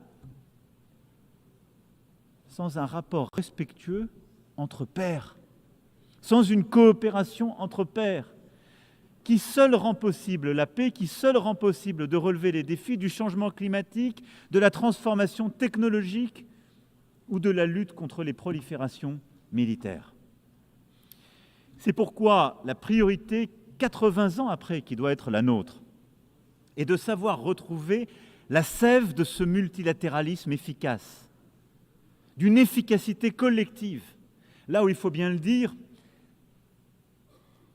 l'anti-jeu, dirait-on ailleurs, de quelques-uns rend presque impossible l'efficacité de notre organisation collective.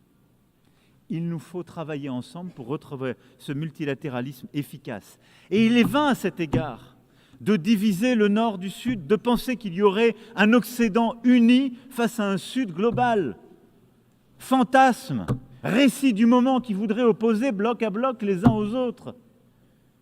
Ici, dans cette enceinte, il n'y a que des femmes et des hommes qui n'ont pas les mêmes religions, qui pensent différemment, dont les civilisations sont parfois différentes, mais qui ont décidé un beau jour que bâtir la paix, relever les défis, en particulier de l'inégalité ou des grandes transitions du monde, supposait qu'ils oublient ces différences pour coopérer tous ensemble. C'est pourquoi il nous faut consolider plutôt les règles existantes et les institutions qui garantissent notre autorité collective et cette efficacité. Les droits de l'homme restent le pilier central de l'édifice des Nations Unies et donnent leur cohérence à l'ensemble des mesures que nous prenons. Et dans cette période où les conflits se multiplient et s'étendent, ce sont aussi à des crises massives des droits humains que nous faisons face.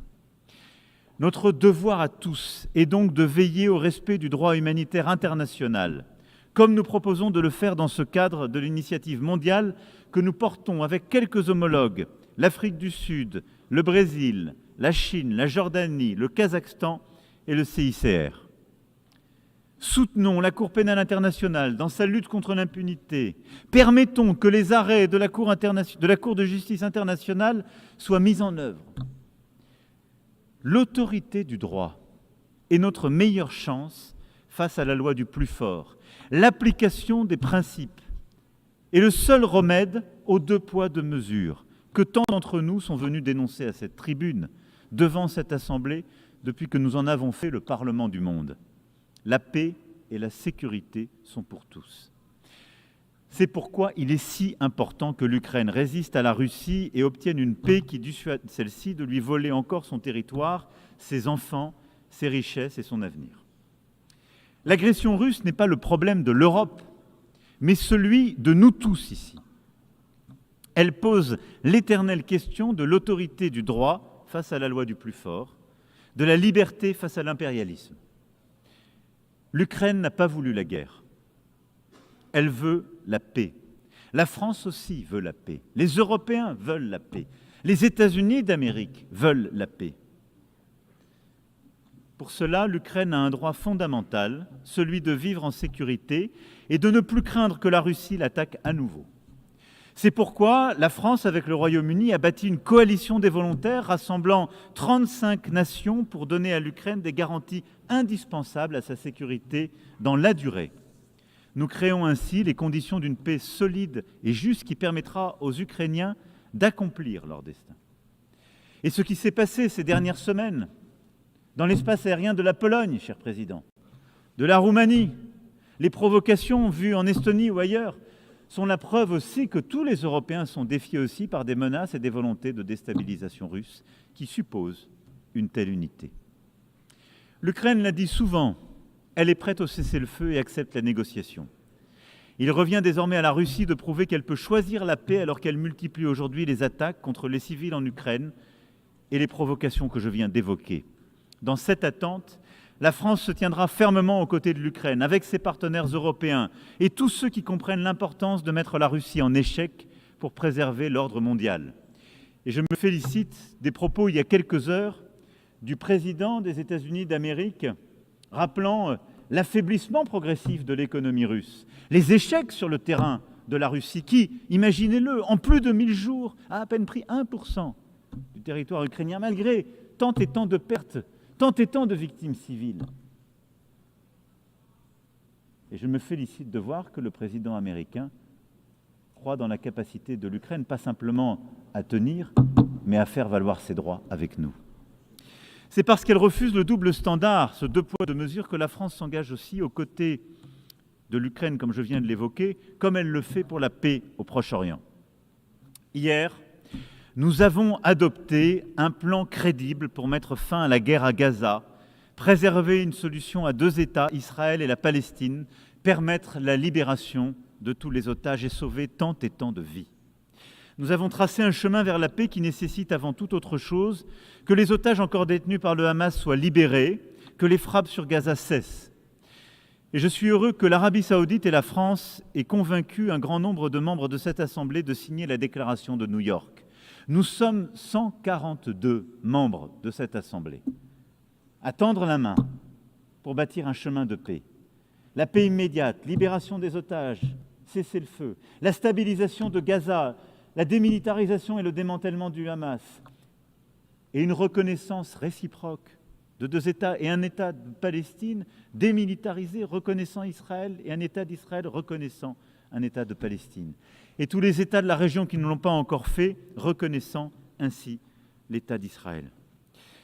Par cette reconnaissance qui est en fait un chemin vers la paix, c'est aussi la stabilité de la région tout entière que nous cherchons à bâtir. Et il ne peut pas y avoir de sécurité, de stabilité pour Israël si c'est une guerre permanente avec tous les voisins qui est conduite. Paix avec la Palestine, en Cisjordanie et à Gaza, et à travers Jérusalem.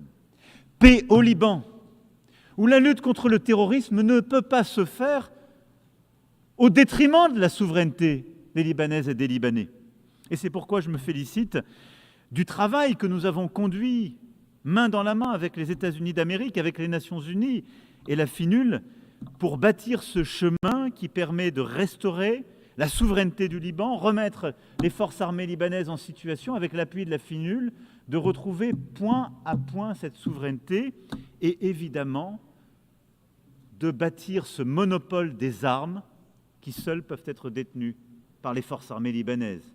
Le Liban respire mieux quand le Hezbollah est moins fort. Le Liban respirera encore mieux quand l'ensemble des caches d'armes, quand l'ensemble des armes détenues par le Hezbollah seront reprises à la main des forces armées libanaises. Il n'y a pas d'autre choix. La France réunira à ce titre prochainement une conférence de soutien à la reconstruction du Liban et nous appuierons aussi la conférence que nos amis saoudiens tiendront en soutien aux forces armées libanaises. De la même manière, la Syrie doit retrouver son unité et sa souveraineté. La Syrie est plus libre depuis que le régime d'Assad est tombé. J'ai reçu le président de la transition à Paris, je le reverrai demain, et avec plusieurs États de la région, nous œuvrons pour que la Syrie puisse respecter toutes les composantes de sa société civile, qui en font la force, la sève, et en même temps puisse, en retrouvant cette unité, retrouver la pleine maîtrise, elle aussi, de sa souveraineté. Et puis, la région ne pourra être en paix que si le programme nucléaire iranien, qui a été partiellement détruit, est à nouveau pleinement contrôlé. C'est pourquoi la France, l'Allemagne et le Royaume-Uni ont déclenché d'un accord commun le processus menant au rétablissement de toutes les sanctions internationales prises précédemment contre l'Iran. Celui-ci porte seul la responsabilité de manquer à ses obligations, mais peut encore décider d'ouvrir les portes à l'AIEA, de faire la lumière sur son stock d'uranium enrichi et d'accepter de nouvelles négociations. Les prochaines heures seront déterminantes. Soit l'Iran fait un geste, se réengage dans un chemin de paix, de responsabilité, permettant de retrouver ce chemin et à l'AIEA de faire son travail et au stock d'être ainsi transféré, soit les sanctions devront s'appliquer. J'aurai l'occasion de m'en entretenir demain avec le président Pezeshkian. Sur chacune de ces questions cruciales, la France avance des solutions concrètes. Le plan pour que cesse la guerre en Ukraine existe. Le plan pour faire la paix au Proche-Orient existe. Le plan pour remettre sous contrôle le programme nucléaire iranien existe. Le plan pour retrouver la pleine souveraineté du Liban au sud existe. Chaque fois, nous voulons être le partenaire de tous ceux qui partagent cette exigence d'agir efficacement. Pourtant, le risque existe aussi que nous nous lassions d'agir et détournions le regard de trop de détresse. La tragédie humanitaire en cours au Soudan est sans doute la plus grave de toutes aujourd'hui. Il nous appartient collectivement de nous mobiliser, comme nous l'avons fait à Paris en 2024. Coordonnons nos efforts pour agir ensemble, pour que les belligérants acceptent la négociation et remettent le pouvoir aux civils. De la même manière, dans la région des Grands Lacs, la souveraineté et l'intégrité territoriale de la République démocratique du Congo doivent être respectées. Il faut rendre l'espoir à la population des Kivu et aux centaines de milliers de personnes qui ont été déplacées. Et c'est aussi pour cela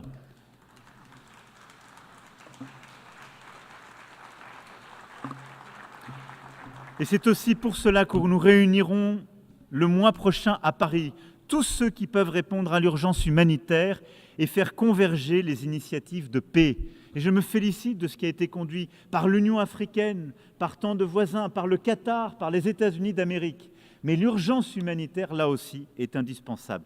Nous ne devons oublier aucun de ces conflits. Nous n'avons pas le droit, à aucun moment, de nous décourager. Cette capacité de sursaut, c'est notre force, c'est ce qui nous a rassemblés il y a 8 décennies. Nous n'avons aucun droit à la fatigue dans ce moment que nous vivons. Ayant égrené, et sans être pour autant complet, tant de crises, je regarde avec vous lucidement le monde dans lequel nous vivons. Nous voyons partout les risques de prolifération revenir et les nouvelles menaces sans cadre collectif réémerger.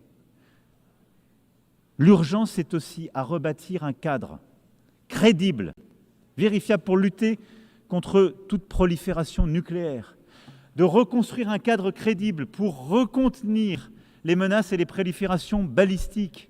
Je n'oublie pas les menaces chimiques, bactériologiques, et je n'oublie pas les risques nouveaux, ceux qui impliquent l'intelligence artificielle, le quantique, le cyber ou le spatial. Autant de menaces sur lesquelles nos cadres existants communs ont été affaiblis ces dernières années. Parfois parce que certains les ont rendus caducs, d'autres fois parce que les règles de vérification n'ont pas été dûment observées, aussi parce que l'accélération technologique fait que celle-ci et ses capacités d'innovation vont plus vite que nos cadres existants. Sur tous ces points, nous n'avons pas le droit de céder. Et notre responsabilité est d'avancer, de bâtir ce cadre de paix indispensable. C'est la même exigence d'efficacité, ce même multilatéralisme efficace qu'il nous faut avoir sur les grands défis globaux qui sont les nôtres. Je sais l'attention que le secrétaire général y accorde et je veux le remercier de l'ambition qu'il affiche pour notre organisation au travers de l'initiative ONU 80. Et je partage cette préoccupation. Oui, il nous faut, dans ce moment de désordre que j'évoquais pour les grandes questions de paix et de guerre, ne pas oublier que nous avons tant de défis globaux qui supposent le même esprit de coopération. Regardons en face nos grands déséquilibres mondiaux. Ils touchent toutes les économies, certes les plus riches, et je parle au nom de l'une d'entre elles, mais encore plus les pays à revenus intermédiaires, les pays développement et évidemment les plus pauvres. Si nous n'arrivons pas à avoir une conversation internationale organisée sur les grands déséquilibres de la planète, si nous y répondons de manière dispersée et non coopérative, nous les aggraverons. Aujourd'hui, notre défi, c'est de voir comment aider la Chine à développer la demande intérieure dont elle a tant besoin. Comment essayer de faire que les capacités de production remarquables qu'elle a su développer ces dernières années, ces capacités technologiques, font l'objet parfois de transferts de technologie, mais aussi s'accompagnent d'un développement harmonieux de son marché intérieur. Comment faire face aujourd'hui aux déséquilibres commerciaux américains de manière coopérative et pas par des tarifs qui viendront fracturer notre commerce international? Et comment faire que nous ayons une Europe qui arrive à répondre aux besoins d'investissement collectifs qui sont aujourd'hui les nôtres? Ces défis supposent que nous ayons des coopérations entre grandes économies, mais que nous n'opposions pas aussi le G7 avec les BRICS, et c'est tout l'agenda que nous nous fixions pour le G7 français de 2026, en lien évidemment avec la présidence canadienne aujourd'hui du G7 et les présidences successives du G20. Il nous faut retrouver cet esprit de coopération qui est indispensable, parce que c'est ce qui nous permettra aussi d'avoir un agenda commun pour financer les défis mondiaux qui sont les nôtres. Regardons-nous aujourd'hui. Nous sommes partout en train de réduire nos ambitions communes pour financer les grands défis du monde. Baisse des financements collectifs pour la santé, baisse des financements collectifs pour la sécurité alimentaire, baisse des financements collectifs pour l'éducation. Ces défis sont pourtant les nôtres, autant et encore plus qu'ils l'étaient avant la pandémie de Covid-19. Et donc, il est absolument indispensable que collectivement, nous sachions bâtir des solutions concrètes, des financements nouveaux pour le faire. Les Européens ont décidé de se mobiliser et je remercie la présidente de la Commission qui a eu un discours fort en la matière et mobilise les instruments de financement que européens nous avons mis ensemble pour répondre à ces grands défis. Mais nous devons le faire aussi dans un cadre rénové, celui que nous avons essayé ensemble de bâtir pendant la pandémie elle-même, avec nos partenaires africains, lors du sommet des financements que nous avions ensemble construit en 2021, celui ensemble que nous avons poursuivi lors du sommet des 4P, où nous avons bâti ce pacte pour la prospérité des peuples et la planète, au fond avec un même agenda. Nous devons ensemble mieux coopérer face aux déséquilibres économiques mondiaux. Nous devons bâtir un agenda de croissance partout. Mais nous devons le faire pour aussi aider les pays à financer les efforts d'éducation, de santé, de stabilisation et de sécurité alimentaire et pour relever les défis de la biodiversité et du climat. Sortons de ce dilemme où il faudrait choisir entre la croissance et le climat et la biodiversité. Nous pouvons le faire si nous savons mobiliser ces financements, publics et privés, dans un cadre qui réunit l'Est, l'Ouest, le Sud et le Nord. C'est ce cadre que nous avons bâti. Il suppose de maintenant accélérer la transition qui a commencé à être conduite, et je veux les en remercier, par les dirigeants de la Banque mondiale et du Fonds monétaire international. Mais il nous faut aller plus loin.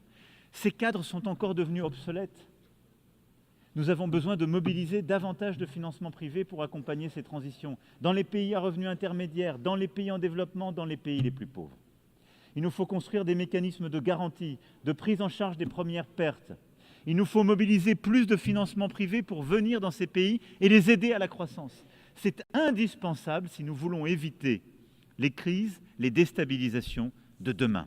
Cet agenda est un agenda qui nous réunit et qui sort en quelque sorte quelques-uns de leur égoïsme et évite que quelques autres soient en quelque sorte confrontés seuls aux défis qui sont les leurs. C'est pourquoi aussi nous devons continuer, quels que soient les vents mauvais qui soufflent, à nous mobiliser face aux défis de la biodiversité et du climat. Je le disais, nous avons su ensemble bâtir des victoires ces derniers mois. Le traité de Nice, qui a pu rentrer en vigueur par une mobilisation collective, va enfin donner un cadre de régulation à nos océans. C'était attendu depuis des décennies. C'est la même mobilisation collective que nous devons avoir sur le plastique. Bâtir un traité international visant à mettre fin à la pollution plastique. C'est la même mobilisation que nous devons avoir pour déployer de manière beaucoup plus efficace les crédits biodiversité et redonner plus de consistance à nos crédits carbone. Et c'est la même mobilisation qu'il nous faut avoir en vue de la COP de Belém. Je le dis ici, l'Europe et la France seront au rendez-vous. Elles seront au rendez-vous des objectifs de 2035 qui nous sont assignés, seront au rendez-vous aussi de la mobilisation de tous les financements pour mener cette transition, qu'ils soient publics ou privés. Nous n'avons pas le droit, là aussi, de nous détourner des objectifs que nous nous sommes assignés à nous-mêmes.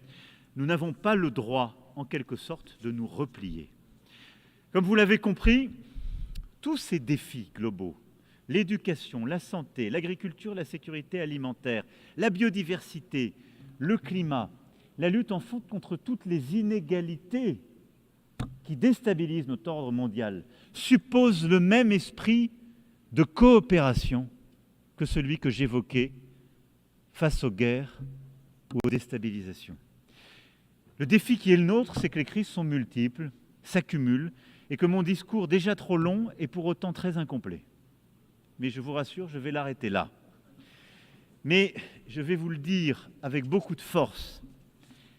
Malgré tout cela, la liste longue qui parfois donne le sentiment que nous pourrions être accablés, notre devoir est de rester debout et de continuer à agir ensemble.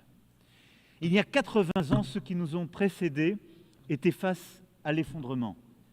La guerre n'était pas terminée. Le pire venait de se produire. Un monde déjà divisé était en train de se composer. Et ils ont décidé de construire ce trésor que sont les Nations Unies. On pourrait accabler notre Assemblée de plein de reproches, y compris des reproches qui ne sont pas tout à fait justes. Cette Assemblée, c'est nous. Si elle est inefficace, c'est que quelques-uns la bloquent, et souvent les plus puissants. Si elle ne va pas assez vite, c'est que nous ne sommes pas assez déterminés pour la faire avancer. Les Nations Unies, c'est nous tous. Il y a une chose, c'est que nous n'avons pas le droit au cynisme. Nous n'avons pas droit à la fatigue. Nous n'avons pas droit à l'esprit de défaite. Parce que notre monde est là devant nous.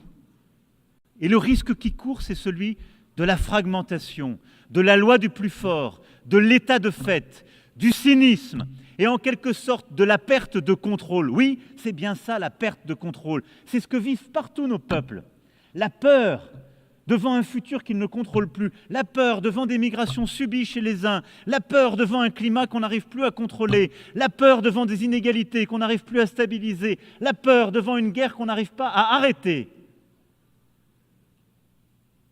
Cette peur n'a qu'un ami. Le plus fort qui en a créé les conditions, le cynique qui pense qu'on peut se débrouiller à l'abri, à quelques-uns qui réussissent. Nous n'avons qu'une responsabilité, agir ensemble, bâtir ce multilatéralisme efficace à nouveau, avec la même foi, la même détermination que les pères fondateurs de cette Assemblée.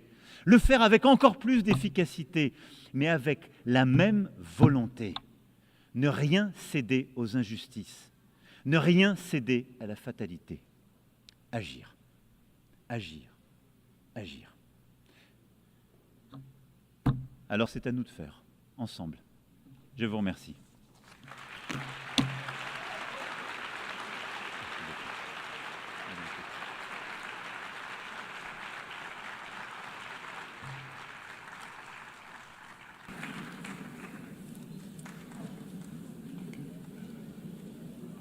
On behalf of the Assembly, I wish to thank the President of the French Republic.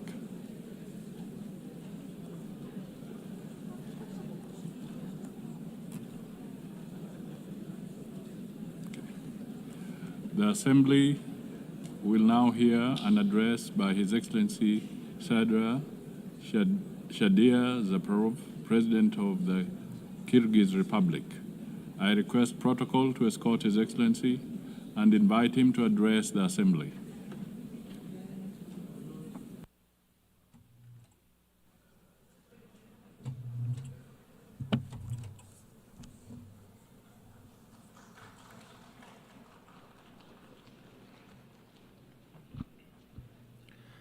Урматтуу төрайым, урматтуу башкы катчы мырза, урматтуу делегация башчылары, айымдар жана мырзалар. Алды менен Анна Лена Бербок айымды Birikкен Улуттар Уюмунун башкы ассамблеясынын 80-чи сессиясынын президенти болуп шайланышы менен чын жүрөктөн куттуктап, ишине ийгиликтерди каалаймын.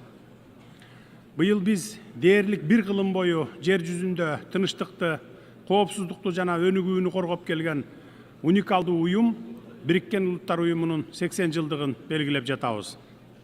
Өткөн 80 жылдын ичиндеги көптөгөн чыр-чатак, жаңжалдарга карабастан, Кудайга шүгүр, дүйнө 3-чү дүйнөлүк согушка дуушар болгон жок. Мындай алааматты болтурбоодо албетте Birikкен Улуттар Уюмунун орду чоң. Уюм эл аралык баарлашуунун аянтчасы гана болуп кала бербестен, глобалдык кагылышуулардын алдын алууда өзгөчө ролду ойноду. Бүгүнкү күнү дүйнөлүк саясатта регионализм тенденциялары күч алууда. Баалар өсүүдө, ликвиддүүлүк жетишсиз, экономикада санкциялар согушу уланууда. Терроризм жана экстремизм коркунучу бардык өлкөлөрдү тооруп турат. Учурдагы сыноолорго карабастан, Birikкен Улуттар Уюму моралдык бийлиги жана институттук потенциалы бар бирден-бир универсалдуу уюм бойдон калууда. Урматтуу айымдар жана мырзалар, бүгүн Кыргызстан саясий туруктуулук жана жүрүп жаткан социалдык экономикалык өсүштөр менен сыймыктанабыз. Бул жетишкендиктер бизге оңой келген жок. Биз үчүн эркиндикке жана көз карандысыздыкка жетишүүнүн куну кымбатка турду. Бирок мен бир нерсени ишенимдүү айта аламын, Кыргызстан өзүн мамлекет катары түптөй алдык.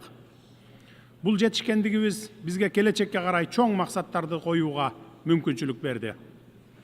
Эл аралык уюмдар, анын ичинде Birikкен Улуттар Уюму да Кыргызстанды Евразия континентиндеги эң эркин жана туруктуу, күчтүү жарандык коомго ээ болгон мамлекеттердин бири катары тааныйт. Коррупцияга жана кылмыштуулукка каршы масштабтуу жана келишкис күрөш Кыргызстанда мамлекеттик саясаттын артыкчылыктуу багыты болуп калды. Бүгүн биздин алдыбызда эртеңки күндүн талабына ылайык саясий жаңылануунун жана экономиканы өнүктүрүүнүн милдети турат. Биз инвестициялык климатты жакшыртуу милдетин койдук, маалыматтык коомду, адилет жана ачык мамлекеттик башкарууну кура баштадык. Айымдар жана мырзалар, дүйнөнүн бардык мамлекеттеринин лидерлери өздөрүнө жана бири-бирине уюм эмне үчүн түзүлгөндүгүнүн улуу миссиясын эске салып, эскерүү үчүн жыл сайын Нью-Йоркко чогулушат. Мен дагы ушул миссия менен Нью-Йоркко келип отурам. Бүгүн менин дипломат кызматкерлерим эл аралык дипломатиялык абалды эске алган сыпа текст даярдашыптыр. Бирок быйыл мен бул бийик трибунага чыгып, дипломат болбой эле коеюнчу деп чечтим. Быйыл мен бул трибунадан мамлекет башчысы гана эмес, дүйнөдө болуп жаткан эл аралык окуяларга өзүнүн чыныгы ой пикирин, ой толгоосун билдирген жөнөкөй адам, өз мамлекетинин жөнөкөй жараны катары сөз сүйлөгүм келип турат. Быйыл менин Birikкен Улуттар Уюмунун башкы ассамблеясына сөз сүйлөө үчүн 4-чү жолу келишим. 3 жыл катары менен келип кетип, кулакка жагымдуу, жакшынакай сөздөрдү сүйлөдүм. Бүгүн мен миллиондогон кишилердин жүрөгүнө өйгөн көйгөйлөрдү ачык айкын айтайын деп чечтим. Дүйнөнүн чар тарабында, ар булуң бурчунда, Европада, Жакынкы Чыгышта, Африкада жана Азияда жаңы куралдуу кагылышуулар жана согуштар тутанууда. Миллиондогон адамдар үй жайынан ажырап, өз жерин, өлөң төшөгүн таштап кетүүгө аргасыз болууда. Миллиондогон адамдар курман болууда. Жапа чеккен адамдар кимдер? Негизинен карапайым эл. Алардын өлүмүнөн акча жасаган бул дүйнөлүк саясатчылар. Биз көптөгөн элдердин, Палестинанын, Украинанын, Судандын, Сириянын жана башкалардын азап чегип жатканына көз жумуп олтурбашыбыз керек. Ал жерлерде согуштук аракеттер уланып, карапайым адамдар кырылып, адам укуктары бузулууда. Дүйнө коомчулугу өзүнүн өзүмчүл геосаясий кызыкчылыктарына таянып, аталган чыр-чатактарга мунусу көбүрөөк, ал эми тигиниси азыраак маанилүү деген принцип менен мамиле кылып, кош стандарттуу ыкманы колдонууда. Украинада дээрлик 4 жылдан бери жаңжал уланып, адамдар өлүп, жарандары өлкөдөн качып чыгууда. Биз АКШ президенти Дональд Трамп менен Россия президенти Владимир Путиндин Украинадагы жаңжалды жөнгө салууга багытталган аракеттерин жана чечимдерин колдойбуз. Биз буга кызыктарбыз. Анткени Россия Украина жаңжалынан улам биз дагы жапа чегип жатабыз. Бир тараптуу санкциялар бизге жаңыдан бутуна туруп келе жаткан өлкөгө да кесепетин тийгизүүдө. Кыргызстан экономикасын өз алдынча чыңдоого күчүрөп аракеттенип келебиз. Андыктан негизсиз санкцияларды өлкөнүн ички иштерине кийлигишүү катары жана жаңыдан бутуна туруп келе жаткан экономикабызды төбөсүнөн ылдый басуу деп баалайбыз. Мен дайыма айтып келгем жана дагы бир жолу кайталаймын. Кыргызстан өзүнүн эл аралык милдеттенмелерин ар дайым так аткарып келген жана аткара беребиз. Бирок биз жарандарыбыздын кызыкчылыгын, өлкөнүн экономикалык өнүгүүсүн курмандыкка чала албайбыз. Кыргызстанга карата жарыяланган санкциялар айрым бейөкмөт уюмдар жана кара ниет жарандарыбыз тарабынан жайылтылган жалган маалыматтарга негизделген. Кыргызстан банктардын ишмердүүлүгүн кылдат текшертирүү үчүн көз карандысыз эл аралык аудиттерди кабыл алууга даярбыз. 2024 жылы Европа Бирлигинин өлкөлөрү Россия менен 141 миллиард долларга соода жүргүзсө, анын 36 миллиард доллары Россиядан импорттолгон товарлар болгон. Ал эми биздин эки банкка каршы санкция жарыялаган Британиянын өзү 2024 жылы Россия менен 2,2 миллиард долларга соода жүргүзгөн. Ачык айтканда, кимдир бирөөлөр өз алдынча кызматташуу мүмкүнчүлүгүн өзүмчүлүк менен өзүнө калтырып, өз кызыкчылыктарын коргоп, башкаларга тыюу салган. Бул көрүнүштү кантип атоо керек? Өзгөдөн бир нерсе талап кылаардан мурда өзүң башкаларга үлгү бол деген сөз. Бизге Россия менен кызматташпагыла деген талап коесуңар дагы өзүңөр кеңири кызматташып жатасыңар. Бизди силерге караганда Россия менен көптөгөн экономикалык байланыштар бириктирип турат. Ошондуктан экономикалык жактан алганда Россия менен кызматташпай кое албайбыз. Биз башкалар менен тирешүүнү каалабайбыз. Биз дээрлик бардык өлкөлөр менен кызматташып, көп векторлуу саясат жүргүзүп жатабыз. Мисалы, биз ошол эле Англияга жылына 1 миллиарддан ашык долларга алтын сатабыз. Менин өлкө президенти катары биринчи милдетим жарандарымдын жана өлкөмдүн коопсуздугун камсыз кылып, экономикалык абалын жогорулатуу. Биз экономикалык кызматташтыкты жана сооданы саясатташтырууга каршыбыз. Ошондуктан эки банкыбызга салган санкцияларды тез арада алып салууну талап кылабыз. Урматтуу айымдар жана мырзалар, Бириккен Улуттар уюмунун башкы катчысы буга чейин Газа тилкесин миңдеген балдардын көрүстөнү деп мүнөздөгөн. Газадагы согушту жана үрөй учурган окуяларды токтотуу үчүн дагы эмне кылуу керекпиз? Биз Газа тилкесиндеги аеосуз кагылышуулардын айынан эбегейсиз жоготууларга учурап жаткан Палестина элине тилектеш болушубуз керек. Бүткүл дүйнөнүн көз алдында өтүп жаткан адамчыдагы трагедияга кайдыгер карабашыбыз керек.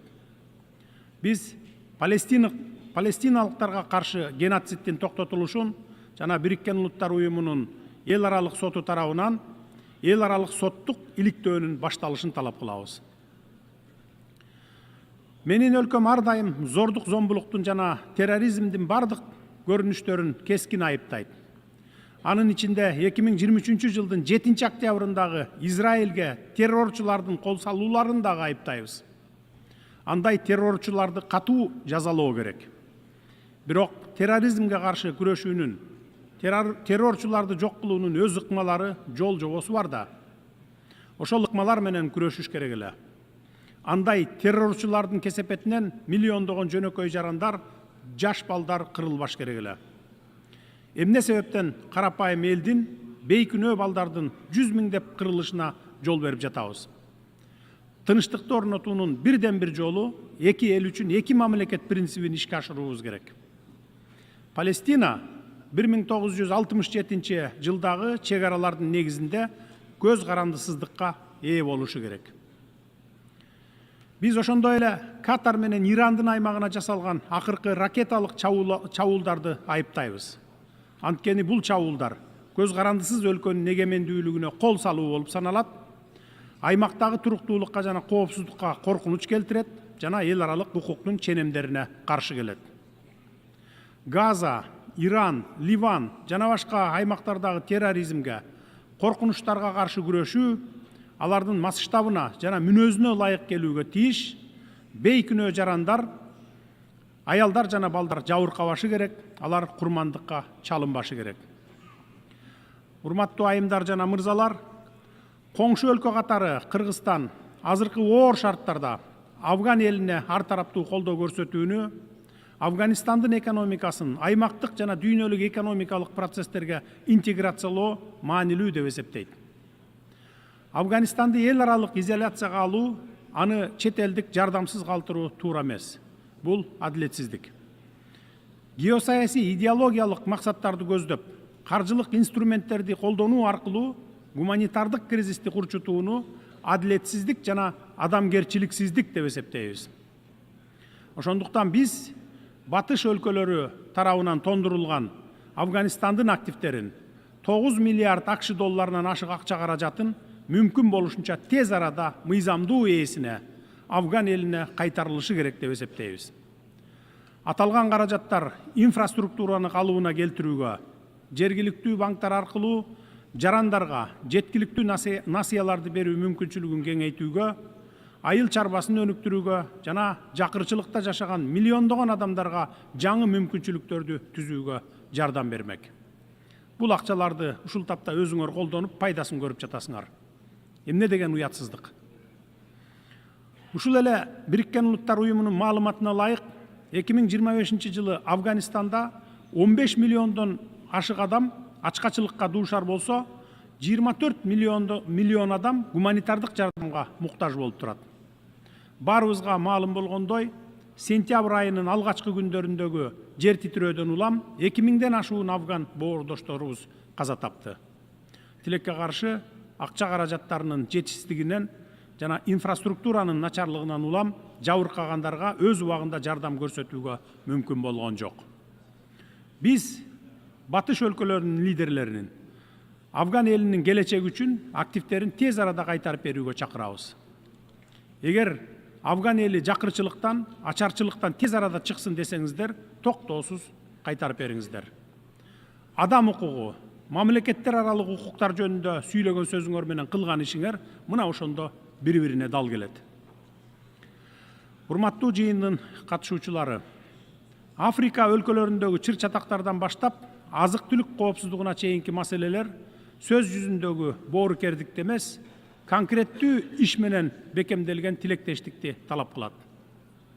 Африка 1,5 миллиардтан ашык калкы бар, 54 мамлекет жайгашкан Евразиядан кийинки эле экинчи чоң континент. Африкада ресурстардын эбегейсиз запастары бар, жана биз жакынкы келечекте Африканын дүйнөлүк экономикадагы жана эл аралык саясаттагы ролу бир нечесе жогорулай тургандыгына ишенебиз. Ошондуктан Африканын эбегейсиз кен байлыктары Африканын тез өнүгүүсүнө жана өз кызыкчылыктарына жумшалыш керек. Бириккен Улуттар Уюмунун тынчтыкты сактоо ишин күчөтүүбүз зарыл. Менин өлкөм 1990 жылдардын башында эгемендүүлүккө ээ болгондон тартып Бириккен Улуттар Уюмунун тынчтык күчтөрүн конфликт болгон өлкөлөргө жөнөтө баштаган. Бул биздин бүткүл дүйнөдөгү тынчтыкты жана коопсуздукту чыңдоого чын ыкластан салым кошууну каалай тургандыгыбызды дагы бир жолу далилдейт. Мамлекеттердин салымы алардын өлчөмү менен эмес, алардын тынчтыкта жана тилектештикке чын ыкластуу каалоосу менен аныкталууга тийиш. Биз эл аралык келишимдерди, анын ичинде ядролук куралдарды таркатпоо жөнүндөгү келишимдерди аткарууну жактайбыз. Жаш муундарды өзөктүк куралсыз дүйнөнү кабылдоого тарбиялашыбыз керек. Жаш муундардын арасында массалык кыргын салуучу куралдардын колдонуунун кыйратуучу кесепеттери жөнүндө түшүндүрүү иштерин жүргүзүүбүз зарыл. Кыргыз тараптын демилгеси менен жана Бириккен Улуттар Уюмуна мүчө мамлекеттердин колдоосу менен куралсыздануу боюнча эл аралык агартуу күнүнүн концепциясын ишке ашыруу эң сонун аянтча болмок. Кыргызстан Борбор Азиядагы өзөктүк куралдан эркин аймак жөнүндөгү келишимдин демилгечилеринин бири жана депозитарийи болуп саналат. Биз куралсыздануу жана аны жайылтпоо боюнча бардык фундаменталдуу эл аралык документтерге, анын ичинде ядролук куралды жайылтпоо боюнча келишимге жана ядролук сыноолорго толук тыюу салуу жөнүндө келишимге кошулдук. Ыраттуулук принцибине ылайык Кыргыз Республикасы өзөктүк куралга тыюу салуу жөнүндө келишимге кол коюу жөнүндө саясий чечим кабыл алып кол койдук. Биз планетабыздын ядролук куралсыз жашоого тийиш экендигине бекем ишенебиз. Адамзаттын бул ойлоп табуусу жалаң гана тынычтык максаттарга колдонууга тийиш. Урматтуу айымдар жана мырзалар, туруктуу өнүгүү жана аймактык интеграция үчүн Борбордук Азия өлкөлөрү тең укуктуу диалогко жана активдүү өз ара аракеттенүүгө муктаж. Кыргызстан татаал тарыхый географиялык шарттарга карабастан коңшу мамлекеттер менен, атап айтканда Тажикстан жана Өзбекстан менен чек ара маселелерин тынычтык жолу менен чечип алдык. Бул процесс жогорку деңгээлде жана эксперттик деңгээлдерде узакка созулган сүйлөшүүлөр менен коштолуп, бардык тараптардын кызыкчылыгын эске алуу менен чечилди. Бүгүнкү күндө Кыргызстандын, Тажикстандын жана Өзбекстандын чек аралары достуктун, сооданын жана кызматташтыктын чек арасы экенин ишенимдүү түрдө айта аламын. Бул тажрыйба саясий эрк, урматсый жана диалог бар жерде тынчтык болушу мүмкүн экендигин ырастап турат. Бул бизге бардык карама каршылыктарды чечүүгө жана өнүгүү жолуна түшүүгө мүмкүндүк берди. Кыргызстан татаал маселелерди чечүүдөгү тажрыйбасын дүйнөлүк коомчулук менен бөлүшүүгө даяр. Келиңиздер, дүйнө жүзү боюнча курал жарактарга колдонулуп жаткан 3 триллион доллардан ашык акча каражаттарды элдин турмушун жакшыртууга, ачарчылыкты жоюуга, экологиябызды жакшыртып, абаны тазартууга колдонолу. Абадан дем алууда дүйнөнүн кайсы бурчунда жашаба, чек жок эмеспи? Баарыбыз бир аба менен дем алабыз. Ошондуктан кимдин куралы күчтүү деген жарышуу менен эмес, кайсы өлкөнүн жаратылышы, кайсы өлкөнүн абасы таза деген жарышуу менен жашоого баарыңыздарды чакырып кетет элем. Урматтуу достор, климаттын өзгөрүүсү бүгүнкү күндө биз күбө болуп жаткан чындык. Кургакчылык, мөңгүлөрдүн эриши, экосистеманын өзгөрүшү, биологиялык ар түрдүүлүккө карата коркунучтар алдыбызда турат. Кыргызстан бул өзгөрүүлөр өзгөчө таасир эте турган тоолуу өлкө. Биз азыртадан эле суу ресурстарынын азайышын, айыл чарба жана биологиялык ар түрдүүлүккө тиешелүү коркунучтарды башыбыздан кечирип жатабыз. Кыргызстан деңизге чыгууга мүмкүнчүлүгү жок болгонуна карабастан, эл аралык экологиялык демилгелерге активдүү катышып, глобалдык экосистемаларды коргоого багытталган келишимдерди колдоодо олуттуу роль ойной алат. Кыргыз Республикасы бир системанын эки уюлу болгон тоолордон океанга чейин деген жаратылыш системаларынын өз ара байланышынын таанууну жактап келет. Анткени океандардын келечеги тоолордун чокуларынан башталат. Бул контекстте биз деңиздеги биологиялык ар түрдүүлүк жаатындагы келишимди ратификациялап, ушул келишимге кошулган алгачкы 60тан ашуун мамлекеттин катарына кирдик. Деңиз жана жээк экосистемаларын коргоп турган дарыялар тоодон башталат. Демек, тоо экосистемаларын коргоо жана деңиздерди туруктуу башкаруу бири-бири менен байланышта турат. Азыр биз тоолуу аймактарды туруктуу өнүктүрүү боюнча мамлекеттердин, эл аралык уюмдардын жана эксперттердин борбордук аянтчасы катары 2027 жылга пландаштырылган Бишкек +25 экинчи саммитин даярдап жатабыз. Барыңыздарды бул иш-чарага активдүү катышууга чакырабыз. Кымбаттуу достор, Бириккен Улуттар Уюмунун башкы катчысы Даг Хаммершельд өз убагында таамай айткандай, Бириккен Улуттар Уюму адамзатты бейишке алып баруучу үчүн эмес, адамзатты тозоктон сактап калуу үчүн түзүлгөн деген сөзү бар. Бүгүнкү күндө бул сөздөр мурдагыдан да актуалдуу. Уюм согуштун үрөй учурган азаптарынан жаралган, бирок кызматташтыкка, диалогко жана сый урматка болгон ишенимдин аркасында жашап келе жатат. Бүгүнкү күндө анархияга жана бир тараптуу чечимдерге каршы калкан катары көп тараптуу системаны сактоо жана өнүктүрүү мурдагыдан дагы маанилүү. заманбап чакырыктарга жана коркунучтарга адекваттуу эл аралык жаңы механизмдерди түзүү зарылдыгы быжып жетилди. Биздин уюм өзгөрүүлөргө муктаж жана бул учурдун талабы азыркы реалдуулук. Ушул контекстте биз Бириккен Улуттар уюму 80 аталышындагы Бириккен Улуттар уюмунун системасын реформалоо боюнча башкы катчынын аракеттерин колдойбуз. Мындан тышкары Бириккен Улуттар уюмунун Коопсуздук кеңешинин ишин өркүндөтүү жана реформалоо убактысы келди. Азыркы учурда Бириккен Улуттар уюмунун Коопсуздук кеңешинин 15 мүчөсү дүйнөнүн бардык мамлекеттеринин тагдырын иш жүзүндө чечип жатышат. Алардын биргелешкен позицияга келүүсүнөн согуш менен тынычтык, коопсуздук жана туруктуулук маселелери көз каранды. Мындан да маанилүүсү, Коопсуздук кеңешинин туруктуу 5 мүчөсү туура эмес, адилетсиз чечимдерге ар дайым бөгөт коюу мүмкүнчүлүгүнө ээ. Кыргызстан Коопсуздук кеңешинин өркүндөтүү боюнча керектүү чараларды көрүүнү зарыл деп эсептейт жана бул чаралар көпчүлүк мамлекеттердин кызыкчылыгын эске алышы керек. Ушуга байланыштуу Бириккен Улуттар уюмунун Коопсуздук кеңешинин реформалоонун бардык маселелери боюнча ыкчам жана компромисстүү чечимге жетишүү абдан маанилүү.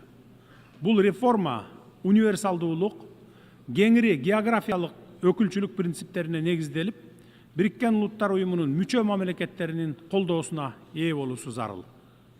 Кыргызстан Африкалык мамлекеттердин Коопсуздук кеңешине мүчө болуу укугун кеңейтүүнү жана тарыхый теңсиздикти жоюу аракетин мыйзамдуу жана адилеттүү деп эсептейт. 60тан ашык мүчө мамлекет, алардын ичинде Кыргызстан да эч качан Коопсуздук кеңешине шайланган эмес, ошол эле учурда кээ бир мамлекеттер 5-6 жолудан шайланышкан. Бул адилетсиздик деп эсептейбиз. Урматтуу делегация мүчөлөрү, Кыргызстан дүйнөдөгү тынычтыкты, коопсуздукту жана туруктуу өнүгүүнү камсыздоодо өз салымын кошууга умтулууда. Дүйнөдөгү чакан мамлекеттердин маселесине Бириккен Улуттар уюмунун көңүлүн буруу максатында Кыргызстан 2027-2028 жылдарга Бириккен Улуттар уюмунун Коопсуздук кеңешинин туруктуу эмес мүчөлүгүнө өзүбүздүн талапкерлигибизди көрсөттүк. Буга чейин Коопсуздук кеңешине шайланбаган өлкөлөрдү колдоо, Бириккен Улуттар уюмуна мүчө мамлекеттердин тең укуктуулугун белгилеп, уюмдун беделин көтөрөт жана ага болгон ишенимди бекемдөөгө өбөлгө түзөт. Биз адилеттүүлүк принцибине ишенебиз, ошондуктан Бириккен Улуттар уюмуна мүчө мамлекеттерден кийинки жылдын июнь айында өтө турган шайлоодо Кыргызстанды колдоп коюуңарды өтүнөмүн. Ар бир мамлекет Коопсуздук кеңешинин мүчөсү болууга жана дүйнөдөгү тынычтык менен коопсуздукту сактоого өз салымын кошуу мүмкүнчүлүгүнө ээ болууга тийиш. Биз Коопсуздук кеңешине олуттуу маселе сунуштай турган тажрыйбасы бар мамлекеттердин катарына киребиз деп ишенимдүү түрдө айта аламын. Биз эл аралык укукту, адилеттүүлүктү, адам укуктарын коргоону бекем карманабыз жана өз ара урматтоого, кызыкчылыктардын балансына жана келечек муундардын жоопкерчилигине негизделген көп тараптуу системаны колдойбуз. Урматтуу айымдар жана мырзалар, учурдун чакырыктары жалпыбызга тиешелүү жана аларга карата жоопторубуз да бирдиктүү болушу керек. Айткан сөзүбүз менен ишибиз дал келүүсү кажет. Биз аракетсиздикке жол бербешибиз керек. Дүйнө аракетти талап кылат. Планетабыздын келечеги баарыбыздын жалпы жоопкерчилигибиз. Көңүл бурганыңыздарга рахмат.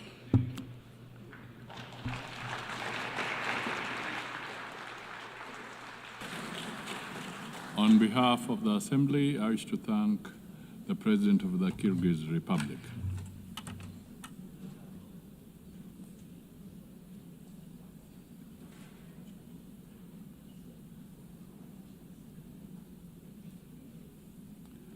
The Assembly will hear an address by His Excellency Gustavo Petro Urrego, President of the Republic of Colombia. I request protocol to escort His Excellency and invite him to address the Assembly.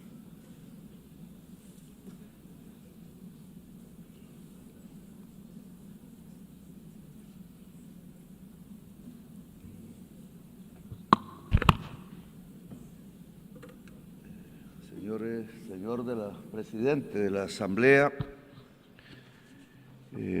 Este es mi último discurso como presidente aquí, ya es el cuarto. En el primero anuncié a la Asamblea que era muy posible que estallara un conflicto al lado de Ucrania en Palestina. Pedí que se hiciera una conferencia de paz. Los que no tenemos bombas ni grandes presupuestos no somos escuchados aquí, pero 4 años después, ya hoy, lo dantesco de la situación de Palestina no me llevó a pensar que lo mismo o casi lo mismo podría ocurrir en el Caribe colombiano cuando tiran misiles a personas jóvenes desarmadas en el mar. Y entonces ahora estamos ante una situación diferente, quizás más global. La barbarie hoy es del planeta, hoy cae sobre la humanidad entera. Los misiles sobre 17 jóvenes desarmados en las aguas del Mar Caribe, quizás algunos colombianos, la persecución, aprisionamiento y encadenamiento y expulsión de millones de migrantes, los misiles que caen sobre las 70.000 personas en Gaza y los matan, la falta de acción sobre la crisis climática, cuyas palabras se borran por orden de Trump, están ligados y obedecen a la misma causa. La migración es una excusa para que una sociedad rica, blanca y racista se crea la raza superior y no mire que sus dirigentes la llevan con toda la humanidad al abismo de su propia extinción. Dicen que los misiles en el Caribe eran para detener las drogas. Mentira, dicha aquí en este mismo sitio. En el año 2023 y 2024 fueron los años donde más cocaína se incautó y más de 700 capos del narcotráfico fueron extraditados a Estados Unidos y Europa. Los extradité yo y la cocaína la incautó mi gobierno. Y no tiramos un solo misil ni asesinamos ningún joven. Los años donde probé que es más eficaz sustituir voluntariamente con los cultivos de hoja de coca que erradicarla forzadamente con glifosato y fuerza sobre los campesinos pobres de Colombia. He cambiado la fracasada y violenta guerra contra las drogas por una eficaz política antinarcotraficante, que es diferente, no confundir la sustancia muerta con la persona codiciosa. Pero necesitan violencia para dominar a Colombia y América Latina. Necesitan destruir el diálogo e imponer y lanzar misiles asesinos sobre jóvenes pobres en el Caribe. La política antidrogas no es para detener la cocaína que llega a los Estados Unidos. La política antidrogas es para dominar los pueblos del sur en general. No mira la droga, mira el poder y la dominación. Por eso hablo ante ustedes como un presidente desertificado por el mismo presidente Trump, sin que él tuviera ningún derecho a hacerlo, ni humano, ni divino y sin razón mental. Quieren violentar y forzar a decenas de miles de campesinos desde el gobierno de Estados Unidos, que está influenciado por políticos de poder colombianos mafiosos.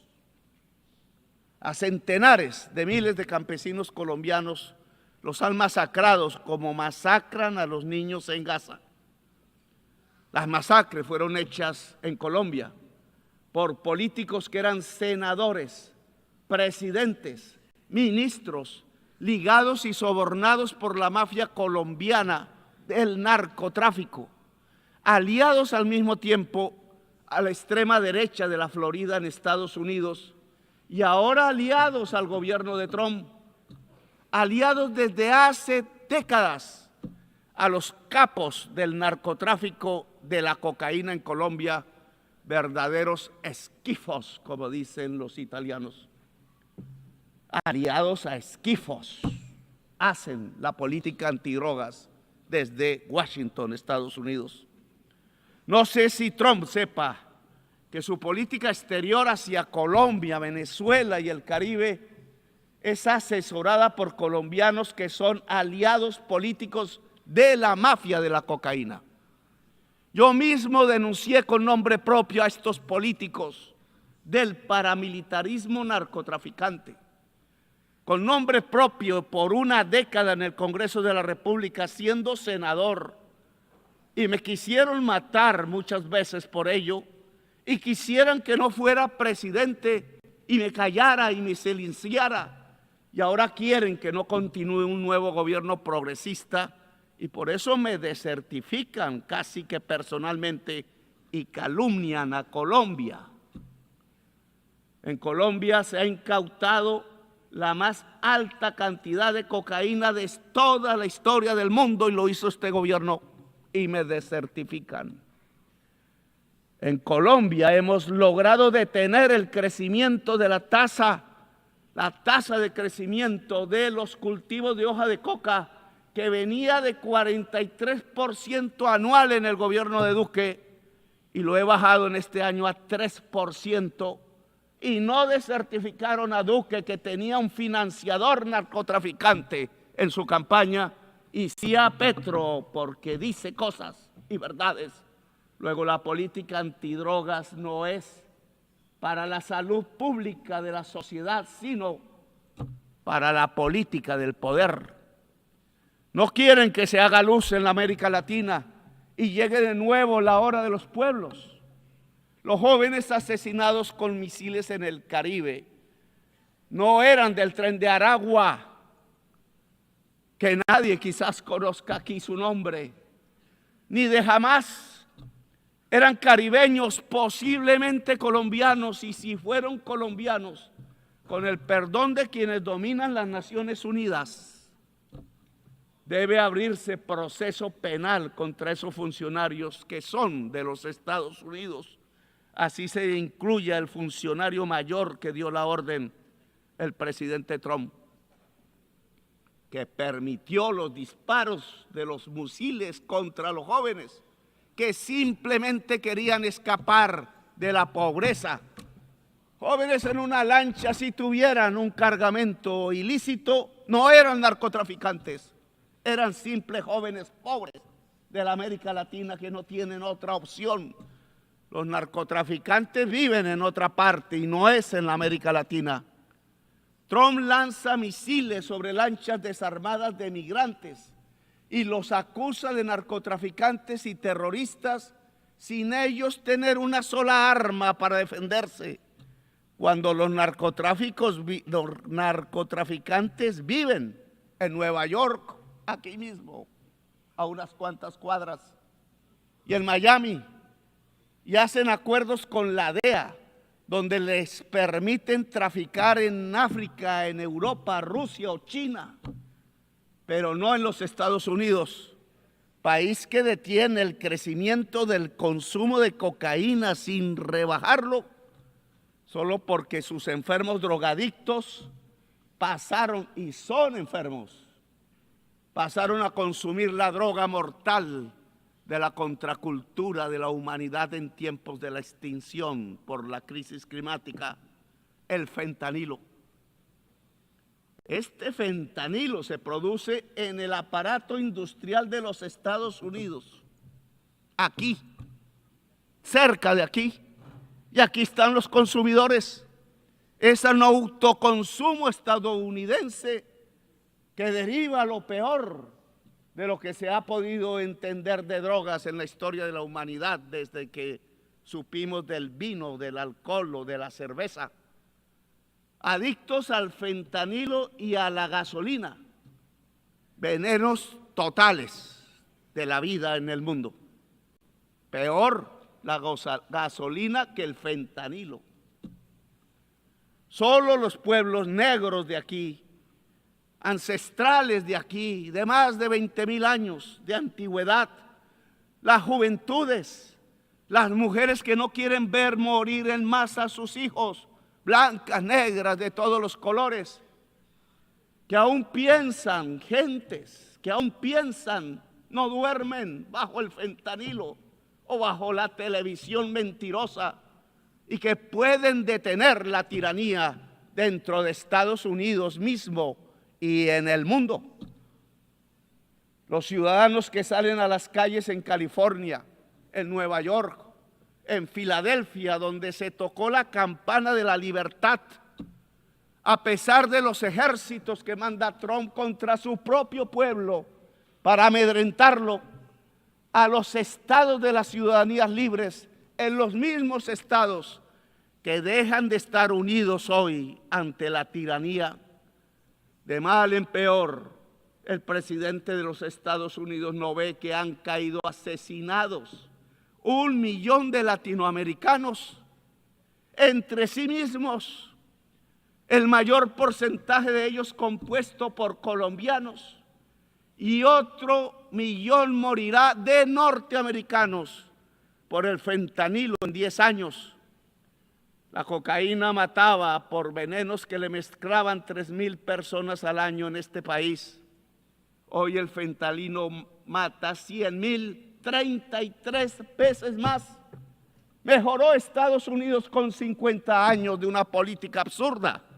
¿O empeoró y está conduciendo a su sociedad a la muerte dantesca de la droga que mata el cerebro y el pulmón? En esa mortandad de la humanidad, Trump no solo deja que caigan misiles contra los jóvenes en el Caribe, no solo encarcela y encadena migrantes, sino que permite que lancen misiles contra niños, jóvenes, mujeres y viejos en Gaza. Se hace cómplice del genocidio porque es genocidio y hay que gritarlo una y otra vez. Este recinto es testigo mudo y cómplice de un genocidio en el mundo de hoy, cuando creíamos que era solo propiedad de Hitler. Trump no habla de democracia, no habla de crisis climática, no habla de vida, solo amenaza y mata y deja matar a decenas de miles. En cambio, en mi gobierno, en Colombia, no hemos aumentado la tasa de homicidio.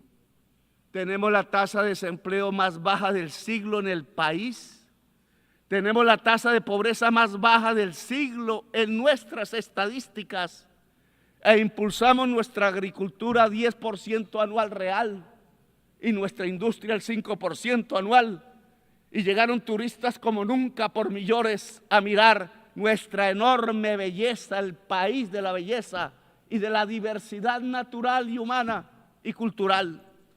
Y buscamos paz hablando con narcos y rebeldes. No me da pena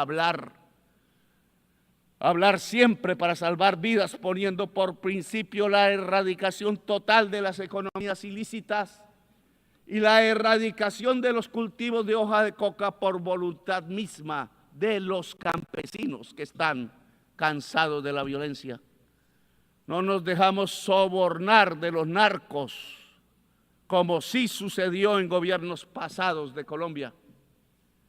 Y ya llevamos 25.000 hectáreas erradicadas voluntariamente.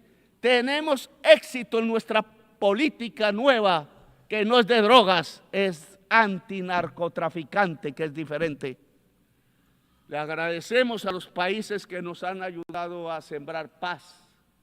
Qatar, Cuba, México, el Estado del Vaticano, Noruega, Brasil y Venezuela. No le agradecemos a los que nos quieren llevar a la guerra entre nosotros mismos. Escuchen, señoras y señores del mundo, América Latina no es solo coca o terroristas o narcotraficantes. América Latina tiene potencialmente 1.400 gigas de capacidad anual de energía eléctrica limpia. basada en el agua, el viento y el sol. Y Estados Unidos en el norte, aquí, demanda todos los años 1.200 gigas de energía, que hoy son en un 70% fósiles, es decir, basadas en carbón, gas y petróleo. América Latina, si desarrolla su potencial de energía limpia, podrá limpiar toda la matriz de energía fósil de los Estados Unidos. Oigan eso. Solo falta el dinero y se produciría el mayor aporte a la superación de la crisis climática, hoy casi sin pasos adelante. Entre el potencial de energía limpia y la enorme esponja absorbente de la selva amazónica, América Latina sería la vanguardia humana que podría dar el primer paso cierto y contundente para salvar la vida del planeta y a la humanidad toda. Solo se necesitan 600.000 millones de dólares para desarrollar su potencial. Lo mismo puede hacer África con Europa. La suma de este aspecto de descarbonización fundamental nos daría 1.200.000 millones de dólares o 1.200 billones, como se habla en inglés. Estos dineros ya están en las arcas guardados en Estados Unidos, Europa y China, pero no se mueve ni un dólar. No es rentable. O peor aún, puede ser muy rentable en términos de vida humana, incluida la vida en Estados Unidos, Europa y China. Pero no quieren interdepender de América Latina y África. Saben que unir la energía limpia de América Latina y África a las economías fósiles del norte no solo descarboniza el planeta, salva del colapso climático, sino que también cambia el poder mundial, el que aquí a veces habla, pero habla todos los días es con bombas y no con palabras. Lo vuelve, la descarbonización vuelve al poder una democracia global y cambia las relaciones de producción porque aparece primero la vida y la humanidad como prioridad sobre la codicia. La codicia es el veneno de la vida. Es una contradicción antagónica, como dijera alguna vez Mao, pero no pensando en patrones y obreros, sino entre la codicia y la vida misma del planeta Tierra. Según la ciencia, tenemos 10 años para caer en un punto de no retorno. 10 años. Y donde ya pasemos a ese punto, no se puede hacer nada. Solo observaremos las catástrofes y las sentiremos incluso en nuestra propia familia. Porque será, si me pueden, irreversible la extinción de la vida, incluida la humana. Irreversibilidad del proceso. Ya ninguna tecnología, ninguna fuerza política o social, ninguna mente humana podrá hacer nada para detener el colapso y nos quedan 10 años. Dice la ciencia, pero aquí no creen en la ciencia, dijo uno. El más poderoso del mundo no cree en la ciencia. Y eso se llama irracionalismo. Y de irracionalismo se llenó filosóficamente Alemania, el país de los grandes filósofos, de Feuerbach, de Hegel, de Kant. Y hoy de irracionalismo se está llenando Estados Unidos y fue la antesala de Hitler en 1933. La solución es dejar de consumir carbón, petróleo, gas, hidrocarburos, y pasar rápido al agua, el sol, el hidrógeno verde, los vientos. Pero la palabra descarbonización suena ahora subversiva en las conferencias de los grupos de países poderosos, el G7, el G20, y en Davos, los megarricos. Como hace 5 siglos sonaba subversiva la palabra democracia aún aquí en Nueva York, en Cartagena, en Bogotá o en París y mucho más en Madrid. Esos dineros de los que hablo aquí, 600 mil millones de dólares, 1.200.000 millones, son en 1 o 2 ceros mayor que la cifra que prometieron los países desarrollados dar y que son limosnas. Y no cumplieron desde la COP de París porque no les interesa la descarbonización.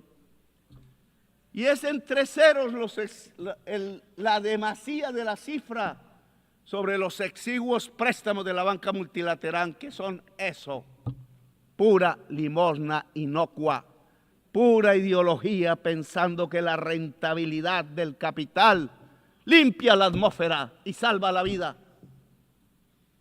Mentiras ideológicas, fantasmagóricas, fetiches, para que no miremos arriba y no actuemos como humanidad.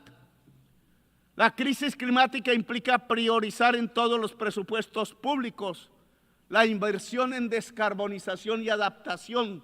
Necesita por completo una política financiera mundial diferente y abolir la prima del riesgo de la deuda.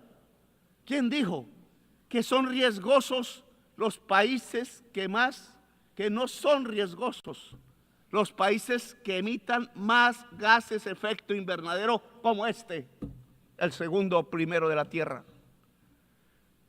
Y que sí son riesgosos los países que absorbemos el CO2 y tenemos selvas y muchos agua y absorbemos en el sur el CO2 del norte. Porque el mercado dice lo contrario, si no es porque está equivocado y va camino al abismo de la vida. Se necesita condonar deuda en los países más pobres y cambiar pagos de deuda externa por inversión en la adaptación y mitigación de la crisis climática. Sí, señores de la China y Alemania y Estados Unidos y Wall Street y París y la Bolsa de Londres. Si ustedes quieren recoger los intereses de la deuda externa en nuestros países, encontrarán cementerios y muertos, y cuando vayan a recogerlo, ustedes también serán cementerio y muertos. No sirve ese dinero en medio de los cadáveres. He aquí otra palabra subversiva: planificar, plan global. Se olvidó la palabra por el mercado. No se necesitaba planificar, dijeron, cuando planificar es de los seres humanos.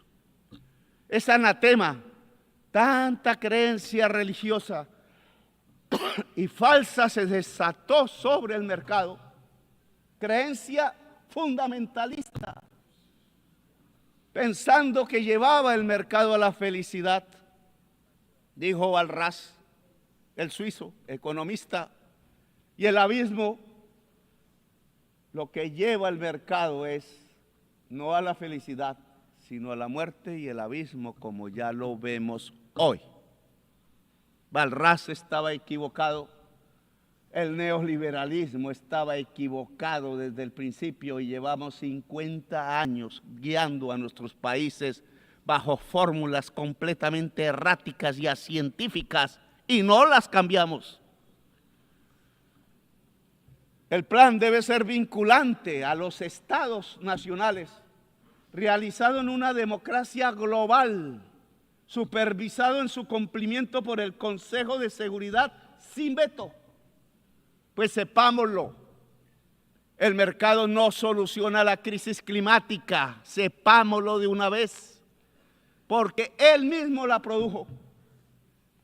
Fue el capital, que es una relación humana desigual entre quien es el dueño de la máquina hambrienta de carbón y petróleo y el asalariado trabajador, hombre o mujer, que tiene que producir cada vez más cosas para que el patrón venda esas cosas hechas con la máquina del patrón que necesita cada vez más petróleo, lo que produjo la crisis climática a ser más vender más, ganar más, más y usar cada vez más entonces carbón, petróleo hasta nuestros días, pero no hasta la eternidad, porque ha llegado el petróleo y el carbón hasta su final, que quizás es el final del capital.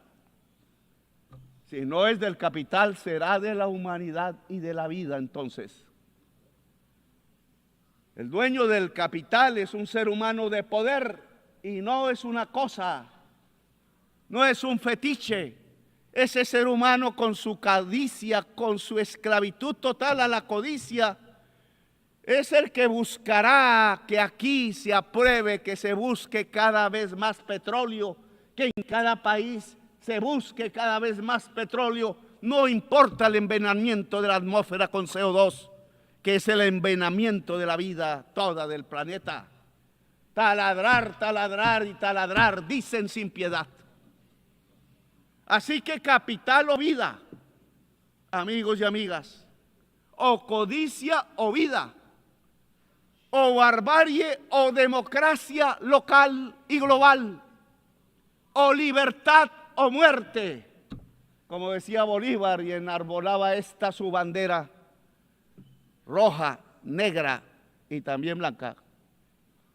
Libertad rojo, muerte negro, blanco paz posible.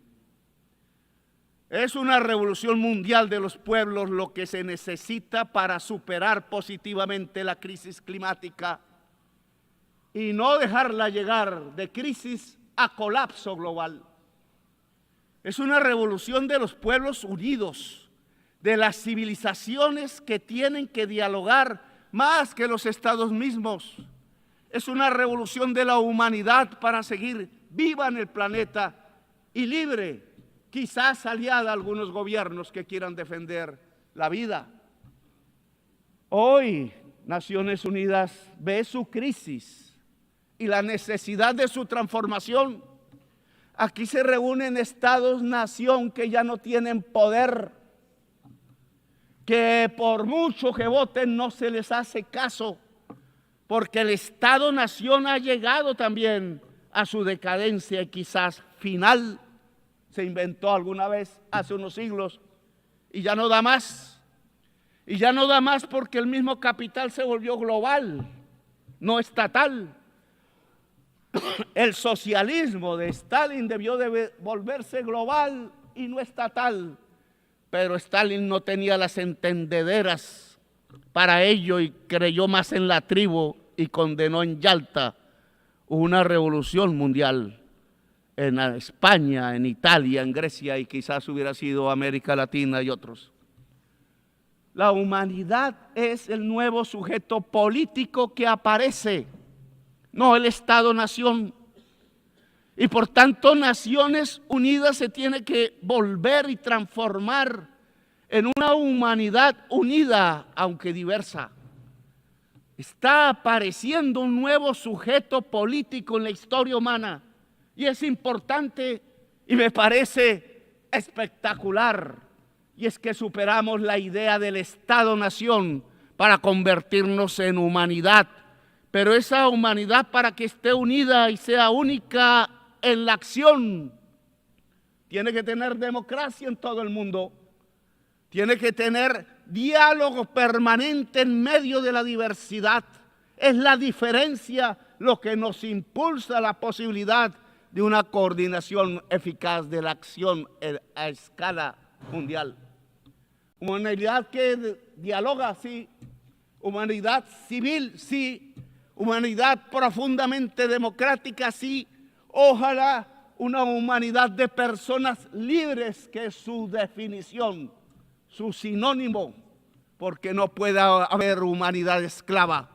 La humanidad esclava no es humanidad, es bestia el que esclaviza, pone cadenas a migrantes, lanza misiles sobre jóvenes, acribilla con misiles niños y niñas en un poblado muy cerca donde nació Jesús.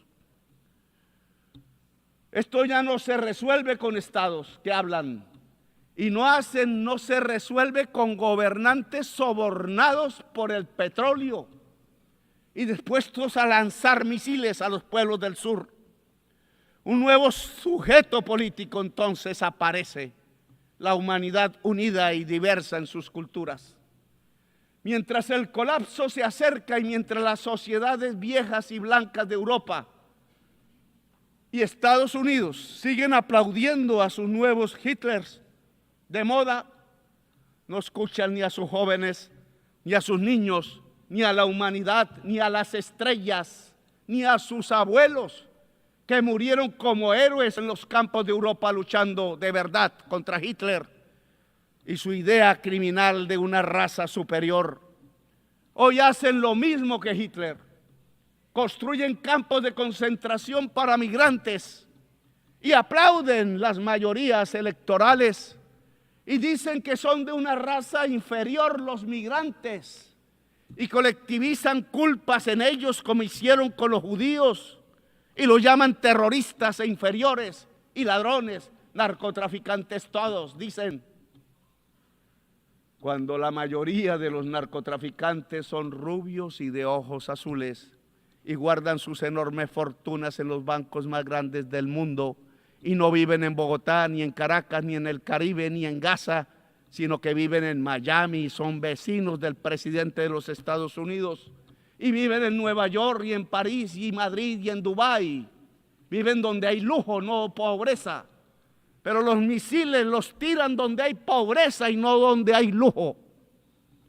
Mentira que el Tren de Aragua es terrorista. Solo son delincuentes comunes en forma de banda, agrandados por la estúpida idea de bloquear a Venezuela y quedarse con su petróleo pesado y ya venenoso. Los migrantes no son delincuentes. No tienen que llevarlos a campos de concentración ni expulsarlos encadenados. La migración no es sino el producto del bloqueo a los países más pobres como Irak o Irán o Cuba o Venezuela. El bloqueo económico no es más que un genocidio.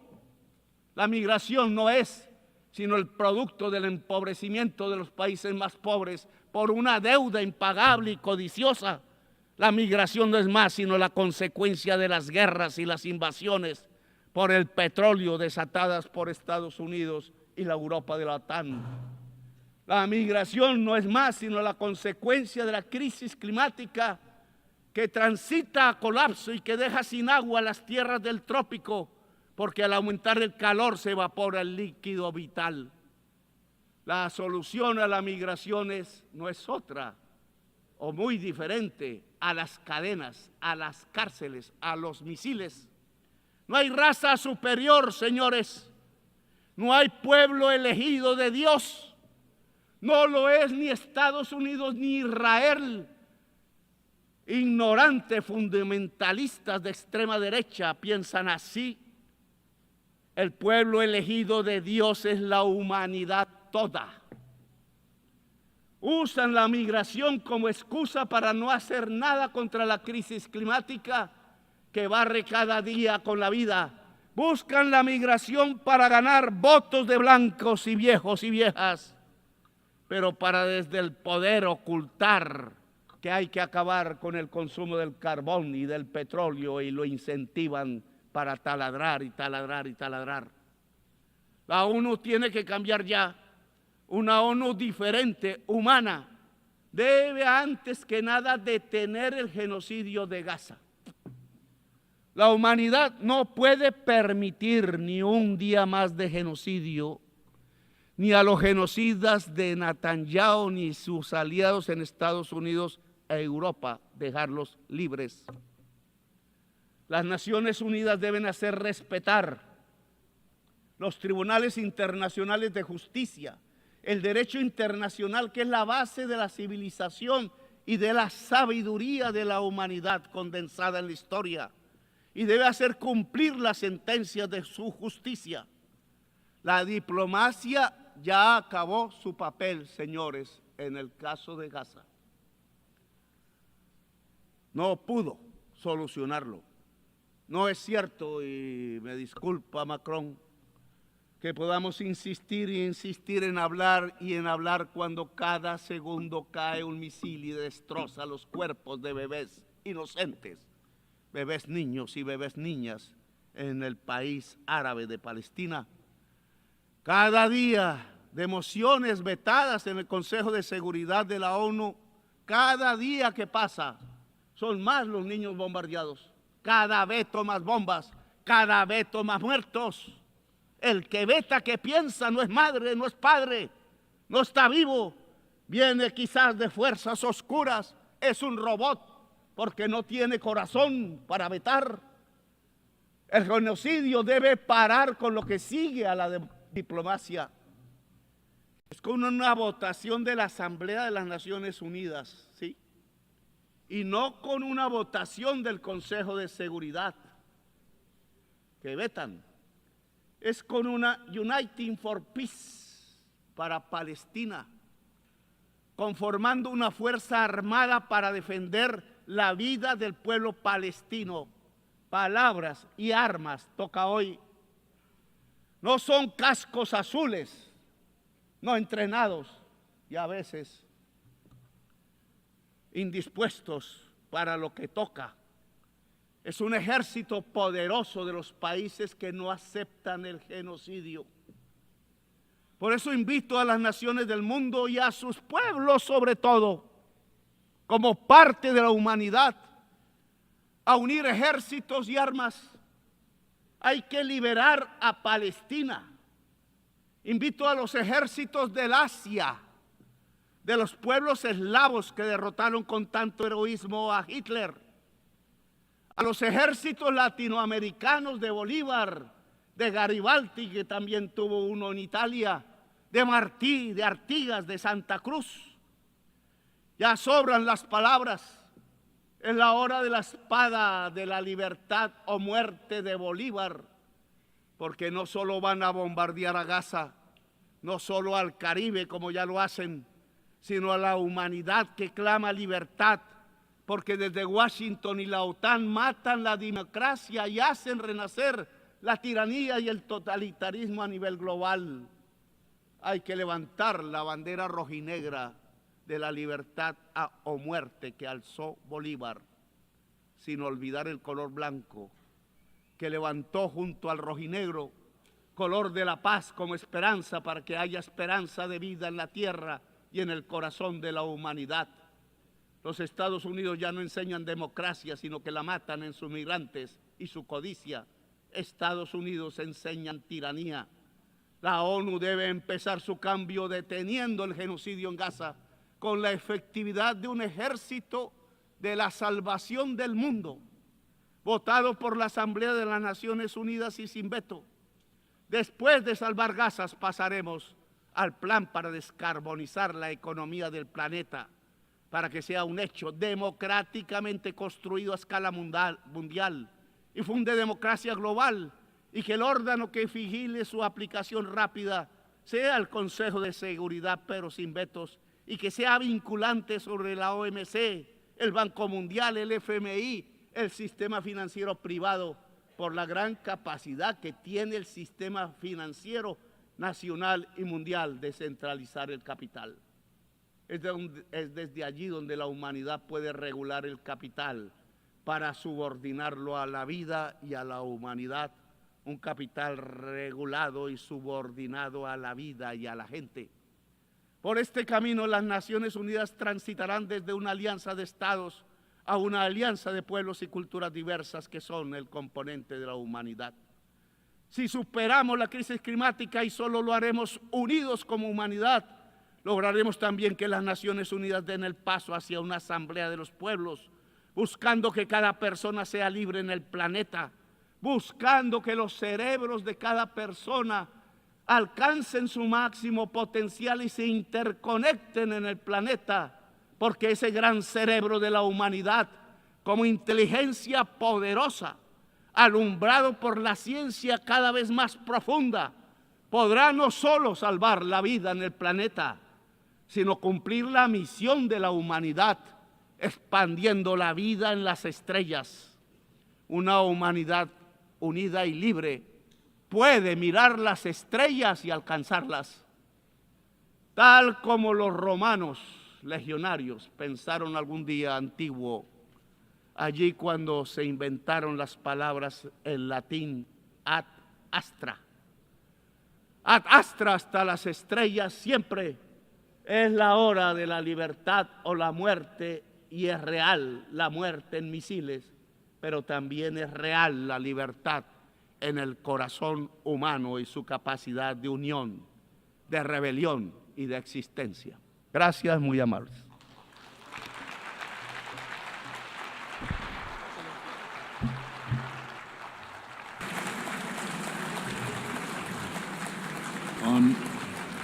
On behalf of the Assembly, I wish to thank the President of the Republic of Colombia.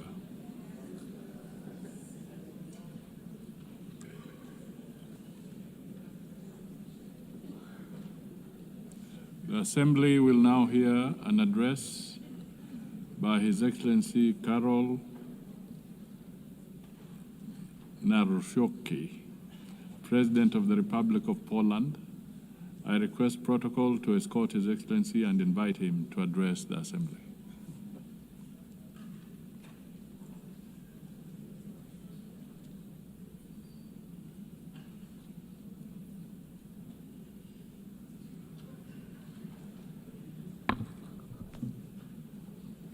Ladies and gentlemen, excellencies, I like and appreciate a lot English language, but I love Polish language, which epitomizes more than 1,000 years of Polish heritage, Polish culture and Polish history, so I would like to share with you Polish language. Szanowny Panie Przewodniczący, Ekscelencje, dostojni delegaci, staję w tym miejscu po raz pierwszy jako prezydent Rzeczpospolitej Polskiej i czuję oczywiście z tego powodu wielką dumę, ale jednocześnie mam świadomość, przed jak poważnymi wyzwaniami stoimy dziś jako narodowa, międzynarodowa wspólnota. Tak w istocie jest, bowiem świat zmienił się całkowicie w ostatnich kilku latach od czasu rosyjskiej inwazji na Ukrainę. 24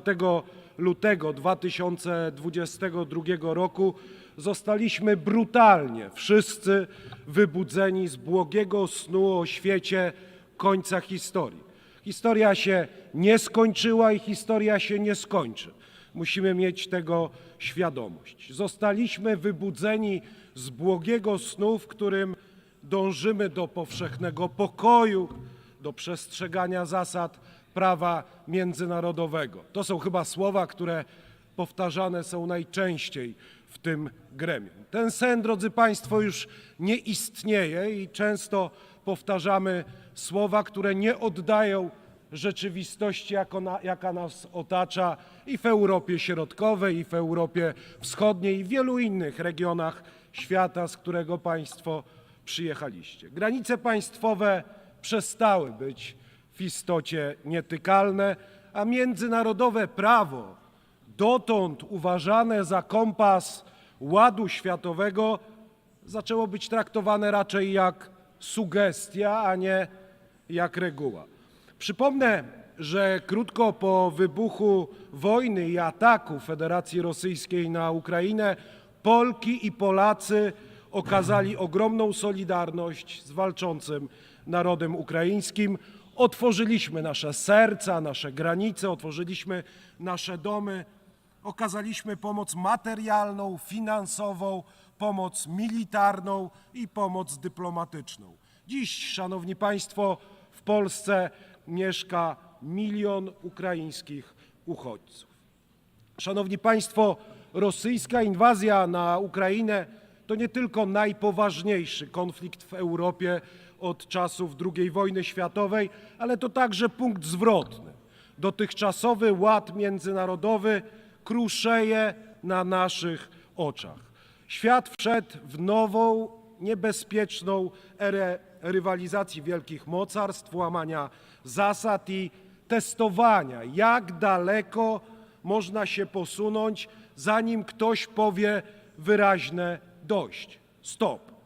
Zasada suwerenności, spytacie Państwo, coraz częściej deptana. Zakaz agresji, zmieniony w martwą literę. Zamiast prawa próba użycia nagiej i brutalnej siły. Stoimy w punkcie zwrotnym historii. W czasie, gdy decyzje podejmowane dziś będą mieć konsekwencje na kolejne dekady i wszyscy musimy mieć tego świadomość i wszyscy bierzemy za to odpowiedzialność. Dlatego właśnie teraz, jako wspólnota państw demokratycznych bądź aspirujących do demokracji, musimy spojrzeć na obecną sytuację jak na pole walki o zasady, których przestrzeganie może zdecydować o przyszłości naszej cywilizacji. Myślę, szanowni państwo, że to właściwie ostatni moment na podjęcie konkretnych działań. Szanowni państwo, rosyjska agresja na Ukrainę nie jest konfliktem o charakterze wyłącznie regionalnym. To sprawdzian, czy zasady, na których opiera się ONZ, przetrwają próbę czasu, czy też ustąpią pod ciężarem imperialnych i kolonialnych ambicji państwa, które uważa się za stojące ponad prawem i które wielokrotnie ignorowało rezolucje zgromadzenia, tego zgromadzenia, innych zgromadzeń i wszyscy w pewnym sensie bierzemy za to odpowiedzialność, dalej dzieląc się, drodzy państwo, słowami o pokoju i o bezpieczeństwie, które muszą wybrzmiewać, ale za którymi powinno iść konkretne działanie. Moskwa mówi o konieczności zajęcia się, cytat, pierwotnymi przyczynami konfliktu. Podzielam to podejście, lecz uważam, że pierwotne przyczyny rosyjskiej agresji mają charakter przede wszystkim ideologiczny. Rosja odwołuje się do wizji imperialnej, która traktuje całe narody jak własność kolonialną. Odmawia im regularnie podmiotowości, twierdząc, że są sztucznymi konstruktami oraz uzasadnia inwazję jako korektę historyczną. My to, drodzy państwo, w Polsce, w Europie Środkowej, w Europie Wschodniej znamy od co najmniej 86 lat. To jest ten sam zestaw pojęć, który pojawia się także w XXI wieku podczas naszych dyskusji plenarnych i kolejnych zgromadzeń. Dla nas w Europie Środkowej i w Europie Wschodniej ten zestaw pojęć nie jest niczym nowym. Czy chodziło o Polskę, o Rzeczpospolitą w pierwszej połowie XX wieku, czy chodzi dzisiaj o Ukrainę. Jako historyk patrzę, drodzy państwo, na teraźniejszość także przez pryzmat przeszłości. To naturalne. Po prowadzonych przez setki lat podbojach, wojnach, rozbiorach, deportacjach, gwałtach, zbrodniach w XX i w XXI wieku Rosja po prostu nie porzuciła swoich imperialnych ambicji.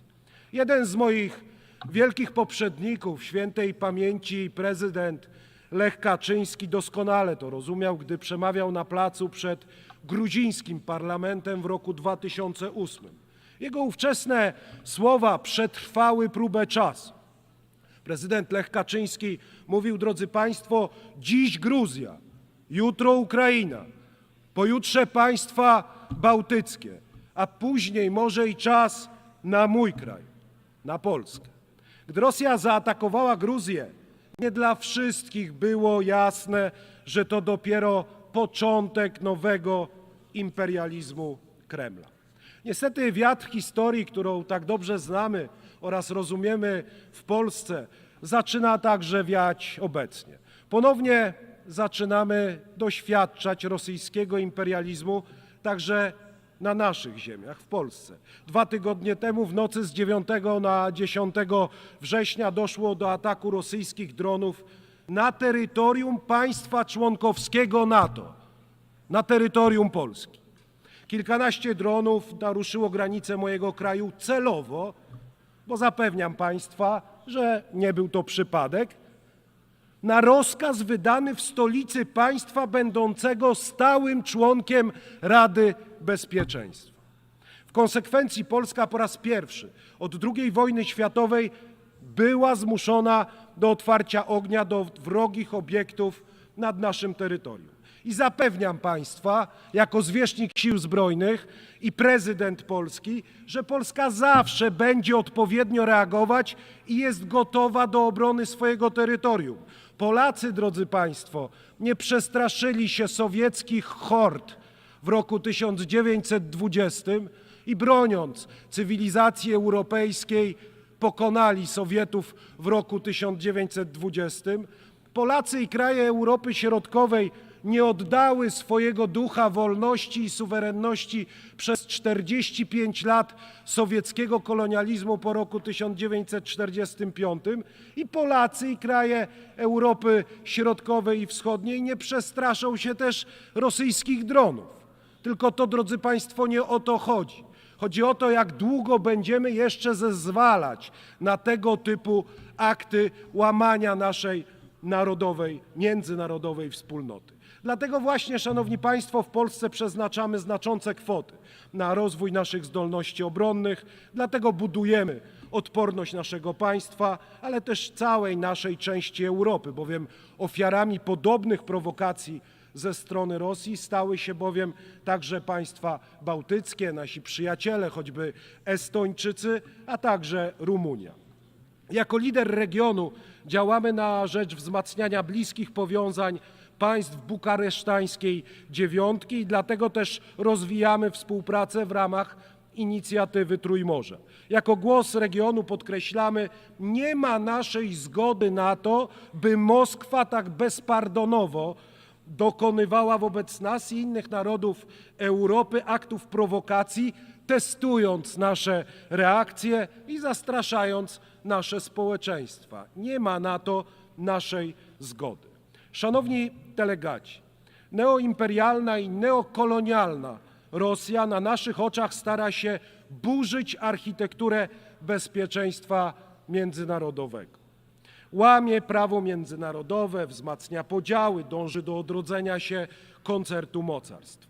Wiele państw obecnych na tej sali doskonale zna tragedię granic wyznaczanych siłą i decyzji podejmowanych ponad głowami narodów. Doświadczenie historyczne, nieraz tak trudne dla mojego kraju, wskazuje, że trwały pokój nie może być budowany na nagradzaniu agresji. Na nagradzaniu agresji. Nie możemy godzić się na naruszenie zasadności integralności terytorialnej i suwerenności naszych narodów. Obecne działania Rosji nie wskazują na gotowość do prawdziwego pokoju. Deklaracjom o dialogu, i to też znamy, towarzyszą ofensywy militarne i kolejne ataki, których ofiarami są cywile, w tym także dzieci. Zawsze, kiedy Moskwa mówi pokój, w praktyce ma na myśli kapitulację tego, którego uznaje za swojego przeciwnika. Rosja musi zakończyć wojnę i przyjąć za nią pełną odpowiedzialność. Pociągnięcie Rosji do odpowiedzialności powinno być naszym wspólnym obowiązkiem. Sprawcy wszystkich zbrodni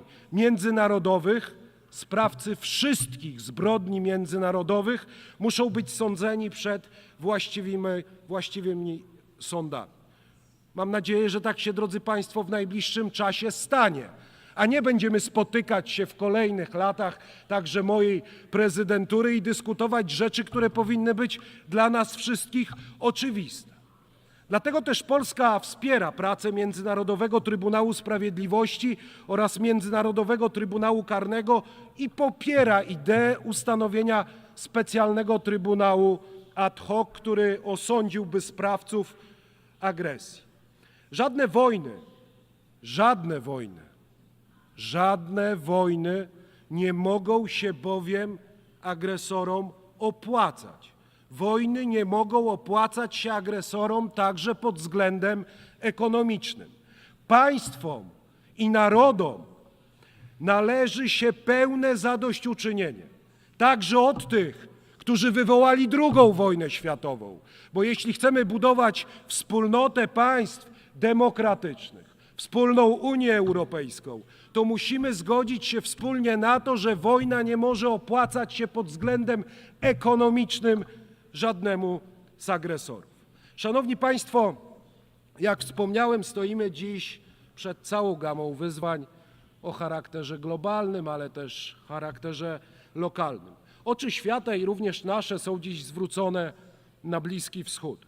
Polska z zaniepokojeniem, jak wiele innych państw na świecie, śledzi sytuację w tym regionie, na Bliskim Wschodzie, gdzie w wyniku brutalnych ataków Hamasu z 7 października 2023 roku doszło do eskalacji konfliktu. Izrael, jak każde inne państwo, ma prawo do samoobrony. Działania, które podejmuje Izrael, muszą jednak być zgodne z międzynarodowym prawem, w tym z międzynarodowym prawem humanitarnym. Polska niezmiennie opowiada się za dwupaństwowym rozwiązaniem konfliktu na Bliskim Wschodzie w taki sposób, aby dać zarówno Palestyńczykom, jak i Izraelczykom prawo do życia w pokoju i do życia w bezpieczeństwie. Polska konsekwentnie wspiera międzynarodowe wysiłki na rzecz poprawy sytuacji na Bliskim Wschodzie i wzywa tym samym ONZ do działania. Szanowni Państwo, Polska nie ma przeszłości kolonialnej.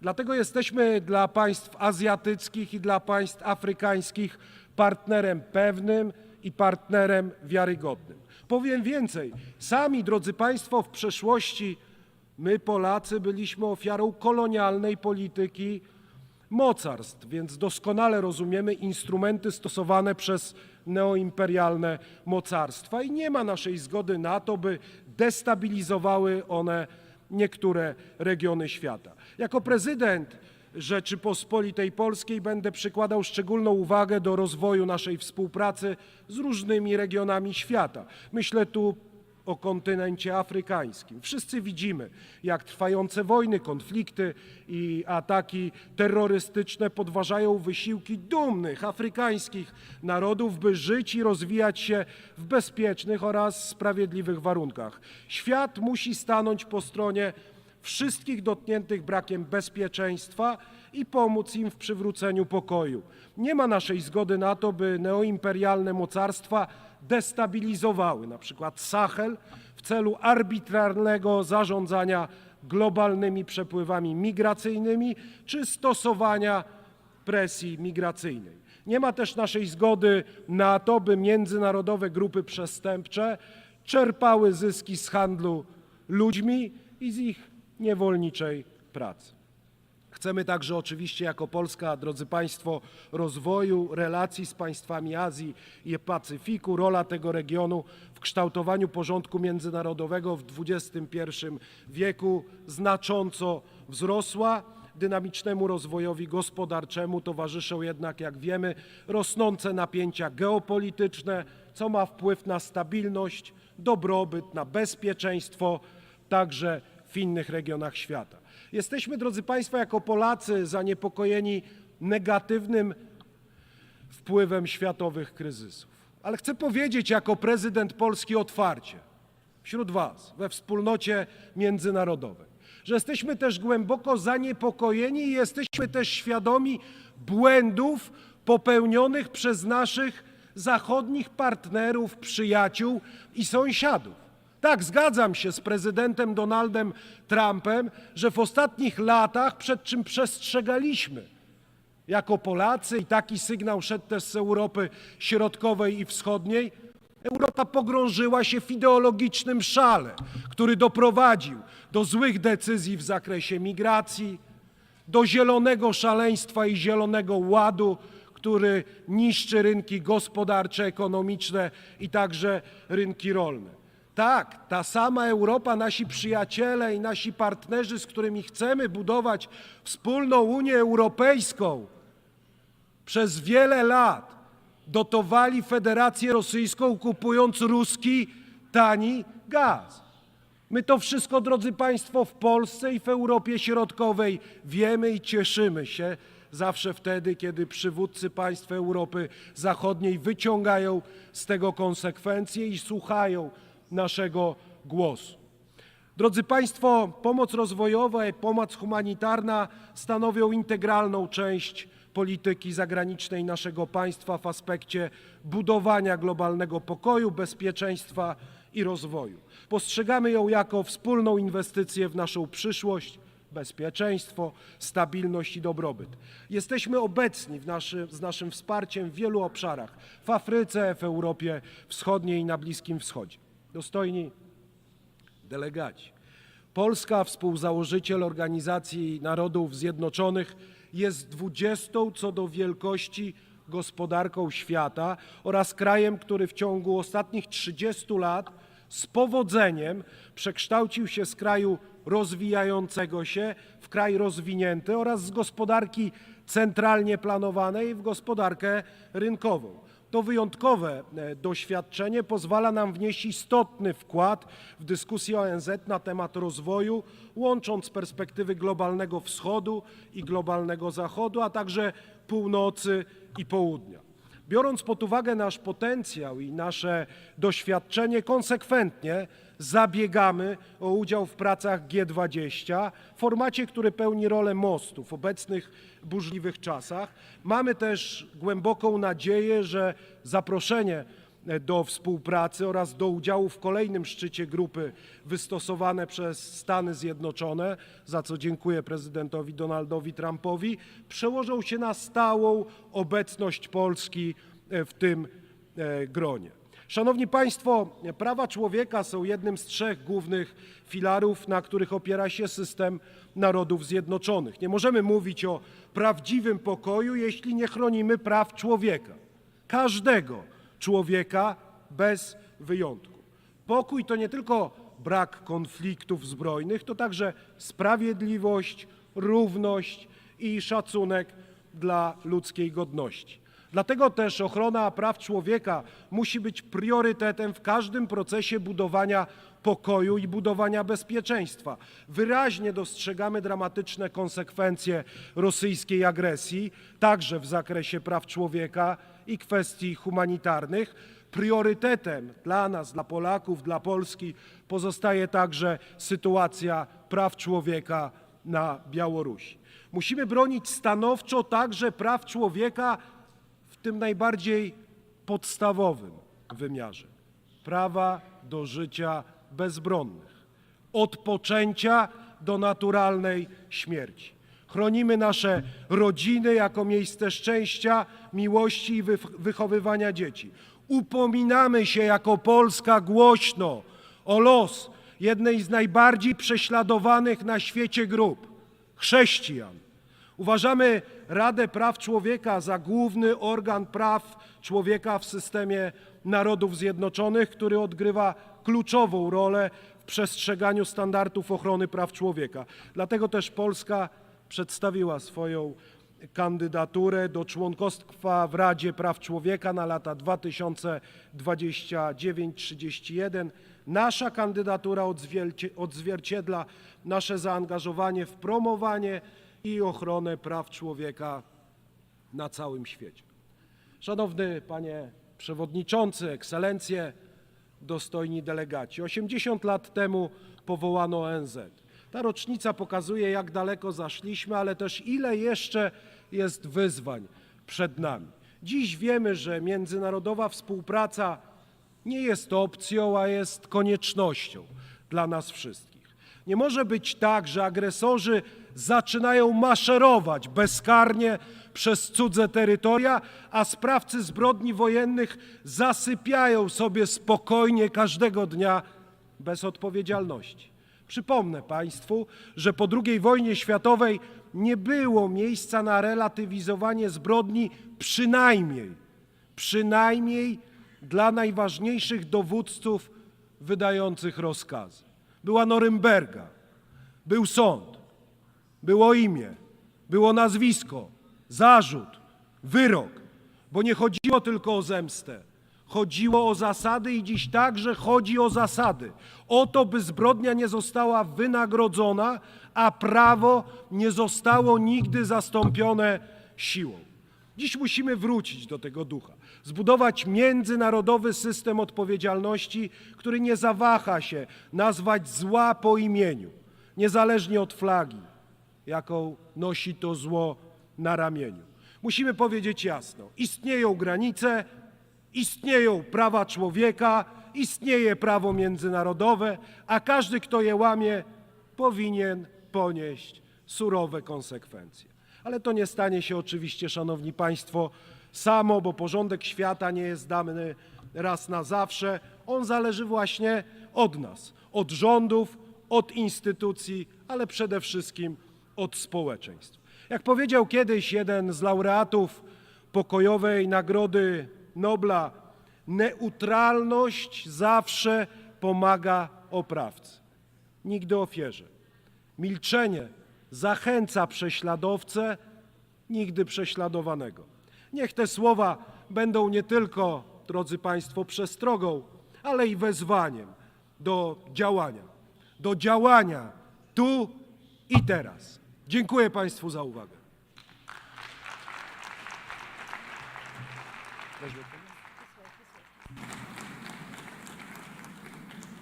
On behalf of the Assembly, I wish to thank the President of the Republic of Poland.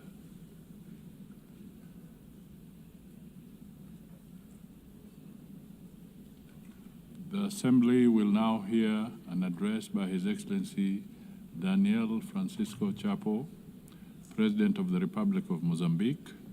I request His Excellency and invite him to address the Assembly.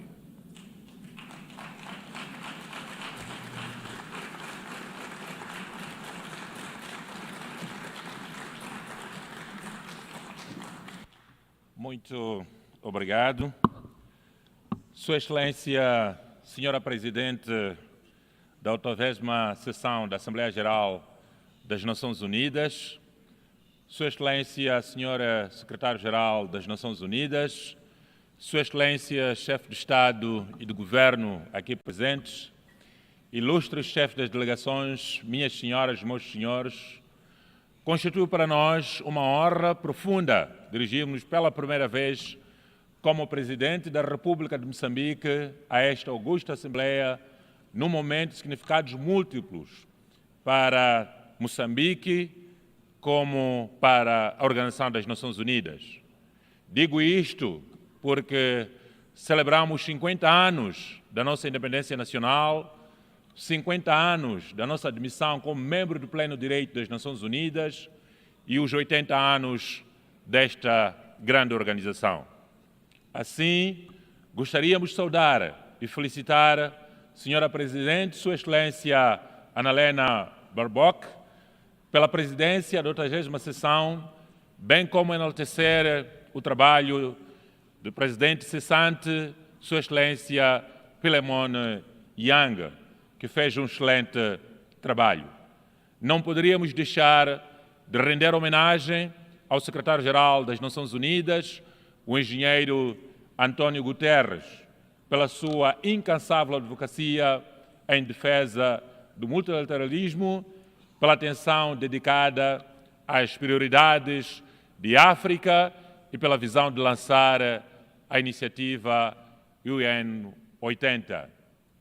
Hoje, envolvidos 80 anos desde a sua criação, testemunhamos com satisfação os progressos que a Organização das Nações Unidas ajudou a alcançar. A independência da República de Moçambique, assim como a de muitos países africanos e de outros continentes deste planeta Terra, é apenas uma das muitas evidências deste legado das Nações Unidas. Apesar dos múltiplos desafios que a ONU enfrenta, ela mantém-se firme na liderança de processos globais.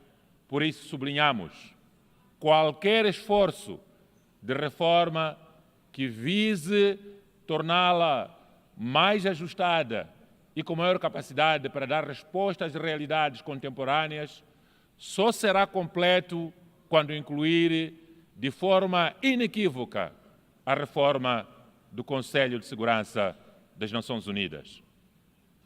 Excelências, o ano 2025 tem posto à prova limites do multilateralismo, com as Nações Unidas no seu epicentro. Assistimos à intensificação a escala de conflitos escalada um pouco por todo o mundo e a um crescente sentimento de impunidade.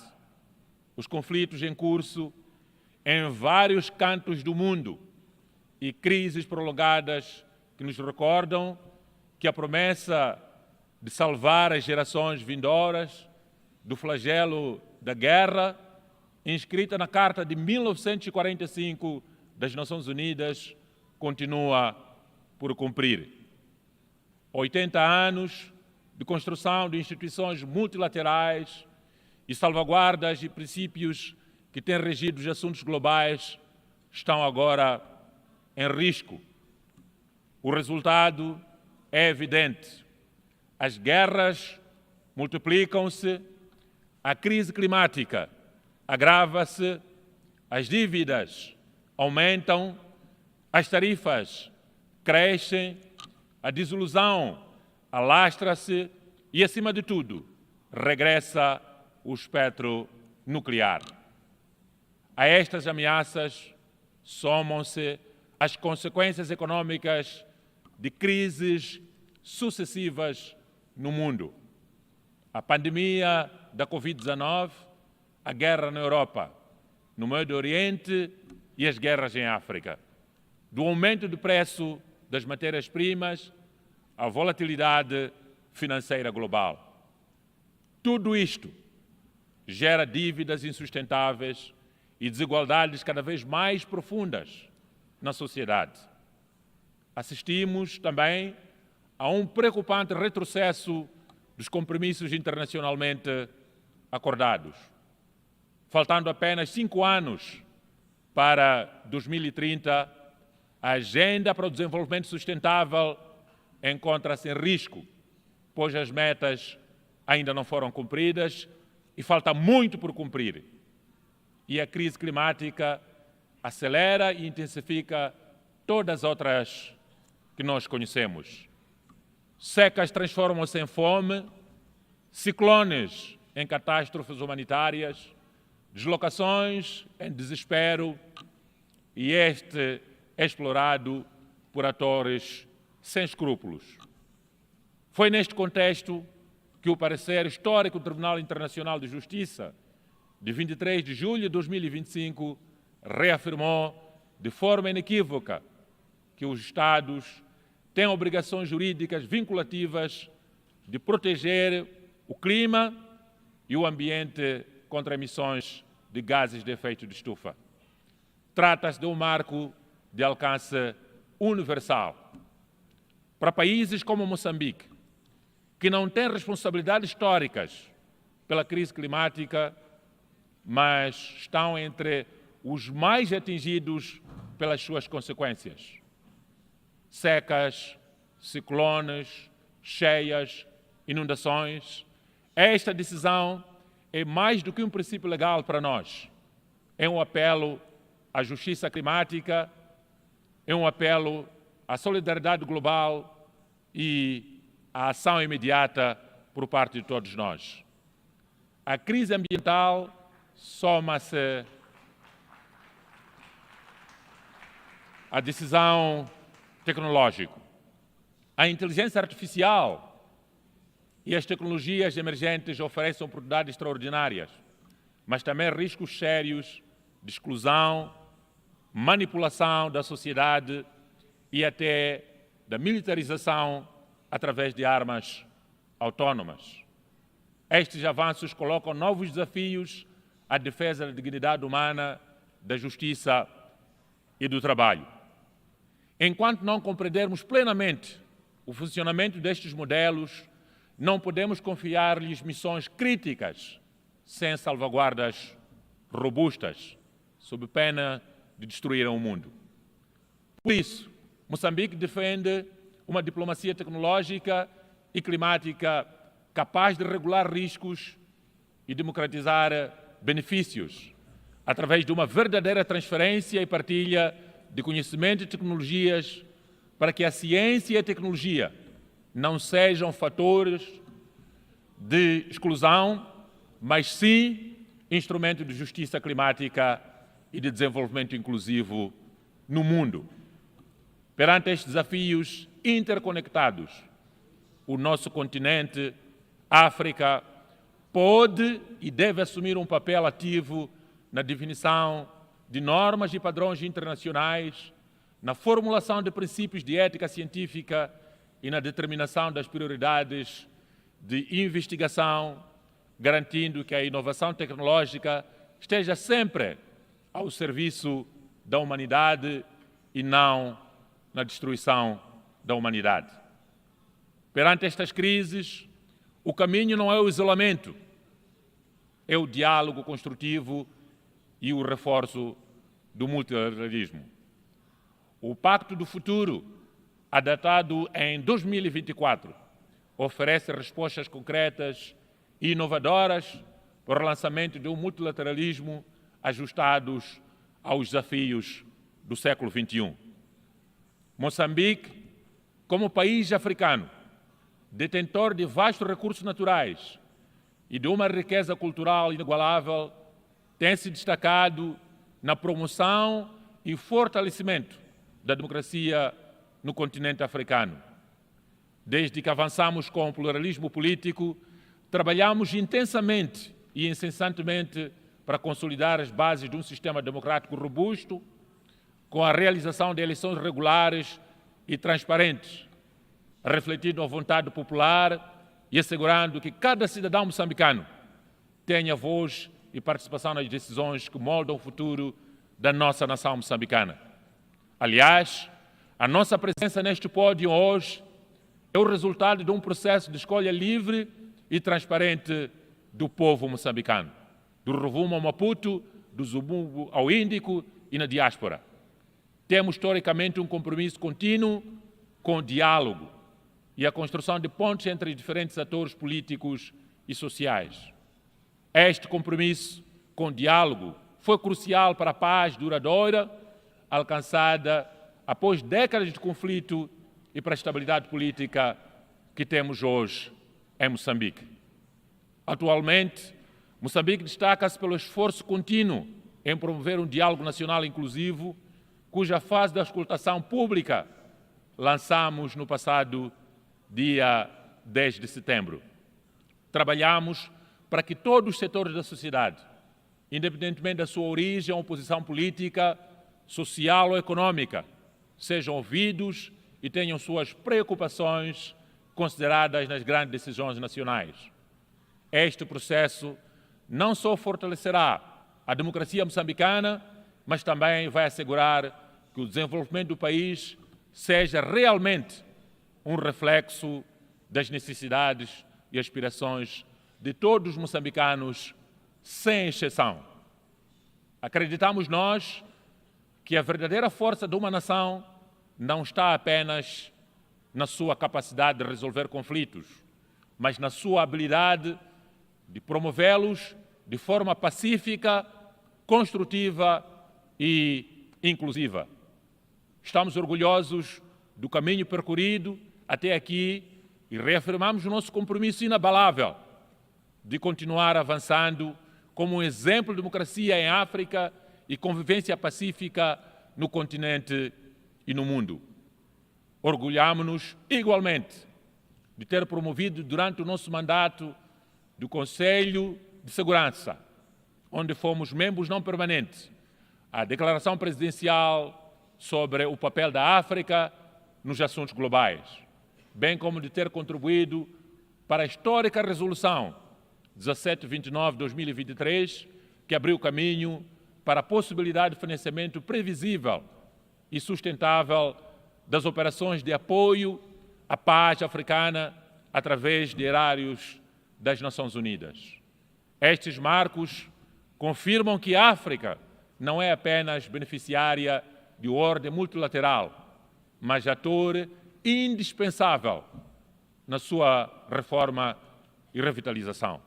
É nesta senda que Moçambique continuará a defender uma voz africana reforçada, com 2 assentos permanentes no Conselho de Segurança e maior peso nas decisões de instituições financeiras internacionais.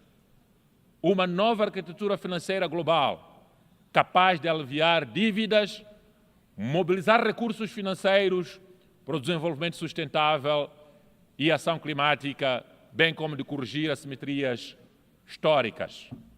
Um multilateralismo inclusivo que preserva o caráter intergovernamental da ONU, sem permitir nunca que esta organização se converta numa assembleia de acionistas dominada pelos mais ricos.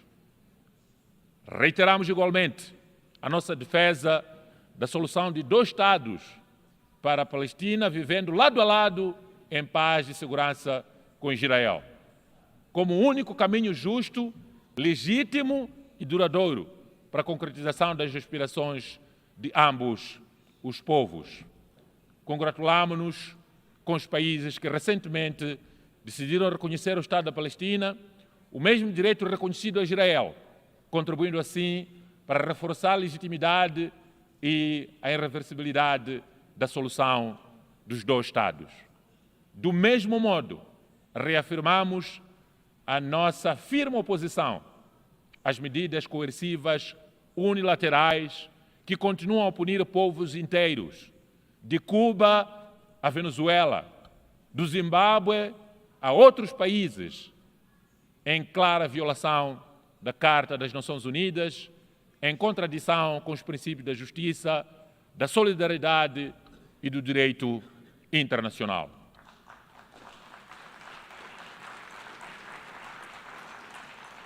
Minhas senhoras e meus senhores, o tema escolhido para esta 80ª sessão, Melhor Juntos, 80 anos e mais pela paz, desenvolvimento e direitos humanos, não poderia ser, ou melhor, não poderia ser mais oportuno. Está intrinsecamente ligado aos eventos desta semana de alto nível aqui nas Nações Unidas. A celebração da Conferência de Beijing sobre Mulheres, a Cimeira do Clima, a primeira Cimeira Bienal para uma economia global sustentável, inclusiva e resiliente, mandatada pelo Pacto do Futuro, a celebração da juventude, a eliminação de armas nucleares, a reunião sobre saúde global e bem-estar. Todos estes encontros reafirmam a vitalidade e a centralidade das Nações Unidas e transmitem uma mesma verdade. O que nos une como humanidade é muito maior do que aquilo que nos divide. Somos povos distintos, mas partilhamos a mesma terra. Professamos credos diferentes, mas todos esperamos a mesma dignidade. Falamos diversas línguas, mas partilhamos um só destino. Aliás, aqui onde nós nos encontramos, todos nós conhecemos a data de nascimento, mas não há ninguém que conhece a data da sua morte. Isso é um sinal claro de que todos somos iguais como humanos. Hoje, o credo de que necessitamos e nós todos necessitamos, não é de exclusão, mas de inclusão. Não é de isolamento, mas de cooperação. Não é de unilateralismo, mas de multilateralismo solidário. Precisamos hoje, todos nós, de uma fé renovada na capacidade coletiva da humanidade de enfrentar os desafios comuns da Gaia, a nossa casa comum. O mundo encontra-se num verdadeiro ponto de inflexão. Todos nós sentimos. Ou concretizamos a Agenda 2030, feita por nós, ou aceitaremos vê-la relegada a uma promessa falhada. E nisto não basta a boa vontade. Honrar o princípio de responsabilidade comum, mas diferenciada, é sacrossanto. Precisamos de recursos à escala necessária, de trabalhar de forma mais inteligente, de alinhar mandatos com prioridades nacionais por parte de cada um de nós, de investir em dados, tecnologia e capacidades institucionais e, sobretudo, de assegurar que a África tenha assento pleno nas decisões que moldam o seu futuro. A mensagem de Moçambique é clara.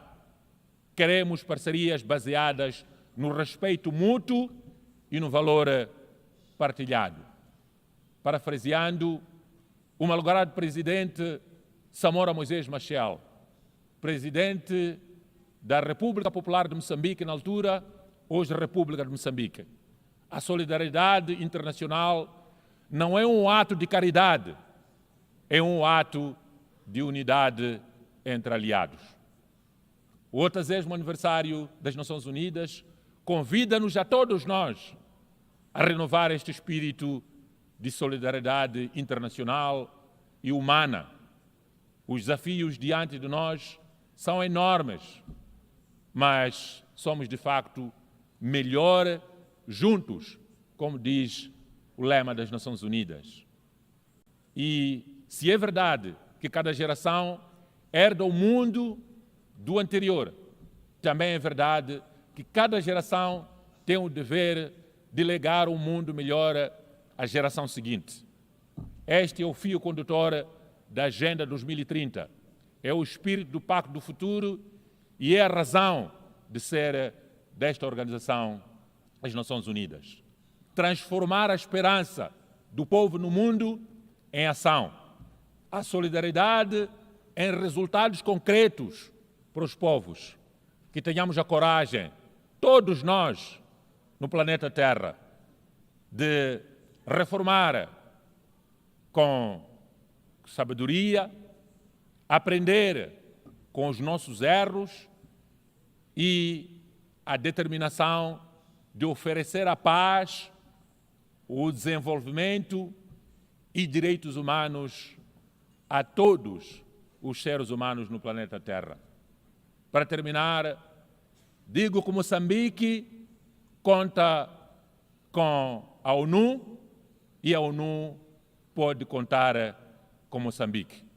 Muito obrigado a todos e sucessos.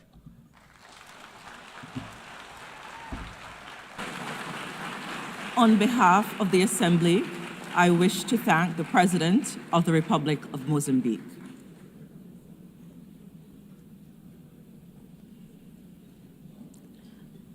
The Assembly will hear an address by His Excellency Luong Kong, State President of the Socialist Republic of Vietnam. I request protocol to escort His Excellency and invite him to address the Assembly.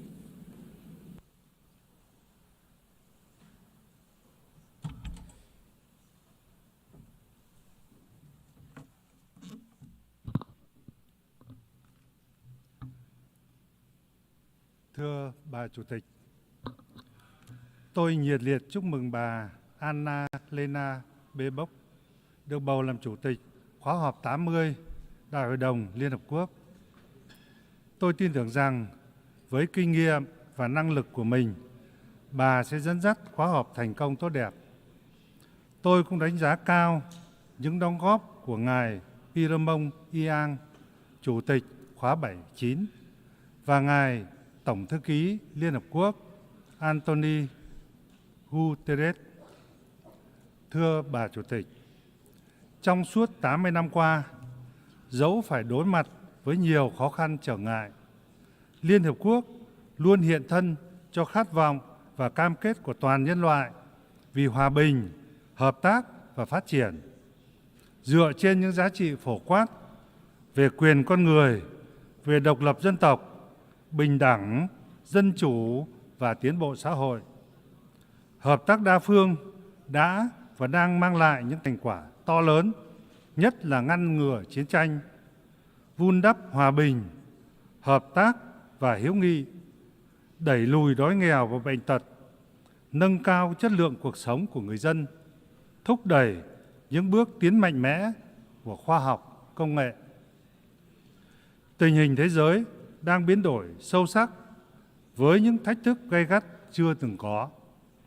Xung đột, chiến tranh cục bộ, chạy đua vũ trang, sử dụng vũ lực, đe dọa sử dụng vũ lực trong quan hệ quốc tế đang gia tăng ở mức báo động. Trong khi đó, các thách thức an ninh phi truyền thống cũng ảnh hưởng sâu sắc tới tất cả các quốc gia, cộng đồng dân cư. Hệ thống quan hệ quốc tế, kinh tế, thương mại toàn cầu dần bị phân mảng và bất ổn. Hợp tác đa phương gặp nhiều khó khăn trước cạnh tranh chiến lược nước lớn. Chủ nghĩa đơn phương, sự suy giảm mạnh về cam kết chính trị và nguồn lực cần thiết. Đây là lúc chúng ta phải đoàn kết để khẳng định và phát huy vai trò không thể thay thế của chủ nghĩa đa phương và hệ thống quốc tế hoạt động dựa trên luật pháp quốc tế, Liên Hợp Quốc là trung tâm. Thưa bà Chủ tịch, là một dân tộc đã trải qua muôn vàn đau thương, mất mát bởi chiến tranh, hơn ai hết, Việt Nam thấu hiểu giá trị sâu sắc của hòa bình. Tư tưởng hòa bình, hòa hiếu, lòng nhân ái, đức vị tha thấm đẫm trong bản sắc của dân tộc Việt Nam đã giúp chúng tôi vượt qua nỗi đau, hàn gắn vết thương, gác lại quá khứ, hướng tới tương lai, mong muốn là bạn, là đối tác tin cậy của các quốc gia, dân tộc trên toàn thế giới. Hòa bình vừa là mục tiêu, vừa là điều kiện tiên quyết cho hành trình xây dựng tương lai ổn định, công bằng, dân chủ và phát triển thịnh vượng. Tôn vinh giá trị của hòa bình, chuyển đổi mạnh mẽ để kiến tạo tương lai bền vững là thông điệp chân thành mà Việt Nam mong muốn gửi tới cộng đồng quốc tế nhân dịp kỷ niệm 80 năm thành lập Liên Hợp Quốc. Trên tinh thần đó, tôi xin chia sẻ một số vấn đề sau đây. Trước hết, chúng ta cần tôn vinh giá trị của hòa bình không chỉ bằng lời nói mà phải bằng những hành động cụ thể. Chúng ta cần tái khẳng định vai trò và tầm quan trọng của luật pháp quốc tế. Đó là nền tảng của hòa bình và quan hệ bình đẳng giữa các quốc gia. Tất cả các nước cần thể hiện rõ trách nhiệm tuân thủ luật pháp quốc tế và hiến chương Liên Hợp Quốc, tôn trọng độc lập chủ quyền, toàn vẹn lãnh thổ, không can thiệp vào công việc nội bộ, không sử dụng vũ lực hay đe dọa sử dụng vũ lực, giải quyết các tranh chấp bằng biện pháp hòa bình. Việt Nam ủng hộ các nỗ lực hòa bình, hòa giải gần đây đã đem lại những thành quả quan trọng ở các khu vực, như các thỏa thuận hòa bình giữa Rwanda và Cộng hòa Dân chủ Congo, Armenia và Azerbaijan. Chúng tôi đánh giá cao và ủng hộ tất cả các nỗ lực ngoại giao và mong muốn các nỗ lực này sẽ đem lại giải pháp hòa bình cho các vấn đề an ninh quốc tế và khu vực.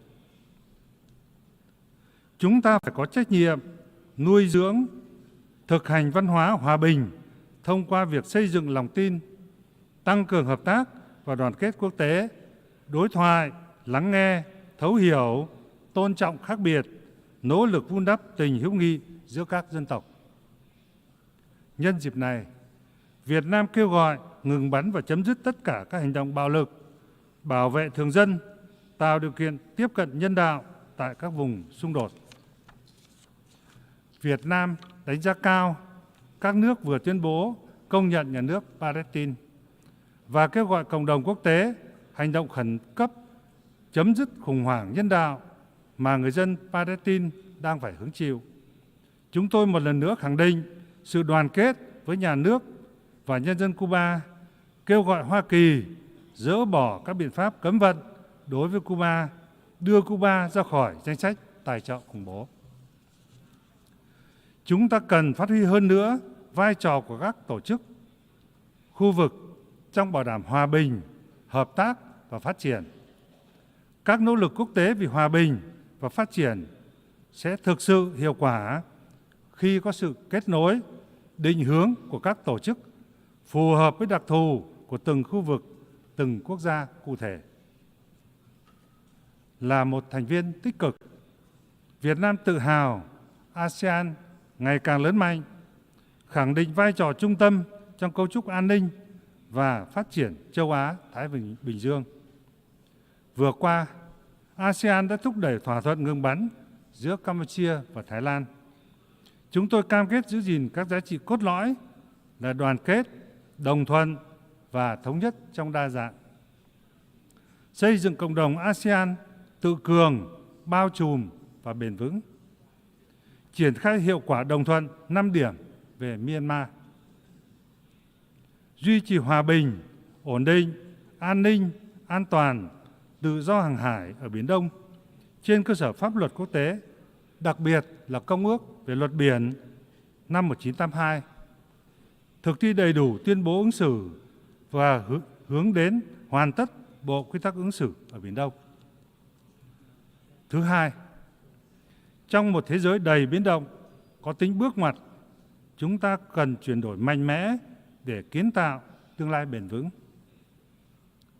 Các thể chế đa phương quản trị toàn cầu, nhất là Liên Hợp Quốc và các thể chế tài chính, tiền tệ quốc tế, cần chuyển đổi mạnh mẽ để thích ứng tốt hơn, bảo đảm công bằng, minh bạch, hoạt động đồng bộ, hiệu quả, hiệu lực hơn và đáp ứng tốt hơn nhu cầu của các quốc gia và của mọi người dân.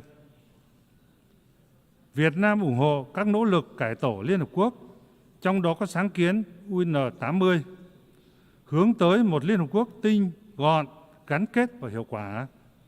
Sáng kiến UN80 cần bảo đảm cách tiếp cận toàn diện, đồng bộ và vai trò dẫn dắt của các nước thành viên. Chúng tôi sẵn sàng chia sẻ kinh nghiệm, triển khai thành công sáng kiến thống nhất hành động của các tổ chức Liên Hợp Quốc tại Việt Nam. Chúng ta cần kiến tạo mô hình phát triển bền vững dựa trên nền tảng chuyển đổi số và chuyển đổi xanh. Đây là hai động lực song hành, bổ trợ lẫn nhau để tạo điều kiện và tạo nên một cuộc cách mạng mang tính đột phá và toàn diện. Sự hội tụ của tiến bộ khoa học, công nghệ và sự bền vững về môi trường. Để tối ưu hóa chuyển đổi kép, các quốc gia cần xây dựng chiến lược tổng thể, đầu tư mạnh mẽ vào nghiên cứu phát triển, đào tạo nguồn nhân lực chất lượng cao, phát triển hạ tầng công nghệ xanh. Đặc biệt, cần tăng cường hợp tác quốc tế trong chuyển giao công nghệ và huy động tài chính xanh để không ai bị bỏ lại phía sau. Các nước phát triển cần phát huy trách nhiệm, chia sẻ, chuyển giao công nghệ cho các nước đang và chậm phát triển. Trong kỷ nguyên số, chuyển đổi xã hội đang diễn ra với tốc độ, quy mô và chiều sâu chưa từng có. Cùng với đó là sự gia tăng các thách thức lớn như đói nghèo, bất bình đẳng, thất nghiệp, khủng hoảng thông tin, niềm tin. Chúng ta cần bảo đảm quá trình chuyển đổi xã hội phải lấy con người làm trung tâm và tập trung vào các ưu tiên là xóa nghèo toàn diện, việc làm đầy đủ và thỏa đáng, công bằng và hòa nhập xã hội. Việt Nam kỳ vọng Hội nghị thượng đỉnh Thế giới lần thứ 2 về phát triển xã hội trong tháng 11 năm 2025 sẽ đạt được những kết quả quan trọng, tạo nên xung lực để hoàn thành chương trình nghị sự 2030 vì sự phát triển bền vững. Thưa bà Chủ tịch, hồi sinh mạnh mẽ từ đổ nát của chiến tranh, từ một nước nghèo, lạc hậu, bị bao vây, cấm vận, Việt Nam đã nỗ lực vươn lên và đạt được những thành tựu to lớn, có ý nghĩa lịch sử. Đến nay, chúng tôi có quan hệ ngoại giao với 194 quốc gia, có quan hệ đối tác chiến lược và chiến lược toàn diện với 38 quốc gia, là thành viên tích cực của hơn 70 tổ chức quốc tế và nằm trong nhóm 32 nền kinh tế lớn nhất và nhóm 20 nền thương mại hàng đầu thế giới. Đời sống của hơn 100 triệu dân Việt Nam được cải thiện rõ rệt. Tỷ lệ nghèo đa chiều giảm mạnh. Chúng tôi đã hoàn thành sớm các mục tiêu phát triển thiên niên kỷ, đang nỗ lực phấn đấu thực hiện các cam kết quốc tế và thực hiện thành công 2 mục tiêu chiến lược. Đến năm 2030, trở thành nước đang phát triển, có thu nhập trung bình cao. Đến năm 2045, trở thành nước phát triển, có thu nhập cao. Thay mặt nhà nước và nhân dân Việt Nam, tôi trân trọng cảm ơn các cơ quan, tổ chức Liên Hợp Quốc, các quốc gia thành viên, các đối tác đã và đang đồng hành giúp đỡ Việt Nam trên chặng đường phát triển.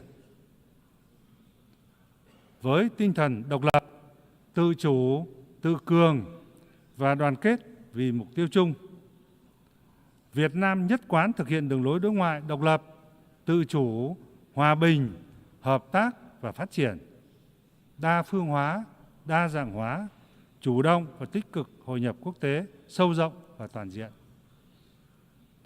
Với cam kết mạnh mẽ là bạn, là đối tác tin cậy, là thành viên có trách nhiệm của cộng đồng quốc tế, Việt Nam sẽ luôn nỗ lực hết mình và đồng hành cùng tất cả các quốc gia để gánh vác trọng trách chung, vượt qua thách thức, thúc đẩy chuyển đổi mạnh mẽ để kiến tạo một thế giới hòa bình, ổn định, phát triển thịnh vượng và bền vững, mang lại hạnh phúc, ấm no cho mọi người dân. Việt Nam đang tích cực chuẩn bị cho việc đảm nhiệm cương vị Chủ tịch Hội nghị kiểm điểm lần thứ 11 Hiệp ước không phổ biến vũ khí hạt nhân vào năm 2026 và mong muốn nhận được sự ủng hộ quý báu của các quốc gia thành viên đối với các ứng cử của chúng tôi làm thành viên Hội đồng Nhân quyền Liên Hợp Quốc nhiệm kỳ 2026-2028, vị trí thẩm phán Tòa án Luật Biển Quốc tế nhiệm kỳ 26-2036. Chúng tôi cũng rất vui mừng được đón chào các nước đến Hà Nội dự lễ mở ký Công ước Liên Hợp Quốc về chống tội phạm mạng vào ngày 25 tháng 10 tới đây. Xin trân trọng cảm ơn.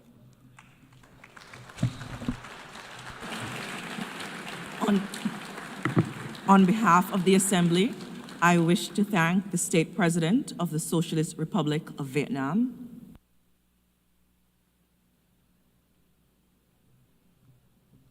The Assembly will hear an address by His Excellency Juan Manuel Gonzalez Lourenço, President of the Republic of Angola.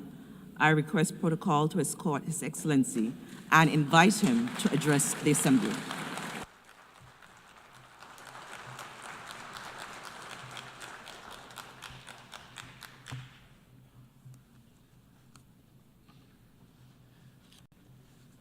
Sua Excelência Presidente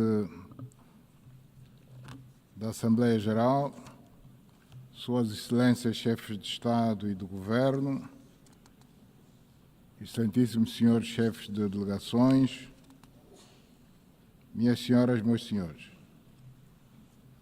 Encontro-me aqui perante Vossas Excelências na minha qualidade de Presidente da República de Angola e na de Presidente pro tempore da União Africana para falar do meu país, das nossas percepções sobre a evolução dos acontecimentos que se registram neste nosso mundo cada vez mais conturbado e abordar também as questões que dizem respeito à África, este continente que mobiliza as nossas energias e forças para encontrarmos as soluções para o fazer despertar de uma vez por todas para o desenvolvimento.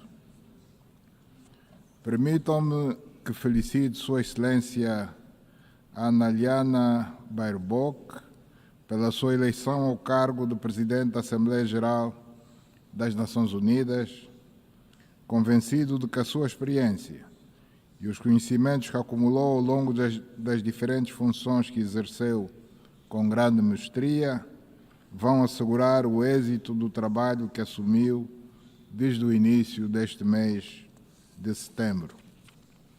Felicito igualmente o seu antecessor, Sua Excelência Philemon Yang, pela forma assertiva como dirigiu a Assembleia Geral no último ano, em que colocou todo o seu empenho para fazer funcionar este órgão com louvável eficiência, facto que é merecedor do reconhecimento de todos nós pelos resultados positivos alcançados no decurso do seu mandato.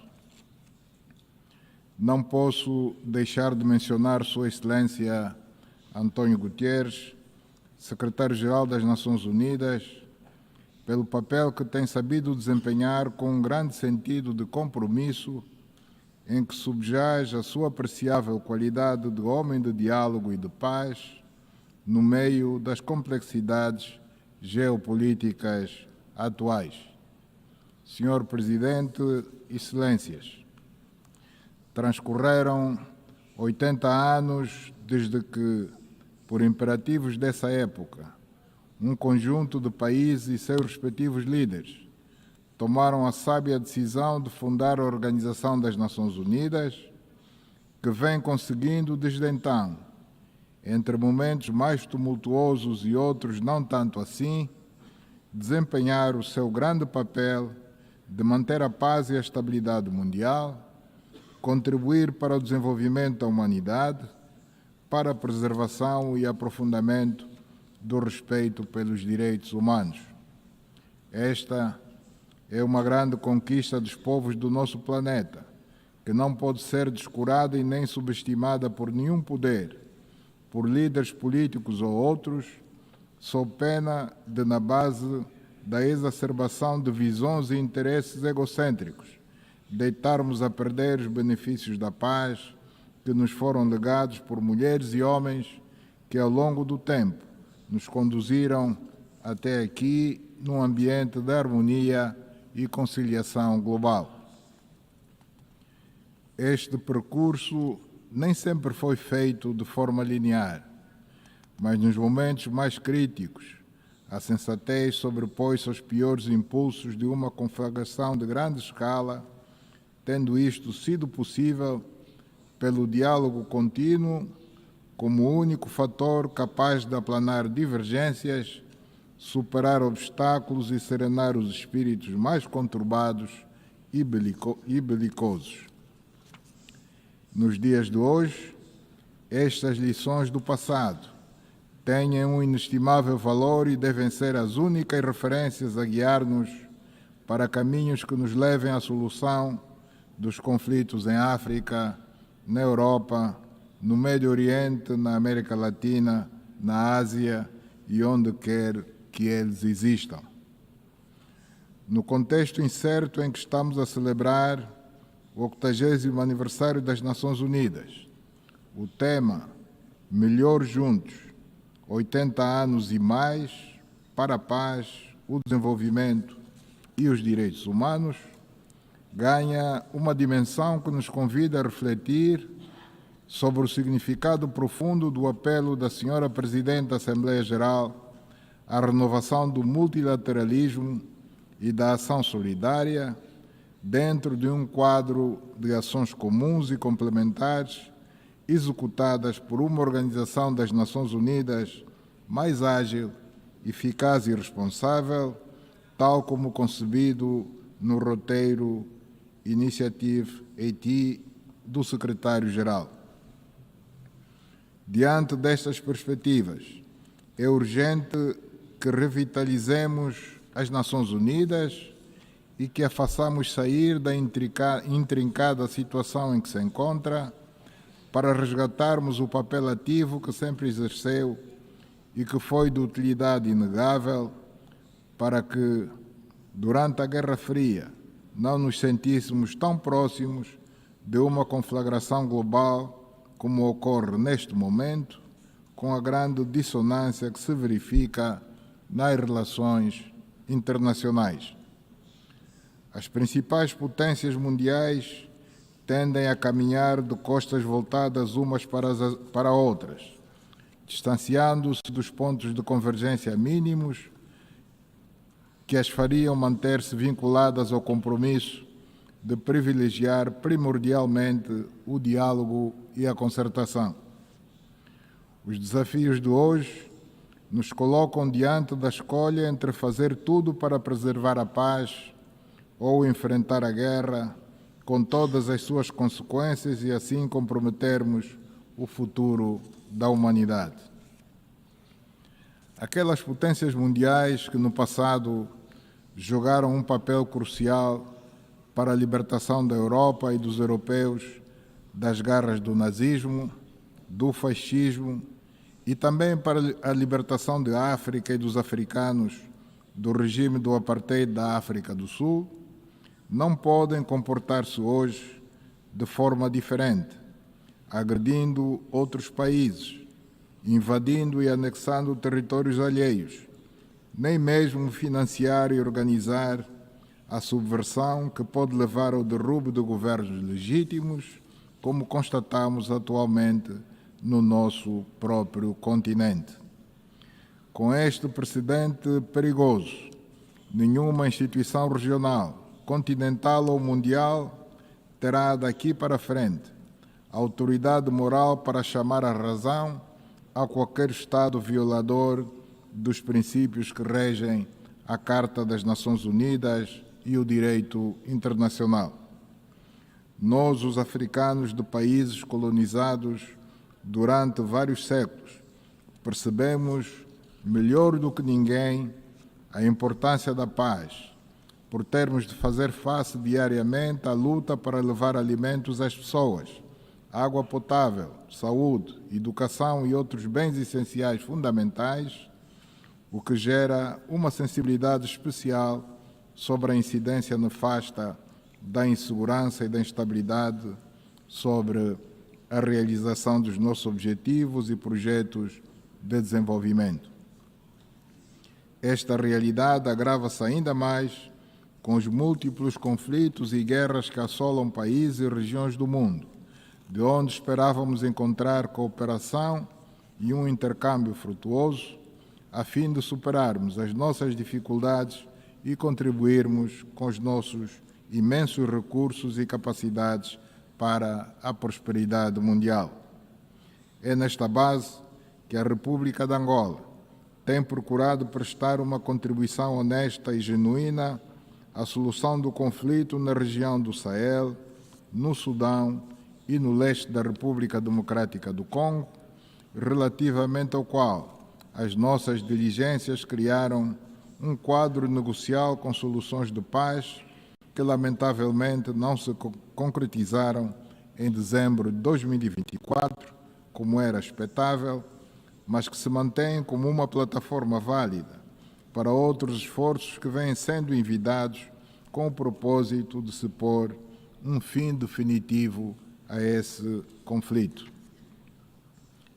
Senhora Presidente, Excelências, este conflito e tantos outros de que temos memória são, em grande medida, consequência da passividade dos Estados-membros das Nações Unidas, que se têm revelado muitas vezes inoperante face às invasões de territórios terceiros e às interferências na ordem interna de países soberanos que ocorreram nestes últimos anos e que, por não terem merecido uma reação firme, inflexível e assertiva, tornaram-se em factos consumados, que estão no epicentro das grandes tensões que se vivem atualmente no mundo. As consequências disso estão patentes aos nossos olhos, no Médio Oriente, onde o incumprimento sistemático das pertinentes resoluções do Conselho de Segurança das Nações Unidas sobre a criação do Estado da Palestina mantém aceso um conflito que se agrava todos os dias e que parece não ter um fim à vista face à desproporcional e violenta ação de resposta e retaliação de Israel, que, tendo direito à sua existência como um Estado e a exigir a libertação dos ainda reféns do trágico 7 de outubro, não se lhe pode, contudo, permitir que desenvolva na Palestina e particularmente na faixa de Gaza uma política de extermínio de todo um povo. O povo palestino, que não pode ser confundido com o Hamas, porque não há povos e muito menos crianças terroristas, tem exatamente o mesmo direito a um Estado independente e soberano, onde possa fazer valer a sua cultura, cuidar do seu futuro e abrir perspectivas previsíveis e seguras para a sua juventude. As preocupações em torno deste conflito assumem uma escala ainda maior diante do silêncio, das hesitações e das reações tímidas da comunidade internacional, que parecem legitimar a expansão da guerra para os países da região, corroendo inexoravelmente a autoridade das Nações Unidas. Nada pior do que a exclusão da delegação da Palestina a este fórum, onde teria o direito de fazer ouvir a sua voz como Estado-membro à luz dos termos do acordo de sede. A não garantia da presença do presidente da Autoridade Palestina nesta Assembleia Geral emite um sinal muito negativo, pois encoraja a continuação do genocídio a que todos assistimos impotentes e impunemente, adia a resolução do problema e complica os esforços que vêm sendo envidados para se pôr termo a esse intrincado conflito. Condenamos veementemente esta posição unilateral, contrária aos princípios que regem as Nações Unidas, da mesma forma que apelamos ao levantamento sem condições do injusto e prolongado embargo contra Cuba, que tem consequências graves sobre a economia e as condições de vida do povo cubano, que luta diariamente para resistir a uma punição que é rejeitada pela comunidade internacional. Cuba, que desempenhou um importante papel na luta dos povos africanos, que levou ao derrube do regime racista e desumano do apartheid na África do Sul e que, por este facto, foi parte signatária do Acordo de Paz de Nova Iorque de 22 de dezembro de 1988, que trouxe a liberdade ao povo sul-africano e levou à independência da Namíbia, não pode ser considerada de forma arbitrária e unilateral como um Estado patrocinador do terrorismo à luz das relevantes resoluções das Nações Unidas. Este modelo de atuação de um pequeno grupo de países que não se ajusta aos padrões de convivência global minimamente aceitáveis está na origem das sanções unilaterais e subjetivas aplicadas também ao Zimbábue e à Venezuela, que nenhum outro resultado produz que não seja o sofrimento das populações, que num ato de elevado patriotismo acabam por se unir em defesa das suas nações. Senhora Presidente, Excelências, a autoridade desta nossa organização, que tem como fonte a Carta das Nações Unidas e o direito internacional, deve ser resgatada com urgência, sem narrativas que deixem sobressair a lógica de dois pesos e duas medidas, para que se busquem soluções justas para a guerra na Ucrânia, ou que se reforcem as que estão em perspectiva desde a reunião do Alasca. Sendo a Ucrânia um país europeu, depois que o presidente Trump teve o pragmatismo de se encontrar com o presidente Putin, sem prejuízo da necessidade de haver negociações diretas entre a Rússia e a Ucrânia, seria de se esperar que os líderes europeus procurassem também, no interesse da paz e segurança da Europa, igualmente dialogar não só com o presidente Zelensky, como também com o presidente Putin. Não nos podemos dar o luxo de desperdiçar esta oportunidade, sob pena de, em caso contrário, virmos a assistir a uma escalada com proporções e consequências imprevisíveis, não só na Europa, onde as forças vivas devem abandonar os perigosos cálculos assentes na ideia da vitória militar, com base na fragilização das capacidades adversárias. É diante das dificuldades atuais e da crise que o mundo atravessa que as Nações Unidas devem ressurgir e passar a ser mais atuantes para evitar que se dilua o seu papel como principal entidade de governação global e se transforme numa instituição incapaz de assegurar a paz mundial, sendo nossa responsabilidade, como Estados e nações soberanas, não a deixar sucumbir.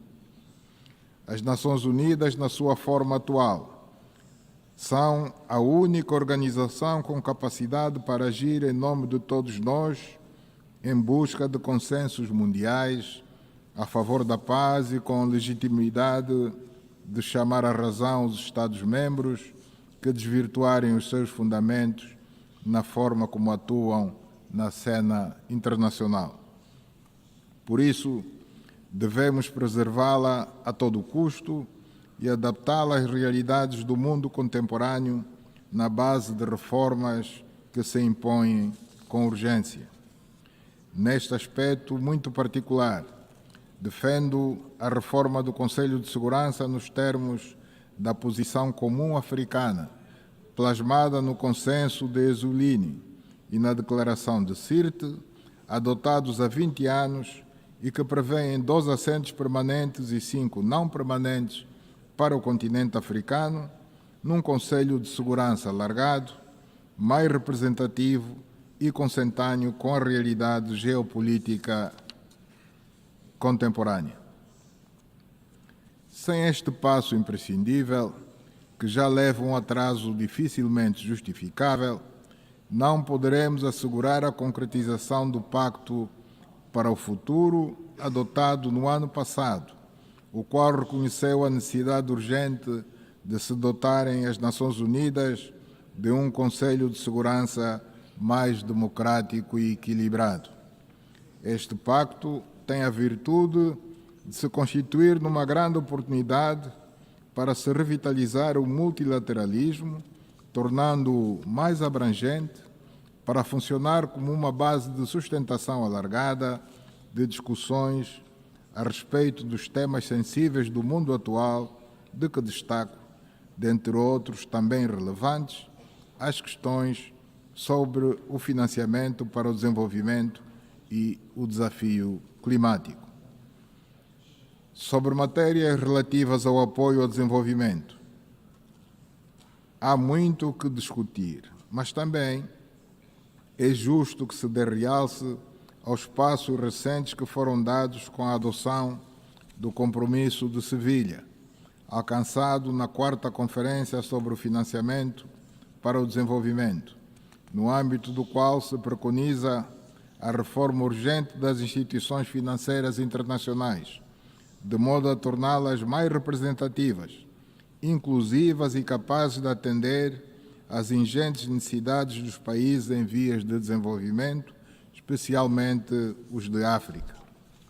Estou em crer que este instrumento, associado ao Pacto do Futuro, à Convenção Fiscal das Nações Unidas e à Convenção da Dívida das Nações Unidas, ainda em discussão, funcionarão em conjunto como uma plataforma de cariz político, financeiro e normativo, que dará um impulso significativo à concretização dos objetivos de desenvolvimento sustentável.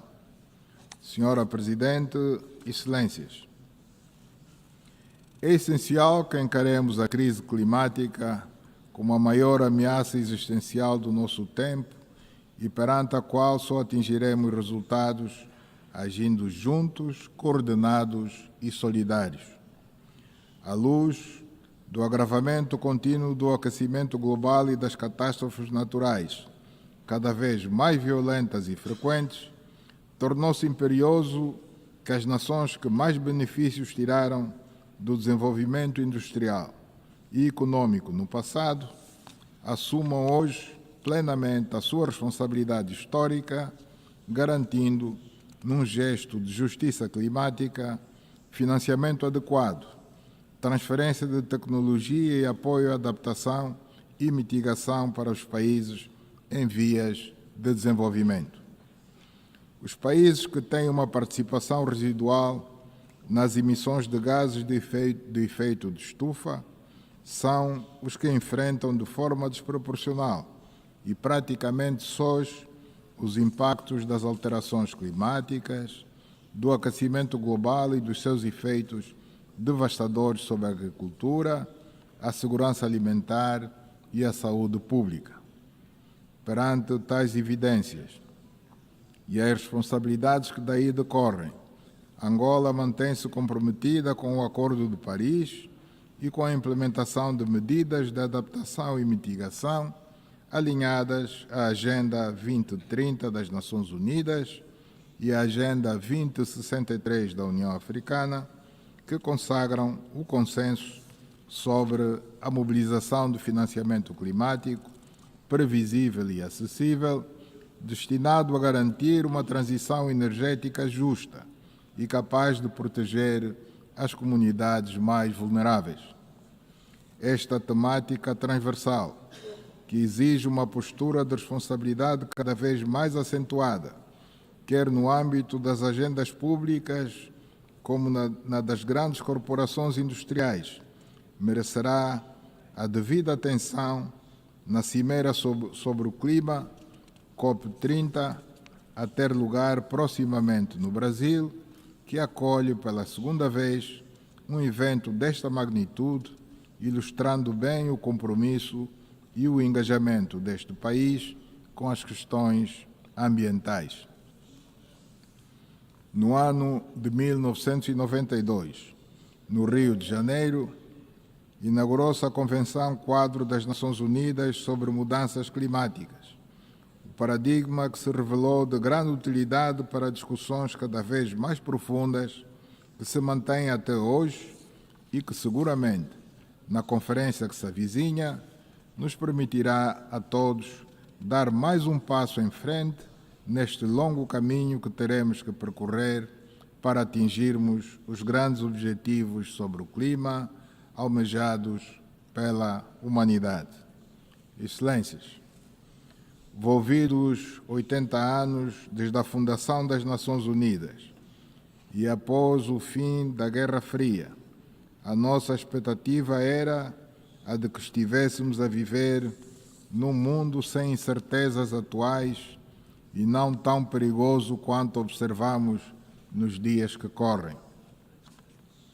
Vivíamos até o ano de 1991 num contexto de uma acentuada divisão entre dois blocos ideologicamente opostos, que oferecia, no entanto, um quadro de leitura mais previsível e menos suscetível de deslizar para uma confrontação de grande escala.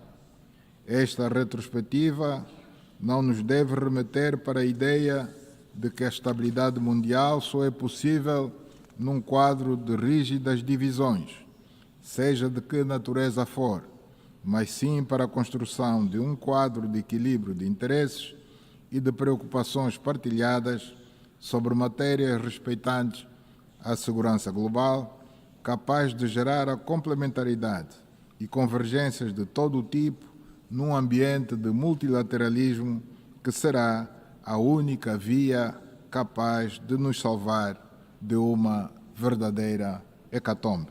Com estas palavras, agradeço a vossa atenção. Obrigado. On behalf of the Assembly, I wish to thank the President of the Republic of Angola.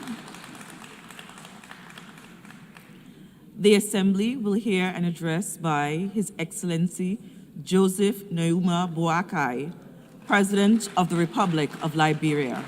I request protocol to escort His Excellency and invite him to address the Assembly.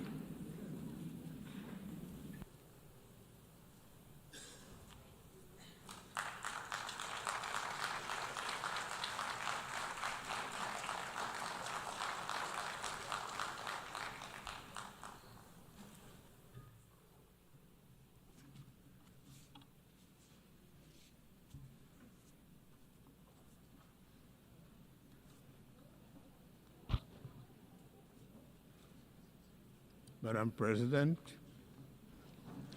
Mr. Secretary General, His Excellencies, distinguished delegates, I'm honored to address the 80th session of the United Nations General Assembly on behalf of the people of Liberia.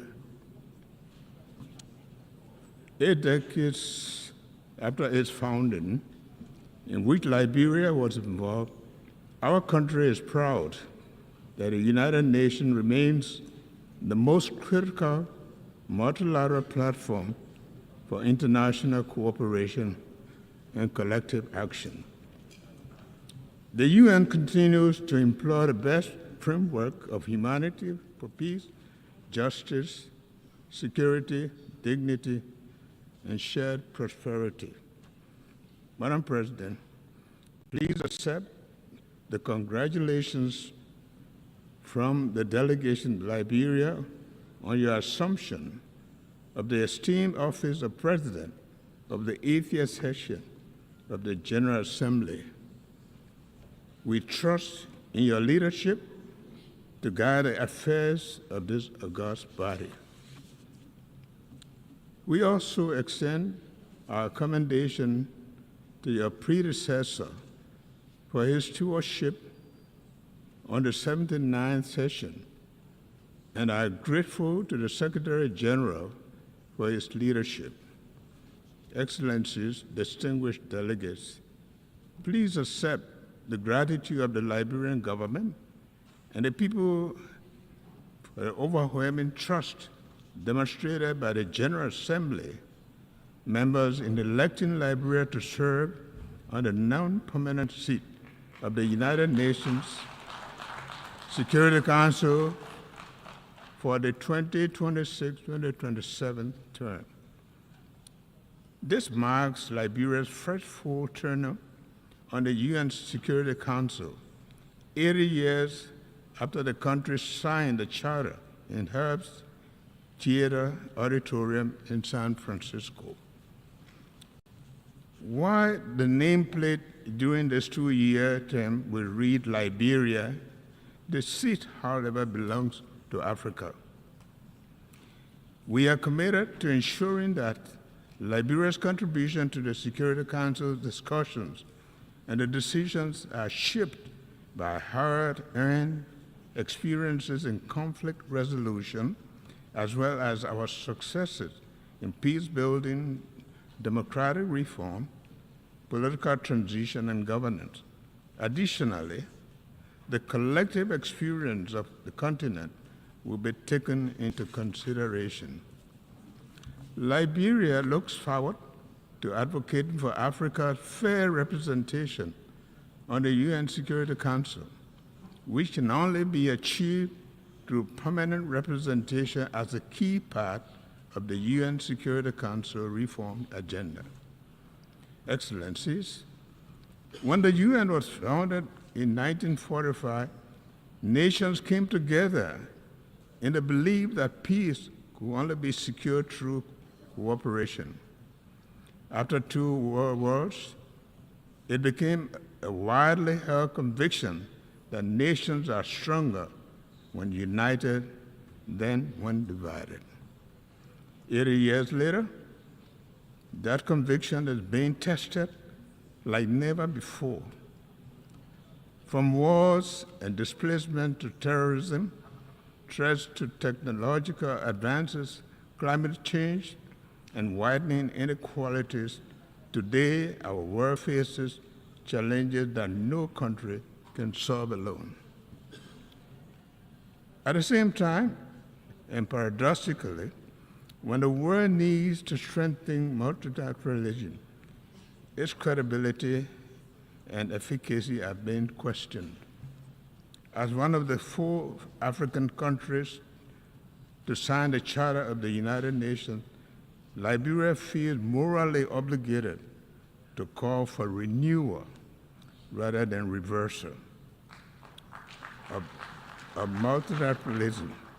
Reversal of multilateralism is not an option for a just and peaceful world. We call for greater inclusion, effectiveness, and respect for international law, recognizing that the credibility of the United Nations depends on our ability to act together in the service of humanity, rather than apart in the pursuit of narrow interests. Madam President, wars in Europe, Middle East, and Africa remind us that peace is often fragile and must be constantly defended. Therefore, as in 1945, Liberia once again reaffirms its commitment to the dialogue, diplomacy, and the peaceful resolution of disputes. In this spirit, Liberia supports all credible mediation efforts aimed at resolving conflict between Russia and Ukraine, as well as Israel-Palestinian conflict. Liberia stands on a common African position for the realization of the two-state solution, where Israel and Palestinians can live side by side in peace and security in accordance with international law and the relevant UN resolutions.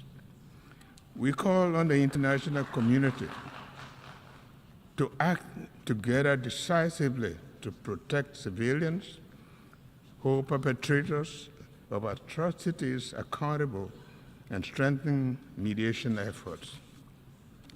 Rising from the ruins of civil war, Liberia knows all too well that human cause of conflict and importance of peace.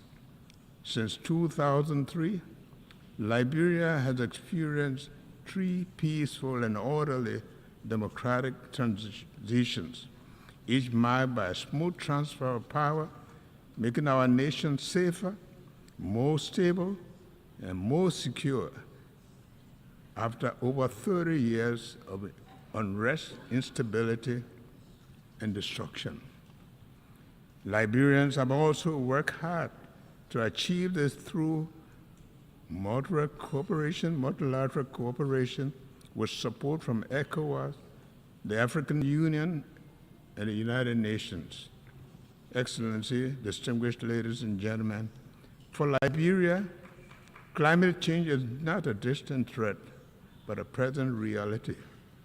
Rising seas are eroding our coast, wild storms and heavy rain devastate communities, threaten lives and livelihoods, and exacerbate food insecurity.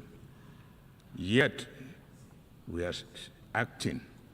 We are carrying our coastal defense project, developing climate information systems for early warning systems, finalizing our carbon market policies, and advancing the blue economy safety. But our efforts alone are not enough. We urge implementation of the Paris Agreement, full capitalization of the loss and damage fund, and greater global investment in adaptation and mitigation. Above all, we call for climate justice. Those who contribute the least to these crises should not be forced to suffer the most. Madam President, Excellencies, too many development nations spend more on debt servicing than on health or education. The current international financial architecture is unresponsive to this reality, making it not only outdated, but also unjust and defiant of the objectives of shared prosperity and development, the pursuit of which the United Nations was created. Liberia, therefore, joins the Global South in calling for urgent reforms to the international financial architecture to ensure fair representation, a new approach to debt servicing, and financing that supports sustainable development.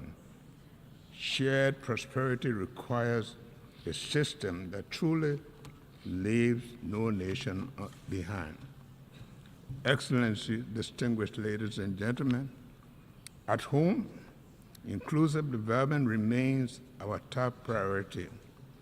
To this end, our government has launched the Arrest Agenda for Inclusive Development, which focuses on agriculture and food security, roads and infrastructure, rule of law and good governance, education and skill development, sanitation and health, tourism, technology, and innovation.